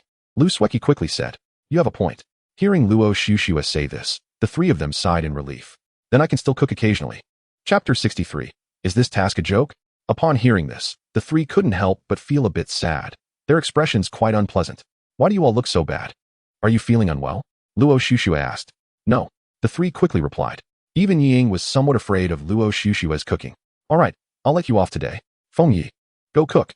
Luo Xuxue said. Luo Xuxue naturally knew what her cooking skills were like, and she had tasted it herself. It was indeed hard to swallow. However, she had been cooking for so long, and if no one ate it, her efforts would be in vain. Okay, Feng Yi immediately rushed out, still feeling a bit of a shadow over his heart. In no time, Feng Yi had prepared the meal, which looked and smelled great. Lu Sueki found it quite pleasing. It's really delicious. Lu Sueki couldn't help but exclaim. Sueki, is my cooking not fragrant? Luo Xuxue questioned. It is. Sister Luo's cooking is the best. Lu Sueki said. Feeling guilty. That's more like it. Let's eat. Lu Sueki secretly breathed a sigh of relief, but looking at the delicious spread, she didn't dare to eat too recklessly, especially since Luo Xuxue was sitting right next to her. Feng Yi noticed that Lu Sueki was acting a bit off, and, seeing Luo Xuxue beside her, he immediately understood. With a mischievous smile, he said, Little girl, don't you have an appetite today? Why are you eating so slowly? Luo Xuxue also noticed Lu Sueki's odd behavior, but she didn't realize that Lu Sueki was eating slowly because she was sitting next to her. No, I just feel a bit unwell, Lu Sueki said. Luo Xuxue didn't think much of it. After all, Lu Sueki had her period in the morning, so it was possible she was feeling unwell. I'll make you some brown sugar water in a bit, Luo Xuxue said with concern. Thank you, Sister Luo, Lu Sueki said, lowering her head. Little girl, today is all your favorite food, Feng Yi said with a smile. Lu Sueki lowered her head, clenching her fists tightly, constantly cursing in her heart. Stinky Feng Yi, dead Feng Yi, I hope you don't fall into my hands. Looking at the table full of delicious food, Lu Sueki dared not eat heartily, feeling like crying without tears. I'm full. I'm going to check the items for tonight's auction. There's not much time left. I need to organize, Luo Xuxue said as she stood up and left. Soon after, Ying also indicated he was finished and told Feng Yi he wanted to build a wooden house. Feng Yi naturally didn't care about this and let him be. Only Feng Yi and Lu Sueki were left at the table. Feng Yi ate leisurely, looking quite relaxed. Sitting across from him, Lu Sueki was continuously cursing in her heart. How can this guy eat so slowly? Is he doing this on purpose? Everyone's gone. And you're still pretending, Feng Yi said leisurely from across the table. Upon hearing this, Lu Sueki exploded with anger, realizing this big bad guy had been teasing her all along. Big bad guy, you're ruthless, Lu Sueki said, eating the food forcefully, as if the food was Feng Yi himself. Eat slowly. Clean up the table when you're done, Feng Yi said slowly, then turned to leave. Lu Sueki made a killing gesture behind Feng Yi. She felt guilty, lowering her head to eat, thinking, the big bad guy didn't see that, right? He shouldn't have seen it. Look at you, still making gestures behind my back, Feng Yi thought with a sly smile. Arriving at Luo Xuxue's place, he found many items displayed by Luo Xuxue, and there were various kinds. Are we playing this big this time? Feng Yi couldn't help but exclaim. It's okay. This isn't even a small part of it, Luo Xuxue said. Feng Yi didn't expect he would have so many supplies. Not bad. Luo Xuxue had wanted to ask since Feng Yi woke up, but hadn't had the chance. Now that there was enough time, she wanted to know what had happened between Feng Yi and Yi Ying. You mean this afternoon? Yi Ying broke through his realm, and I helped him. He ran out of energy and fainted. Feng Yi said casually. This time, he had also gained a lot. Is that it? Luo Xuxue looked disbelieving. Yeah, but thankfully, Yi Ying successfully leveled up. Feng Yi said, what do you mean by energy? Luo Xuxue asked curiously. Although she knew there were some special people, she had never been in contact with them. Ding. Help Luo Xuxue become a martial artist. Reward. Supreme Mind Method. Task duration. 3 hours. Task failure. Loss of all realms. Feng Yi didn't expect to trigger a task so quickly, but he was at a loss about how to help Luo Xuxue. Moreover, there was a time limit. Feng Yi couldn't accept this punishment. System, how can I quickly make someone a martial artist? Feng Yi asked. Host, you really have a big face. Since it's your first time, this system generously tells you that in the survival shop, there are realm pills that can directly promote a person to an external energy martial artist. Thanks a lot. Feng Yi felt great inside. This task reward was practically a freebie. Ding. Due to reduced difficulty, reward halved, task completed. Half of the Supreme Mind Method, task duration, 1 hour. Task failure, direct death. Feng Yi couldn't help but gasp. This time, he had gone too far. If he wasn't careful, he might die here. One could say his life was completely in Luo Xuxue's hands. Without any hesitation, Feng Yi opened the survival shop and found the realm pill inside. Seeing the price of the realm pill, Feng Yi couldn't help but feel pain. This pill actually cost 3,000 survival points. Feng Yi glanced at his survival points, 3,001 points. Damn, I'm going bankrupt just like that. Spending money to avoid calamity. You've been living too well lately. The system's voice echoed. For the sake of his life, Feng Yi painfully exchanged for the realm pill. After all, his life was more important. Luo Xuxue, do you want to become the same kind of person as me? Feng Yi still asked. Even though his life was in Luo Xuxue's hands, he didn't want to force her. The same kind of person? What do you mean? Luo Xuxue asked, somewhat confused. I mean becoming a martial artist. Feng Yi said earnestly. Luo Xuxue seemed a bit puzzled, but after a while, her gaze became very determined. Meanwhile, Feng Yi was like an ant on a hot pan, constantly saying in his heart, agree, agree, okay, I want to become a martial artist. Luo Xuxue's gaze was exceptionally firm. Hearing this answer, Feng Yi finally breathed a sigh of relief. His life was finally saved. Chapter 64. Jumping into the Yellow River won't clear my name. Is this very painful? Luo Xuxue asked. Painful. Feng Yi was a bit puzzled. If it's painful, I think I'd better forget it. Let me think it over for a night. Luo Xuxue said somewhat embarrassedly. Damn. Feng Yi suddenly felt a wave of ups and downs. Could you not play with me like this? Feng Yi quickly said. It's not painful at all, and it'll be completed quickly. Really? It's my first time. Luo Xuxue said. Who doesn't have a first time? After saying that, Feng Yi felt something was off. How did it get to the first time topic? Seeing Luo Xuxue's face turn red, Feng Yi knew she misunderstood. Feng Yi took out the realm pill, and before Luo Xuxue could react, he directly threw it into his mouth. Luo Xuxue was taken aback. She felt as if Feng Yi had fed her something. This shouldn't count as forceful. She had already agreed to it before, and he was just helping her. Feng Yi thought to himself, what did you feed me? Luo Xuxue said with a face full of fear. Her heart was quite complicated. He wouldn't give me. Luo Xuxue couldn't bear to imagine. But there was an auction soon. Just as Luo Xuxue was lost in thought, she suddenly felt a warm current in her body, constantly flowing throughout her body. She could clearly feel her body's strength continuously enhancing. It's okay. This pill can make you a martial artist. Suddenly, Luo Xuxue cried out in pain, and Feng Yi was instantly dumbfounded. Feng Yi couldn't quite understand the situation, wondering how Luo Xuxue ended up like this. It's okay. Don't worry. Her meridians are expanding. A little pain is normal. Lu Xueqi heard Luo Xuxue scream and ran over, seeing Feng Yi holding Luo Xuxue. So early, Yi Ying, witnessing this scene, didn't think much of it.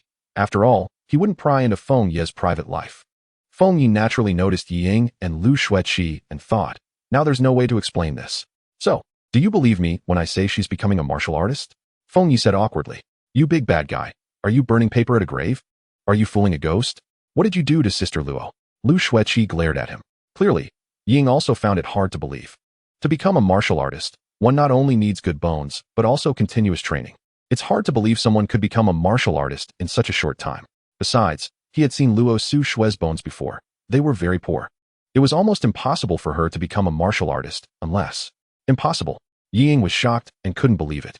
The aura emanating from Luo Xuxue was unbelievable. He silently thought, could there really be miracles in this world? After a while, Luo Xuxue felt the pain in her body slowly fading, replaced by a feeling of comfort. She even let out a moan unconsciously. Wow, you said you were fine.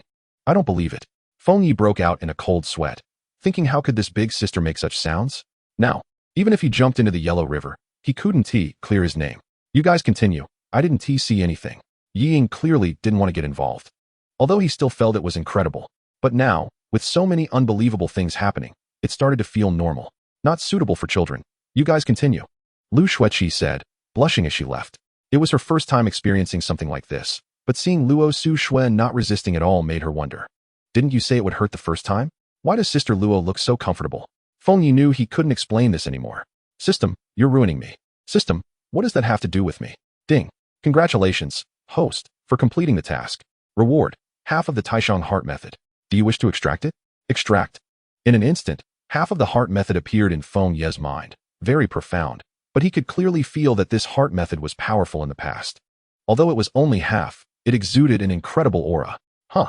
Luo Su Xue opened her eyes, feeling very comfortable in her body, a feeling she had never experienced before. Why is it so soft? And a bit hard? It was then that Luo Su Xue realized she was touching Feng Ye's chest muscles and was in his arms. She immediately pushed Feng Yi away. Feng Yi had just been immersed in the Taishang heart method, feeling a wonderful sensation, when suddenly, he felt his body being pushed. Rogue, what did you do to me? Luo Su Xue covered her chest. Feng Yi looked confused, and then said, what did you do to me? Hearing this, Luo Su Xue's face turned red as she said, that was an accident, and I didn't mean to touch you. Feng Yi was speechless. He could only play dumb, and then said, you have to be responsible for me. Although Feng Yi didn't know what Luo Su Xue had done to him when she woke up, he just wanted to bite back, but seeing Luo Su Xue's expression, he immediately understood. I just touched you a bit. What responsibility do I have? Luo Su Xue said. Huh, rogue. Luo Su Xue slapped him directly. And Feng Yi didn't intend to dodge, not even using any strength. How hard could a woman's slap be? Before Feng Yi could finish speaking, he was sent flying and crashed to the ground. Seeing Feng Yi's embarrassing appearance, Lu Xueqi secretly thought, I must never provoke Sister Luo again. This strength. Yi Ying couldn't help but sigh as he watched. I was careless. No martial ethics at all. Just jumped to fighting.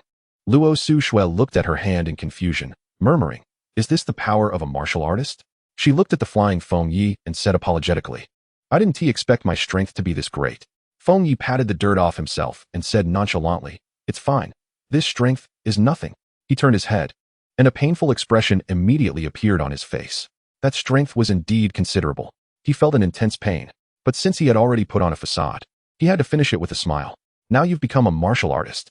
You need to train well from now on. Feng Yi said with an air of a hermit. Train? How could I?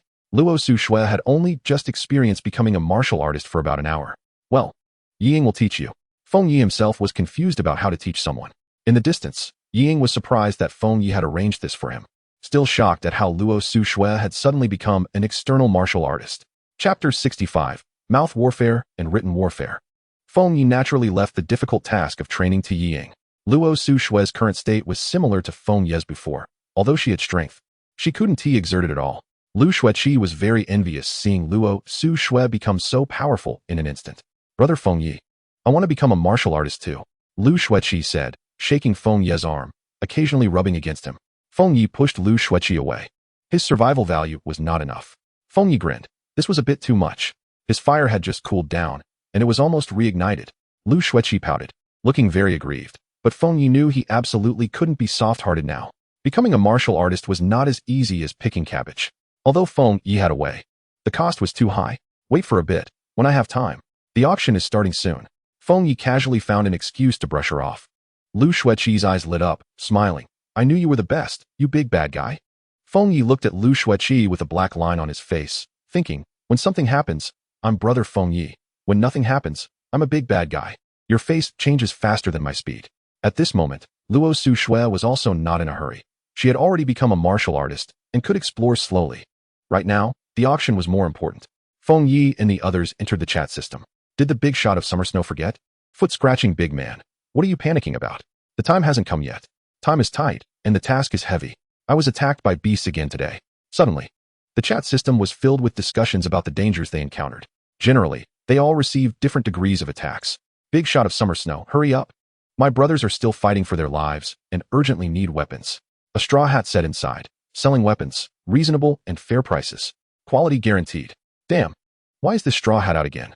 Your weapons break after a few uses. How dare you come out? Untrustworthy merchant straw hat. Everyone, don't buy. Feng Yi couldn't help but laugh when he saw this. How did this straw hat provoke public anger? What is going on? Feng Yi asked inside. Crap. Big shot. When did you Feng start? Hurry and invite summer snow. Big shot. Give a hint. How many weapons are there? Feng Yi thought for a moment and replied inside.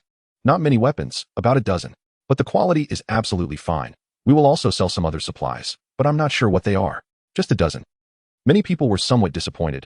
A dozen weapons were clearly not enough. No way. We must ensure quality. Feng Yi said. The big shot is right. Quality is very important. Otherwise, it's not even as good as a fire stick. Untrustworthy merchant straw hat. No refunds. Straw hat, your vegetable prices must rise. Weapons for sale don't allow refunds. The straw hat replied. Straw hat, don't let me see you. Otherwise, I will definitely kill you. Straw hat, you come out. I bought a knife from you, and it was supposed to be fine, but it broke after one cut. I almost died. Midnight Lantern said. At this moment, the straw hat looked at the people inside, cold sweat constantly pouring down his face. Damn it, this blacksmith has tricked me. The straw hat said angrily. Then the straw hat said to the blacksmith. Didn't you say there was no problem with what you made? The blacksmith said nervously. It shouldn't be. What do you mean it shouldn't be? How many people are cursing me right now, can't you see? The straw hat scolded angrily. That might be due to insufficient craftsmanship. The blacksmith quickly found an excuse. I'll give you another chance. I don't want this to happen again in the future. After the straw hat finished speaking, he no longer paid attention to the blacksmith. The blacksmith looked around in frustration, knowing he couldn't forge weapons at all. He could only manage to make some farming tools. The first batch he made for the straw hat was also a fluke, and he couldn't produce anything afterward. Meanwhile, at midnight, the lamp said, Straw hat, you bastard. Feng Ye watched happily from the side. This time, the straw hat could be said to be in deep trouble. Many people had bought weapons from the straw hat and confidently went to fight monsters or wild men. But because of the weapons, they almost died here. Everyone, I'm sorry. There was some flaw with the weapons. The straw hat said, get lost. Refund. The straw hat said, refunds are not possible. After all, I've already used some of the items. Unethical merchant. Everyone, don't buy anything from the straw hat in the future. Yes, boycott the straw hat starting with me. Get lost. Even if you give a 50 discount, I won't buy it. Yes, get lost. At this moment, someone inside typed, everyone, our little shop also sells various supplies. Welcome to come and choose. In an instant, many merchants appeared, seizing the opportunity to ride the wave. Everyone, please calm down. The auction will start soon. I hope no one gets chaotic. Feng Ye said, waiting for the big shot's weapons. Let someone see what quality means. At this time, Emperor Shi was watching from the side. And nothing was happening. Now that it was happening, it was clearly not in his favor. I hope your weapons are as good as you said. Your Majesty. Shall we take action this time? Prime Minister Yang said. Let's observe the changes. Emperor Shi said. At this time, the other big shots did not act. Although there were few weapons this time, the quality was impeccable, and their hardness far exceeded that of ordinary weapons. After all, the system here wouldn't make any mistakes. Big shot, can you reveal what types of weapons there are? Most are mainly swords. There are also composite bows, and one excellent weapon. Feng Ye said. Hiss. Many people gasped. How many supplies does this big shot have? Even an excellent weapon is up for auction. Big shot, how is the price determined? I don't know. Feng Ye said. Sorry. I forgot. Big shot Yefeng doesn't manage the business. Don't manage the business? Feng Ye looked at him with a black line on his face. For big shots. Status has never existed. By the way, what's the price for excellent level weapons? As soon as this was said, many people fell silent. Excellent weapons are currently very scarce. And even some big shots only have 2 or 3. And now each one is extremely precious.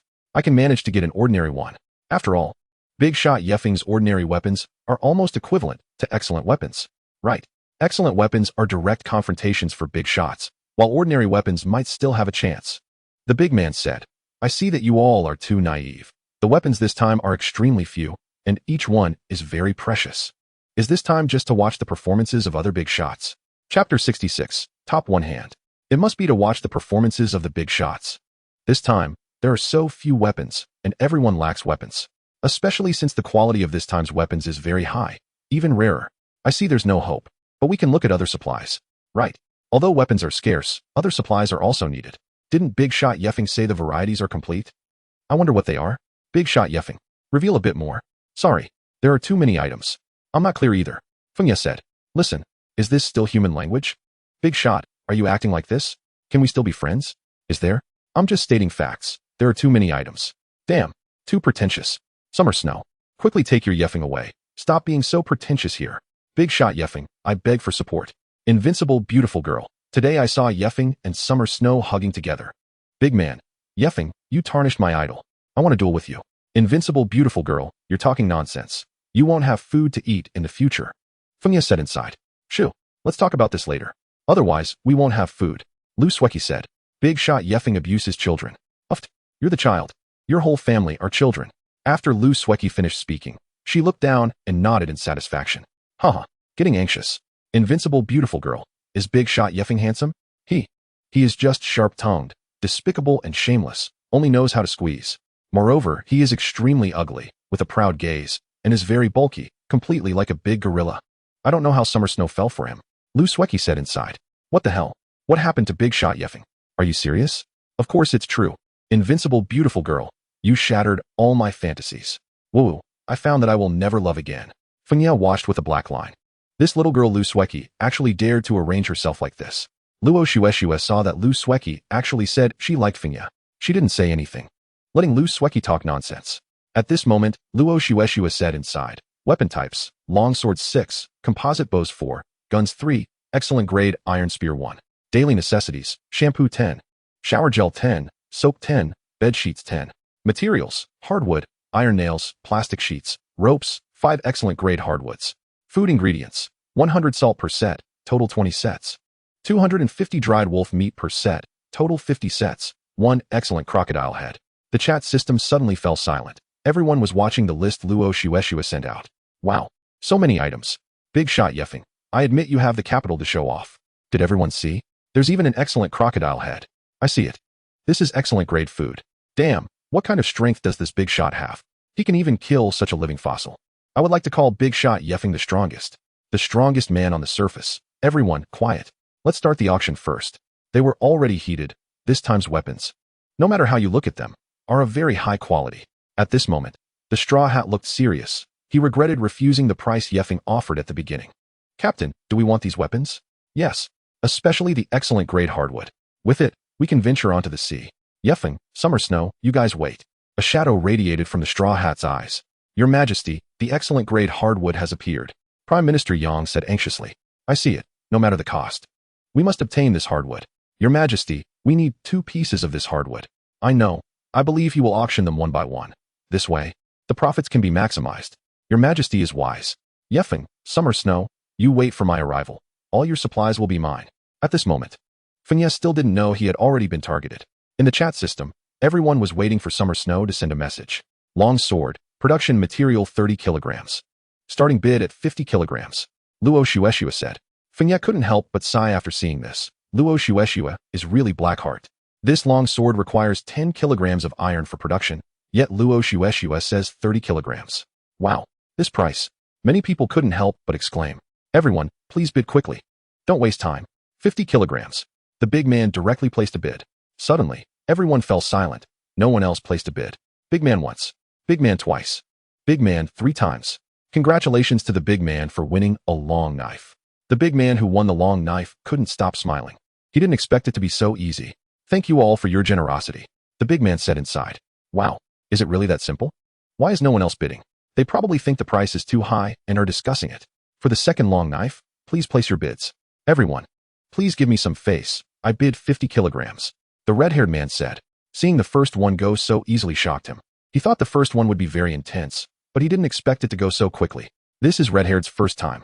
Congratulations to red-haired. Damn. Is this a competition of who bids faster? Feng Yi frowned at this. This won't do. It's an auction, and 2 long knives have already gone for low prices. Feng Yi said in the Windflower Snow Night. Night Shadow, you take over in a bit. Alright. To prevent anyone from taking advantage during the auction, the starting price for each item is the price of the last transaction. Luo Su Shui said inside. Wow, those first 2 were lucky. They got them for such low prices. For the third one, everyone, place your bids. 50 pounds of iron. The strongest man on the surface directly bid. 51 pounds. The straw hat bid. Many people saw the straw hat bidding and started to scold. Straw hat, you piece of trash. Can't you forge iron yourself? Mind your own business. I have plenty of iron. I'm willing to. The straw hat immediately replied. Stinky chicken. I bid 55 pounds. Midnight Lantern said. Wow, a beauty has appeared. Since a beauty is auctioning, I'm out. The strongest man on the surface said. I'm out too. The straw hat said. Thank you everyone. Midnight Lantern said. Midnight Lantern for once. 70 pounds. Night Shadow directly said inside. Damn, who is this person? So fierce. Midnight Lantern, are you deliberately outbidding me? I have iron. And I'm willing. Chapter 67. The shock of the survivors. Where did this Night Shadow come from? Daring to outbid me. Midnight Lantern said angrily. Night Shadow's price is just too high. Many people are deterred. First time, second time. Congratulations to Night Shadow for winning the bid. Feng Yi felt no surprise. After all, the price for a 70-kilogram weapon is indeed high. Even though he missed out on one, the price was pushed up, so Feng Yi didn't lose anything. Damn. This Night Shadow is simply not human, daring to bid such a high price. Many survivors kept cursing. Now it's already 70 kilograms. Is there anyone else bidding? Soon. The remaining long knives were all auctioned off at 70 kilograms. After all, 70 kilograms is the maximum price. If it goes higher, it might not sell at all. Composite bows. I don't think I need to say much about this. Those who understand, understand. Summer Snow, hurry up and report the price. Many urged. This time, 4 composite bows are being auctioned as a package. Luo Su Shui said. How much?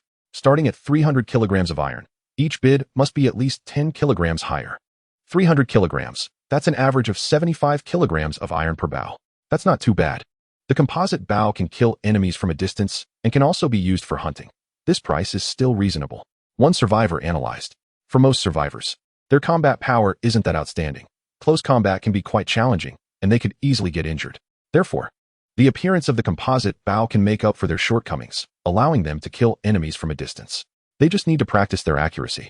This price is still okay. The price of weapons will definitely keep rising, and having weapons ensures survival, especially with the increasing number of monsters and savages. The brother above is right. Today I encountered 3 savages, and if I hadn't run fast, I would have been done for. I bid 300 kilograms, not for anything else, but because surviving is important. 350 kilograms. The strongest man on the surface said. For 100 kilograms. The straw hat opened his mouth. Right now, what he lacks the least is iron, and having a composite bow will make battles at sea much smoother. 500 kilograms. Qin Shi Huang directly said. Wow. Is Qin Shi Huang feeling so confident now? Many survivors were shocked. Yesterday, Qin Shi Huang spent a lot of iron to buy some weapons. And today he bid so high. Is he just that wealthy? Midnight Lantern. 600 kilograms. Damn, these are all big shots. By the way, when did Midnight Lantern show up? Many survivors hadn't seen Midnight Lantern before. Feng Yi was also surprised. He didn't expect these people to have so much iron. The leaderboard updates weekly. What happened in these few days? No one knows. Feng Yi even speculated that these people might have way more iron than he does. He only had a few hundred kilograms before. Could they all have iron mines? Feng Yi had looked at the map before, aside from his own island. Most islands have various sizes of or veins, but other resources are relatively scarce. The resource distribution on these islands is quite balanced. No island has been found to have particularly abundant resources, and each island has its own characteristics. Feng Yi's island, although lacking or veins, has particularly rich food resources. Feng Yi believes that when the next leaderboard appears, there will definitely be a dramatic change in rankings. Who exactly is this Midnight Lantern? Qin Shi Huang fell into deep thought. The price has now reached 700 kilograms, almost sky high. It's unlikely anyone will bid again. And Qin Shi Huang also plans to give up. Wow, bad guy, are we about to get rich this time? Lu Sueki said in disbelief. The materials for making composite bows are very simple and don't require much resource at all. Looks like I'll need to make some more composite bows. They sell well. Feng Yi couldn't help but exclaim. 700 kilograms. Is there anyone else bidding? After waiting for a minute, Luo Su Shui saw that no one was bidding anymore and directly started the countdown. Congratulations to Midnight Lantern for winning 4 composite bows. We will gift you 300 arrows. Luo Su Shui said. Thank you, Summer Snow. I was just about to ask if you had arrows. Midnight Lantern said. No need to be polite. Luo Su Shui said. Next, we will sell daily necessities. Everyone can refer to this price list. Then, Luo Su Shui sent out a price list. In an instant, everyone fell silent, carefully examining the price list. Wow, Summer Snow is indeed conscientious. Wolf meat is only 25 kilograms of iron for 250. And shampoo, I want it. A girl said. I can tell that Summer Snow's quality of life must be very high. When Qin Shi Huang saw the daily necessities, he didn't hesitate and directly bought some items. After all, he is an emperor, so how could he not indulge? The quality of life must be improved. Following that, Qin Shi Huang bought some bathing supplies. After all, his subjects also needed some benefits. The subjects of Qin Shi Huang felt deeply moved when they saw their emperor buying them things, even getting teary-eyed. Big shot. Why hasn't that crocodile head come out yet? Yeah, we want to see the price of the crocodile head. The crocodile head is a fine item and will be auctioned. Let me reveal a little. This crocodile head can improve people's physical condition. There's only one, and the highest bidder wins. Luo Sushui directly threw out the effect of the crocodile head. What? This fine crocodile head can improve a person's physical condition. This is a good thing. The straw hat. I didn't expect them to have so many rare items. Captain, this crocodile head is a good thing. With it, our combat power will increase a notch. I know, but the price of this crocodile head will definitely not be low. The straw hat pondered. Your Majesty, what do you think about this crocodile head? Don't consider the crocodile head for now. This item will fetch an astronomical price, and we still have important things to obtain. Looking at the auction order for summer snow, if the high-quality hardwood is auctioned first, we might still consider this crocodile head. The first emperor said. He is currently more concerned about the high-quality hardwood, as it relates to their next plan. At this moment, the big shots are all discussing the value of the crocodile head in their own circles. Luo Sushui is not in a hurry, after all. She still needs to handle her living supplies, and only by considering them carefully can they auction off a satisfactory price. Chapter 68, Instant Man. Subsequently, Luo Sushui began to handle the supplies, as there were still many buyers for the supplies, and she couldn't handle it all alone. Lu Sueki stepped forward to help Luo Sushui, while Feng Yi kept an eye on the chat system. For Feng Yi, getting involved in such matters would only make things more complicated, so it was better to stay quietly. The two women were busy and sweating profusely as the iron they traded kept increasing. Is it all iron? Feng Yi asked. 80% is iron. And some daily clothing and supplies were exchanged as well, Luo Sushui replied. At that moment, Feng Yi looked down and suddenly saw a white mass in front of her, surrounded by a lace trim. So big, so white. Feng Yi couldn't help but exclaim. What did you say? Luo Sushui looked up and asked. Nothing, Feng Yi quickly said. Feeling guilty, this couldn't be known by others. However, that fleeting charm was indeed eye-catching, and Feng Yi glanced at Lu Sueki again. Feng Yi thought to herself, what is this little girl eating to grow so big? It's even bigger than Luo Sushui's. Originally, Feng Yi thought Luo Sushui's was already quite large, but after encountering Lu Sueki, she realized that indeed, there are always people better than oneself. After half an hour of busyness, everything that was supposed to be sold was sold out, and Luo Sushui and Lu Sueki were drenched in sweat. The remaining items should be the main event, right? Feng Yi said. It's hard to say. Luo Sushui wiped the sweat off her face and said, looking very tempting. Seeing this made Feng Yi's eyes widen. You big bad guy, you're mesmerized. Lu Sueki mocked from the side. Luo sister, are you shy? Shut up. If you keep talking nonsense, I'll tear your mouth apart. Luo Sushui playfully retorted. If you don't want to talk, then don't. Those who understand, understand. Lu Sueki replied. I was just distracted for a moment. You. Before Feng Yi could finish, Luo Sushui quickly said, it's fine, I didn't mind. This made the two even more awkward, standing in silence for a full minute without speaking, until Lu Sueki shouted, can you two finish your business before getting all mushy? At this moment, the two finally came back to reality, as the auction had not yet ended. Feng Yi felt confused about the relationship between the two. It was very complicated. There was love, but he believed he was not worthy of Luo Sushui. Therefore, Feng Yi did not dare to love. Nor did he want to love. He thought it was too ethereal. Luo Sushui's heart was also very complicated. Her family was still there. But she had already become a martial artist. She believed that one day she would break free from that cage. Although she was still here now, perhaps they could really be together. Back to the chat system. At this moment, many people had already started urging summer snow, after all. It had been delayed for so long, while the first emperor and the straw hat were still patiently waiting.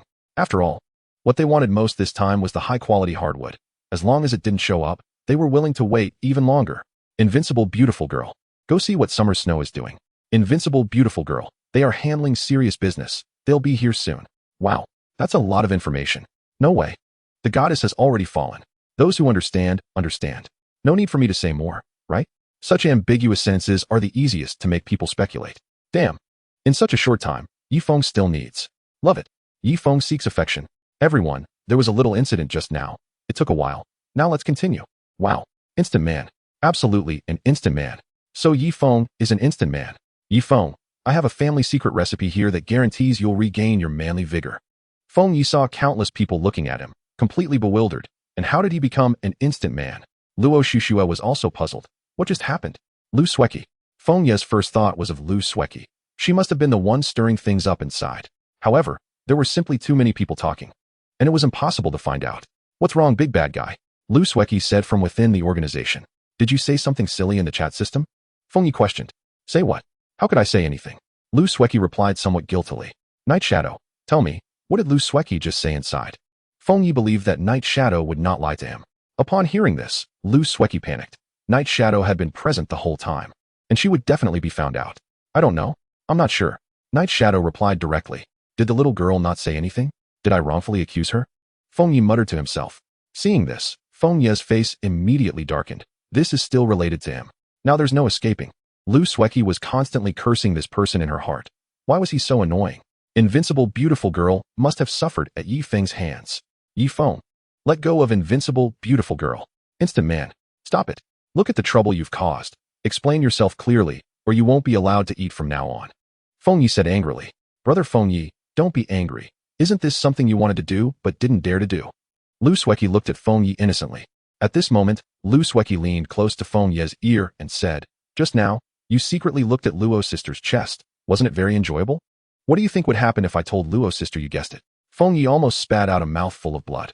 How could this little girl be so vicious? He was just trying to scare her, and she started threatening him. However, that fleeting charm was still quite nice. You dare? Feng Yi said, glaring. Brother Feng Yi, what if I'm in a bad mood, or I got a scare and accidentally let something slip? Lu Sueki blinked her eyes innocently. This is a disaster. Feng Yi thought that in his last life, he must have saved the galaxy. Otherwise, why would this little girl Lu Sueki come to torment him in this life? This time I'll forgive you. Feng Yi said reluctantly. Brother Feng Yi, you have to behave well. Luo's sister is quite soft. Lu Sueki said meaningfully. Little demon. A tormenting little demon. What are you two whispering about? Hurry up and start. Instant man. Luo Shushua said, covering her mouth. Feng Yi knew that the title of Instant Man would not be dropped anytime soon. How frustrating. Chapter 69, Ban. In the chat system, many big shots were already a bit impatient. The main event was finally about to begin. Now let's continue. Luo Shushua said inside. Summer Snow, tell us what happened just now. What did Yi Feng do to you? Shut up. If you dare to talk nonsense again, I'll revoke your qualifications in the future. As soon as Luo Shushua finished speaking, no one dared to speak anymore. No one wanted to offend Luo Shushua. After all, the items produced by Luo Shushua were the best. What kind of woman is pretending to be? One of the 5 young masters of the Love Funeral said. The Love Funeral 5 young masters will no longer purchase anything from me, and I see you are also an organization. So all of your organization's members will have their qualifications revoked. Luo Shushua said. Damn, this non-mainstream is bold. How dare he confront Summer Snow? You say you won't sell? I have plenty of money. The Love Funeral 5 young masters said nonchalantly. Good. Let's see if you can buy anything from me. I hereby announce that if anyone dares to sell anything to this Love Funeral family, it will be a declaration of war against us. Luo Shushua said domineeringly. At this moment, no one spoke. After all, they couldn't afford to offend Luo Shushua. Fool, what you say doesn't count, said the 5 young masters of the Zongai organization dismissively. If you don't believe it, you can try, Luo Shushua said lightly. Emperor Qin, I declare that our Qin Empire will not have any trade relations with the Zongai organization. Damn, the emperor is too scheming. It was surprising how quickly he made his intentions clear. The strongest man on the surface. From now on, we will stop trading with the Zongai organization. Midnight Lantern, same here. For a moment, many people expressed their thoughts, while the Straw Hat was still hesitant, not planning to show his stance. After all, he had already torn apart his relationship with Yi Feng and the others, so there was no need to be hypocritical here. Have you noticed that Straw Hat hasn't made a statement yet? Straw Hat, what's your stance? Someone asked in the chat system. Emperor Qin, it seems Straw Hat is supporting the Zongai organization. The emperor knew that Straw Hat also had ship blueprints in hand, and the materials were likely high-quality hardwood. If he eliminated him now, he would have one less competitor later, using a knife to kill. At this moment, Straw Hat didn't expect that the water would suddenly splash onto him. He was just lurking behind. I also support Summer Snow, Straw Hat said inside. Although he was reluctant to speak up, others didn't have high-quality hardwood, and he had been collecting it for a long time, so he didn't want to wait any longer. How could he endure this? Although Luo Shushua said nothing, it was clear that Straw Hat was unwilling. Feng Yi also didn't expect their energy to be this great now. He had to admire the one called the 5 young masters of the Zongai organization. He didn't dare to provoke Luo Shushua. Yet he had the guts to come forward openly. At this time, the 5 young masters of the Zongai organization were dumbfounded. He had just been talking big. But he didn't expect such a result to occur. Suddenly, a person with colorful hair rushed directly in front of the 5 young masters of the Zongai organization and slapped him hard. Angrily, he said, "What the hell have you done? You offend anyone, but you chose to provoke Summer Snow." The people around immediately pulled him back, saying, "Big brother, calm down. Big brother. I didn't expect this either," the 5 young masters of the Zongai organization said while covering his face. "You." The first young master of the Zongai organization didn't know what to say. He was so angry that he trembled. The more he thought about it, the angrier he became. Yes, nowadays, the resources in Summer Snow's hands are extremely rich. It's really not wise to offend them. The first young master of the Zongai organization said helplessly, "Big brother, a filthy bitch can't stir up any big waves." The 5 young masters of the Zongai organization said from the side, "Get lost. What do you know? Do you think she's that simple? The scary one is that guy named Yifeng." The first young master of the Zongai organization said, "Big brother, there's no way out now. I don't believe they can dominate among these survivors." The first young master of the Zongai organization sighed, "Big brother, I have an idea. I see that Straw Hat isn't on good terms with them either. We can talk to him. This Straw Hat doesn't seem that simple. Plus, we seem to have no capital right now." The first young master of the Zongai organization said, "That's true. I just don't know what Straw Hat needs. But I think Straw Hat must want something from the following auction. During the auction, we can pay attention and cater to his preferences. That makes sense. Right now, we have no other choice." The first young master of the Zongai organization sighed and glanced at the 5 young masters of the Zongai organization with a look of disappointment, wishing he could kick him. In the chat system, is this 5 young masters of the Zongai organization no longer pretending? No movement. Probably got beaten to death by his boss. Haha. This is the price of offending the big shot Summer Snow. At this moment, Luo Shushua said inside, "We don't provoke trouble, but we're not afraid of it either. We're just trying to provide some benefits for everyone. We won't sell these resources if we don't have to, but since we're all surviving here, I don't want to make things difficult for anyone. But that doesn't mean I don't have my bottom line. If similar situations happen again in the future, I think everyone will not get any supplies from me. I hope no one thinks I'm joking. I generally don't joke around, and for some people, I just want to say, take care." Upon hearing this, Emperor Qin immediately responded, "Summer Snow is right. Summer Snow selling supplies is also to help everyone survive better, so don't bring any derogatory remarks. Emperor Qin is right. We're all here to survive. Survival is the most important. Yes, without Summer Snow, many people probably wouldn't have food. Here, not only was food scarce, but they also had to face various beasts, wild people, and monsters. There was simply no time to search for food. Thank you all. And I hope everyone can live in peace. I sell things, you buy things, and we trade fairly. That's all." Luo Shushua said. Summer Snow said it well. Let some haters stay away. Feng Yi had no objections to any of Luo Shushua's decisions. In fact, he thought she was doing very well. In the face of these people, silence would only make them more rampant. Only by fighting back, and fighting back hard, could they shut them up. Chapter 70. These guys are so iron-willed. Let us get back to the point. Now the auction continues. Luo Shushua said. Although Luo Shushua was a bit unhappy earlier, the auction had to continue. A Zongai organization was not something she took seriously. "Boss, what should we auction first?" "Yeah, boss, let us auction the crocodile head first." Crocodile head. Luo Shushua originally planned to auction the spear first, but now that the bidding was so high, she said, "All right, let's auction the crocodile head first." Emperor Qin looked at these guys with a black line on his face. He never expected the bidding for the crocodile head to be this high. No one needed to mention the value of the crocodile head. Just the fact that it could improve physical fitness was already impressive. Moreover, it was food. What is most important here now? One is weapons, and the other is food. Food is the most important thing. This saying was vividly exemplified here. I don't need to say much about the value of the crocodile head, and we put in a lot of effort to kill it. We also risked our lives. So the starting price is 100 kilograms. Luo Shushua said. Seeing this price, many people gasped. This price was neither too expensive nor too cheap. But some ordinary survivors simply couldn't accept it, yet the attributes of the crocodile head were too tempting. No matter how powerful it was better to become stronger immediately. 100 kilograms. The strongest man on the surface said without hesitation. They were determined to get this crocodile head. Midnight Lantern. The value of this crocodile head has already exceeded that of weapons. I bid 200 kilograms. Hiss. Many people couldn't believe what kind of background this Midnight Lantern woman had to spend such a large sum. 300 kilograms. The strongest man on the surface was not shy at all, bidding up by 100 kilograms. This is indeed a big shots game. Many people lamented. The price was shocking. Although Emperor Qin was very tempted by this crocodile head, he didn't know what kind of price the hardwood would auction for. If too much was consumed on this crocodile head, it would be detrimental to the upcoming auction.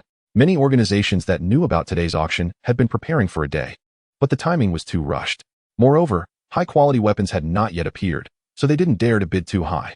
This price is absolutely at the limit. Got it. At this moment, Midnight Lantern frowned. Although she didn't want to give up, she wouldn't consume too many resources either. Who? Midnight Lantern said inside. You win. I give up. The strongest man on the surface did not feel the slightest excitement. He knew it wasn't over yet, and the value of this item still had to be higher. For 100 kilograms. The Straw Hat directly made the bid. Many people, upon seeing the Straw Hat's offer, began to curse. Scoundrel, how dare you show your face? For this 400 kilograms of iron, the Straw Hat thought it was nothing. It was certainly a good thing to enhance his own strength. 450 kilograms, said the one named Tua. Damn, Konoha is also in. 500 kilograms.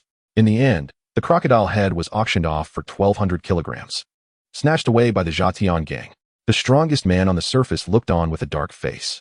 He hadn't expected that he prepared so much iron but still couldn't win the bid, ultimately letting the Jatian gang steal it. Thank you all. Jatian gang's leader smiled and said, Jatian gang is impressive. This foundation, they will definitely have a place in the next rankings. Indeed, once Jatian gang made their appearance, nothing was left. Jatian gang, forget it. If this item appears too often, it won't be worth much. On this point, Feng Yu was clear. After all, rarity is precious. Next up, long spear auction. Packaging price, 100 kilograms of iron. Luo Su Shui said, why is this thing so cheap? Is it a benefit given by summer snow? Many people couldn't believe that these 3 long spears were so cheap. I'll take 100 kilograms.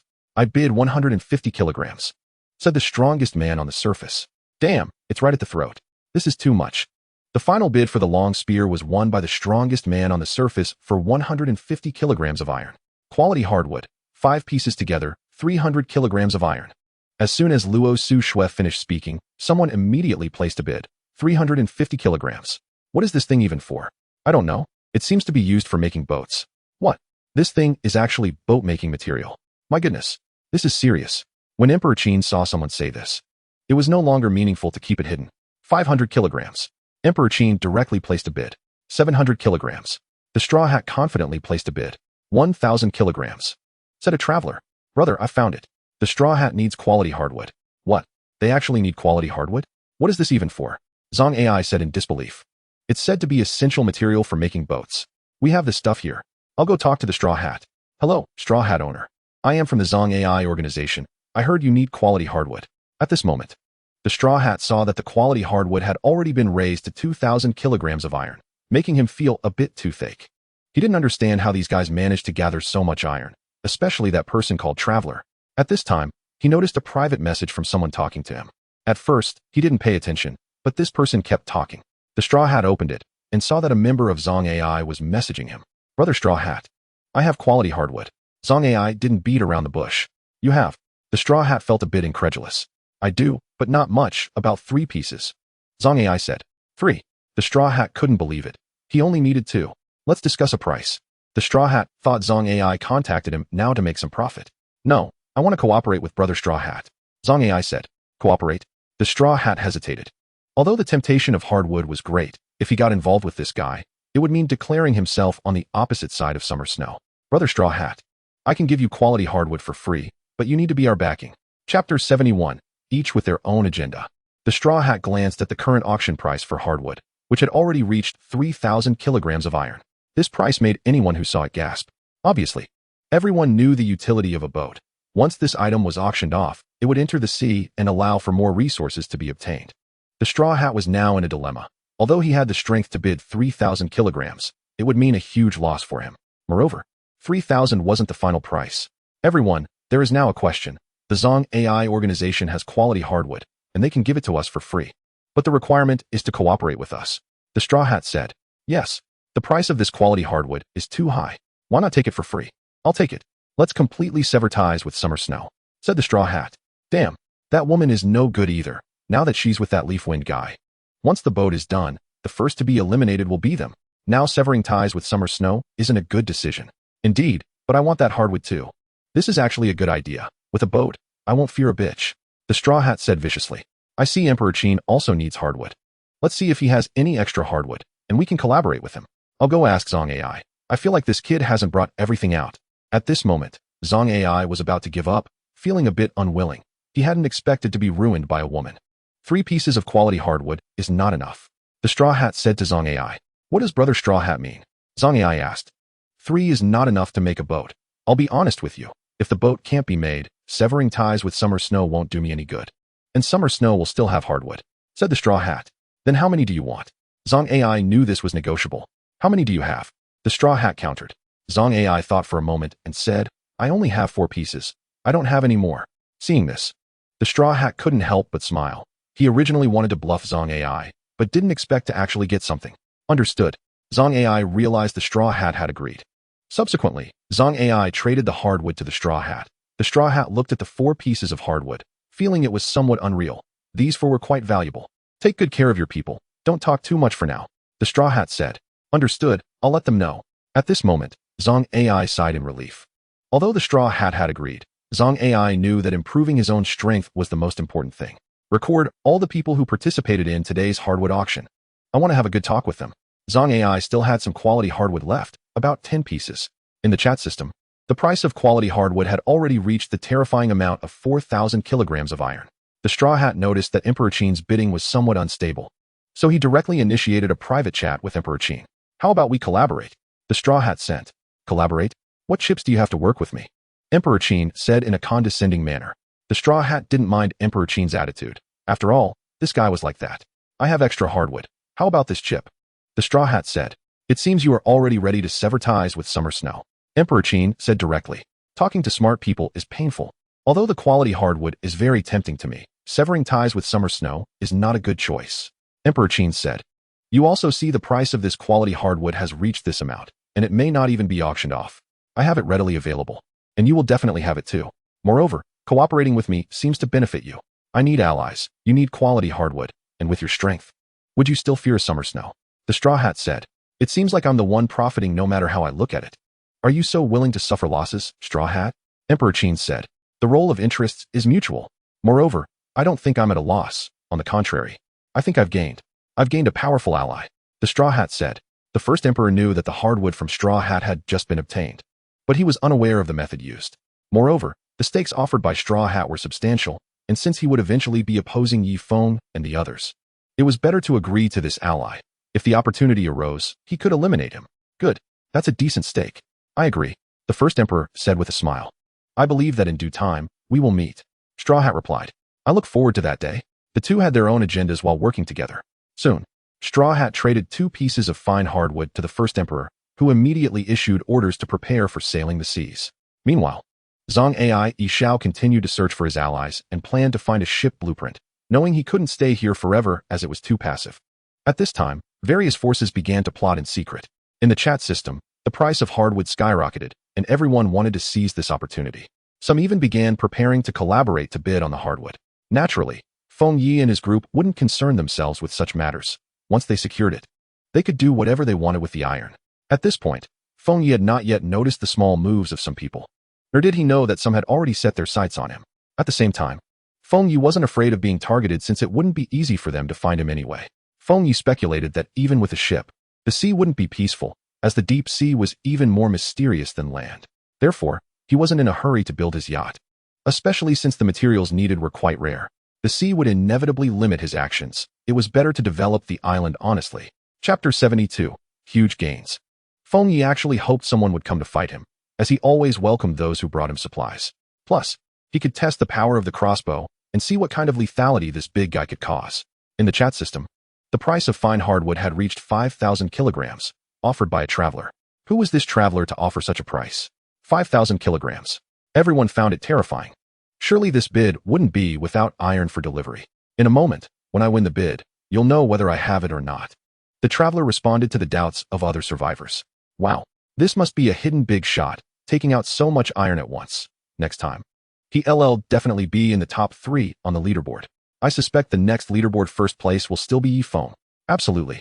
It's estimated that he has already reached 10,000 kilograms of iron, and there is still a fine weapon that hasn't been auctioned yet. Traveler Big Shot, seeking support. Does the Traveler Big Shot need a girlfriend? Little sister is just 18. Soft and easy to push down. Big brother, will you take me as your little brother? I'm willing to be your lackey. Wow. Does the Traveler Big Shot need a little brother like you? Appa, love you. Heart. Wow. Can you all have some limits? Idol, please take me with you. A foot-picking big man said inside. Damn, you're the one talking. The foot-picking big man is definitely a lickspittle. Seeing this, Feng Yi couldn't help but shake his head, but it was normal. For women, this place was like hell. If they didn't encounter a strong person, they might soon become nutrients in the soil. The strongest man on the surface said, the traveler is going to start a harem mode. Sigh. The clam has finally spoken. From now on, the pink is no more. Damn. Brothers, 6,666. Bro, your car is a bit fast. Awesome. A group of midnight lanterns said inside. Everyone, Watch your language. We are cultured people. Don't drive here. At this speed, I almost couldn't keep up. Seeing this group teasing inside, Feng Yi was quite happy, as there were no entertainment options here. This mode isn't too bad to talk about. Big bad guy. What does that clam mean? Lu Sueki looked at Feng Yi innocently. This. Damn, is this little girl playing with me? How do I explain this? Feng Yi felt distressed inside. Everyone. If one day I meet you all, I welcome everyone with open arms. The traveler said inside. Wow. Big brother. Is the traveler Big Shot going to take a taste? The traveler Big Shot clearly wants to give you an experience. Awesome. Everyone, let me win the bid first. The traveler said. Right. The auction hasn't ended yet. Who started the car? WVE arrived. Everyone wake up. 5,000 kilograms. Hasn't anyone bid higher? Luo Shushua asked 3 times in a row. Finally, the 5 pieces of fine hardwood were won by the traveler. Everyone, as expected, I won it. The traveler said. Big Shot, don't forget me. I'm easy to push down. I want to forget. I want to forget. Everyone, I'm leaving first. Big Shot, don't you want the last weapon? Not needed. After the traveler finished speaking, he disappeared. Wow. The traveler must be looking for that girl. Is the traveler Big Shot's happy life about to start? Envy. 1. The last item today, fine iron spear. Starting price, 500 kilograms. Luo Shushua said. The price of fine hardwood had already shocked her. And she was even a bit excited about the price of fine weapons. For a moment, there wasn't any price offered in the chat system. Is it going to fail? Lower the price? For Luo Shushua, lowering the price was obviously impossible. It shouldn't be. Fine weapons are very rare, and the big shots must be waiting. 500 kilograms. The first emperor directly offered a price. The first emperor was still passionate about weapons. He regretted not getting the crocodile head, but he hadn't anticipated that fine hardwood would be so easily obtained. He would have taken the crocodile head without hesitation, and weapons were the key to invasion. Having a ship without weapons is pointless. The first emperor made his move. Straw had also wanted to make a move, as he had saved a large amount of iron. But seeing the first emperor act, he hesitated. After all, they had just formed an alliance. And it seemed a bit unreasonable for such a strong ally to bid for weapons. 600 kilograms. The strongest man on the surface bid. The strongest man on the surface felt quite depressed. He prepared so much but still didn't get anything he wanted. Where did these guys come from? This left the strongest man on the surface puzzled. 700. The first emperor showed no hesitation. He didn't need to hold back. He urgently needed weapons to strengthen his power. 800. 900. Is this iron not wanted? Big shots are so ruthless with their bids. It's estimated that many big shots are waiting for this moment. The auction price continued to rise, and Feng Yi didn't continue watching. He had already gained a substantial amount of iron today. Moreover, he found that he probably wouldn't be able to use so much iron. It seems I need to exchange for some other materials. Feng Yi silently thought. Soon, Luo Shushua let out a sigh of relief. Today's auction had ended. How was it? Feng Yi asked. 2,300 kilograms, and the first emperor took it. Luo Shushua said. This guy is quite generous. Feng Yi said. Luo Shushua replied. This time, the harvest was significant, especially the fine hardwood. Roughly estimating, WVE at least harvested 10,000 kilograms of iron this time. That is quite a lot of iron. Let us see if we can purchase some blueprints. Feng Yi said. Iron is a renewable resource for Feng Yi, while many survivors don't like to sell blueprints. Blueprints are worth more than iron to Feng Yi. Understood. I will focus on purchasing tomorrow. Luo Shushua said. Today has been tiring. Let us rest early. Feng Yi said. At this moment, Lu Sueki walked over while yawning and said, Big bad guy, I'm a bit tired. I'm going to rest first. Take care of yourself. Feng Yi was confused. What did she mean by take care of yourself? Halfway through, Lu Sueki added, by the way, keep it down tonight. Chapter 73. This time it was completely unclear. Feng Yi's face darkened. What did she mean by keeping it down tonight? Clearly, he and Luo Shushua were innocent. Feng Yi looked at Luo Shushua, who said nothing, seemingly used to it. Going to sleep. Luo Shushua said calmly. Feng Yi awkwardly looked at Luo Shushua and said, Shouldn't you explain a bit? Explain what? Luo Shushua looked at Feng Yi, her face unusually calm. The innocent will clear themselves. Do we really need so much explanation? Do you still care about such rumors? Or do you take it seriously? Feng Yi thought for a moment. Indeed, he had nothing with Luo Shushua. Even if he had something with Luo Shushua, so what? Going to sleep. Feng Yi said nothing more. He lay directly on the bed and fell asleep shortly after. A night without conversation. Feng Yi woke up early in the morning. Ding, sign in. Sign in. Ding. Congratulations, you have received a revolver, 200 bullets. A revolver? Is he going to be a Western cowboy? Feng Yi muttered to himself. He walked out of the house and took out the revolver. Excellent grade revolver. Average power. Good for shooting a chicken. Feng Yi looked at this description, feeling speechless. What does good for shooting a chicken mean? It wouldn't withstand a human. However, 200 rounds of ammunition seemed a bit few. Feng Yi had always liked the revolver used by Stallone in The Expendables. He didn't expect to realize it today. He held it in his hand, playing with it, feeling somewhat reluctant to part with it. Good morning, big bad guy. Feng Yi was startled, almost dropping the revolver. Big bad guy, what are you holding? Feng Yi panicked a bit. He didn't expect the little girl to wake up so early today. A revolver. Seeing he couldn't hide it, Feng Yi took it out generously. Wow, a revolver. Let me see. Lu Sueki's eyes were glued to Feng Yi. Feng Yi handed the revolver to Lu Sueki. Anyway, it had no bullets in it. Lu Sueki held it in her hand and said to Feng Yi, big bad guy, you look good today. Feng Yi looked at Lu Sueki, puzzled. He had a good sleep yesterday, so of course, he looked fine. Lu Sueki said mysteriously. Sister Luo really could endure yesterday. Is it that you couldn't? Feng Yi's mind was racing with expletives. What did she mean by saying he couldn't? How would the little girl know if he could or not? She hadn't tried. Feng Yi looked at Lu Sueki with a wicked smile. TCH, just by looking at you. It's obvious you couldn't. Sister Luo didn't make a sound at all yesterday. Lu Sueki said disdainfully. Feng Yi was speechless. Nothing had happened between him and Luo Shushua. So how could there be any noise? However, Feng Yi noticed that the little girl had been acting a bit strange lately. Her thoughts were definitely problematic. How could a fine young man like him, who grew up under the red flag and in the spring breeze, have such filthy thoughts? The little girl's mindset must be corrected. She needed to read some Marxist theory to enhance her thinking. Bang! Feng Yi directly gave Lu Sueki a light slap on the head, saying, at such a young age, thinking nonsense all day. Lu Sueki covered her head, pouting, and said, you just know how to bully me. You're just angry because you can't. Sister Luo is really pitiful. Feng Yi really wanted to sew Lu Sueki's mouth shut. But in the end, he chose to ignore her.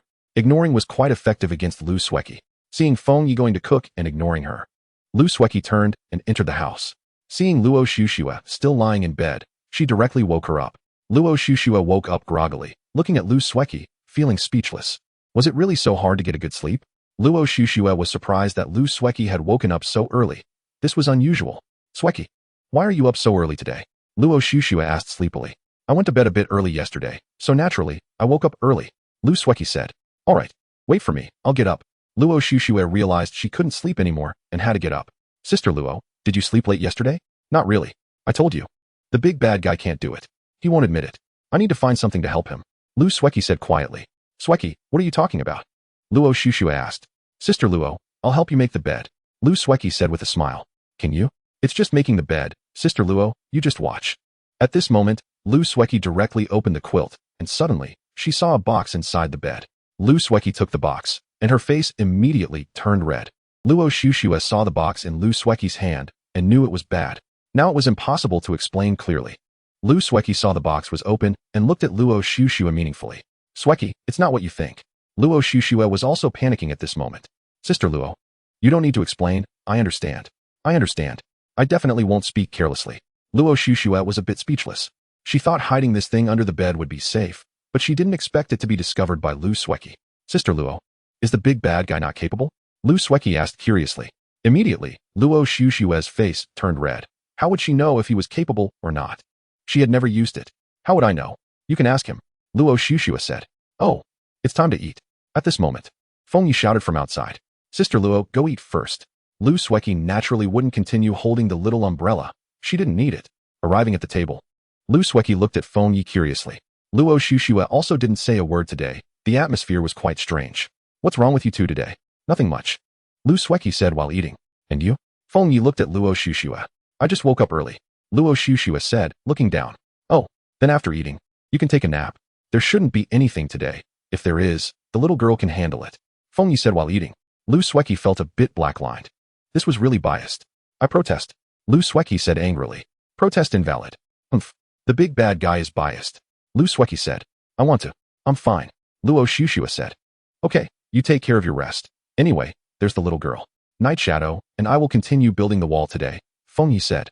Lu Sueki felt how tragic she was. Feng Yi was definitely taking revenge for her saying he couldn't. It must be like that. Chapter 74, Triple Kill. After that, Luo Shushua began her daily routine of opening boxes. Just as Luo Shushua was opening the supplies, Lu Sueki walked over and said, Sister Luo, can I open it today? Lu Sueki looked at Luo Shushua expectantly, and Luo Shushu naturally had no objections. She thought it was the same for anyone. Sure. At this moment, Feng Yi walked over and mercilessly mocked. With your luck, just forget it. Humph. Lu Sueki turned her head, ignoring Feng Yi, and rubbed her hands vigorously, looking expectantly. No matter how much you rub, it's useless, Feng Yi said from the side. Shut your crow's mouth. Today, I'll show you what it means to be lucky. You wouldn't understand what it means to be a European emperor, Lu Sueki said angrily. Feng Yi mocked from the side, affecting her mood to open supplies.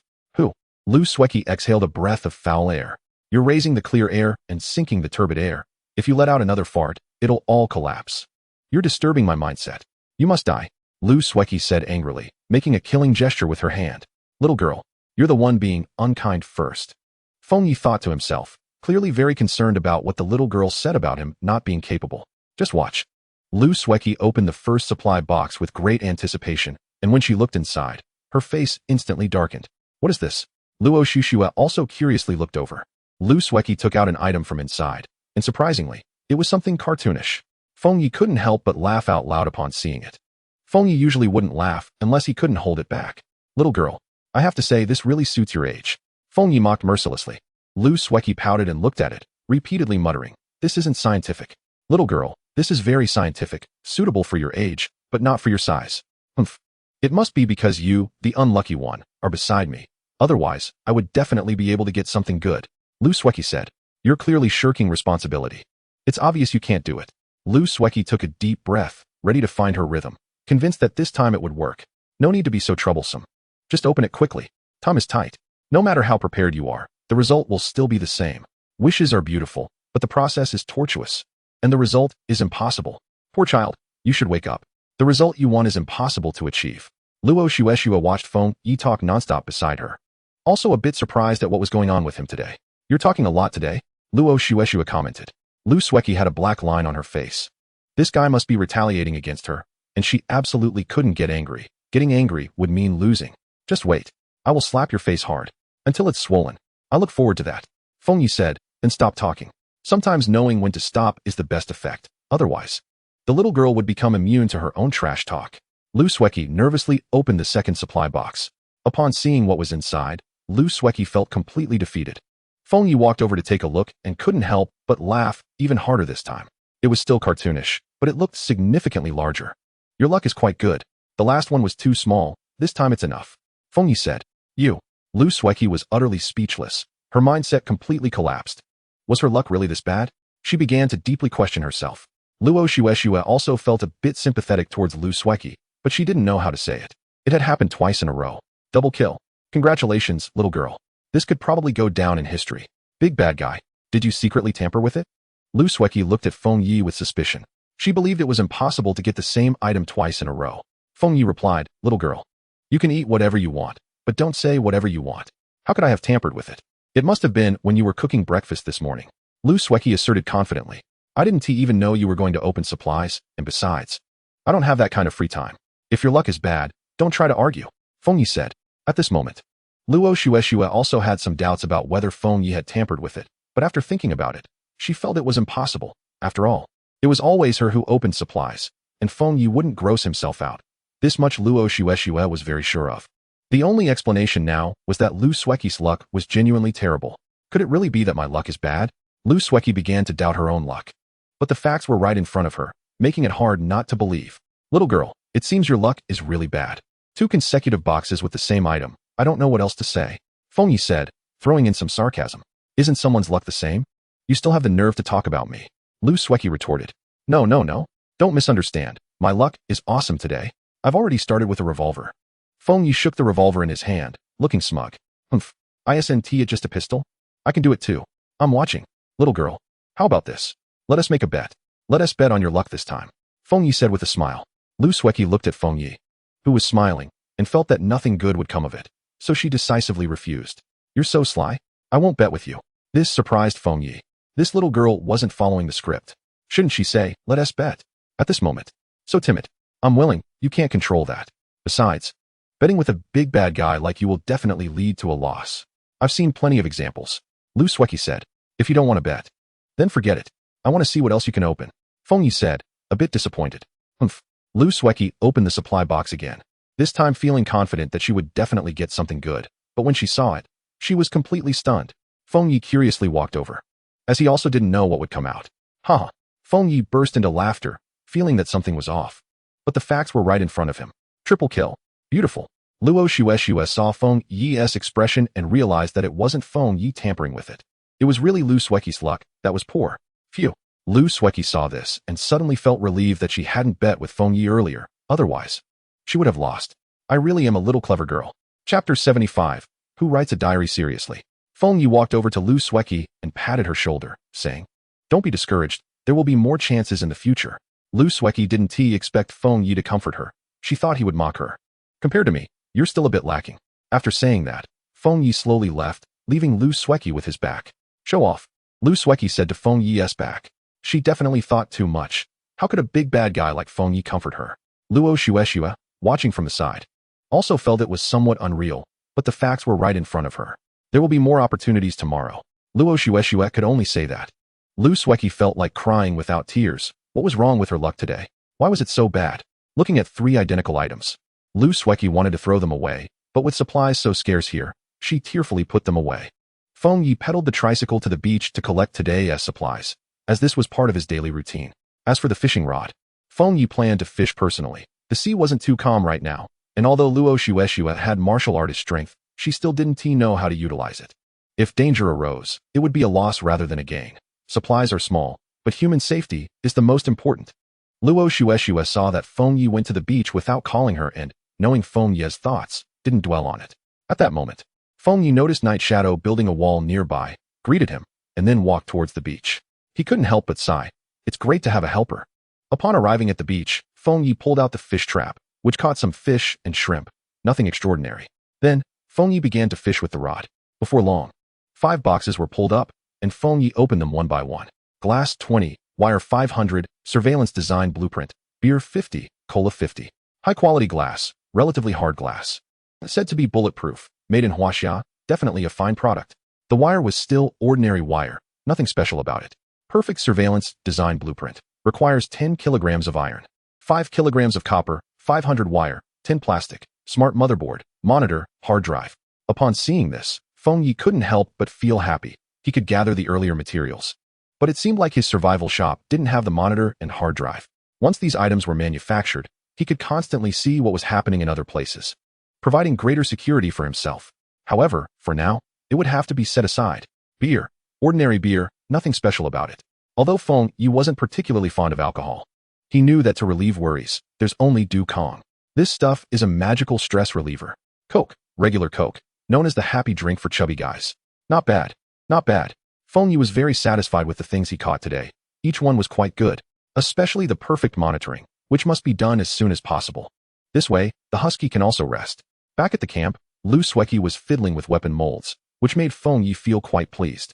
Feng Yi took out a bottle of Coke. After all, girls need to be pampered sometimes. Little girl, look what I brought you. Feng Yi looked at Lu Sueki with a big smile. Humph. Lu Sueki showed that she didn't want to pay attention to Feng Yi. Little girl, if you don't want it, I'll give it to someone else. What is it? Let me see. Feng Yi tossed the Coke to Lu Sueki, and she saw something appear in her arms, not knowing what it was. When Lu Sueki picked it up, it turned out to be Coke. Big bad guy. Did you get lucky, or what? Lu Sueki looked at Feng Yi in disbelief. After all, she had wanted to drink Coke for a long time, but there were no survivors selling it, so she gave up.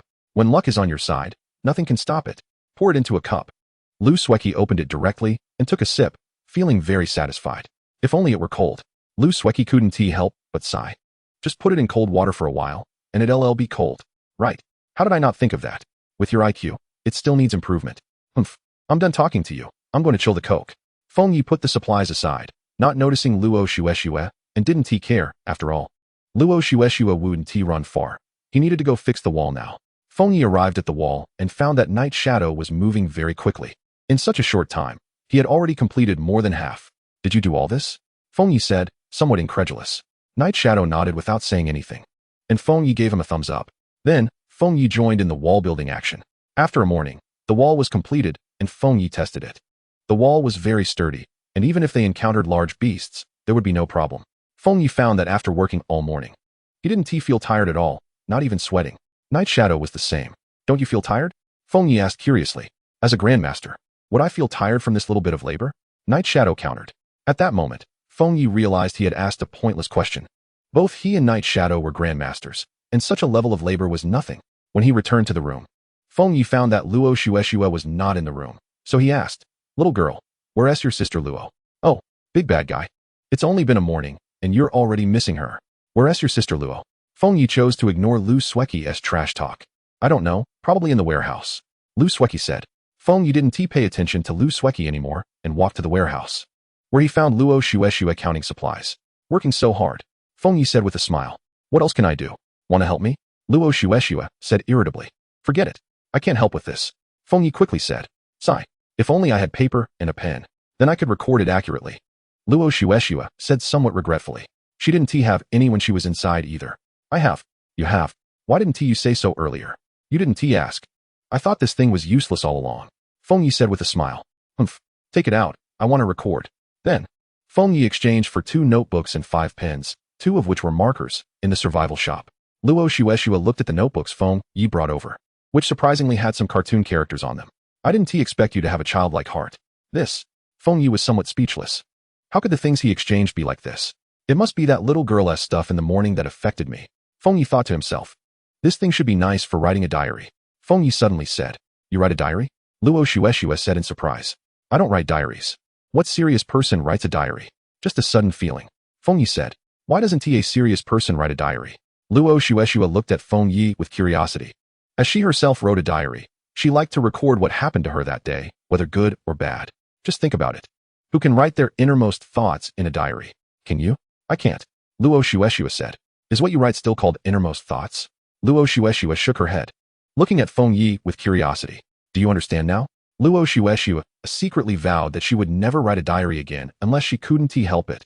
After that, Feng Yi and Luo Shueshu got busy. Feng Yi was treated like a laborer, helping Luo Shueshu organize supplies, lifting this and lifting that. It wasn't until evening that they finished organizing the supplies. Damn, why are there so many of these things?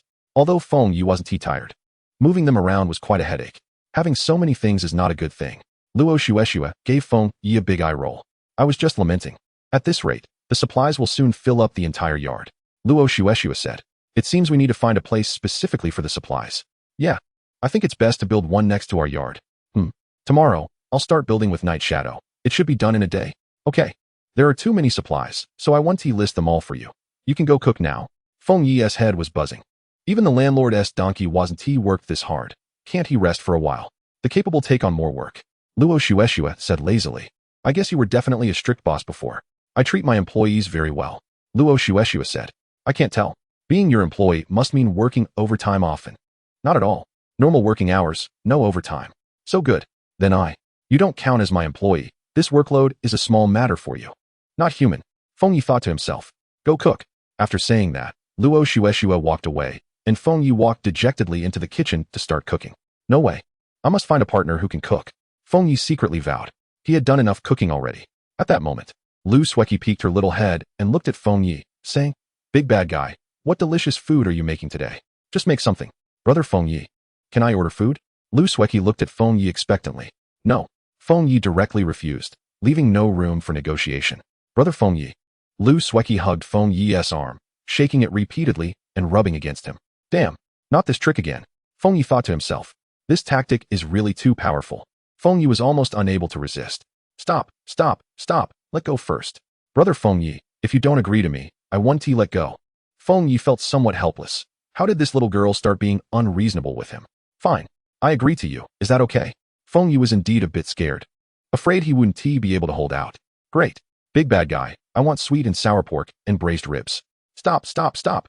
Can you eat that much? There are also you guys, right? You can only order 2 dishes. Feng Yi said somewhat speechlessly. Although he had plenty of food, he still couldn't waste it like this. What to choose? For a moment, Lu Sueki was a bit troubled, hesitating on the side. "Hurry up and decide." "I'm in a hurry," Feng Yi said impatiently. "Then sweet and sour pork and steamed fish." "Okay, you wait outside."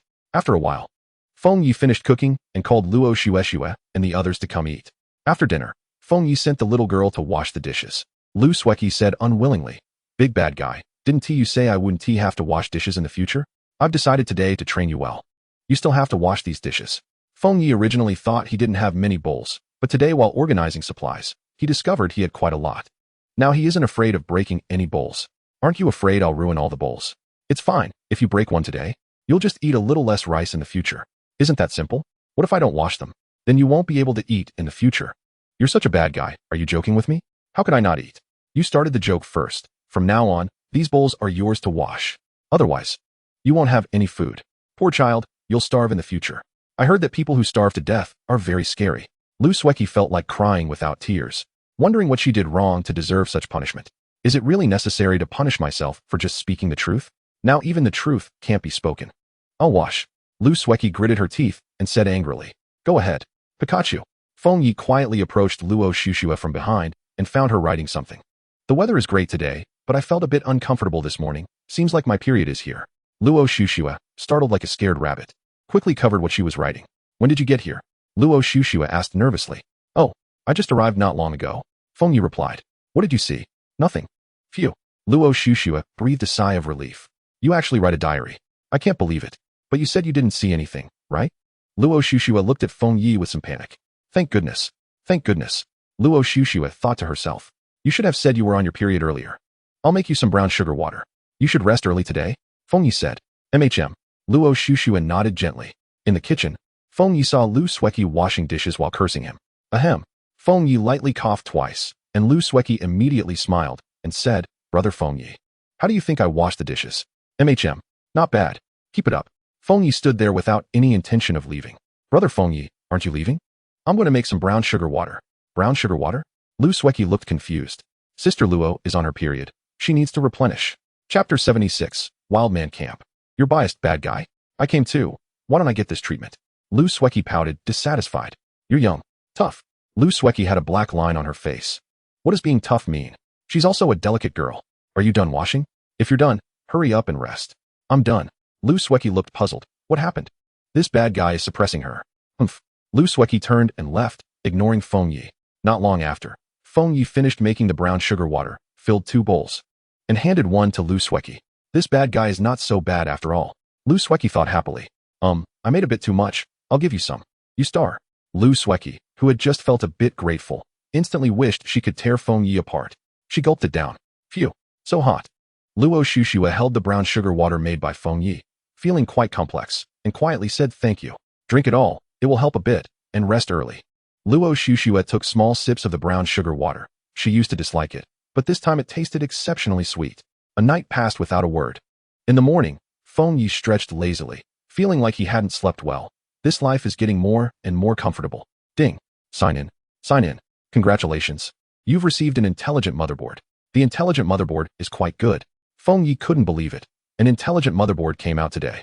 He wondered when his god level yacht would be built. He didn't know if anyone had built a ship yet.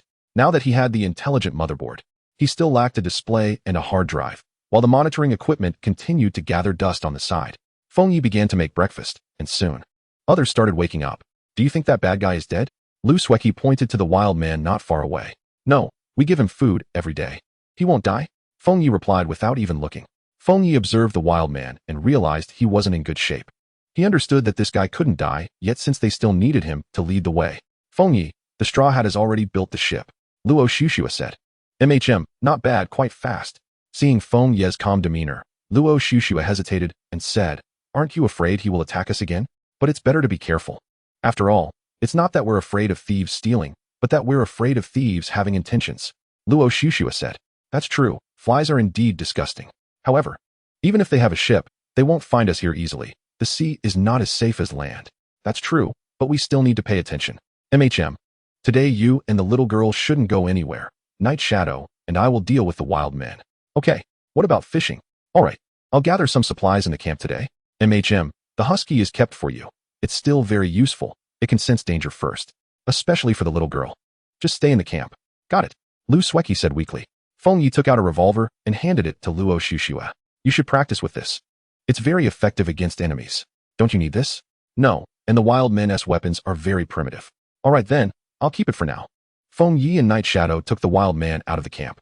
Feng Yi was quite confident about the safety of Luo Shushua and the others, as long as they didn't wander around. As they walked, the wild man led the way, while Feng Yi and Night Shadow cautiously observed their surroundings. After all, they weren't familiar with this place and didn't know if the wild man had sent out scouts around the perimeter. Feng Yi had never fully trusted the wild man. After about 2 hours of walking, the wild man said they were close. The trees around were exceptionally dense, and the air was filled with a strong smell of blood, which was quite disgusting. It seems this guy didn't lie to us. Feng Yi said calmly. Split up. You go left, I go right. Night Shadow said before disappearing. Feng Yi tied up the wild man and gagged him before slowly moving forward. The deeper they went, the stronger the smell of blood became. And Feng Yi couldn't help but frown. From time to time, he could see some bones that didn't look like they belonged to beasts. These inhumane guys. At that moment, Feng Yi heard some movement ahead and immediately hid. Soon, two wild men approached, holding some bones, clearly having just eaten, with some meat scraps still on them. The conversation between the two wild men caught Feng Yi's attention. The shaman has been in a bad mood lately. We should be careful, or we might end up as food. The other wild man seemed a bit confused, staring blankly at Feng Yi. Feng Yi immediately spoke in their language. Don't shout, otherwise, your fate will be the same as his. You are an outsider. Outsider? What does outsider mean? So, you've seen many people like me? We previously caught some. The wild man replied. Where are they now? Feng Yi still held a glimmer of hope, wishing those people hadn't died. We have already eaten them all. The wild man said calmly. Beasts. Feng Yi cursed softly. He was extremely angry at the wild men's actions. How many of you are there? Feng Yi asked. All right. You can rest for now. Feng Yi delivered a chop to the wild man's neck, and he collapsed to the ground unconscious. Feng Yi still had use for this wild man, so he didn't kill him. They are wild men, just uncivilized. What he needs to do is teach them civilization to serve himself. Power is revered among wild men. He wants to firmly control this group of savages. To work for him, and for that, he must first kill the priest here. Only when the priest is dead will the remaining savages obey him. Chapter 77. The Priest. Feng Yi moved through the jungle like a cheetah, very close to the savage camp. He discovered many fallen savages around him, some already dead, others knocked unconscious. Feng Yi knew that Night Shadow had already begun to act, moving very swiftly. At that moment, Night Shadow appeared not far away, with blood still dripping from the knife in his hand. Night Shadow signaled to Feng Yi that he could attack. Feng Yi nodded, gripping his spear and charging in. As soon as they entered the savage camp, the savages were instantly shocked by the unexpected guests, Feng Yi and Night Shadow. Who are you? The savages quickly grabbed their weapons. Feng Yi looked at the group of savages and did not act immediately, saying, Let your priest come out to see me. A strong smell of blood wafted from the camp, and a large pot nearby was still cooking meat. Feng Yi did not know what they were cooking, but the smell was somewhat nauseating. After a while, a person came out, looking at Feng Yi with surprise. How dare you intrude into my territory? This person spoke Mandarin. This shocked Feng Yi greatly. So you are their priest. That's right. Since you've come to me, it saves me the trouble of looking for you. A murderous intent flashed in the priest's eyes, as if Feng Yi were already a dead man. Although I don't know why you can speak Mandarin. You won't live long today. Haha. The priest suddenly laughed loudly, a look of disdain on his face as he said, You dare to speak arrogantly alone? I really don't know who gave you the courage. Was it Liang Jingru? It seems you are not a native. Liang Jingru knows you. How did you come here? He is not a native. Why do these savages listen to him? How I got here, I'll tell you when you die. Bang. The priest was sent flying, looking in disbelief at Night Shadow beside Feng Yi. You are also a martial artist. The priest exclaimed at Night Shadow. Just a piece of trash, easily killed. Night Shadow's cold voice made the priest shiver. The murderous aura emanating from Night Shadow made him feel cold, as if he had entered an ice cellar. Feng Yi was also quite surprised. Night Shadow's killing intent was too overwhelming, and even he felt somewhat affected. Who are you? The priest looked at Feng Yi and Night Shadow with fear. We are the outsiders you speak of, but killing you is as easy as pie. Go kill them. Kill them. The priest shouted in the savage language. The surrounding savages did not dare to move. Night Shadow's aura made them feel afraid. Seeing that the surrounding savages did not act, Feng Yi said, Put down your weapons. I will not kill you, and I will take you to civilization. I will not enslave you. After Feng Yi finished speaking, the savages looked at each other and then all put down their weapons. You have rebelled. You have all rebelled. The priest shouted from the side.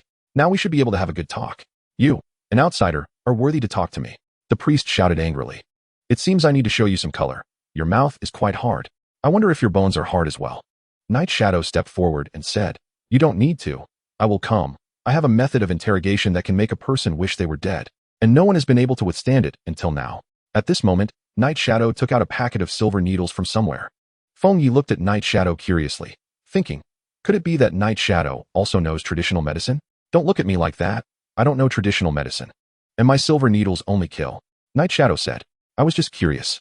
I have a total of 18 silver needles, called soul-severing needles.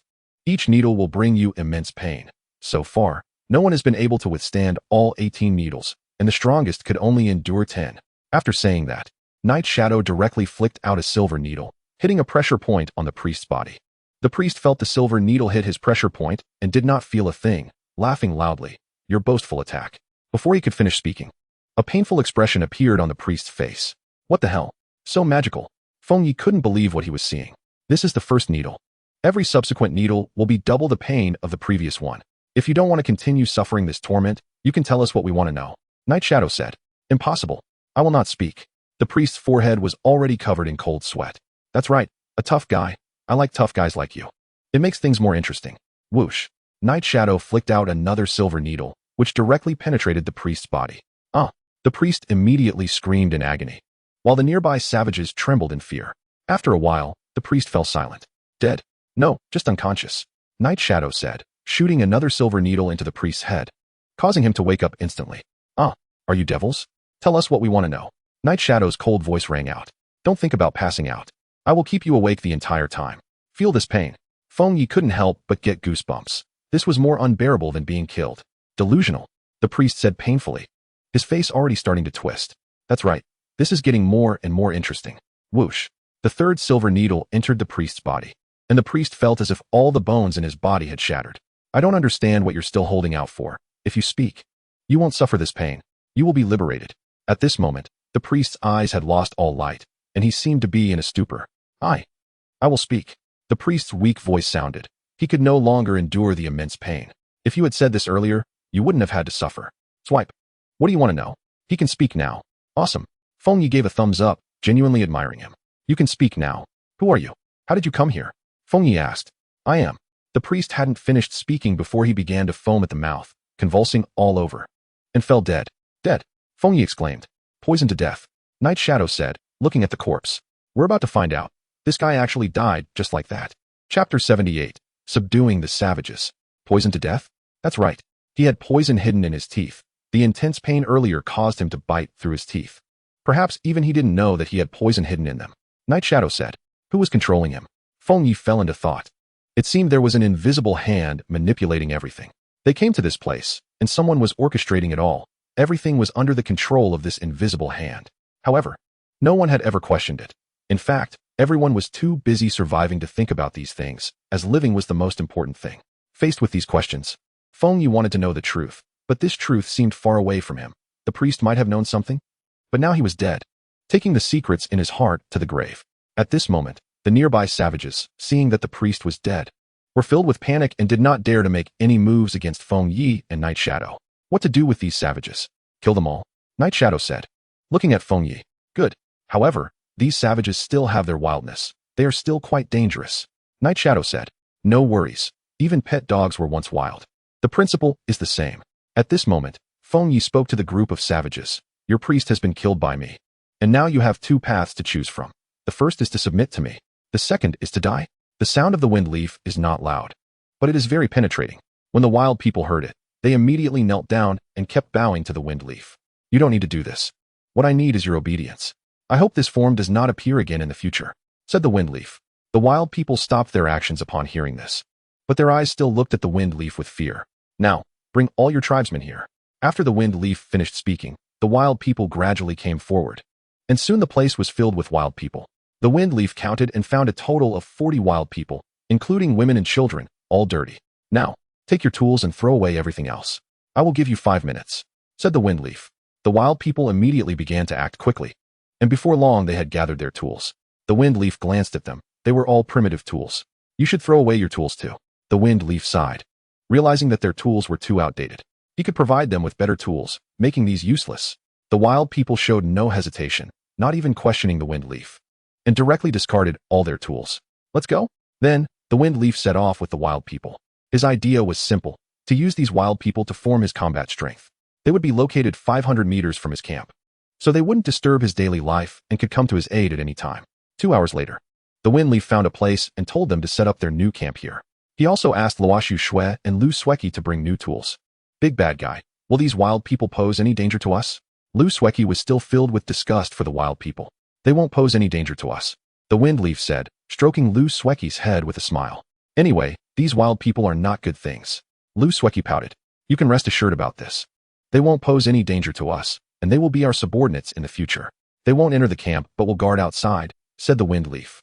Luoxu Shui understood that the wind leaf wouldn't do anything detrimental to her, but she was still somewhat afraid of the wild people. Go collect 40 sets of clothes for them to wear normal clothes. This will help with identification, said the wind leaf. Here are your tools. You can hunt and survive here, but you must not eat people. I want to see your camp clean and tidy, without any smell of blood.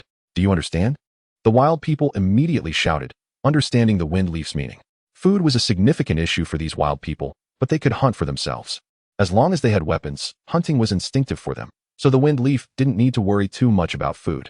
Managing these 40 wild people seemed a bit complex, so the wind leaf decided to choose a chief among them. After thinking for a while, he decided to select the wild person he had captured at the beginning as the chief. This wild person had no name, and when he saw the wind leaf calling him, he couldn't help but feel a bit scared. Although he was not dead, the fear of the wind leaf was quite significant. From now on, your name will be Monday. I now command you to be the chief, manage your tribesmen well, and form a combat-ready team. I will provide you with weapons. Without my orders, you are not allowed to step into our camp, said the wind leaf. Thank you, my lord. Thank you, my lord. Monday immediately knelt on the ground, constantly bowing. This made the wind leaf feel a bit overwhelmed. He was not an emperor and didn't need such rituals. From now on, this kneeling ceremony should not appear again, and explain it to your tribesmen. Monday understands.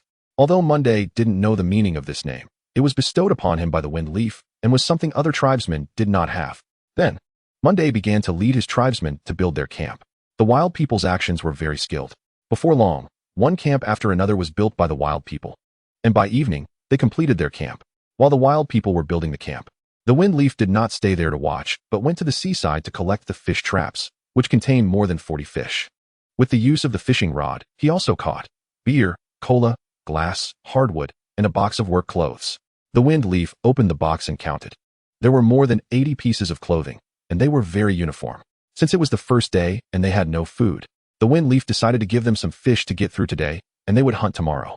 Chapter 79. United Attack on the Wind Leaf. The wind leaf brought the fish and clothing to the wild people's camp. When the wild people saw the wind leaf arrive, they showed great respect. The wind leaf handed the fish to Monday, who was about to kneel and bow when the wind leaf stopped him. Monday looked at the wind leaf with great respect. The other tribesmen saw the wind leaf bringing them food and admired him even more.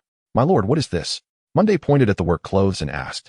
This is clothing. You must wear it from now on, said the wind leaf. Clothing? Monday clearly didn't understand yet, so the wind leaf demonstrated for them. When the wild people saw it, they were incredulous, repeatedly saying, this is a great miracle. The wind leaf gestured for them to put it on. Before long, all the wild people were neatly dressed. Even the little wild people looked quite comical in the work clothes. But the overall effect was still quite good. From now on, you must wear clothes every day, said the wind leaf. Understood. The wild people shouted in unison. Wait, I'll go cook for you. Soon, the wind leaf finished cooking, and the four began to eat. Today, the Straw Hat announced that they would set sail. Luoxu Shui said, these guys are getting faster and faster. The wind leaf said with a smile. Seeing the wind leaf's relaxed demeanor, Luoxu Shui hesitated for a moment and said, the Straw Hat has declared that he will be the first to destroy us. Oh, this guy has quite a big mouth. I want to see how he plans to destroy me. The wind leaf said with a smile. I don't know how we offended him.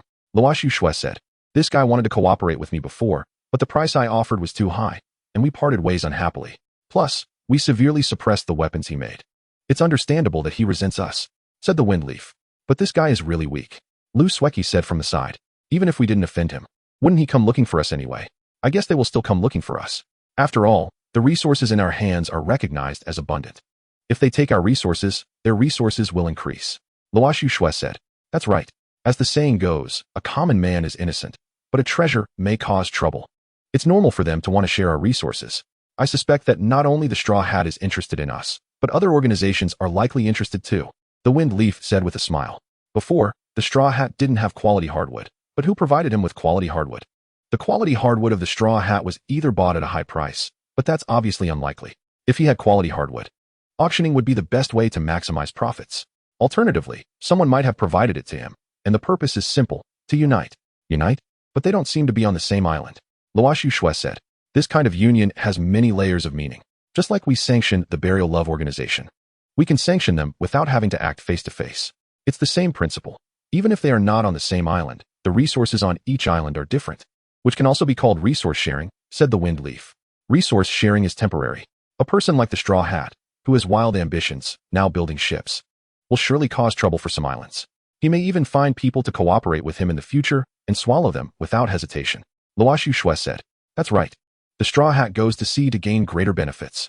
At this moment, Lu Sueki suddenly said, "The Daqin Empire also announced the production of ships and declared a cooperative relationship with the Straw Hats. And there's also a Morning Love organization involved. I didn't expect that the Morning Love organization would join in. I suspect it's them supplying the excellent hardwood." Feng Yi smiled and said, "Now the three of them have become allies. This is very unfavorable for us." Luo Shushua said, "Allies are only temporary. Their interests drive them together. Once their interests no longer align, their alliance will naturally collapse," Feng Yi said. As he spoke, Feng Yi opened the chat system. What the hell is going on? How did these three seemingly unrelated organizations announce an alliance? These three organizations are going to take action against Yi Feng. Yi Feng, come out and take a look. Toe-picking big man. Idol, I support you. Let us take down these three organizations. Emperor Sure, toe-picking big man. Don't let me find you. I'll destroy you first and use you as a warning. Damn. Shit, yellow brother. All you can do is talk big. The toe-picking big man complained. Yi Feng, if you dare to touch him, I'll personally eliminate you. Wow. Something happened with Yi Feng. The toe-picking big man felt so happy to be protected by Yi Feng. Emperor Sure, it won't be long before I find you and destroy you. The women are mine, and your supplies are also mine. Welcome to Send Supplies. Bring more. Feng Yi said, I'll let you bounce around for a few days. Emperor Sure said, Morning Love, 5 young masters. Summer Snow, weren't you going to blacklist me? I don't see you having that ability now. Damn. This big talker is back. The toe-picking big man cursed. Morning Love organization, don't think just because you're someone else's dog that you can bite recklessly. Feng Yi said, what kind of thing is this Morning Love organization, trying to act tough here? Get lost. Straw Hat. Yi Feng, I will swallow you up soon. Straw Hat, you better prepare your coffin. I have prepared 3 coffins, but they are for the 3 of you. Feng Yi said, now I want to bicker with you here. When I reach your island, you'll know what fear is. I welcome you to come, but you better bring supplies. Strongest man on the surface. Are you declaring war now? Emperor Sure, what? You want to get involved too? Getting involved is natural, the strongest man on the surface said. Feng Yi looked at him strangely. It seemed he hadn't offended this strongest man on the surface. Welcome to join our alliance. Emperor Sure said with a smile. When did I say I would join your alliance? I said I support you, Feng. The strongest man on the surface said. So you're going to be our enemy now. Emperor Sure said with a dark face. Hee, what is wrong with that? If they dare to come for you, I'll lend you weapons for free. Yi Feng said. Then I'll thank you here. Chapter 80. A God-level blueprint in sight. The strongest man on the surface understood clearly. Yi Feng must have strength. Various signs indicated that Yi Feng's strength was not as simple as it seemed. His people encountered excellent-level beasts yesterday and couldn't even fight back. Yet Yi Feng was able to kill excellent-level beasts, which was enough to prove his strength. Associating with such a person was definitely not a loss for the strongest man on the surface. He even thought the alliance of the Straw Hats was a joke. Feng Yi's thoughts were also simple. He didn't like to make enemies with other survivors, but that didn't mean he could be slaughtered. Since the strongest man on the surface was advocating for him, he wouldn't stand by idly. More friends meant less trouble. The toe-picking big man felt the same. Once he needed help, he would do his utmost to assist them. Feng Yi saw many people in the chat system starting to curry favor with the Straw Hats. He thought this was normal. The Straw Hats had ships now and could invade other islands. No one could be sure they wouldn't come to their island. Survivors didn't dare to gamble, so they could only try to please them.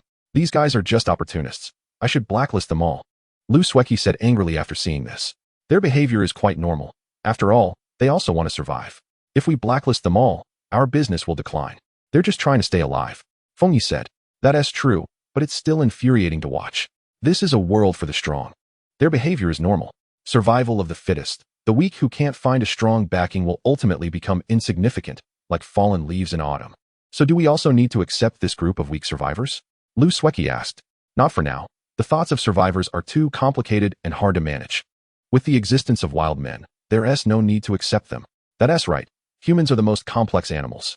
They will scheme for their own interests and try every means to devour you, Luo Shushua said from the side.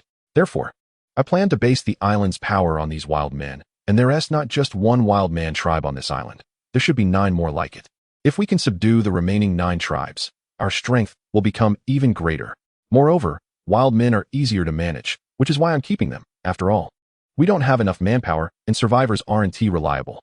I didn't expect you to have thought of this step long ago. I plan to fix the road from the seaside to our camp for a day. Why?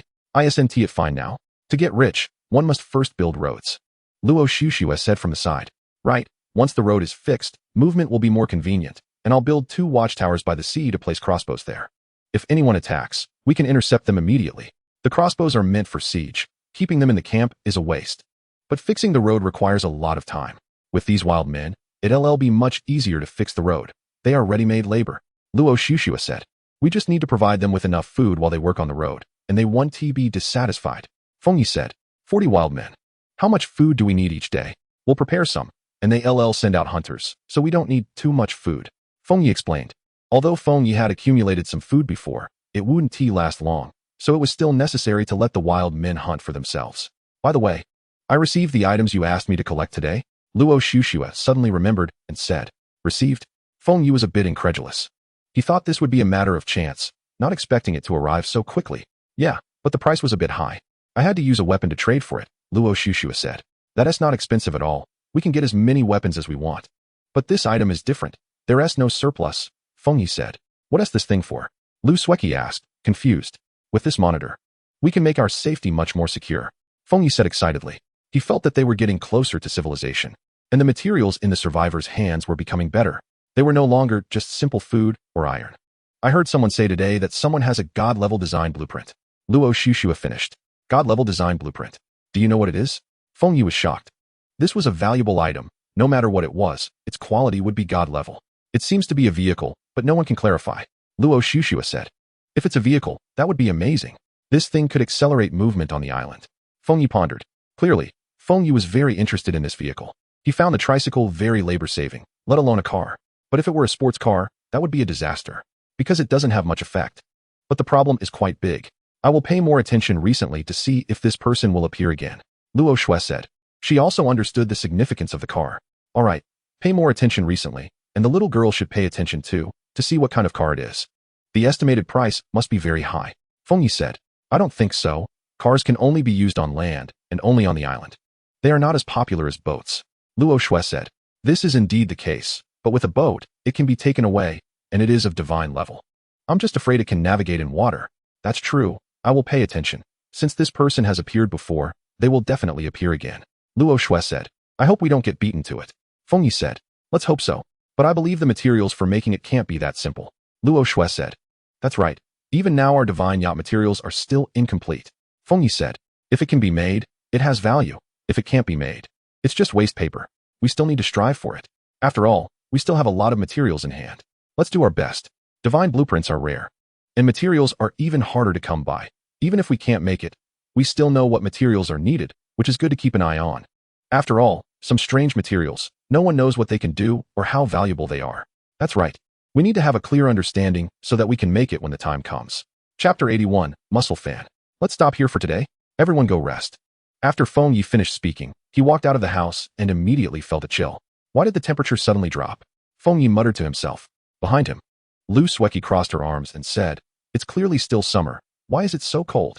Lu Sueki jogged into her own room. The weather is a bit abnormal.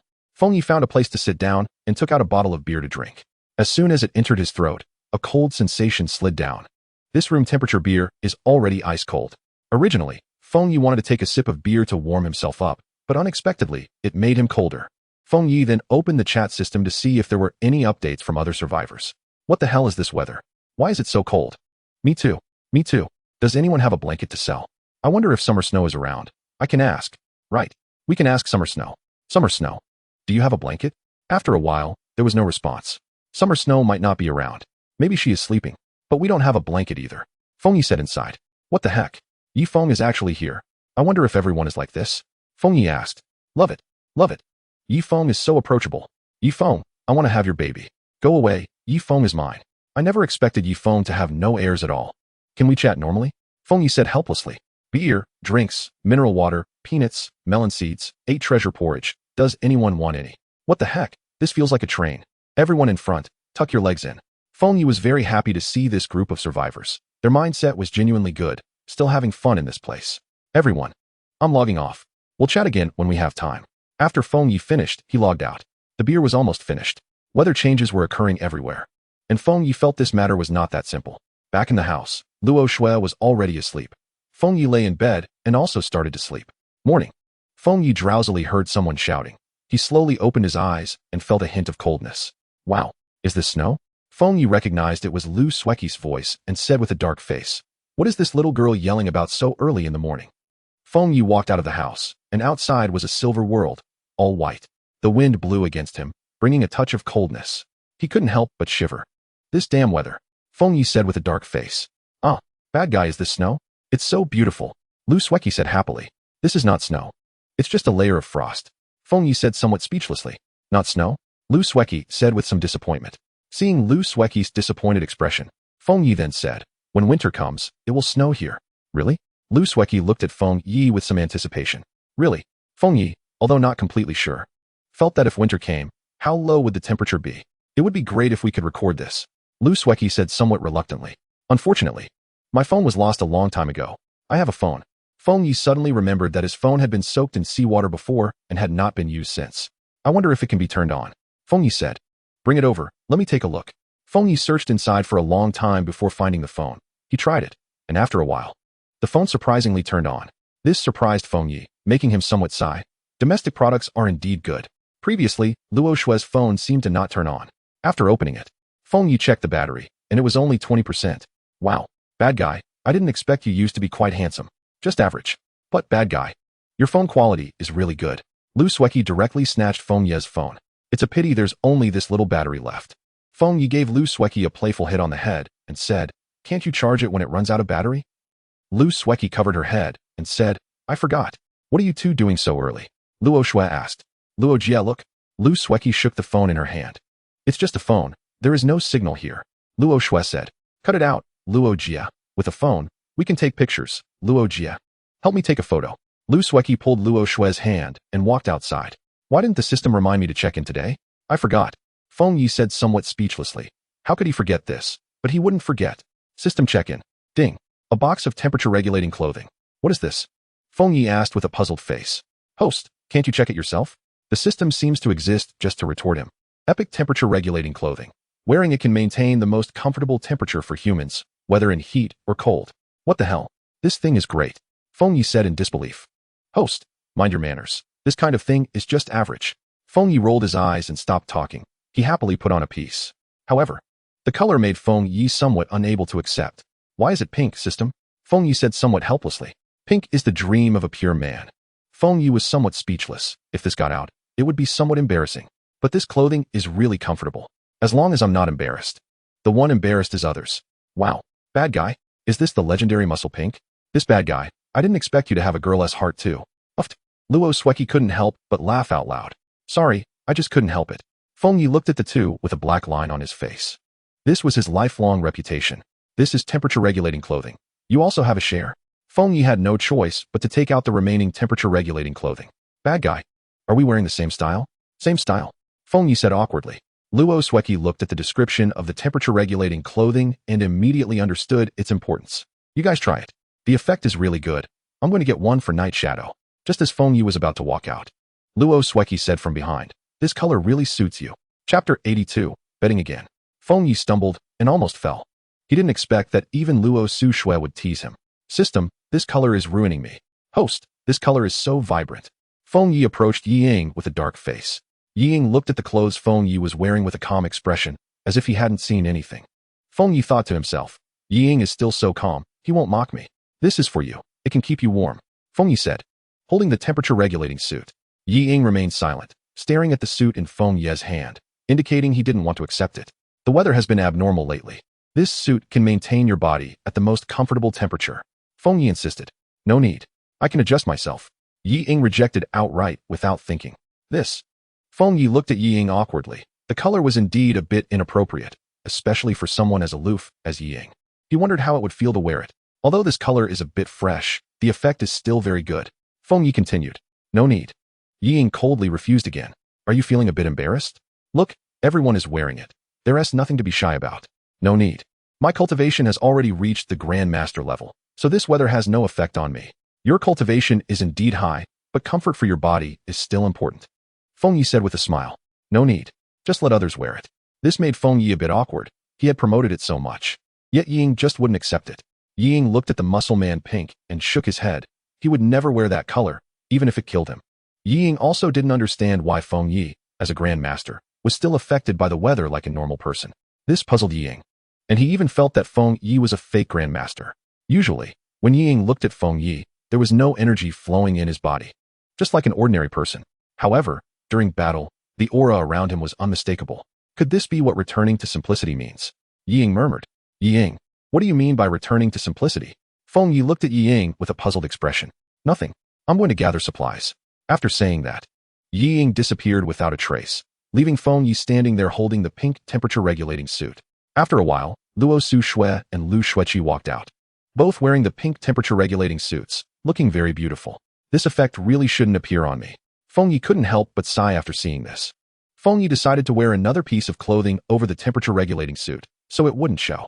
Big bad guy. How do I look? I'm pretty, right? Lu Xueqi said happily. Pretty. By the way, where's Ying? I haven't seen him. Luo Su-shui asked. Big bad guy.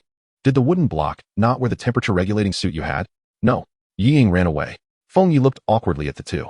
Lu Xueqi said somewhat disappointedly. What a pity. I wanted to see what Ying looked like in the temperature-regulating suit. Ying really is reckless. The weather is so bad. And he actually gave up because of a color. That's just too reckless. Luo Su-shui said angrily. Although Luo Su-shui knew that some powerful experts reached a level where they were unaffected by the weather, she had never encountered one and only heard rumors. Luo Su-shui looked at Feng Yi again, thinking, he is also at the Grandmaster level. Why is he still affected by this weather? This puzzled Luo Su-shui greatly. Since he doesn't want it, then forget it. Feng Yi said. After all, there were plenty of temperature-regulating suits. If one day Ying wanted to wear it, it wouldn't be too late to give it to him. Wooden block, what good stuff have you caught? Nothing. It's all here. You can take a look for yourself. Ying saw that Feng Yi wasn't there and hurriedly left. After all, Feng Yi's state just now was a bit off. Moreover, Ying was also a bit intimidated by the temperature-regulating suit. Feng Yi looked at the cart full of supplies and asked, where's Ying? Wooden block dropped off the stuff and left. This guy. Feng Yi then started organizing the supplies and was pleasantly surprised to find 2 fireplaces inside. This made Feng Yi very happy. He didn't expect to find fireplaces. Excellent fireplace. Can warm an entire room, but it's prone to clogging. Feng Yi clicked his tongue. What does prone to clogging mean? The rest were just some ordinary supplies, nothing special, so Feng Yi directly put them into the warehouse. Big bad guy, the supplies haven't been opened yet today? Lu Xueqi said excitedly. Someone's luck isn't that great. Are you still wanting to try today? TCH. Yesterday was just an accident. My luck today will definitely be explosive. Lu Xueqi said confidently. Just don't get slapped in the face later. How about we bet today? Feng Yi said with a smile. Lu Xueqi thought for a moment and decided to bet with Feng Yi. She didn't believe she would fail to get good things 2 days in a row. What are we betting on? Lu Xueqi asked. Well, there are 4 boxes here. We'll see who gets better things. The winner gets to decide. If you lose, you have to call me good brother Feng Yi whenever you see me. If I lose, I'll agree to one of your conditions. Feng Yi said. All right, just prepare to lose. Lu Xueqi said proudly. Haha, who loses is still uncertain. Just be ready to call me good brother. TCH. Who goes first? Lu Xueqi asked. Wait, no, I need to find a referee, in case you don't admit it when you lose. Lu Xueqi said. Lu Xueqi pulled Luo Su-shui over. Seeing the 2 gambling piqued her interest, but she couldn't help but worry a bit for Lu Xueqi. Sister Luo, just wait and see how this big bad guy loses. I'll let him know who the real lucky one is. Luo Su-shui saw Lu Xueqi's confident face and didn't want to burst her bubble. She thought to herself that this was something to say after she won. Little girl, still so confident. It seems yesterday's lesson didn't teach you anything. Today your brother Feng Yi will give you a lesson on what it means to be lucky. TCH. You just know how to brag. Let me teach you how to be a person. Luo Su-shui looked at the 2, who were arguing back and forth, with a black line on her face, and said, are you 2 starting or not? If not, then stop wasting time. Start. How can we not start? I have to let the little girl know what it means to be lucky. Don't brag. The cows outside are dead from your bragging. Luo Su-shui held her forehead. These 2 had started again. She shouted loudly. Hurry up and start, you 2 unlucky ones. With Luo Su-shui's shout, Feng Yi and Lu Xueqi immediately fell silent. They hadn't expected Luo Su-shui to explode. Chapter 83, Sniper Rifle. TCH. Hurry up and start. You go first. Ladies first. Feng Yi thought for a moment. He wasn't particularly confident. After all, his luck had never been that good. TCH. Why did you suddenly think of ladies first? I didn't see you say ladies first in other matters. Lu Xueqi said unhappily. You go first. If I go first, I go first. If I let you go, you'll lose hope. Then, Lu Xueqi nervously approached the supply box, her throat moving. She still had some apprehension about the box she opened yesterday. I hope my luck today isn't too bad. Feng Yi also leaned forward, wanting to see what Lu Xueqi could open. When Lu Xueqi saw Feng Yi leaning closer, she looked at him disdainfully and said, "Stay away from me. Yesterday, it was you who affected my luck. TCH, your luck is bad, and you still blame others. Just leave." Seeing Feng Yi move away, Lu Xueqi breathed a sigh of relief. She firmly believed that it was Feng Yi who had affected her luck yesterday. "Open!" Lu Xueqi shouted with great momentum. When the supply box opened, Lu Xueqi didn't look at it right away, as she was still very anxious inside. Lu Xueqi was also very curious about what Lu Xueqi would open today. "Xueqi, what is it today? It won't be a big deal, right?" Feng Yi said with a smile from a distance. "Shut your crow's mouth," Lu Xueqi replied angrily. After taking a glance at the items in the supply box and seeing that it was not a bad item, she let out a sigh of relief. "What is it?" "Xueqi, Sister Luo, the big bad guy is definitely losing," Lu Xueqi said happily. "What is it?" Luo Xuxue knew from Lu Xueqi's expression that what she had opened was definitely not simple. "Little girl, stop boasting. What is it?" "I'm still bound to lose," Feng Yi said disdainfully. "Humph. Sister Luo, look at this." Lu Xueqi struggled to take out the items inside. "This." Luo Xuxue was somewhat surprised and speechless. Feng Yi, seeing this, was also shocked, thinking, "How can we even play like this? How about it, what I opened?" Lu Xueqi said proudly. Night Shadow appeared from somewhere and asked, "Wood, how's your item?" Lu Xueqi replied with a smile, "A military sniper rifle, with tremendous power, a caliber of 7.62. Bullet speed of 850, using Remington Magnum cartridges, still has strong lethality at a range of 1,300 meters. Big bad guy, I'm already reserving my victory in advance. Damn it." Feng Yi cursed in his heart, not expecting the little girl to have such good luck today, to open a sniper rifle, and it wasn't even a blueprint. He had felt proud for a while about the revolver he had opened a few days ago, but now it seemed insignificant. "Don't be too happy too early. It's just a sniper rifle. I really don't know what you can open that exceeds it," Night Shadow said from the side. Feng Yi cursed in his heart. Damn. Is there anyone who can stab like this? After thinking for a moment, he thought if the little girl had opened a blueprint, it would have been fine. Since it wasn't a finished product, but the little girl happened to open a finished product, did he have to open a tank to compete with it? Big bad guy. If you admit defeat now, it's still not too late. After all, it's not embarrassing. Lu Xueqi began to mock from the side. "So smug. Big bad guy. You're just too sour. This isn't smug. It's a symbol of strength. Luck often stands with beauties like me. I'll make you shut your mouth soon." Feng Yi had no confidence at all, since what Lu Xueqi opened was just too good. He hoped to at least open something similar to what Lu Xueqi had. At least so he wouldn't lose. "Big bad guy, stop wasting time. Time is tight. Why don't you just admit defeat? I'll open." Feng Yi gritted his teeth and had to open it. It was a matter of face. He would never lose face.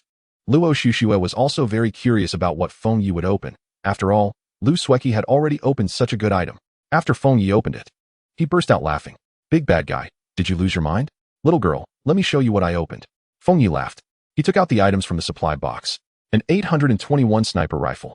Night Shadow looked at everything happening in disbelief. "What?" The big bad guy also opened a sniper rifle. "This is unscientific," Lu Xueqi said, also not believing it.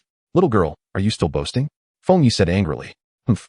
It's just a sniper rifle like mine. What's there to be proud of? The difference between guns is not the same. All right, you two are tied this round. Open the next supply box." Luo Xuxue quickly interrupted. "I'll let you have this. A tie is a tie. Little girl, if I had come first, you'd probably have to surrender," Feng Yi said with a smile. "Anyone can boast. Hurry up," Lu Xueqi urged. "Okay, you better keep your eyes wide open. Everyone don't blink." Feng Yi opened the supply box without even looking and said confidently, "Everyone, look closely." Luo Xuxue, seeing this, couldn't help but cover her face, not wanting to see Feng Yi at all. Night Shadow was also somewhat impressed by Feng Yi. What he opened was impressive. "Haha, big bad guy. You're killing me with laughter. With your luck, you're still showing off." Feng Yi immediately felt something was wrong, and when he looked, he exclaimed, "Holy crap. Damn. You can't play like this." Feng Yi suddenly felt like crying without tears. "Big bad guy, I have to say, those pants really suit you." Lu Xueqi covered her mouth and said, "You." Feng Yi had no hope left. Having opened pants, anything else could probably be stronger than his item. "Big bad guy, I didn't expect your luck to be so bad. Doesn't this mean I have won?" Lu Xueqi began to gloat. "Don't be too happy too early. Your luck isn't that great either," Feng Yi said somewhat unconvinced. "Big bad guy, keep your eyes wide open and see how you lose." Lu Xueqi silently prayed in her heart, hoping it wouldn't be pants or something similar. As long as it wasn't that kind of thing, she would definitely win. Lu Xueqi opened the supply box, and Feng Yi didn't look right away. If it was something bad, it would be bad for him. When Lu Xueqi saw the item, she immediately fell silent. Seeing that Lu Xueqi had gone quiet, Feng Yi knew that the little girl must have messed up. And the item inside couldn't be good either. Little girl, what is it? Feng Yi asked with a smile. Luo Xuxue saw this and couldn't help but feel that the luck of these two was really poor. The disparity between the two was too great. Feng Yi walked over, and upon seeing it, couldn't help but laugh, saying, Little girl, this is really something. What is the big deal? You opened a piece of underwear too. We can at most call it a tie. Just mutual. Forget it. I'll let you go today. Tomorrow we'll battle again, and I will definitely decide the winner. Chapter 84, Food Shortage. Feng Yi was also very frustrated. Why was his luck so bad? Alright. Tomorrow I will definitely make you lose convincingly. Turning around, Lu Sueki left. Night Shadow picked up the items, gently stroking them as if they were a child. Very tenderly. Like it? Night Shadow didn't say much, her gaze never leaving. If you like it, then it's yours. Feng Yi said with a smile. Feng Yi personally preferred the Barrett because it was powerful. Thank you. Night Shadow said flatly, her expression showing no emotion. In a while, I plan to have the wild people build a road. Feng Yi said, do you need me to do anything? Night Shadow looked at Feng Yi and asked. Alright. You prepare first, it's just right to try the gun. Feng Yi said. Night Shadow turned and left. And Feng Yi walked out of the camp to the wild people's camp. Monday was currently leading the tribe members in cooking, and upon seeing Feng Yi, he directly greeted him. My lord. Monday said respectfully. Feng Yi always felt that being called my lord sounded extremely awkward. Monday, in a moment. You take the able-bodied tribe members. I need you to build a road. Feng Yi said. Build a road? Monday looked at Feng Yi with a puzzled expression. Clearly this exceeded his understanding. In his mind, building a road was just wasting time. Yes, it's building a road. You don't need to ask anything else. Feng Yi said. He didn't want to explain to Monday because it was too troublesome, and even after explaining, Monday might not understand. It would be a complete waste of his breath. Understood. Although Monday was very confused in his heart, he unconditionally obeyed his lord's words. Alright, you get ready. Feng Yi said. My lord, our food today. On Monday, Feng Yi looked at the wild beasts with some fear. As the previous sacrifices had not put much thought into their food. You can repair the road normally. I will take care of the food. Feng Yi suddenly felt a bit overwhelmed. After all, it was not easy to feed these 40 people. It seemed he had to come up with a solution. As the beasts on the island would eventually be consumed, this was not a sustainable way to survive here. Feng Yi had once thought about having the wild men cultivate the land, but autumn was approaching, and there wasn't much time left. After all, seeds were precious. And Feng Yi didn't want to waste them for no reason. Although he had some seeds on hand, they were still very few for 40 people. As Feng Yi pondered, he arrived at the camp. Luo Xuexue saw Feng Yi walking with a worried expression and asked, What's wrong? Is something the matter? I'm really troubled about the food for these 40 people. Feng Yi sighed. They can plant their own food. We just need to give them the seeds. Luo Xuexue suggested. That's true, but what should we do afterward? Feng Yi asked. Greenhouses. Feng Yi's eyes suddenly lit up. How hadn't he thought of that? This doesn't seem like a greenhouse. Luo Xuexue replied. It's similar, but theirs is more advanced. There are quite a few greenhouses in the northeast. Even in winter, vegetables can be grown. Feng Yi exclaimed excitedly. Luo Xuexue's suggestion had solved the food problem for 40 people. However, building this greenhouse should be quite troublesome. Luo Xuexue said. Not troublesome at all. It's very simple. We have bricks. We just need to gather some plastic sheets. That will do. Feng Yi replied. Great. I'll start gathering them today. Yes. The sooner, the better. With the wild men's planting, we can save time, and we should gather more seeds. We need all edible seeds. Feng Yi declared. Alright. By the way, Night Shadow and I are going out hunting. You stay here in the camp and be safe. I'll have some wild men patrol outside to ensure your safety. And keep an eye on that little girl. Make sure she crafts weapons. Okay. Be careful with Night Shadow, Luo Xuexue said. Although Luo Xuexue was somewhat worried. As the environment deep in the jungle was extremely complex, filled with wild men, beasts, and monsters. Soon, Feng Yi called Night Shadow and set off. Night Shadow carried a mountain-cutting knife and was well equipped. At this moment, Feng Yi remembered that he had previously forged a saber and had left it gathering dust. This time, Feng Yi didn't take the iron spear but instead took the Barrett. He wanted to test how powerful it was. After walking for about half an hour, Night Shadow suddenly said, 300 meters ahead, there's a wild beast. Feng Yi focused his gaze and vaguely saw a wild beast, somewhat blurry. Feng Yi couldn't help but admire Night Shadow's keen eyesight. He hadn't noticed it at first, and if it weren't for Night Shadow, he wouldn't have paid attention. Want to give it a try? Night Shadow asked with a smile. Let me try? Feng Yi replied, feeling eager. Night Shadow set up his gun next to him. He was ready to back up Feng Yi in case he missed. To prevent the prey from escaping. Are you ready? Night Shadow asked. Wait a moment. Feng Yi hesitated. This was his first time using it. Wow. So this is your first time.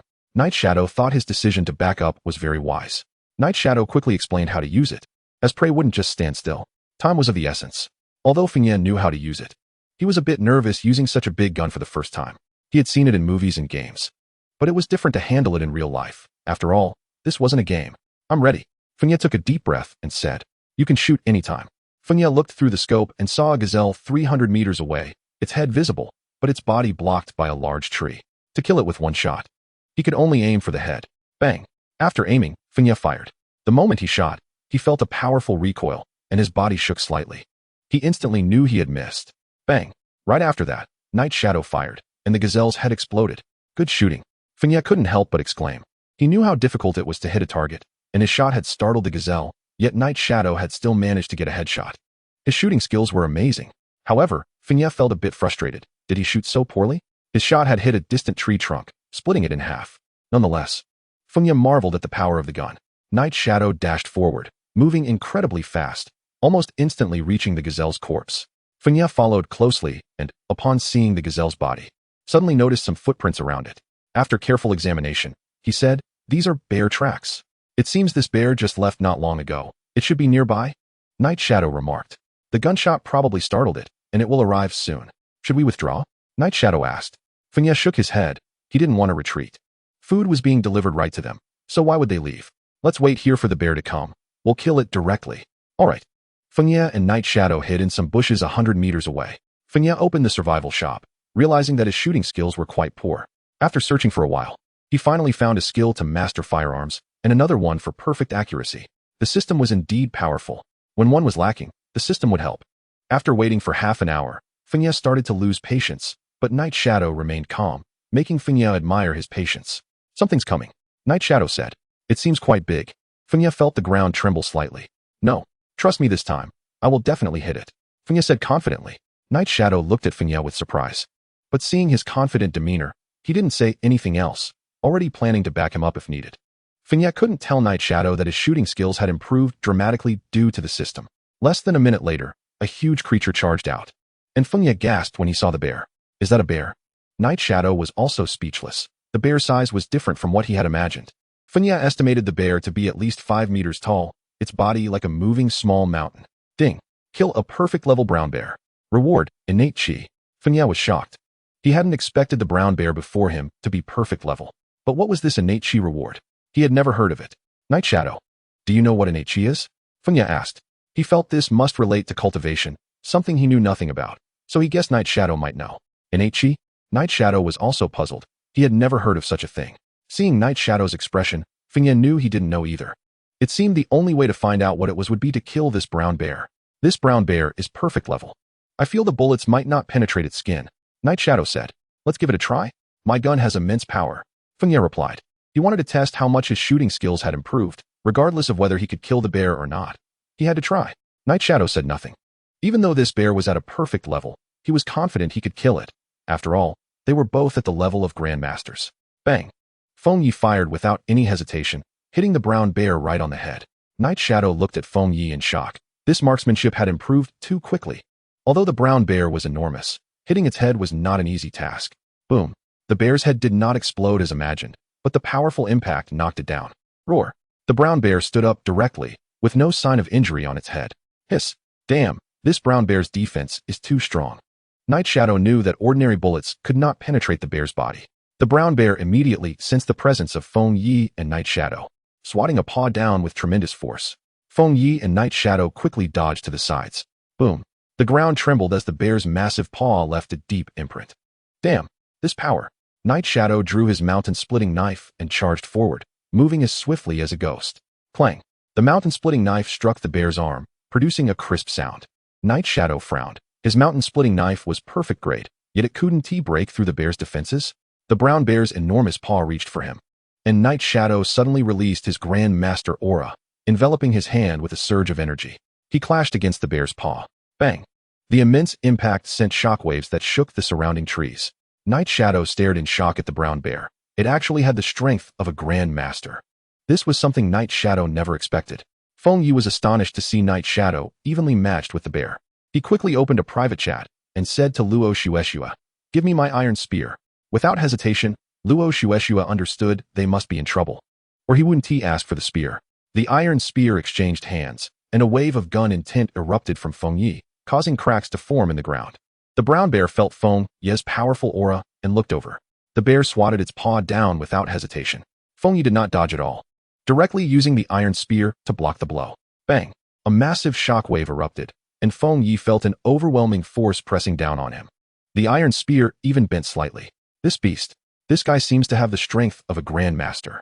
Chapter 86, Killing the Brown Bear. Feng Yi found it strange that the beasts here possessed such formidable strength. Survival was concerning. Night Shadow felt the gun intent emanating from Feng Yi, a chilling sensation from the depths of his heart. The brown bear also sensed that this person was not simple. The aura radiating from him made it feel somewhat afraid. The bear decided it didn't want to play with Feng Yi anymore, but it seemed difficult to escape now. The iron spear in Feng Yi's hand was now incredibly hot. This was the first time he used the Great Sun Spear technique. He had never used this technique since acquiring it. At this moment, Feng Yi felt a powerful force within himself, a level he had never reached before. Night Shadow stared blankly at Feng Yi, now infected by Feng Yi's gun intent, a realm he had never reached before. What kind of gun technique is this?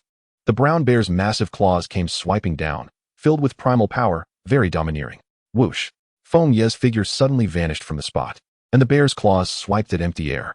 In the next moment, Feng Yi leaped high into the air, a dazzling light radiating from his hand, blindingly bright. Whoosh! The intensely hot iron spear flew from Feng Yi's hand, piercing through the brown bear's body, and blood gushed out. Night Shadow could hardly believe it. The destructive power of this technique was surprisingly weak, leaving only a blood hole in the bear's body. The brown bear was in immense pain, becoming frenzied. Its massive paws relentlessly smashing down, creating loud, booming sounds. This beast has gone berserk. Retreat quickly. Feng Yi hurriedly fell back, not expecting that his strike would enrage the brown bear, which was now terrifyingly irrational. Its destructive power was on a completely different level than before. As Night Shadow retreated, he glanced at the bear's back and saw a massive wound. Was this the damage caused by the earlier gun technique? Night Shadow's eyes widened in disbelief. At this moment, he understood that the destructive power of this gun technique was not superficial, but internal. What a powerful gun technique. Boom. The sounds continued to resonate as Feng Yi and Night Shadow watched the rampaging brown bear from a distance. Feng Yi looked at the devastated ground, broken trees, and stones, and couldn't help but recall the antelope they had hunted earlier. Damn, my food. Feng Yi felt like crying. His food had likely been destroyed by the brown bear. This beast must die. The killing intent rose in Feng Yi. If he didn't kill this beast, all his efforts today would be in vain. Meanwhile, in the camp, Luo Shueshua heard the loud noises from afar and immediately thought of Feng Yi. Earlier, when he asked her for a weapon, she sensed that things were not simple. Hearing the enormous sounds made her anxious as she looked into the distance. The big bad guy and the would one be in danger, right? Lu Sweki whispered beside her. They will definitely be fine. In the depths of the forest, a man holding a long sword gazed into the distance. The enormous sounds caught his attention. This noise seemed to be caused by that brown bear. The man spoke to himself. He couldn't imagine that there were other creatures on this island capable of such destructive power. Priest. A wild man appeared, surprisingly speaking Mandarin. Anyone witnessing this scene would be utterly astonished. What is the matter? The man asked the wild man. The lazy priest has disappeared, and his subordinates have been subdued by an outsider named Feng Yi. The lazy priest was a useless waste, harsh on his subordinates. It's good that he is dead. Should we suppress this outsider? Not yet. It's not the right time, and we are too far from them. We would have to pass through the territories of several other priests, and we are not on good terms with them. Acting rashly would be very disadvantageous for us. Yes. Should we investigate this commotion? No need. Feng Yi is more troublesome than we imagined. I don't want to engage with him too soon. Meanwhile, other priests on the island were stirred by this scene, knowing that the brown bear had gone berserk. Previously, they had all had encounters with this beast. They were aware of its strength. No priest dared to advance recklessly, and they had already learned about the news of the lazy priest being killed by the outsider. The current disturbance was clearly caused by this outsider Feng Yi, and anyone capable of driving the brown bear to this extent was not to be underestimated. At this moment, Feng Yi looked at the rampaging brown bear, his eyes filled with killing intent. The bear's destructive power was too great. Moreover, he noticed the bear starting to move constantly. It must die? The light of the spear in Feng Yi's hand grew even more brilliant and dazzling. Die? Feng Yi threw the radiant iron spear, which transformed into a giant dragon, seemingly tearing apart the entire space. A massive wave of energy surged forth, and Night Shadow beside him could feel the power of this wave. This strike was beyond his reach. He thought, this gun technique is too powerful. The furious brown bear suddenly felt a powerful force rushing towards it. The bear extended its massive paw, trying to block the incoming dragon. Boom! Dust and debris flew everywhere. Rocks shattered, a tremendous sound erupted, and the iron spear of Fengya broke apart. It shattered into countless fragments, all striking the brown bear. As the dust settled, the bear remained standing, blood continuously oozing from its body, having stopped all movement. It stood still, like a statue, its once bright red eyes slowly losing their luster. Fengya looked coldly at the bear, realizing that his strike had nearly exhausted all his energy, and the iron spear had shattered under the immense force, preventing his attack from reaching its full potential. After waiting for 3 minutes, the brown bear collapsed, a shockwave rippling out. At this moment, the bear had lost all signs of life. It could never have imagined it would die at the hands of a human. Fengya gazed at the wounded bear, contemplating how to cook it. He looked at the bear's paw, which seemed a bit too large. Yang observed Fengya's serious expression, sensing something unusual. But Yang could never have guessed that Fengya was currently struggling with how to prepare the bear. Alas, what a pity about the antelope earlier, Fengya said with some regret. Yang looked at Fengya with confusion, realizing that his serious demeanor was due to thinking about the antelope. Chapter 87 doesn't count as a card, right? After all, such a large bear paw is a rare find. If he wasn't careful while cooking, he might ruin the bear paw, and who knows when he would encounter another one. At this moment, the shaman on the island received the news and looked incredulously into the distance. This outsider is incredibly strong, the shaman closest to Fengya said in shock. Then he began to worry for himself. Currently, his camp was the closest to Fengya's, and he contemplated whether to move to another location. He felt that this camp was a bit dangerous. Perhaps one day, the bear's master would come to eliminate him, and he would find himself in tears with nowhere to complain. He decided not to provoke Fengya, the harbinger of death, as long as he remained unnoticed. He would have ample time to relocate far away from Fengya. However, relocating a camp was a significant matter, and he needed to consider it carefully, as their territorial awareness was quite strong. If he accidentally entered someone else's territory, even if he wasn't killed by Fengya, he could still be exhausted by other shamans, which would be a huge loss for him. In the distance, a man holding an iron sword wore a playful smile on his face. This guy is really something. Even the bear that I wouldn't dare provoke was killed by him. I look forward to the moment we clash. He ordered that no one should provoke the outsider recently. Anyone who violates this order would be killed without mercy. Damn it, this guy is definitely not human. The shamans were all a bit intimidated, not daring to easily provoke Fengya. At this moment, Luoxuxu sent a message to Fengya, inquiring about what had happened, as she had heard no sounds, indicating that the battle had ended. A brown bear? Luoxuxu and Luxuiki exchanged glances, wondering how a brown bear had come into the picture. No, Sister Luo. The big bad guy mentioned the bear's corpse, indicating they encountered the bear and killed it. Luoxuxu exclaimed in shock, unable to find words. Sister Luo, does that mean I get to eat bear? Luoxuxu lightly tapped Luxuiki's head, scolding, why are you only thinking about food? They encountered a bear. Luxuiki held her head in pain and said, aren't they fine?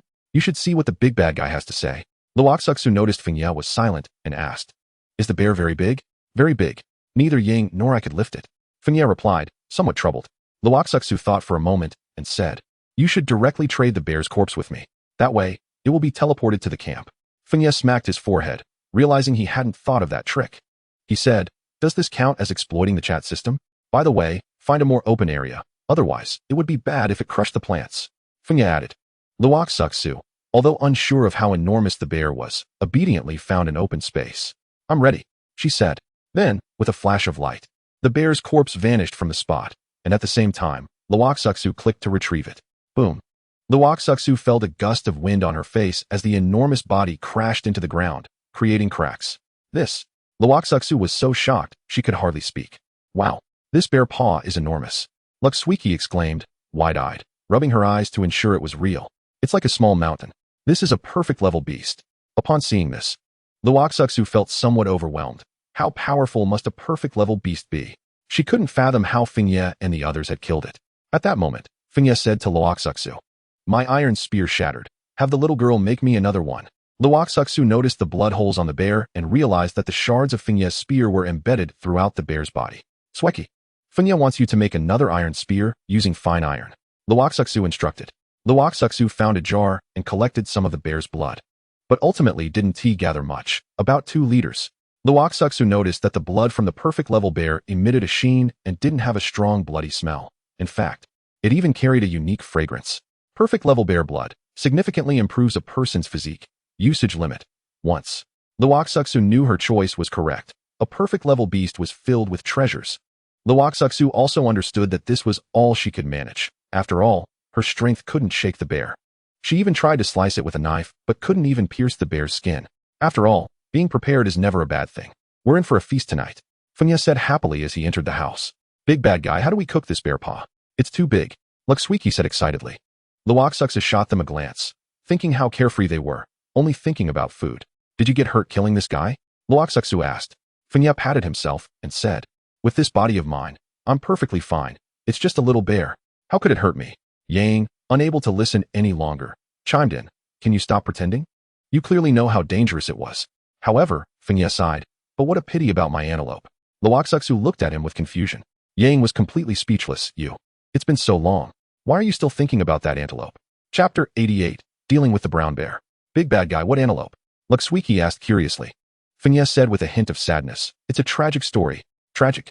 Yang, unable to bear Fenya's expression, thought he was overacting and deserved an Oscar. Luxwiki looked at Fenya with innocent eyes, eager to hear more. Sigh. This antelope truly suffered. Not only was it shot dead, but it didn't even get to rest in peace. Not even a complete corpse left. Dead.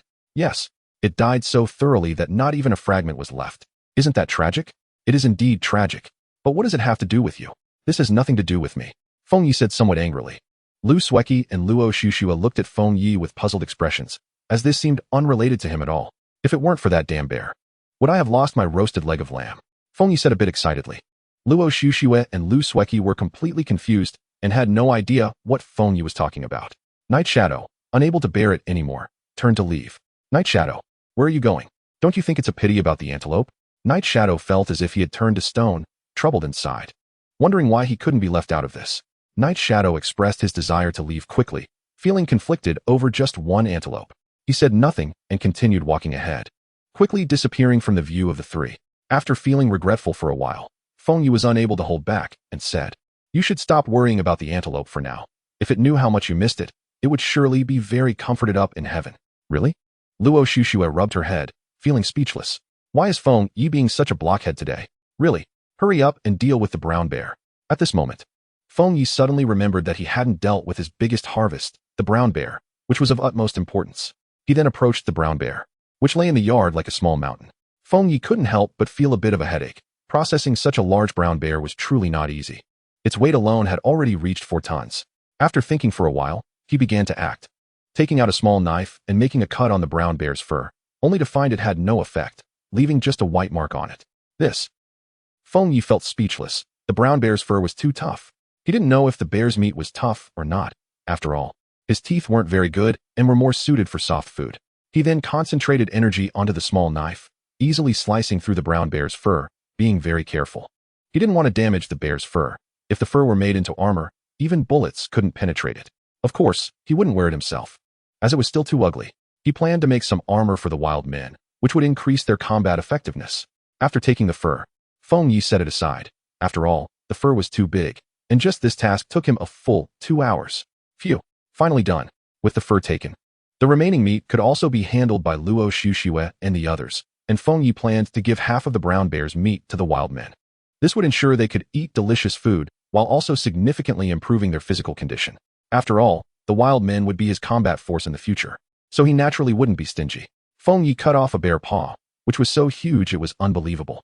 Lu Sueki looked at the bear paw and asked, Big bad guy, how should we prepare this bear paw? Feng Yi glanced at it and realized his pot couldn't even fit it. The first thing that came to his mind was barbecuing. After all, everything can be barbecued, and since he hadn't had his roasted leg of lamb, he could at least have roasted bear paw. Let's barbecue it, Feng Yi said. Isn't barbecuing a bit wasteful? Luo Shushua said from the side. 2 bear paws, 1 barbecued and 1 braised bear paw, Feng Yi said with a smile. Isn't just barbecuing bear paws a bit too monotonous? Lu Sueki said. That's true. We can also barbecue some fish and alligator meat. Although Feng Yi said this, he was still thinking about his antelope. If he had the antelope, wouldn't he be able to enjoy delicious lamb skewers? Let's first deal with this brown bear. Luo Shushua looked at the large brown bear and couldn't help but facepalm. Just process half of it. The rest is food for the wild men. They can handle it themselves. After 2 hours, the 3 of them had processed half of the brown bear. Looking at the large amount of brown bear meat, Feng Yi felt a bit troubled. If they all smoked it, it would affect the taste later on. If only there were an ice cellar. Feng Yi looked at Luo Shushua and said, "See if anyone has ice blocks." A large quantity. Luo Shushua immediately understood what Feng Yi wanted to do. "Right. I'll go to the wild men's camp later, and I'll private message you to trade the brown bear to me." Feng Yi said, "Good." Ever since Feng Yi started using this trading method to transport supplies, he had grown to love it deeply. It was just too convenient.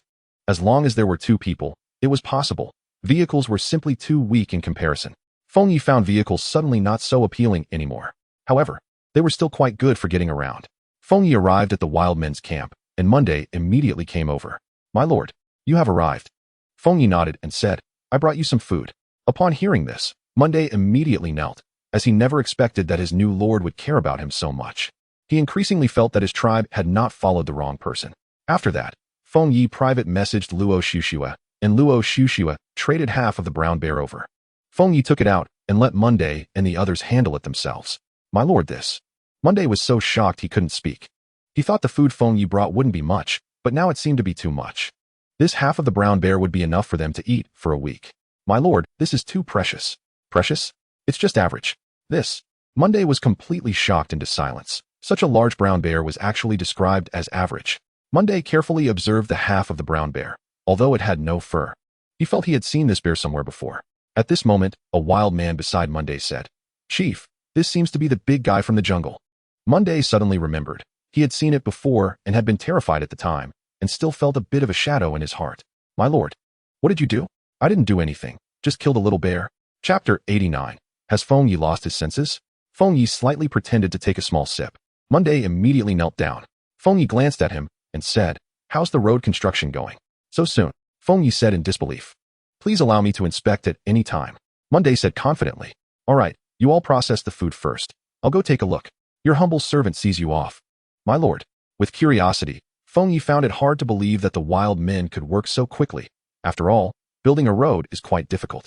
Feng Yi arrived at the road construction site and found the wild men working hard on it. Looking at the road they were building, Feng Yi couldn't help but feel a headache. Is this called road construction? Feng Yi doubted his eyes. As he noticed the wild men had sprinkled some dirt on the designated area, making it look relatively flat. There seemed to be no significant change, but there were some changes. Originally, some small pits had been filled by the wild men. After thinking for a moment, he decided to let it go. After all, the wild men didn't know how to build roads. It was his oversight. Feng Yi thought about it and decided he would teach them how to build roads in the future. For now, it could only be like this. And he would address it later. This could still be used, although it wouldn't be very good during the rain. This road reminded Feng Yi of the earliest dirt roads, which were quite primitive. Feng Yi suddenly recalled a saying. There was originally no road in the world. When many people walked, it became a road. Looking at the road, Feng Yi no longer hesitated. He planned to find Monday later and have them build some greenhouses tomorrow, as this was of utmost importance. This way, he wouldn't have to worry about food anymore. Back at the camp, Luo Shushua exchanged some ice blocks, which made Feng Yi quite satisfied. Feng Yi originally planned to have Lu Sueki go call Monday, but after thinking it over, he decided against it. Instead, he found a wild man outside and had him go fetch Monday. Before long, Monday appeared before Feng Yi. "My lord, you called for me." "Monday, gather some people and dig a cellar here," Feng Yi said. "A cellar?" Monday was a bit confused. Feng Yi pressed his forehead and found that communicating with Monday was quite exhausting. He had to patiently explain everything. Feng Yi explained how the cellar should be constructed, and Monday continuously nodded. "Do you understand?" Feng Yi asked. Monday nodded, indicating he understood. "Since you understand, gather a few people to start working," Feng Yi said. Monday left and soon brought in a few wild men, who dared not look around. They arrived at the ground Feng Yi designated and began digging. Feng Yi watched from the side and noticed the wildmen's movements were very quick and nimble. Such work efficiency made Feng Yi quite satisfied. Until it got dark, the wild men managed to dig out the cellar, and Feng Yi checked it. There were no major discrepancies. Monday took the wild men away. As Feng Yi entered the cellar he had dug out for the ice room, a wave of coldness hit him. This effect is truly impressive. Feng Yi couldn't help but exclaim. He placed some perishable food into the cellar, allowing for long-term storage. However, Feng Yi also understood that the ice blocks still needed to be continuously replenished. In the evening, Feng Yi began preparing the ingredients for the day. He cut a huge bear paw in half, otherwise it wouldn't fit in his pot. He placed it in the pot and slowly cooked it over low heat. Then, he started roasting another bear paw, and soon the aroma began to waft. "Big bad guy, this smell is amazing," Lu Sueki said with a smile. "It's just average," Feng Yi said somewhat dissatisfied. The taste seemed to be a bit off from what he imagined. "Big bad guy, what are you not satisfied with?" Lu Sueki didn't expect this. I can't explain it. It just feels different from what I imagined. Cut. When will it be good? I really want to try how this tastes. Lu Sueki had an expectant look on her face. Luo Shushua walked over and said, this smell is really good. Big bad guy, it's just average. Average. I think it's pretty good. Luo Shushua said with a smile. Night Shadow also walked over and saw the roasted bear paw, which had a hint of golden color and looked very tempting. The aroma constantly assaulted his taste buds. Lu Sueki saw Night Shadow approach and said, Wood. How do you think this bear paw is roasted? Not bad. Lu Sueki curiously looked at Feng Yi and said, Big bad guy, is your sense of taste malfunctioning? You go away. It's your sense of taste that's malfunctioning.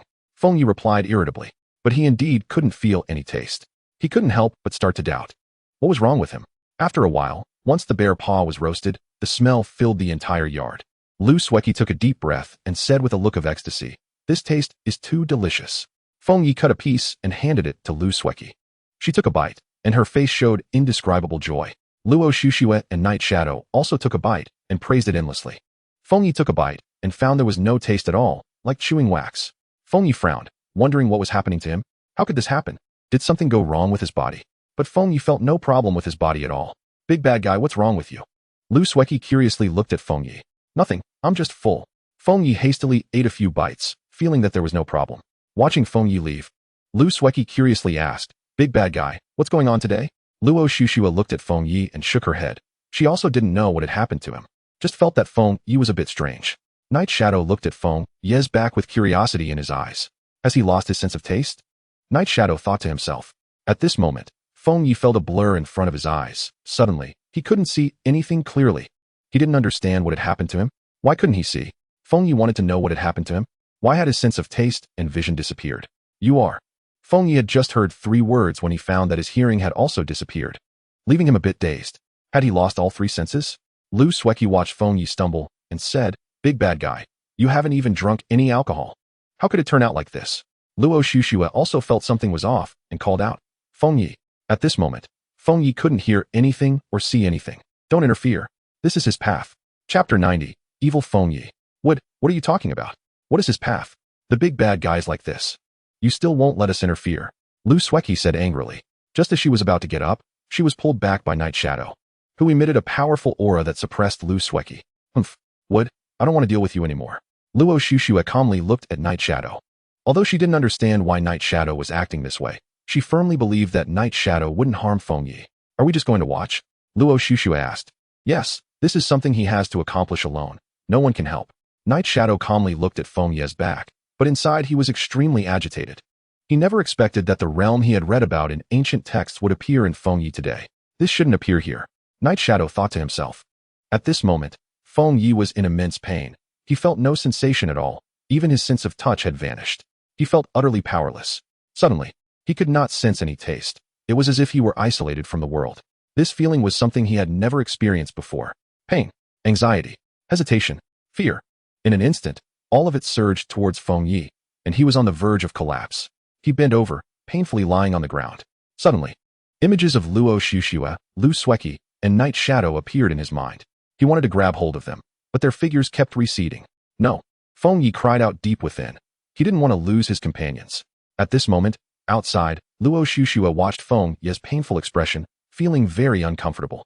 This man before her had brought her hope for life. She didn't want to see Feng Yi in such pain, and her heart ached for him. Before Luo Shushua could finish, Night Shadow, with an expressionless face, said, This is his path. Once he has walked through it, his life will become different. Boom. Suddenly, a huge sound erupted from Feng Yi's body, and the ground around him cracked. Night Shadow's eyes widened. He had never felt anything like this before, and this aura seemed to match the description in the book. Night Shadow said excitedly, Is this the innate realm? What is the innate realm? Lu Sueki asked, looking puzzled at Night Shadow. I don't know what the innate realm specifically looks like. It was a realm described in ancient texts, a realm that surpasses all martial artists. Night Shadow said, Is it that amazing? Luo Shushua said with her mouth agape, somewhat in disbelief. What it looks like specifically no one knows. At least in my understanding. No one has ever reached this realm. At this moment, a strange light radiated from Feng Yi, and this light was very gentle. Luo Shushua and the others felt the light was very comfortable. Sister Luo, the light emanating from the big bad guy feels so good. Lu Sueki said, looking enchanted. This feeling is like a pearl falling on silk. both smooth and slightly grainy, very silky. Luo Shushua said. Night Shadow felt the energy within him rising continuously. He didn't actively use it, but the energy in his body was appearing passively. Night Shadow was shocked and speechless. He realized his energy was increasing.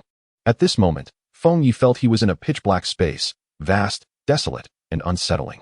Suddenly, a light appeared in the distance. Feng Yi ran towards it, only to find the light moving away from him. He began to run wildly, wanting to catch up with the light. The light disappeared, and Feng Yi knelt breathlessly on the spot, realizing how helpless he was at that moment. Suddenly, a strange energy appeared within his body, constantly wandering throughout him. Slowly, he could hear a voice.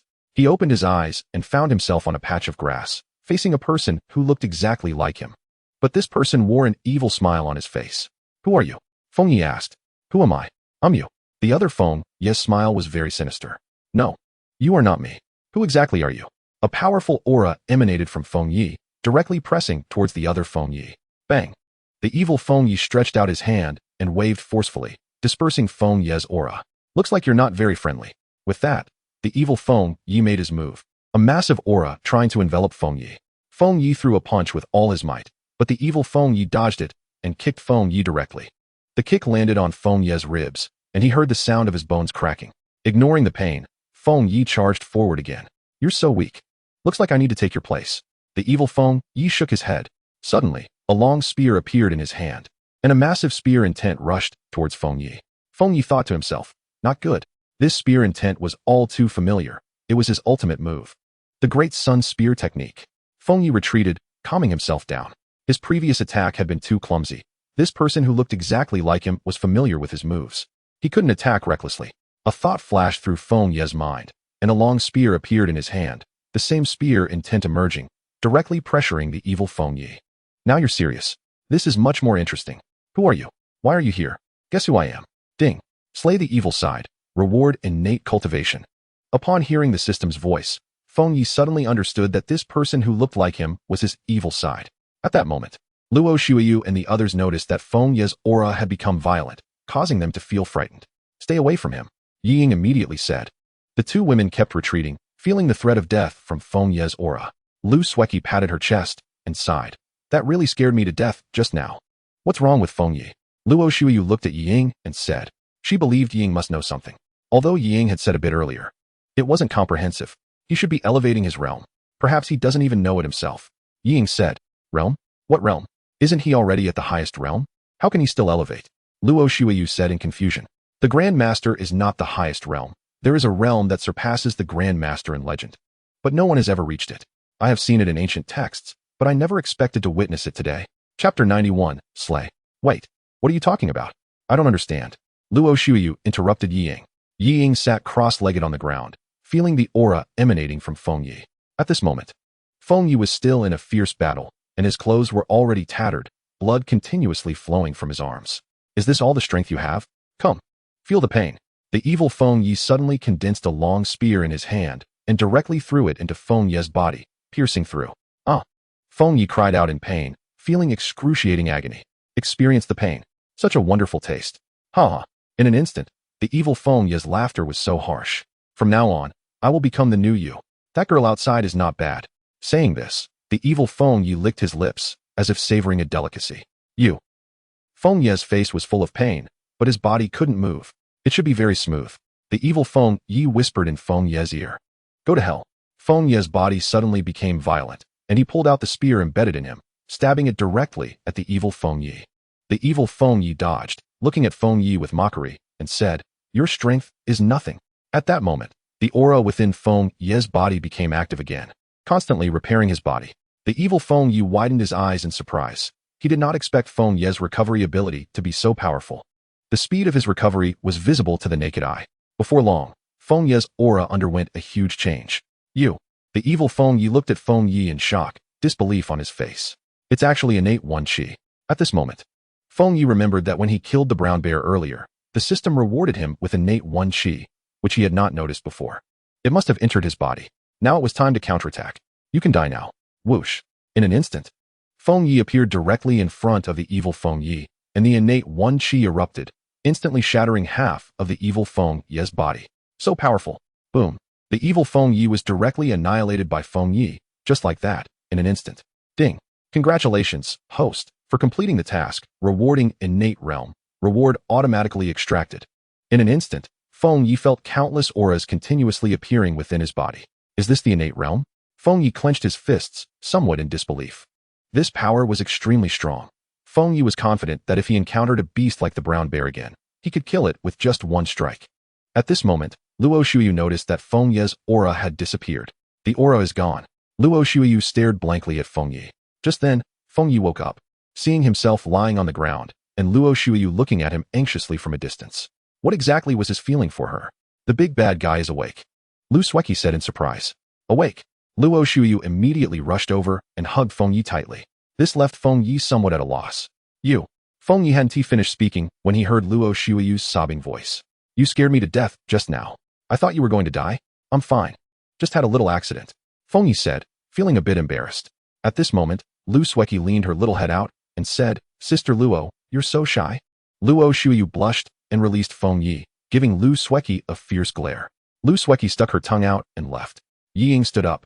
He did not sense any aura from Feng Yi, but he felt inexplicably fearful. Did you enter the legendary realm? Yi Ying asked. Feng Yi nodded. He felt it was incredible himself. Can you tell me what happened? Yi Ying asked.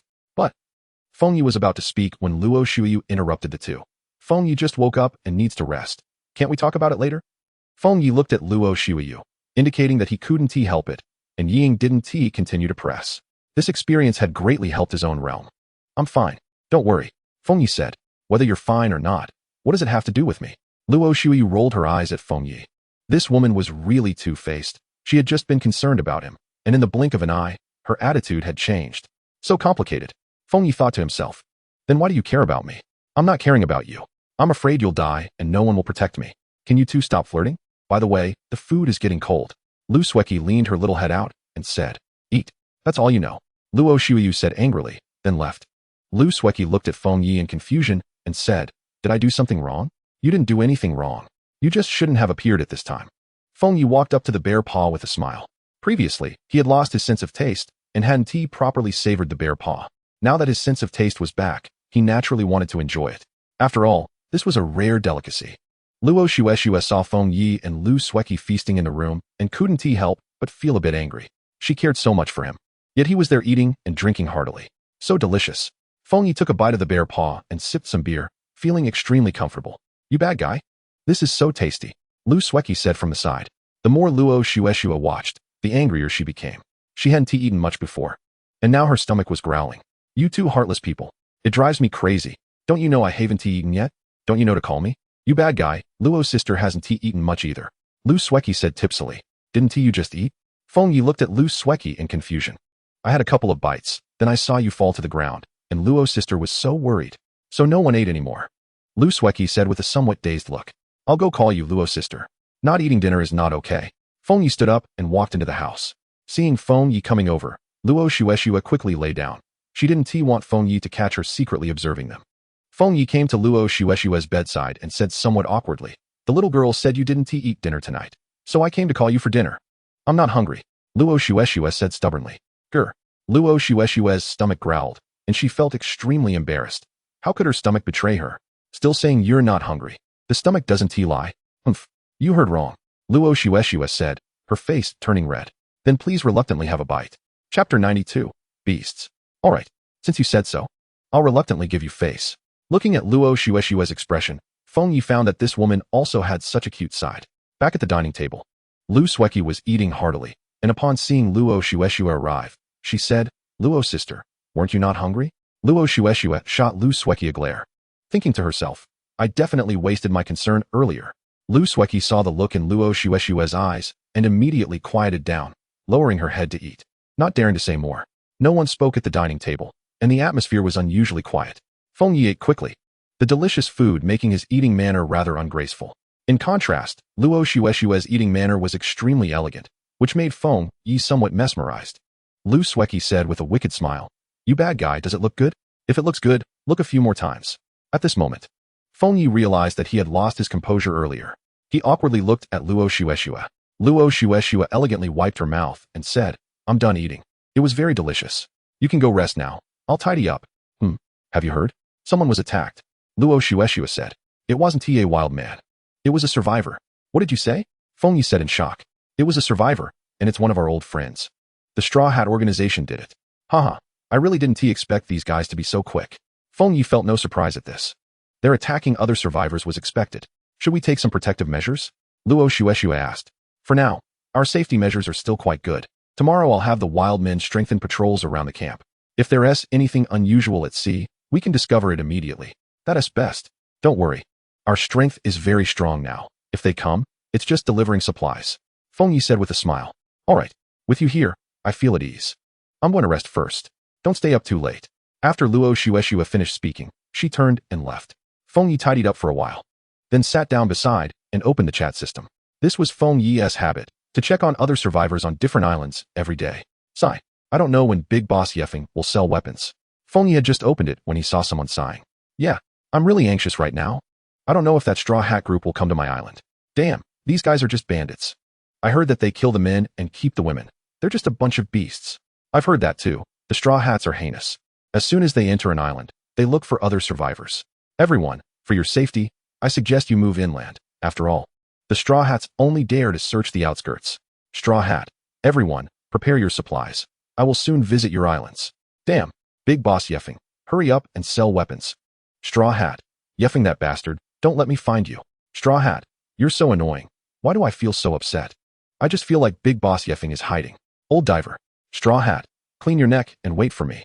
I'll prepare a 3-foot-long house for you. Big Boss Yeffing, well done. We must resist these beasts. In an instant, continuous curses appeared, all cursing the Straw Hats. Straw Hat, damn you. I will not rest until one of us is dead.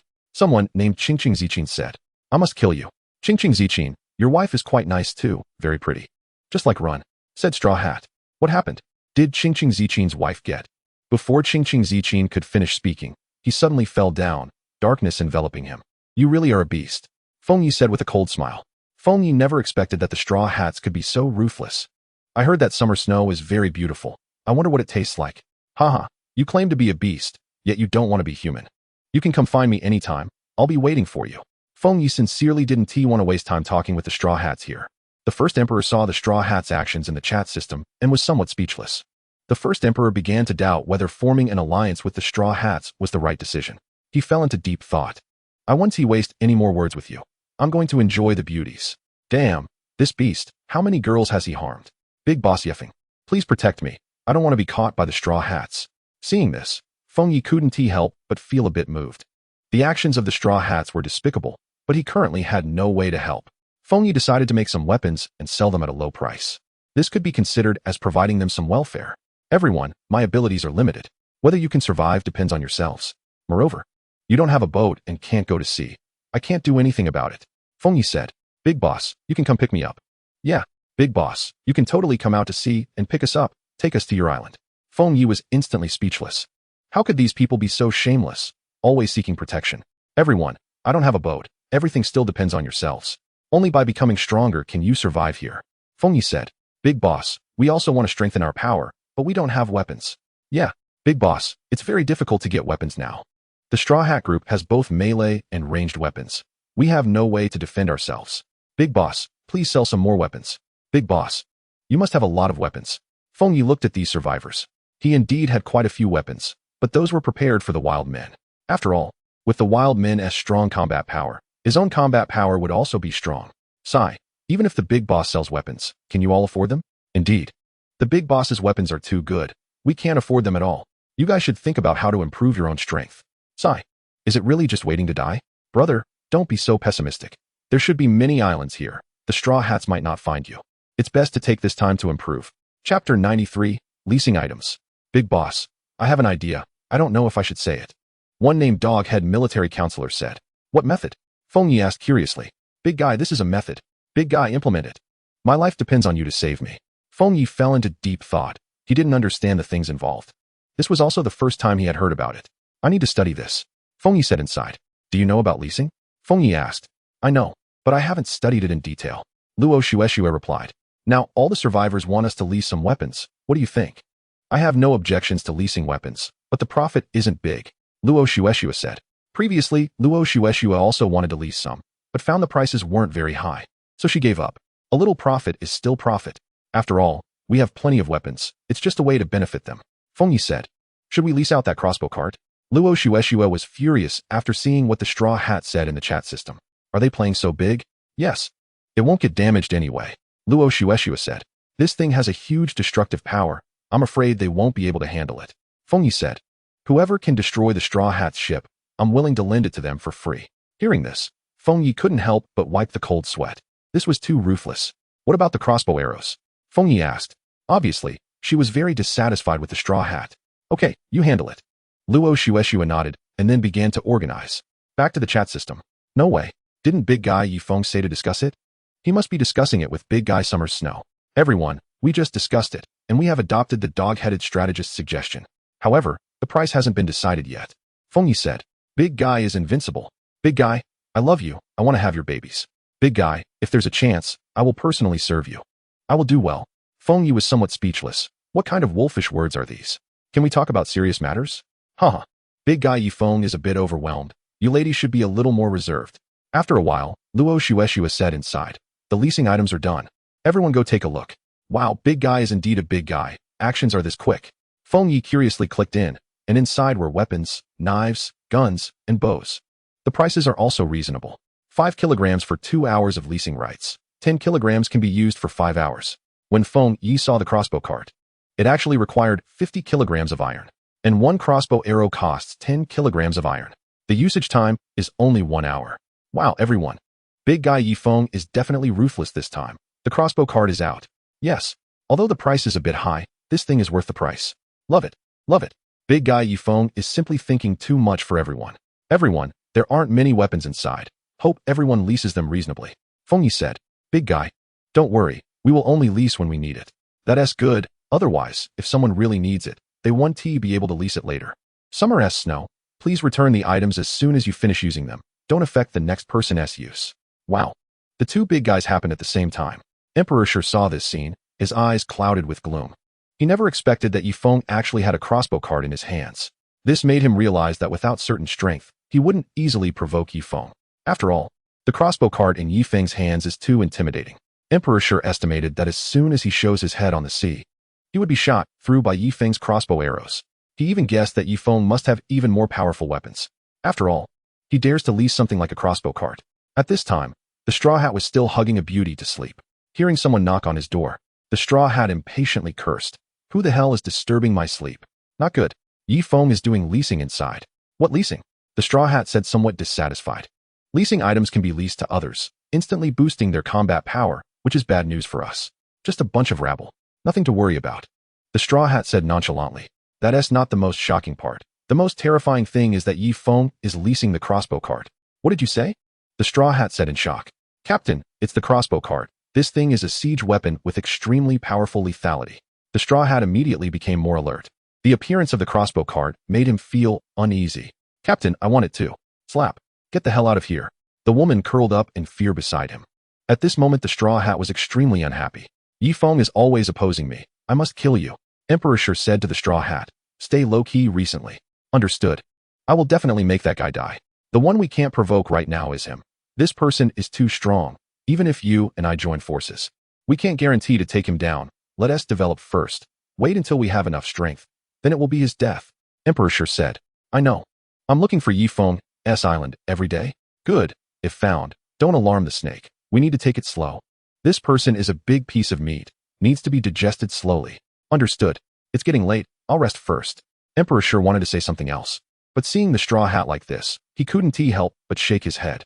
I must cut off contact with this person when I get the chance. Bah. A fake emperor, still chattering here. If it weren't for your slight usefulness, I would have wanted to destroy you long ago. At this moment, the woman curled up in the corner was still shivering. The straw hat glanced at her, and suddenly became interested again. Little baby, didn't I hurt you? The woman shook her head, and was grabbed by the straw hat. Soon, the sounds of spring began to echo. Chapter 94, Koi or Koi. The night was cool as water. Luo Shueshue had everything prepared, and quietly watched Feng Yi. It's getting late. Hurry up and rest. Feng Yi said. Luo Shueshue gently responded, lying on her bed. A night without conversation. In the morning, sunlight poured into the room, warming the entire place, making it very comfortable. Feng Yi stretched lazily. He slept very well last night. Big bad guy. Up so early. Lu Sueki smiled at Feng Yi. Feng Yi tapped Lu Sueki on the head and said, "You're up so early. Is there something going on?" Feng Yi felt something was off with Lu Sueki. Something unusual must have happened. What bad intentions could I have? Just wanted to greet you in the morning, Lu Sueki said with a smile. Feng Yi didn't want to talk. There must be something wrong. Sueki, you got up so early today, Luo Shueshua said. Good morning, Sister Luo. How was yesterday? Lu Sueki said. Luo Shueshua was puzzled. This little girl was talking in riddles early in the morning, making it hard to understand. Go play somewhere else. Feng Yi pushed Lu Sueki's head away in disdain. Lu Sueki came to Feng Yi's ear and whispered, Big bad guy, tell me the truth. Are you not capable? Feng Yi's face darkened. This little girl was purely here to annoy him, ruining his good mood for the day with just one sentence. Go. Go play somewhere else. You have nothing to do early in the morning? Do you want me to find you something to do? Bang. Feng Yi's shoe flew out. But it didn't hit Lu Sueki. Feng Yi just wanted to scare her. Haha. A beautiful day begins. I feel so good. Lu Sueki shouted outside. In contrast, Feng Yi had a dark expression. You feel good. But I don't feel good at all. Feng Yi decided he must teach this little girl a lesson, otherwise she would be too reckless. Ding, do you want to check in? Check in. Congratulations, you have obtained a trebuchet. Feng Yi was shocked. Recently his luck had been so good, continuously signing in for good things. It's not that you're lucky. It's just that the system thinks you're too pitiful and gives you a little reward. Hearing this, Feng Yi felt a bit dejected. His luck was still so bad. Feng Yi glanced at the catapult in the system space. Perfect level catapult. Tremendous power. Use with caution. The best weapon for siege and conquest. Feng Yi was somewhat speechless. The description was still so simple. He looked at the catapult, considering whether he should rent it out. After thinking it over, he decided against it. It was better to keep it for himself. After all, exposing too many of his trump cards wasn't a good thing. He was still counting on the Straw Hats to attack him to deliver supplies. If they knew how powerful his stuff was, they would probably be too scared to come. Big bad guy, are you opening boxes today? Lu Sueki asked, looking eager to try. Feng Yi shot her a glance and said, I don't feel like playing with you today. Go play somewhere else, or should I find you something to do? Upon hearing that Feng Yi wanted to give her work, Lu Sueki turned and left. Still trying to compete with me. So young. Luo Shueshua came out, a droplet of water hanging from her hair, looking very beautiful. Why did Sueki run off? Luo Shueshua asked. She's afraid of working, so she naturally ran far away. Feng Yi laughed. Aren't you opening boxes today? Luo Shueshua asked. No. I'm not in the mood today. You should try. After all, your luck isn't just made up. Feng Yi looked at Luo Shueshua with anticipation. Who opens boxes isn't just opening them. We're not short on supplies right now. Luo Shueshua rolled her eyes. We're not short on supplies, but we're short on good supplies. Feng Yi replied with a smile. Then, Luo Shueshua opened a supply box, and Feng Yi leaned in, seeing a pile of iron, feeling it was somewhat unusual. This. Feng Yi confirmed repeatedly that it was indeed iron, murmuring to himself. Could it be that the lucky fish has become ineffective? I said. Who opens this isn't just opening it. No. Feng Yi still found it hard to believe that what Luo Shueshua opened would be so poor. He took out the iron, which weighed a full 20 kilograms. This is. Feng Yi's eyes widened in disbelief. What's wrong? Acting all surprised. This is perfect level iron. Feng Yi exclaimed in shock. What? Luo Shueshua also found it hard to believe that she had actually opened perfect level iron. That's right, this is perfect level iron. Feng Yi laughed happily, like a child. He was extremely joyful. Seeing Feng Yi so happy, Luo Shueshua didn't say anything. So we can craft a perfect level weapon. Feng Yi was very excited, although it was perfect level. It was just below epic level when crafted. Let's keep going. Feng Yi said happily. I estimate nothing else will come out. Luo Shueshua held no hopes. I believe in you. Luo Shueshua looked at Feng Yi, unsure of what to say. She didn't even believe herself. Luo Shueshua opened another box, and inside was a roll of wire, which left Feng Yi somewhat puzzled. Wire? Feng Yi questioned. Looks like it. Luo Shueshua said awkwardly. Although she didn't care much about what she opened, she still hoped for something good. Feng Yi felt something was off. This wire was definitely not that simple. Inexplicably, Feng Yi felt a fishing rod. He picked it up. Epic level wire. Essential material for crafting god level items. Length 500 meters. In an instant, Feng Yi felt his mind go blank. He found it hard to believe that his god level yet seemed to require epic level wire. Previously, they thought it was ordinary wire, only later realizing they needed epic level wire. Feng Yi even thought about giving up. But unexpectedly, today it was actually opened by Luo Shueshua. This stuff is actually epic level. Luo Shueshua also found it hard to believe. Then said, it would be great if it were other epic level items. Think carefully, what use is this wire? What use can wire have? It's just wire. Do you remember the blueprint for the god level yacht? Feng Yi said.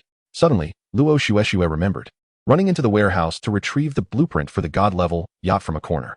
Luo Shueshue glanced at the required materials. One of them was indeed epic-level wire. Chapter 95, Deep Sea Pearl. Luo Shueshue was so shocked she couldn't speak. This kind of material is rare and hard to come by, and she didn't expect to have opened it. Now, they had completed one step, although they had secured the wire.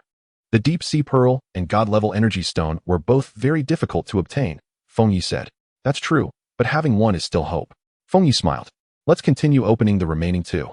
Feng Yi said cheerfully. Okay. Luo Shueshue opened another supply box, and a dazzling light burst out, blinding both Feng Yi and her momentarily. Wow, what a beautiful pearl. Lu Sueki appeared out of nowhere, holding a deep blue pearl that was exquisite and flawless. Little girl, where did you get this pearl? Feng Yi asked. In the supply box. Didn't you open it? Hand the pearl over. Feng Yi smiled. No way, this pearl is so beautiful, I want it. Lu Sueki clutched it tightly, afraid Feng Yi would snatch it away. Little girl, just let me see it. I definitely won't take it. Feng Yi chuckled. No, you're so despicable. You definitely want my pearl. I won't fall for it. Feng Yi felt somewhat helpless. He hadn't even seen what the pearl was yet, and Lu Sueki had already taken it. But Feng Yi could sense that this pearl was definitely not ordinary. He had never seen a supply item that emitted light when opened. Luo Shueshue said from the side, Sueki, show it to me. I definitely won't take it. Don't you trust me? After thinking for a moment, Lu Sueki brought out the pearl and said, I trust you, Sister Luo, but I don't trust the big bad guy. Luo Shueshue took the pearl and immediately felt a cool sensation radiating from her palm, making her feel very refreshed. What kind of pearl is this? This is the Deep Sea Pearl. Feng Ye's eyes widened, unable to believe that two materials for the god-level yacht had appeared in an instant. Was it still far from his yacht? Deep Sea Pearl, a treasure from the deep sea that can ward off heat when carried and provide protection from water when submerged. Feng Yi couldn't help but gasp. Luo Shueshue's luck today was surprisingly good. It felt almost unreal. From the looks in your eyes. It seems you don't plan to give it to me. How could that be? Sueki, do you want to make a yacht?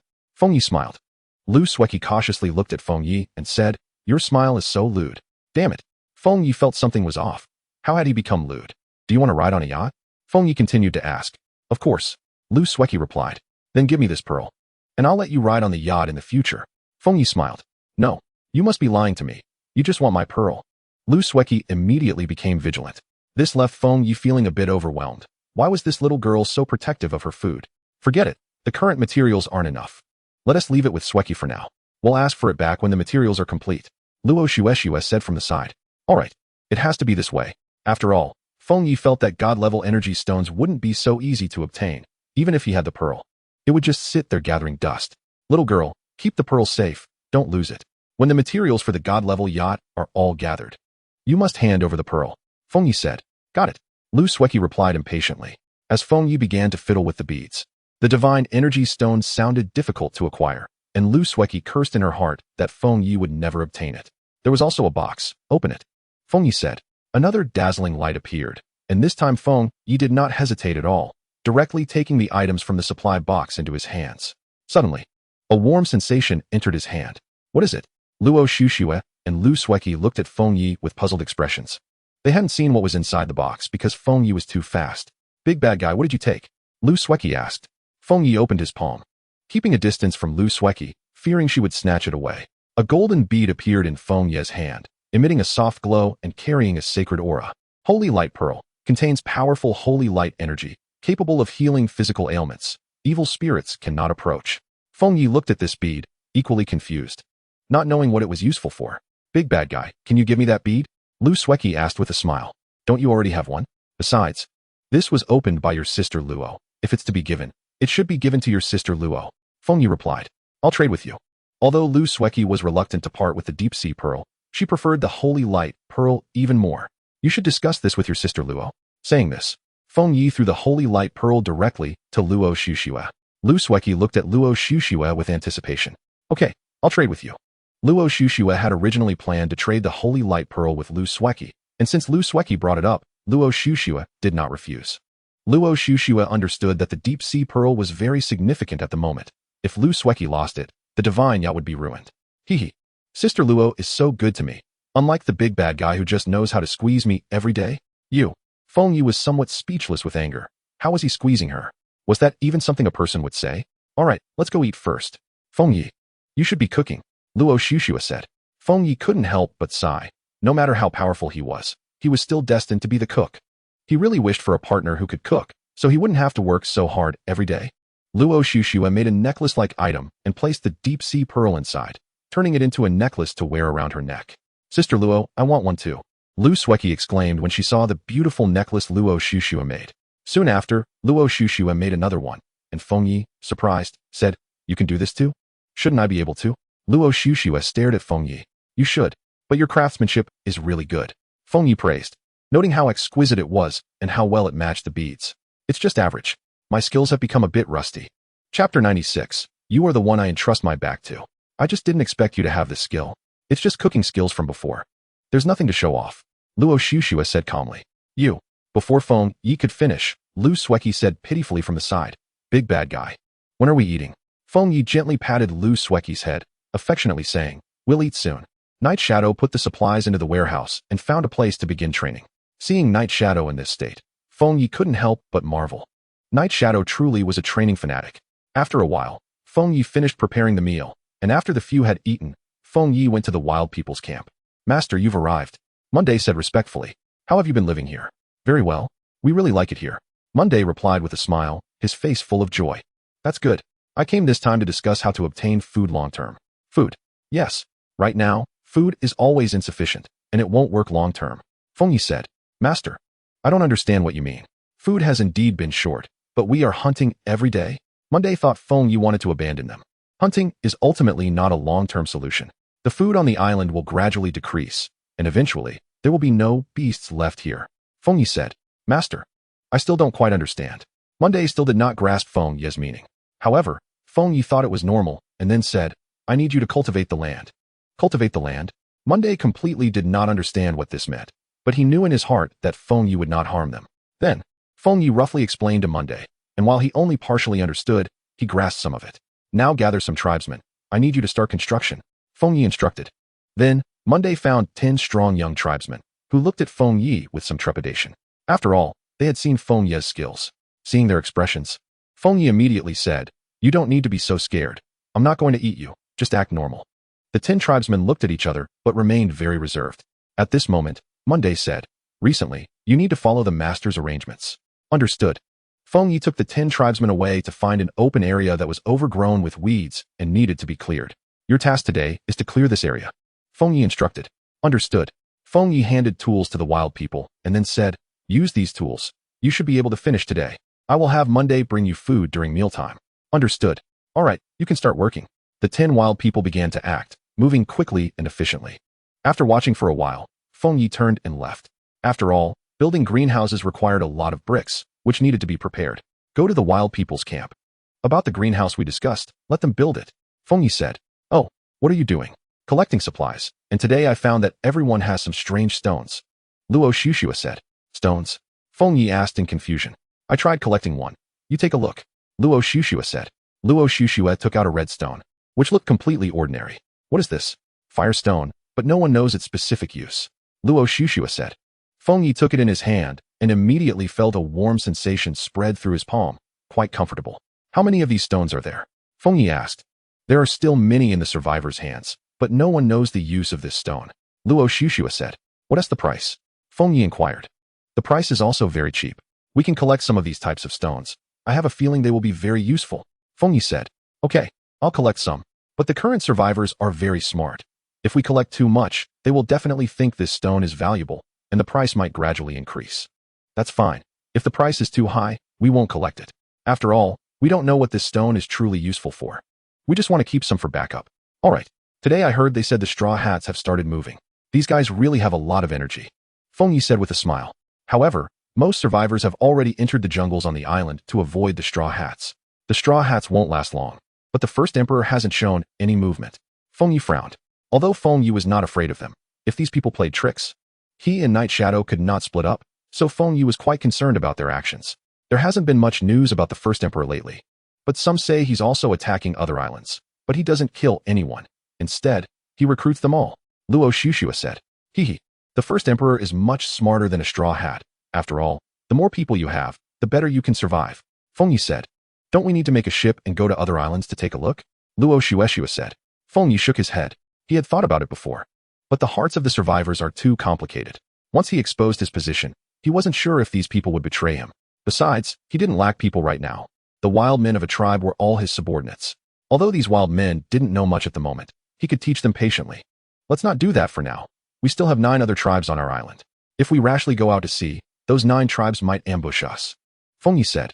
At this moment, Luo Xuexue remembered that there were not just them on this island. If Feng Yi and Yi Ying went out to sea, their camp would be left with just her and Lu Sueki. Luo Xuexue couldn't imagine the scene of the wild men ambushing them while Feng Yi and the others were away. This is the reason you've always been reluctant to go to sea, right? Luo Xuexue said.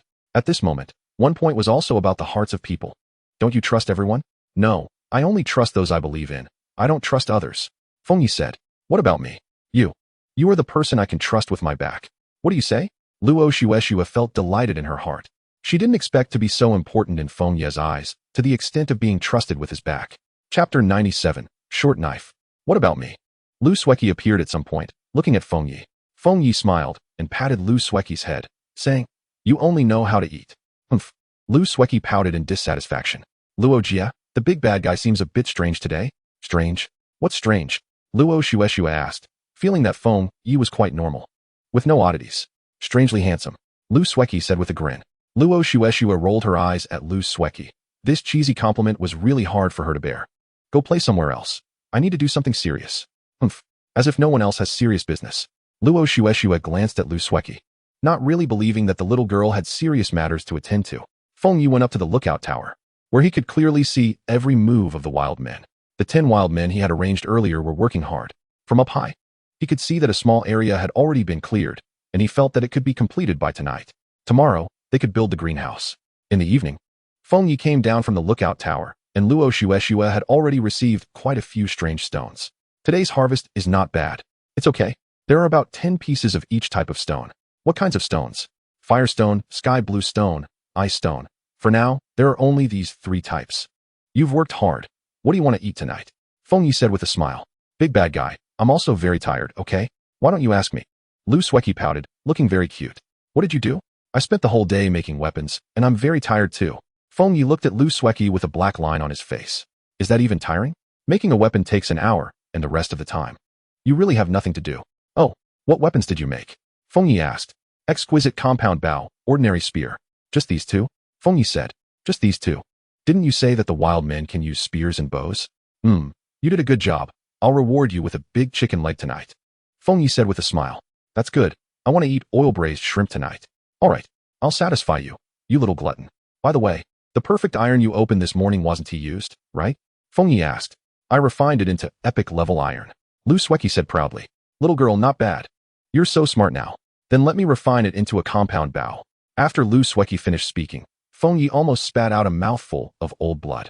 His epic level iron was turned into a compound bow by this little girl. Did you use it all? Feng Yi still held a glimmer of hope in his heart. I used 10 kilograms. Hearing this, Feng Yi couldn't help but breathe a sigh of relief, thinking, thank goodness, thank goodness. It wasn't all used up. However, the remaining 10 kilograms were used by me to refine 4 short knives. Feng Yi nearly fainted. This little girl was definitely here to torment him. Earlier, Feng Yi felt something was off. The little girl said she was refining weapons, but never mentioned the quantity. It turned out she was waiting for him here. Where are the weapons you refined? Feng Yi said weakly. Luo Xuexue didn't say anything. She thought the matter had already happened, and even if she said something, it would be of no use. Here, Lu Sueki held the compound bow and 4 short knives. Feng Yi looked at the short knives that emitted a cold light and knew these weapons were extraordinary. Epic level compound bow, capable of taking a person's head from a kilometer away, with great power, use with caution. Note, this weapon can be drawn even by a child. Please be careful.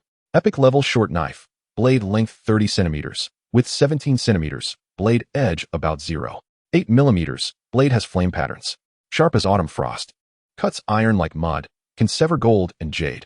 Please do not use carelessly to avoid injuring yourself. Seeing the descriptions of the 2 weapons, Feng Yi knew they were extraordinary, but he felt a sense of emptiness in his heart. How about it? Big bad guy, let us each have a short knife. It's for self-defense, Lu Sueki said happily. Seeing Lu Sueki's joyful expression, Feng Yi couldn't bear to say anything to her. After all, Lu Sueki was also doing it for their sake. Feng Yi smiled and said, very good. I like it. As long as you like it. I thought you wouldn't like it. No, I really like it. Feng Yi also quite liked this knife, although it used his rare materials. The materials could be found again, but hurting the little girl's feelings would be hard to make up for. I'll go call Mu Tu to take a look. Before long, Ying arrived and saw the short knives. He could clearly feel that this knife was extraordinary, holding it in his hand. He glanced at it and couldn't help but exclaim, "Good knife." Feng Yi smiled and said, "The little girl made it. We each have one. Thank you." Ying really liked this short knife, and his weapon was also a knife, and he was best at using short knives. In the past, during missions, the short knife was the best weapon, easy to carry, and over time, Ying became more adept at using it. Hehe, as long as you like it. Lu Sueki was very happy at this moment. She felt that she had finally done something right, and it was very meaningful. At this moment, Feng Yi noticed a ring that appeared on Lu Sueki's finger and felt a bit strange. He remembered clearly that Lu Sueki didn't have anything in her hands before. Plus, it wasn't there in the morning. How did it appear now? Feng Yi grabbed Lu Sueki's hand, but didn't use much strength, saying, "Little girl, you're not being honest. You secretly hid something good." Lu Sueki said a bit shyly, "Is there? Who hid something good? You're acting guilty. What do you mean?" "No, who is guilty? Big bad guy, let go. You're hurting me."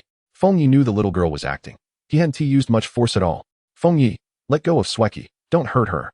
Feng Yi directly took the ring from Lu Sueki's hand. Lu Sueki rushed at Feng Yi, shouting, "Big bad guy, why are you taking my things?" "Little girl, you've armed yourself quite well," Feng Yi said with a wicked smile. Epic level ring, a very cleverly designed weapon that can change into various forms. Usually indistinguishable from an ordinary ring. "Woo, the big bad guy only knows how to bully me." Lu Sueki started to cry. "Little girl, stop acting. It doesn't work on me. Why did you prepare such a weapon for yourself?" Feng Yi asked. I'm afraid you won't be around. And I'll be caught by bad people. With these weapons, I can protect myself." Hearing this, Feng Yi couldn't help but feel a pang of sadness. The little girl was clearly scared, so Feng Yi put the ring on Lu Sueki's finger. "We won't leave you." Chapter 98. Eating soft rice afterward? Feng Yi didn't expect that although Lu Sueki seemed very happy every day, the shadow of the last incident still lingered. "Big bad guy, are you serious? Have I ever lied to you?" "You have. You often lie to me," Lu Sueki said with a serious face. This made Feng Yi a little embarrassed. It seemed he often enjoyed teasing the little girl for no reason, but these issues weren't significant. "I was just joking. That doesn't count." "Big bad guy, I'm hungry," Lu Sueki said. "Okay, I'll cook for you," Feng Yi replied with a smile. At this moment, Feng Yi noticed a bracelet hanging on Lu Sueki's fair wrist. "What is this?" Lu Sueki immediately hid it away, looking a bit embarrassed as she glanced at Feng Yi. Feng Yi was speechless. How many weapons had this little girl made? He then remembered why the short knife was so light. Luo Shushue said with annoyance. "Looks like I've been caring for you for nothing. You don't even know to make something for your sister." Hehe. Lu Sueki took out a bracelet and put it on Luo Shushue's hand, saying, "How could I forget Sister Luo? The big bad guy and the wooden one have always been here. It's not easy to take them out." This. Feng Yi felt that Lu Sueki truly hadn't wasted this 20 kilograms of iron. "Little girl, how much have you made?" "Spill it all." "Not much." Lu Sueki took out 4 more items, all very small weapons, and they looked quite nice, leaving Feng Yi speechless. He didn't expect Lu Sueki to play with weapon molds so skillfully. "Big bad guy, why don't you and the wooden one take a couple too?" Lu Sueki said reluctantly.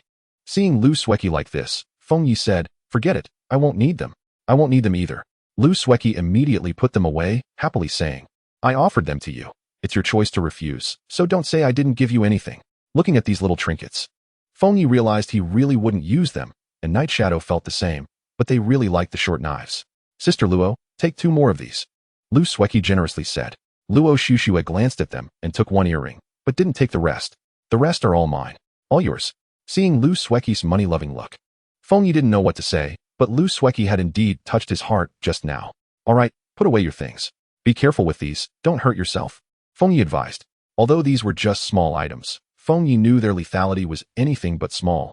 Their power was quite immense. They were epic-level weapons. "I'll go out for a bit, and then I'll cook. It's almost dark. Where are you going?" Luo Shushue asked.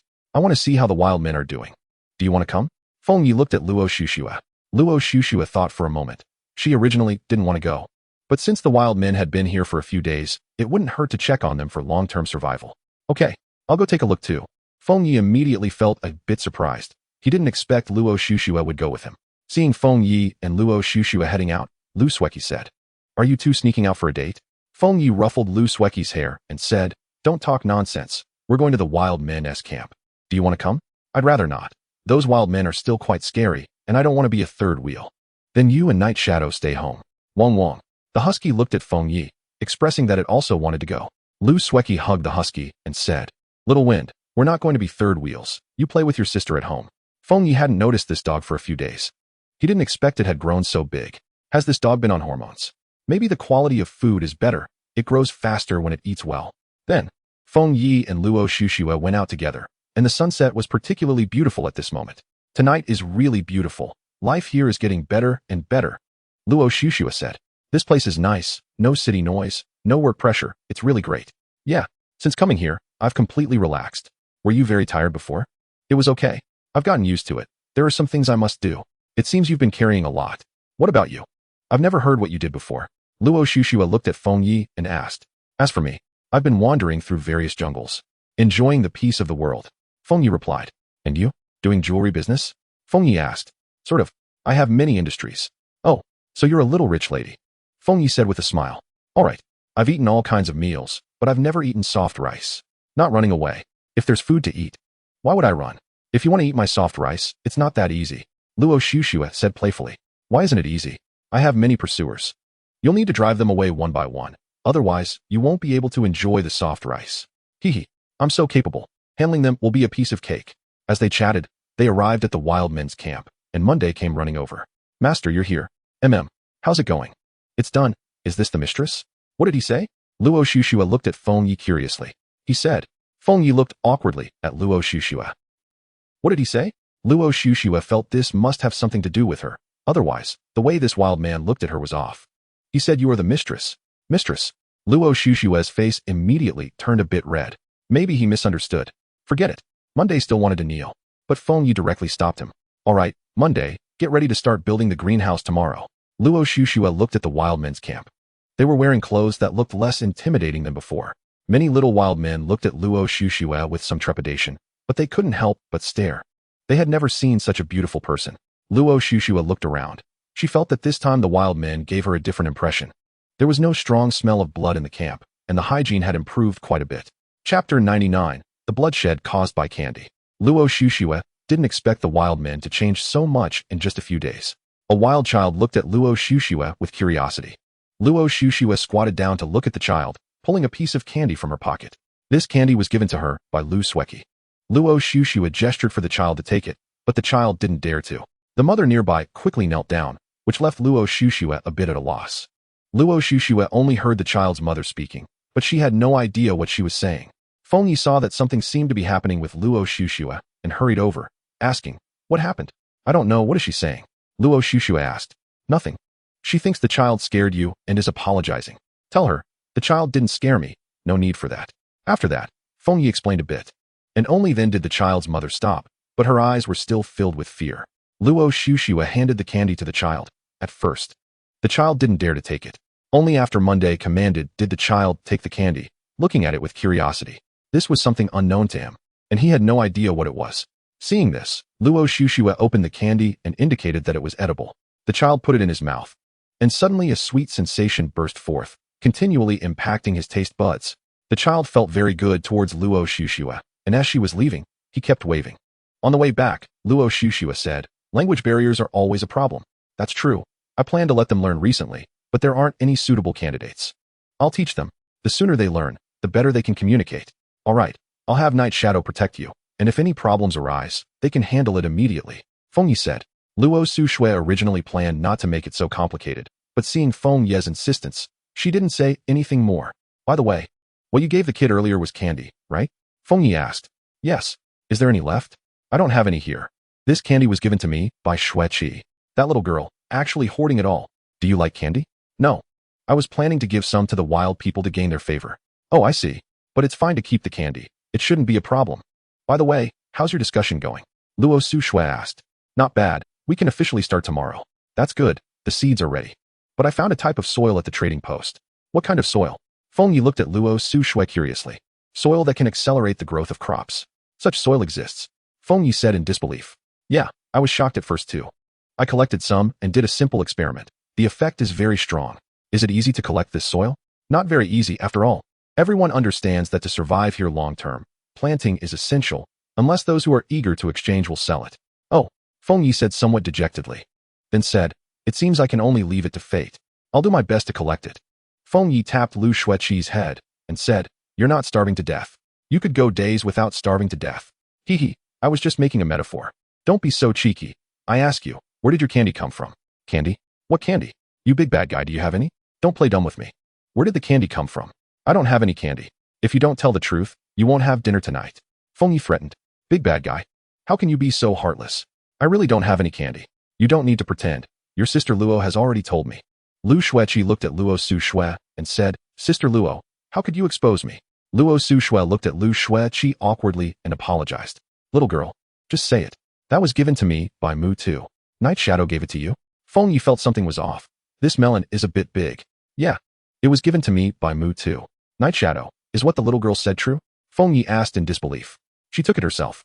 It has nothing to do with me. Stinky Mu Tu, dead Mu Tu. Lu Xueqi muttered. Is it a lot? Feng Yi asked Night Shadow. Not much. Just 3 boxes. 3 boxes?